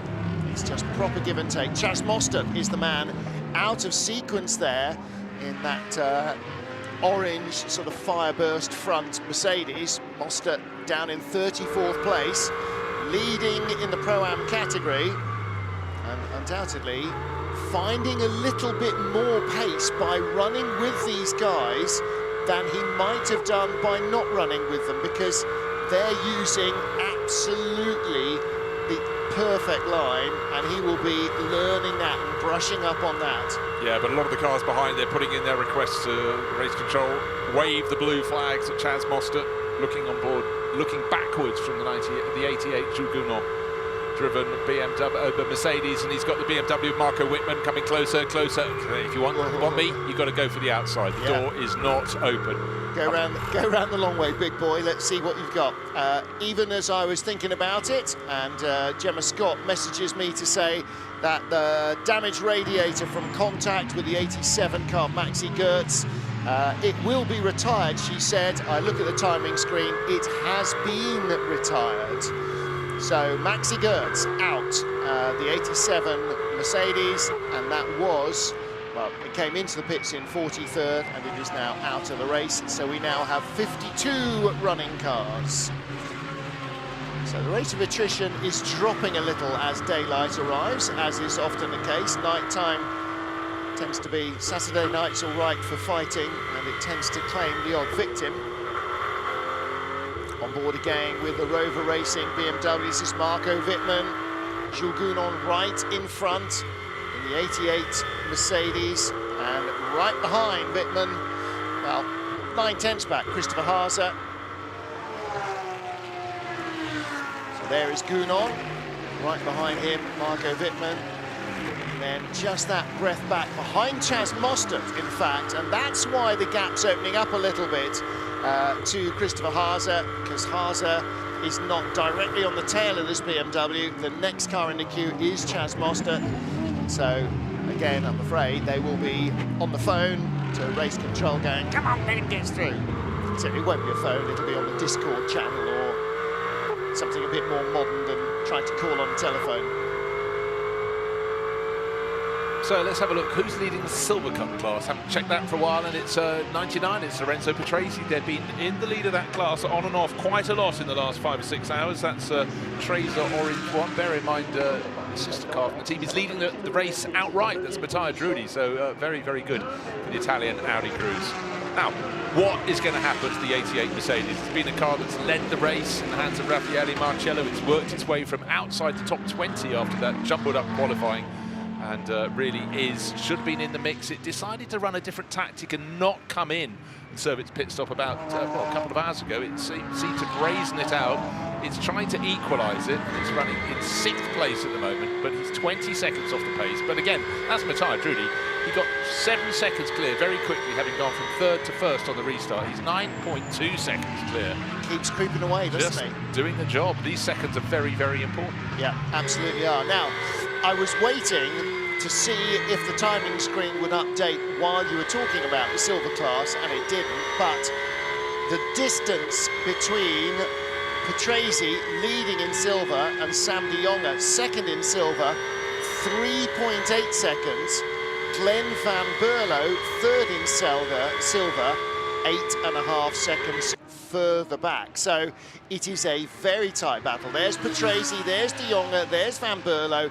That's your 1, 2, 3 in silver class, and they are covered by about 12 to 14 seconds. So Matteo Cairoli in the middle, man who started on pole position. Right, Dennis Olsen pressing on. He has sort of managed to work his way. He very quickly on the restart got up to 3rd, muscled back to 5th. He's back into 3rd now. He's got nearly 2 seconds advantage over Franck Pereira, who seemed to really give it his best shot on the restart, but has been falling back a little bit. He's got plenty of company because he's got Laurence Vantor behind him. But right now, these are golden laps for Rutronic with their Porsche, trying their best to catch the top 2. Last time around, in fact, did marginally close on the pair of them, but it's all about being in clear air. Jules Gounon would like to be in clear air. He's got Marco Wittmann all over his tail, crossing the finish line at the crest of the hill, coming up to the highest point at this end of the circuit, not the highest point overall, up to La Source, the hairpin. Right-hander down the slope they go. Franck Pereira comes into the pits. He was running 4th. That'll drop him down outside the top 10. Definitely will. It'll drop him pretty much to the bottom of the top 20 because, again, we're recently released from behind a safety car and all the lead cars are wedged together at the top of the field. Safety car is like ramming the charge down into a musket and then putting the ball on top, and then when we release the safety car, you pull the trigger and it all comes flying out in one fell swoop. Apart from Mattia Drudi, who's now 10 seconds clear. Last time round, 2:19.7. Kelvin van der Linde, 2:20.5. So he's adding almost a second a lap to that lead. Mattia Drudi, absolutely astonishing. I must say, before the start of the race, I was just thinking, every time I look at Mattia Drudi, in particular in that car, he just is attacking. Yeah. And, you know, he truly deserves to see if he can go on to take victory in this race. But we've got 9 hours left. Let's not get ahead of ourselves. But certainly putting on a very, very good show. Yeah, it's only coming up to 7:30, and race will continue until 4:30 local time, Central European summertime. So, yeah, phenomenal amount of racing still to go. 1,000 kilometres probably they will cover in just under in the remainder of this race. Look, when he's racing against someone of the calibre of Kelvin van der Linde in an Audi R8 LMS Evo 2, he's been racing them for years, both in Audis, but to be pulling away, look at those intervals, half a second, nearly 6/10 of a second, a third of a second, then last time around 8/10 of a second. And going around this lap, yeah, he's even pulling away by more. So what was 10.1 seconds is possibly going to go out to 11 seconds. 10.86776 seconds at the last timing split, but when he crosses the start-finish line, it's probably gone out a little bit more. This is a phenomenal drive by Mattia Drudi, pulling ever further clear into that. 10.99, let's call that 11 seconds. He's probably enjoying himself, isn't he? I mean, he really is enjoying himself. And again, on that lap, 9/10 of a second quicker than the car behind him. I'm going to wait for the timing screen to scroll back down to page 1, back up to page 1, or back the other way to page 1, wherever it is. And then we'll look at the top 20-odd cars and go, OK, of those top 20 cars, who's not going to win it? Because that's a marginally less dangerous game than who is going to win it. But even so, in the top 20, you know, could it be a bronze car? I don't know, but they're in the top 12 at the moment, 12th, 13th. You know, the bronze leaders are 13th and 14th ahead of Christian Engelhardt. Admittedly, he had a spin. So we've got 13th, 14th and 16th, the top 3 bronze cars. So who's not going to win this? Anybody in the top dozen absolutely could win this race, no question about it. Look, and any car at any point could have a setback. For most of this race, the number 188 McLaren is now down in 42nd position, was running in about 14th, 15th, 16th position. One problem, it set it back by about 2 laps. Yeah, and it was way clear of anybody else in its class. Way clear. It was in the top 10 and they were barely in the top 20, and now it's 20 places behind them. And that's all it takes. One tiny little incident of somebody else's making, and you can lose 8, 10, 12 minutes or be out on the spot. But the thing about it for the 188 crew from Garage 59 is the fact that they did that, they maintained that lead through their whole cycle of drivers. So it wasn't a case of now we've got the lesser drivers in the crew. It was a really rock-solid performance for Garage 59, and I'd really be intrigued to find out what it was that's pegged them back. Now, there's a little bit of overtaking happening right there. This could be a moment for the 88 Mercedes to gain a little bit of ground, but he was trying to catch Lawrence Vanthoor, but Lawrence put a car between him and the Mercedes. The Mercedes got through, sorry, it's the Rover BMW that got a little bit caught out as they get towards the end of the lap. Into the chicane they go. The bright green Porsche will be coming through. Lawrence Vanthoor into 4th place, Jules Gounon in 5th, and Marco Wittmann still in 6th. Now, these are some of the supreme drivers in GT3 having a really good scrap. 9 hours remain in this race, and now we're starting to see Jules Gounon just picking up the pace a little bit. He's right on the tail of Lawrence Vanthoor. And the interloper there that they were all trying to work their way by was the 66 Attempto Racing Audi. That's Alexander Mukovos, who is in 20th place. So actually, one of the first cars not on the lead lap, and the leaders have put another lap on him. Most certainly have. Andrei Mukozov doing a good job there, but again, sometimes they need to almost disappear, don't they, when they've got the fast runners coming through. Sometimes it's very hard to vacate the bit of track that they want. But 3rd, 4th and 5th, 4th, 5th and 6th, Lawrence Vanthoor, Jules Gounon and in behind Gunnar, Marco Wittmann in the BMW. But again, great mix of cars. We've got Audi first and second, Porsche third and fourth, that's Olsen, Vanthoor, Mercedes in fifth, BMW in sixth. So a good spread of cars, if you like, cars from Germany.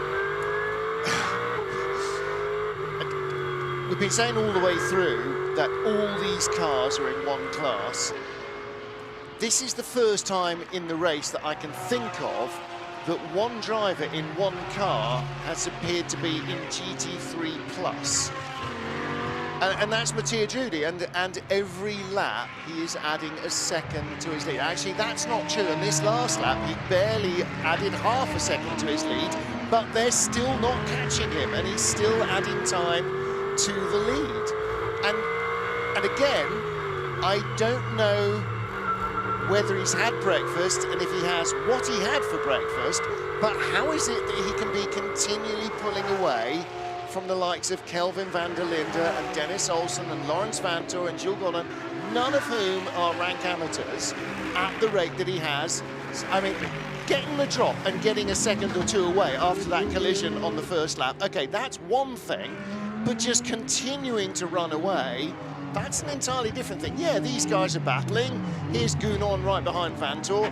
Yes, that's slowing them down a bit, but Kelvin van der Linde has been on his own for laps and still can't catch him. Yeah, Kelvin's going to come in probably 10 minutes before the cars in second and third. That's Kelvin van der Linde and Dennis Olsen, but that does not explain the fact that lap after lap, he's lapping in the 2-minute 19s, they're in the 2 minutes 20s. So the gap is going out. It's nearly 12 seconds. Fabulous battling behind. These are the sort of cars you expect at the very front end, but it just goes to prove the progress that Audi Sport Tracer Orange 1 have been making through the course this season. And Mattia Drudi, basically over the last 3 years, every year he gets faster. Now, the only thing I would throw in is that Drudi is 10 minutes further into his fuel burn, and so the car is lighter, and every lap, the others also lighten up at the same rate. So he's got that 10 lap less fuel, lighter weight advantage, if you like. Is that a second a lap? Half a second a lap? I don't know. I mean, that's what we'd need to ask a team, but whatever, if he gets out of the next stop, and that will be in 5 2 minutes. laps, then yeah, we need to collar him and just get Gemma to say, how was your stint? Because from outside, it looked pretty much like it was good fun. Wow, suddenly a very, very quick from Marco Mappelli, the K-Pax Lamborghini. Not so long ago, he's in 4th place with Franck Pereira. It's down to 19th. He just banged in a 2-minute 17.8 seconds lap. That is 2 seconds quicker, even Mattia Drudi. But that's fresh rubber on board. The Pirelli's clearly working beautifully. What's the track temperature at the moment? It's air temperature is 13.7. 16.3. Hardly rocketing up, but then again, it is a grey Sunday morning here at Spa-Francorchamps. The fans who haven't slept in the grandstands now starting to filter back in around the circuit. Well done for them for turning back up. Well, track temperature only dropped down to 15.5 overnight at about its lowest. It's now crept to 16.3. To be honest, that could just be the vagaries of how you're measuring it or where you're measuring it, but air temperature 13.7 hasn't budged. Just not, literally not a tenth for about 5 hours. And mid-morning yesterday already, there we are, about 11 o'clock yesterday. Last month? Yes, it was 15 degrees and rain veering from heavy to slightly lighter to just when you ventured out to raining all over again. Hang on a minute, I'm saying last month, today's Sunday the 2nd, yesterday was the 1st of July, so it is a July race, not a June into July race, so everybody who shouted at their screen and was throwing their shoes at it earlier on when I was saying, well, I can't remember the last time I was in a race that started in one month and ended in the other. Ignore that. I was just being, as usual, an idiot. Here is Maxime Martin all over the back of Christopher Haase. Haven't spoken much about the number 11 Audi. It's been sort of a little bit off the radar, the Come-To-You car. Gilles Magnus, Fred Vervisch, Christopher Haase, they've kept their nose clean. They haven't led, I don't think, even a lap. Right. Not that I'm aware of, not that I can remember, but there they are, sitting there in the top half dozen, 7th. And again, everybody in the top 20 is in there swinging for this. Yeah, don't forget we've had is it now 7 safety car periods? So in each one of those, the Company Racing Audi 8 has managed to, thank you very much, I'll close right up. Drive that's impressing me at the moment, not just Matthias Drudy, but Dennis Olsen looking very, very busy indeed. He's still in 3rd position. He's dropped Lawrence Vantor, and you can see Lawrence has been busy until the last lap, where suddenly Jules Gounon has gone off his tail because he's having to defend from the BMW of Marco Wittmann. But these are drivers right at the top of their craft. And because they're fighting, it has meant Dennis Olsen's been able to escape. Right. Incident between cars 30 and 87 at T19 under investigation. That was the moment where Maxi Götz was in the 87 car, the Mercedes. It was one of the Acodis cars, and car number 30, Team WRT, the Jean-Baptiste Simoneau, I think it was Callan Williams at the wheel at the time, was it? It's in the hands of Nicholas Cruton. No, it was Nicholas Cruton. No, I think Nick took it over in the pit stop, I think. And when Götz spun, somebody went sort of across the shot, deep in the bus stop, but it didn't look like they were close enough to have created contact. And actually, Götz retiring with overheating is not from being thumped up the backside. No, clearly not. Into the pits goes Gounon. I don't know. No, it should be, but Drudy should be into the pits. No, that's Gounon's car. We've had the rear-facing camera on the 88 Mercedes. It was Matthias Drudy short. Well, he's cutting it fine if he's going for another lap, and Drudy is doing that.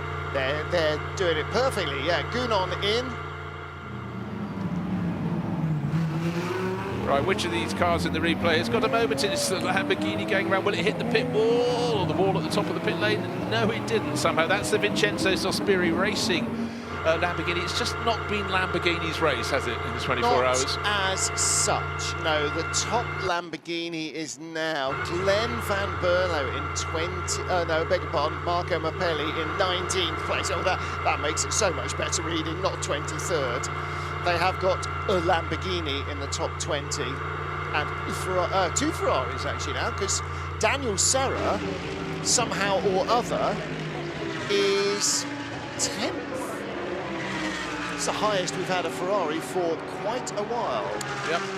I think, although somebody will now point out that one was 3rd 5 minutes ago. No, they'd be 10th or 11th. That's about as high as we've seen them all race. Apart from the race lead right at the start from Alessio Rivera, of course. And then it had the puncture, and that dropped it down the order. But then, as conditions got cooler marginally, it just didn't seem to have the form that could come to them. And the Ferrari drivers were praying for rain. The rain has not come their way. No.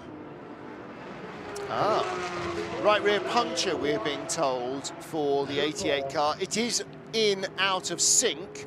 They had another 10 minutes to go, 8 minutes to go, so they would probably have done 3 laps. But if you get a low tyre pressure warning light, you don't ignore it at the sort of consistent high speed you're doing here. Now, another thing that probably just summarises that is the fact that Gounon was right on the tail of Lawrence Vantor, and the lap before he came in, suddenly there was daylight between them, and he was back onto the nose of Marco Wittmann's BMW. But back into the race goes Jules Gounon. So every time Gounon manages, or Marcello manages to get the 88 Mercedes into the mix again, it drops back. It's had its problems, but still, we've got just under 9 hours remaining in the race. So great little battles at the tail end of the top 10, 11. Christopher Haas now up to 6th position, and Maxime Martin tucked in behind up to 7th. Yeah. Jules Gounon with the red and grey under pressure. Maxime Martin with the blue and yellow. This is the car that he shares with Augusto Farfus and Valentino Rossi. It's been a pretty well-matched trio. Vale was saying in a press conference yesterday, so, you know I'm not as quick as those guys, but the margins are different. He said the big deal is that they've got so many years of experience of racing these cars. Of course, he has a phenomenal amount of racecraft himself, Valentino, but not in cars. Right, so what's the driver change going on now? This is the number 40 Audi, so Matthias Drudy out. Is that Dennis Marshall or Riccardo Fella getting on board? We'll wait to see. Mind you, last time we was in before Mattia took over, I think, so I would think Dennis Marshall. Yeah, we won't wait to see the light being flicked on the screen, because we saw that earlier with Raffaele Marcello coming in and flicking it the wrong way to driver 3, not driver 2 in that mix. But that was a phenomenal stint from Matthias Drudy there. no good deed goes unpunished, does it? Raffaello Marcello trying hard to set the car up for the next driver. No, he's not coming in now. Oh yeah, no, of course he was in before me, wasn't he? So yeah, Matteo Drudi in, driver change, and that car coming in from the lead with 37 seconds to spare on their 65-minute drive time. That was barely even close by some standards. Well, he just couldn't slow down enough to stretch the margin, but so 10 seconds clear. Dennis Marshall, you're quite right, is the driver taking over the number 40 Tracer Orange 1 Audi. But interesting that as soon as Laurens Vanthoor lost the 88 Mercedes off its tail, we think with a right rear puncture, bringing Jules Gounon in, Marco Wittmann, released from behind the Mercedes, is straight onto his tail. So it shows he was being delayed the last handful of laps. And on one lap alone, you can see Marco took 0.7 of a second. How many times that happened? You catch, you're doing a brilliant job. Oh, time for a pit stop. That was his in lap. There you go. Marco Wittmann into the pit lane. Oh, goodness, Simon. That was a lap early. They had 2 minutes and 3 seconds. Okay, so maybe not quite a lap early. Wouldn't have made it round, or would have made it round, but it would have just been a bit late. 1 hour 2:37, up to 1 hour 5, 2:70. Yeah, they could have done that. They could have done that. They could have shaved it down and got into single digits. 46 now. Max Martin and Christopher Haas are just ahead of him, the number 11 car. This is now the battle for 4th place. Kelvin van der Linde, our race leader, from Dennis Olsen and Laurens Vanthoor. Marco Wittmann in the pit lane. Now, one timing screen says Christopher Haas ahead of Maxime Martin and Danny Juncadella, and the other timing screen that you're looking at on your screen says Danny Juncadella ahead of Maxime Martin. Now then, suggested that Gemma ought to have a quick word with Matteo Drudi if he got out of the car in the next pit stop. He has got out of the car at the next pit stop. He's with Gemma. Well, and with Matteo Drudi now, Matteo, that was some stint. You just managed to keep clean of the contact and break away from the rest of the pack. Yeah, I was lucky with the full course yellow. We pitted right before.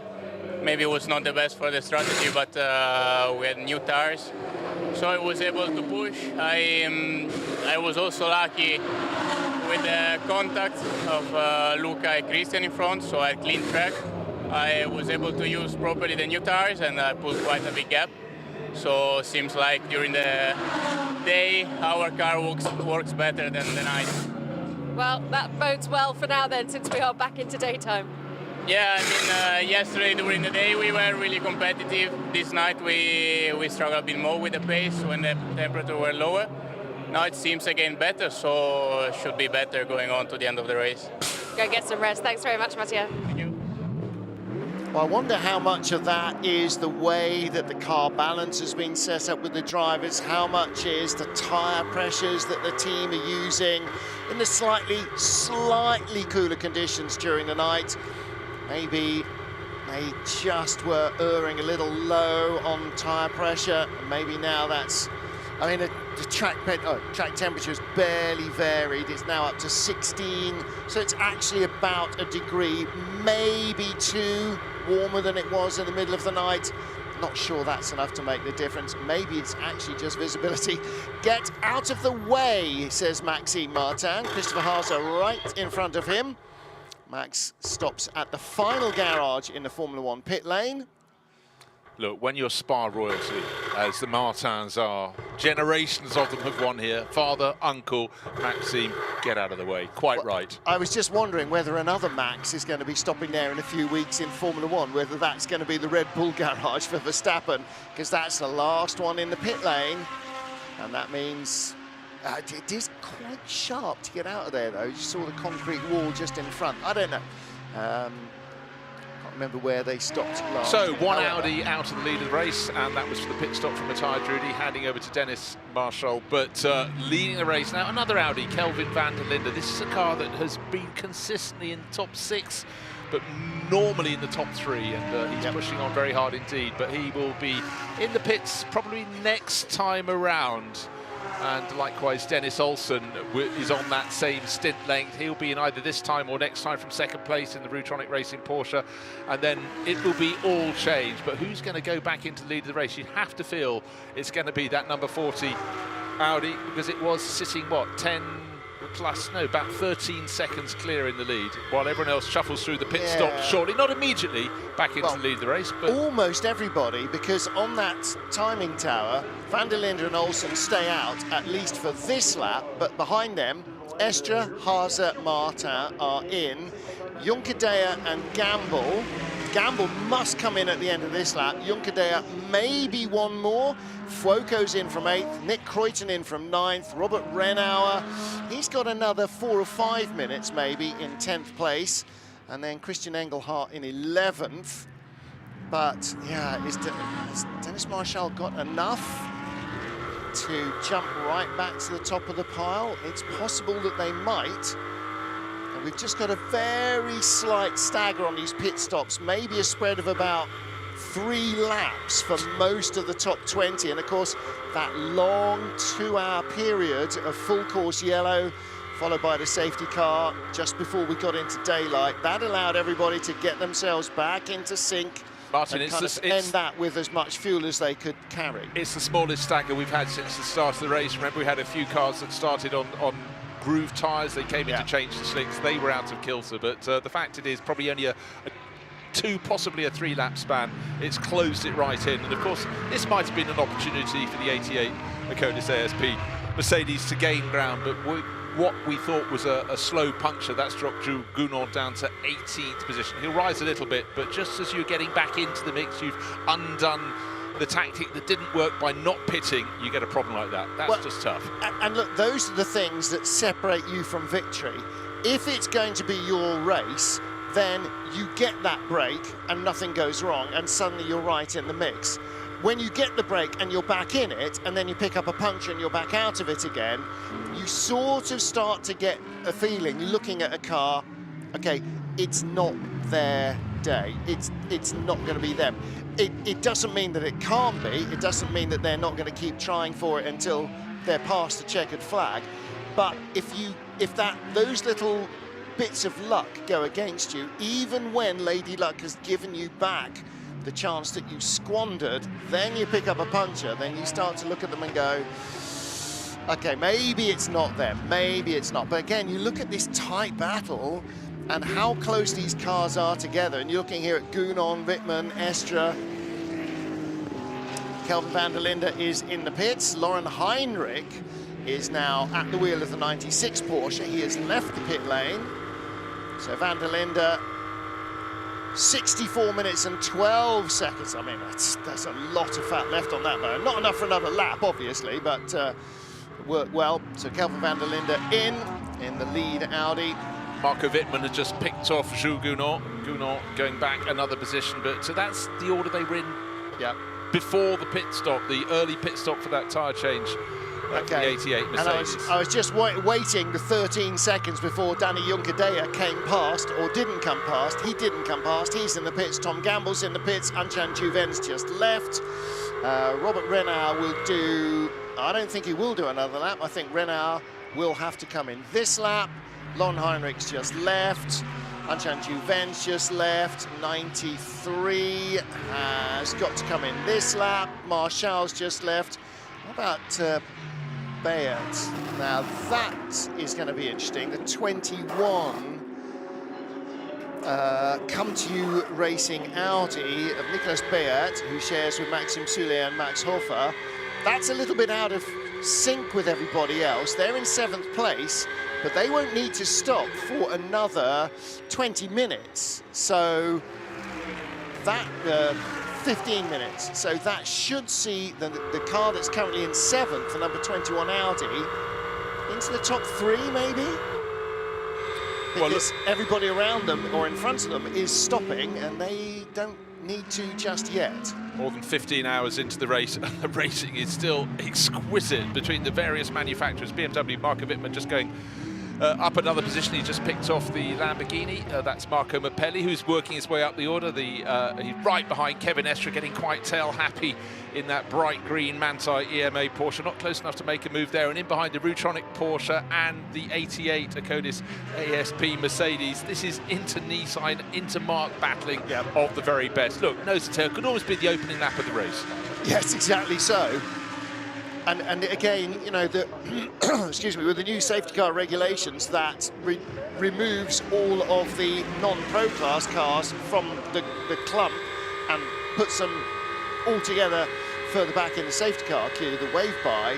That has kept the gaps at the front absolutely tiny, and as a result, we still have at least 17 cars, if not more, on the lead lap after, well, we're now at two-thirds distance.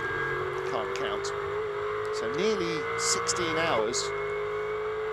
Okay, 15 and a quarter hours, and heading towards two-thirds distance. And we've still got 18, how many? 19. Christopher Mies, he'll still be on the lead lap, I think. So given 20 cars on the lead lap, including 3 gold. Look at Beat now up to 4th place, and still, who needs to stop in front of him? Alfred Renauer has just exited the pit. Tom Gamble, Jeffrey Schmidt is going to be the next one. It has to be very shortly. The 93 McLaren from Sky Tempesta Racing. So they're flirting in the top 10, but they'll be out of it. In the top 20, we've got 2 or 3 golds and 3 bronze teams. I mean, they're really batting way above their average, aren't they? There's some phenomenal racing going on. Well, there really is, because you can understand in a bronze lineup, if your very best driver does the first stint of the race, as Matteo Caroli did from pole position, he would lead the race. But as you work through your drivers of a lower ranking, you will drop down the order. Here we are with 8 hours, 40 minutes remaining in the race, and we've got bronzes still in the top 10. They may just be shuffled out when they serve their pit stop. But this racing, look at Marco Mappelli, the number 6 Lamborghini, absolutely hanging it out. And right behind he's got Kevin Estre, Jules Gounon, and how much curb would you like to use? Well, all of it, please, on both sides of the track. Dear, oh dear, that was very random from Marco Mappelli. And as a result, here comes Gounon, and behind Gounon in the Christopher Haase. Christopher Haase in the and he's been pushed a little bit wide. It was the contact. He certainly maybe had to avoid some. So all his momentum's been lost, and then suddenly was that Chaz Mostert. Chaz Mostert, or was Chaz Mostert? It's now. Yes, it's still Chaz Mostert leading the Pro-Am class. No, he's second in Pro-Am class. Nico Menzel has gone into the lead of that class. 24 Car Collection Motorsport Porsche leading, but that was a big, big moment. Not a good sort of moment, it must be said, for Christopher Haase in the number 11 Come To You Racing Audi up at that source. Like to see a replay of that. I think the air was fairly blue inside Haase's cockpit, and probably his race engineer's headset. Drivers tend not to swear profusely without pressing the radio button first. And I think in the experience of almost any race engineer, you know if your driver is upset because he's on the radio to let you know.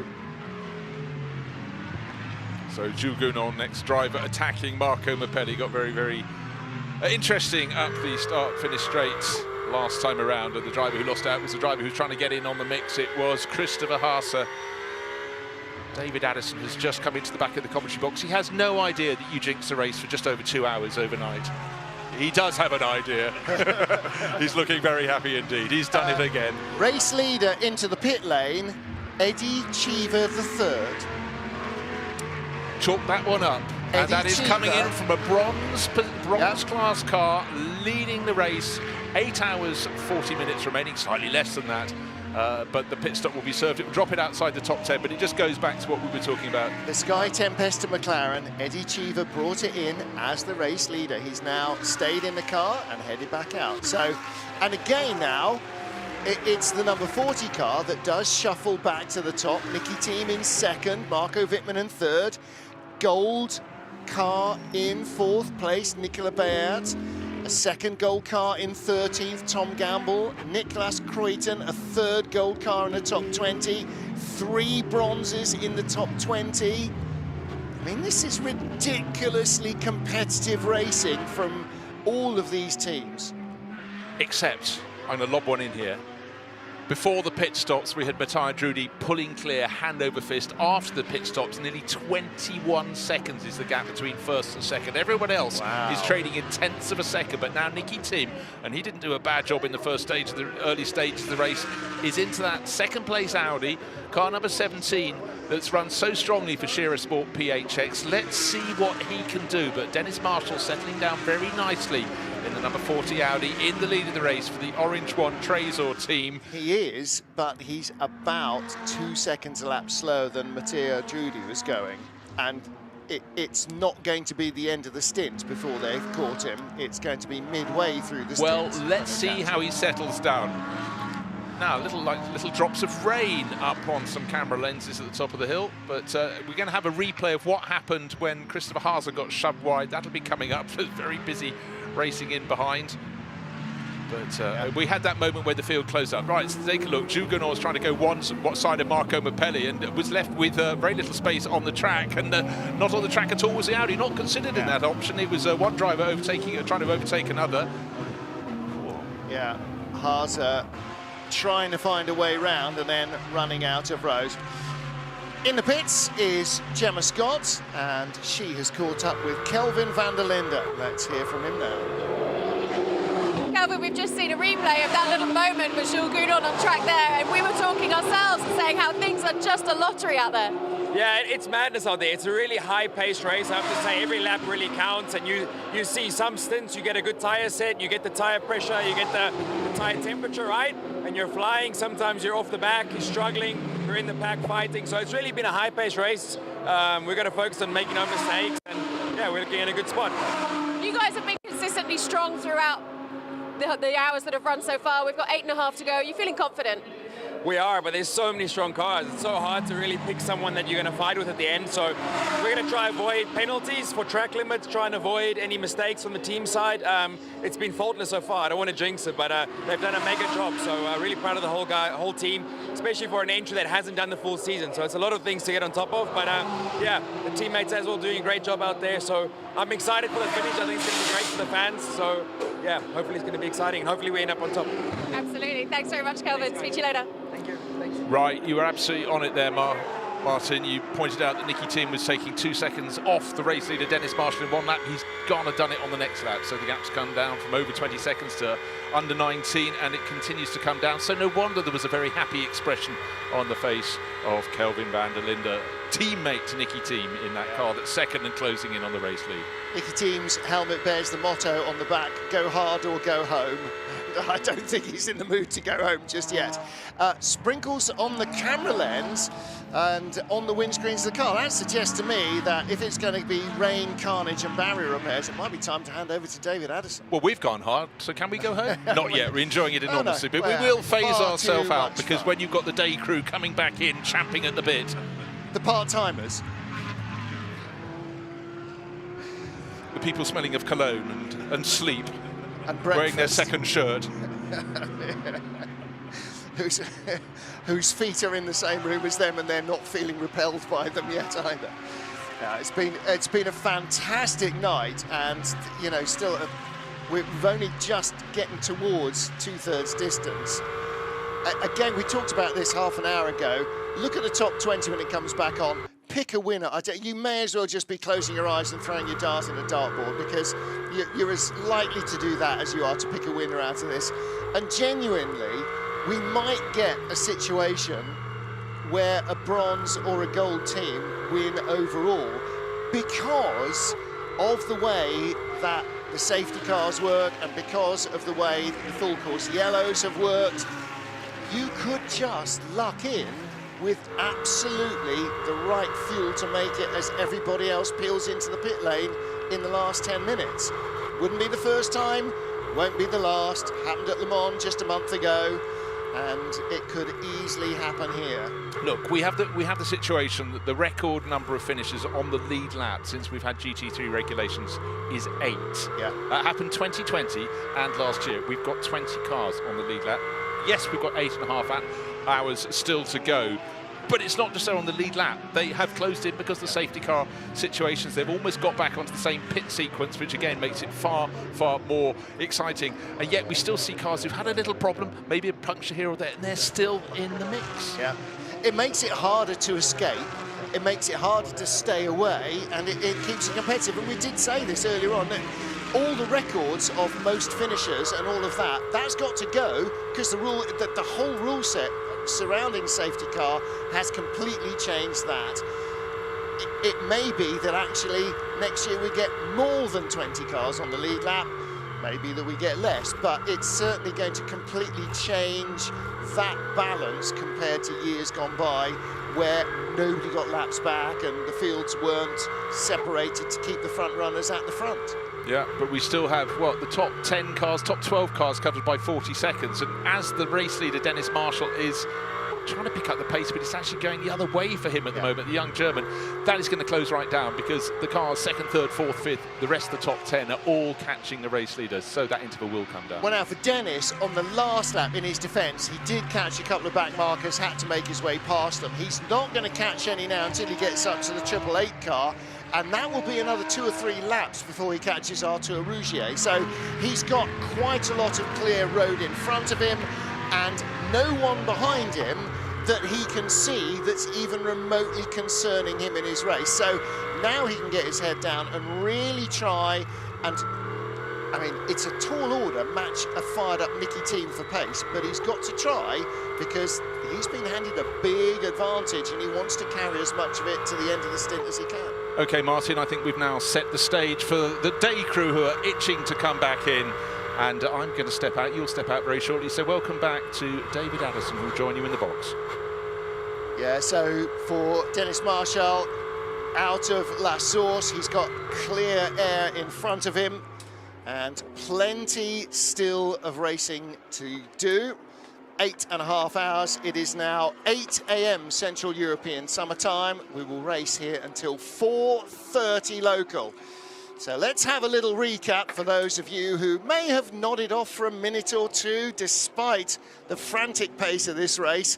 Pen poised, David, let's go. 75th running of the Spa 24 Hours, the CrowdStrike 24 Hours of Spa 2023. After morning rain, started behind the safety car on a wet but rapidly drying track, almost everybody on slick tyres, as they were led away by our pole sitter Matteo Cairoli in a bronze class car. Not that it was a bronze class lap that claimed pole in Super Pole.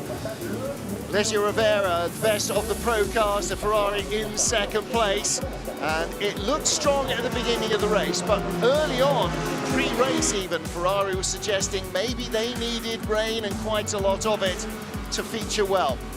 Number 40 Audi, also a strong, competent early on, and with the intense pressure of this evenly matched field of cars and drivers, it was elbows out all the way. Raffaele Marcello was pretty good at that. He makes a habit of finding room for himself, and in the 88 Mercedes, worked his way up from a less than flattering qualifying position.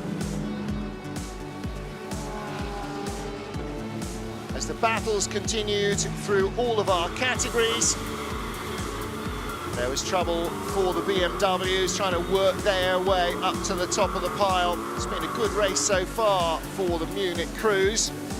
Gerhard Watzinger, this is the third of a series of spins early in the stint for him in the Liebert Lamborghini.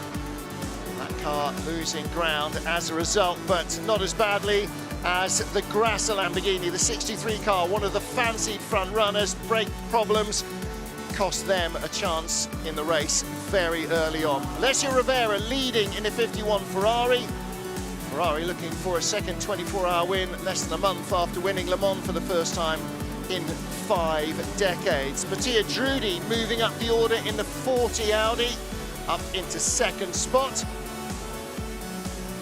And Raffaele Marcello, again, making a little bit more room than was strictly required as he shuffled the Mercedes up the order. Trouble then for Kevin Estre, would incur a penalty for spinning Samantha Tan's Ferrari, but worse was to come for Alessio Rivera, with team losing a lap as he picked up a puncture and lost the lead of the race. After starting behind safety car, the first racing incident-induced safety car, courtesy of Indy Doncia, backing off the Mercedes into the gravel trap. So the Winward car losing time, everybody else getting ready to restart. And the new safety car procedure taking the other classes out of the lead battle and packing the field at the top of the pile. Nicky Team leading in the number 17 Audi. Kevin Estre going past the 40 Audi as Dennis Marshall made a mistake at the chicane to lose second place. And then trouble for the two WRT BMWs. Valentino Rossi tagging teammate Adam Carroll. Carroll was in about 40 minutes later in an unrelated incident with a right rear puncture. And then the end of the road for Inception as their McLaren stopped with irreparable electronic issues. Jules Gounon following the lead of teammates Raffaele Marciello, moving the 88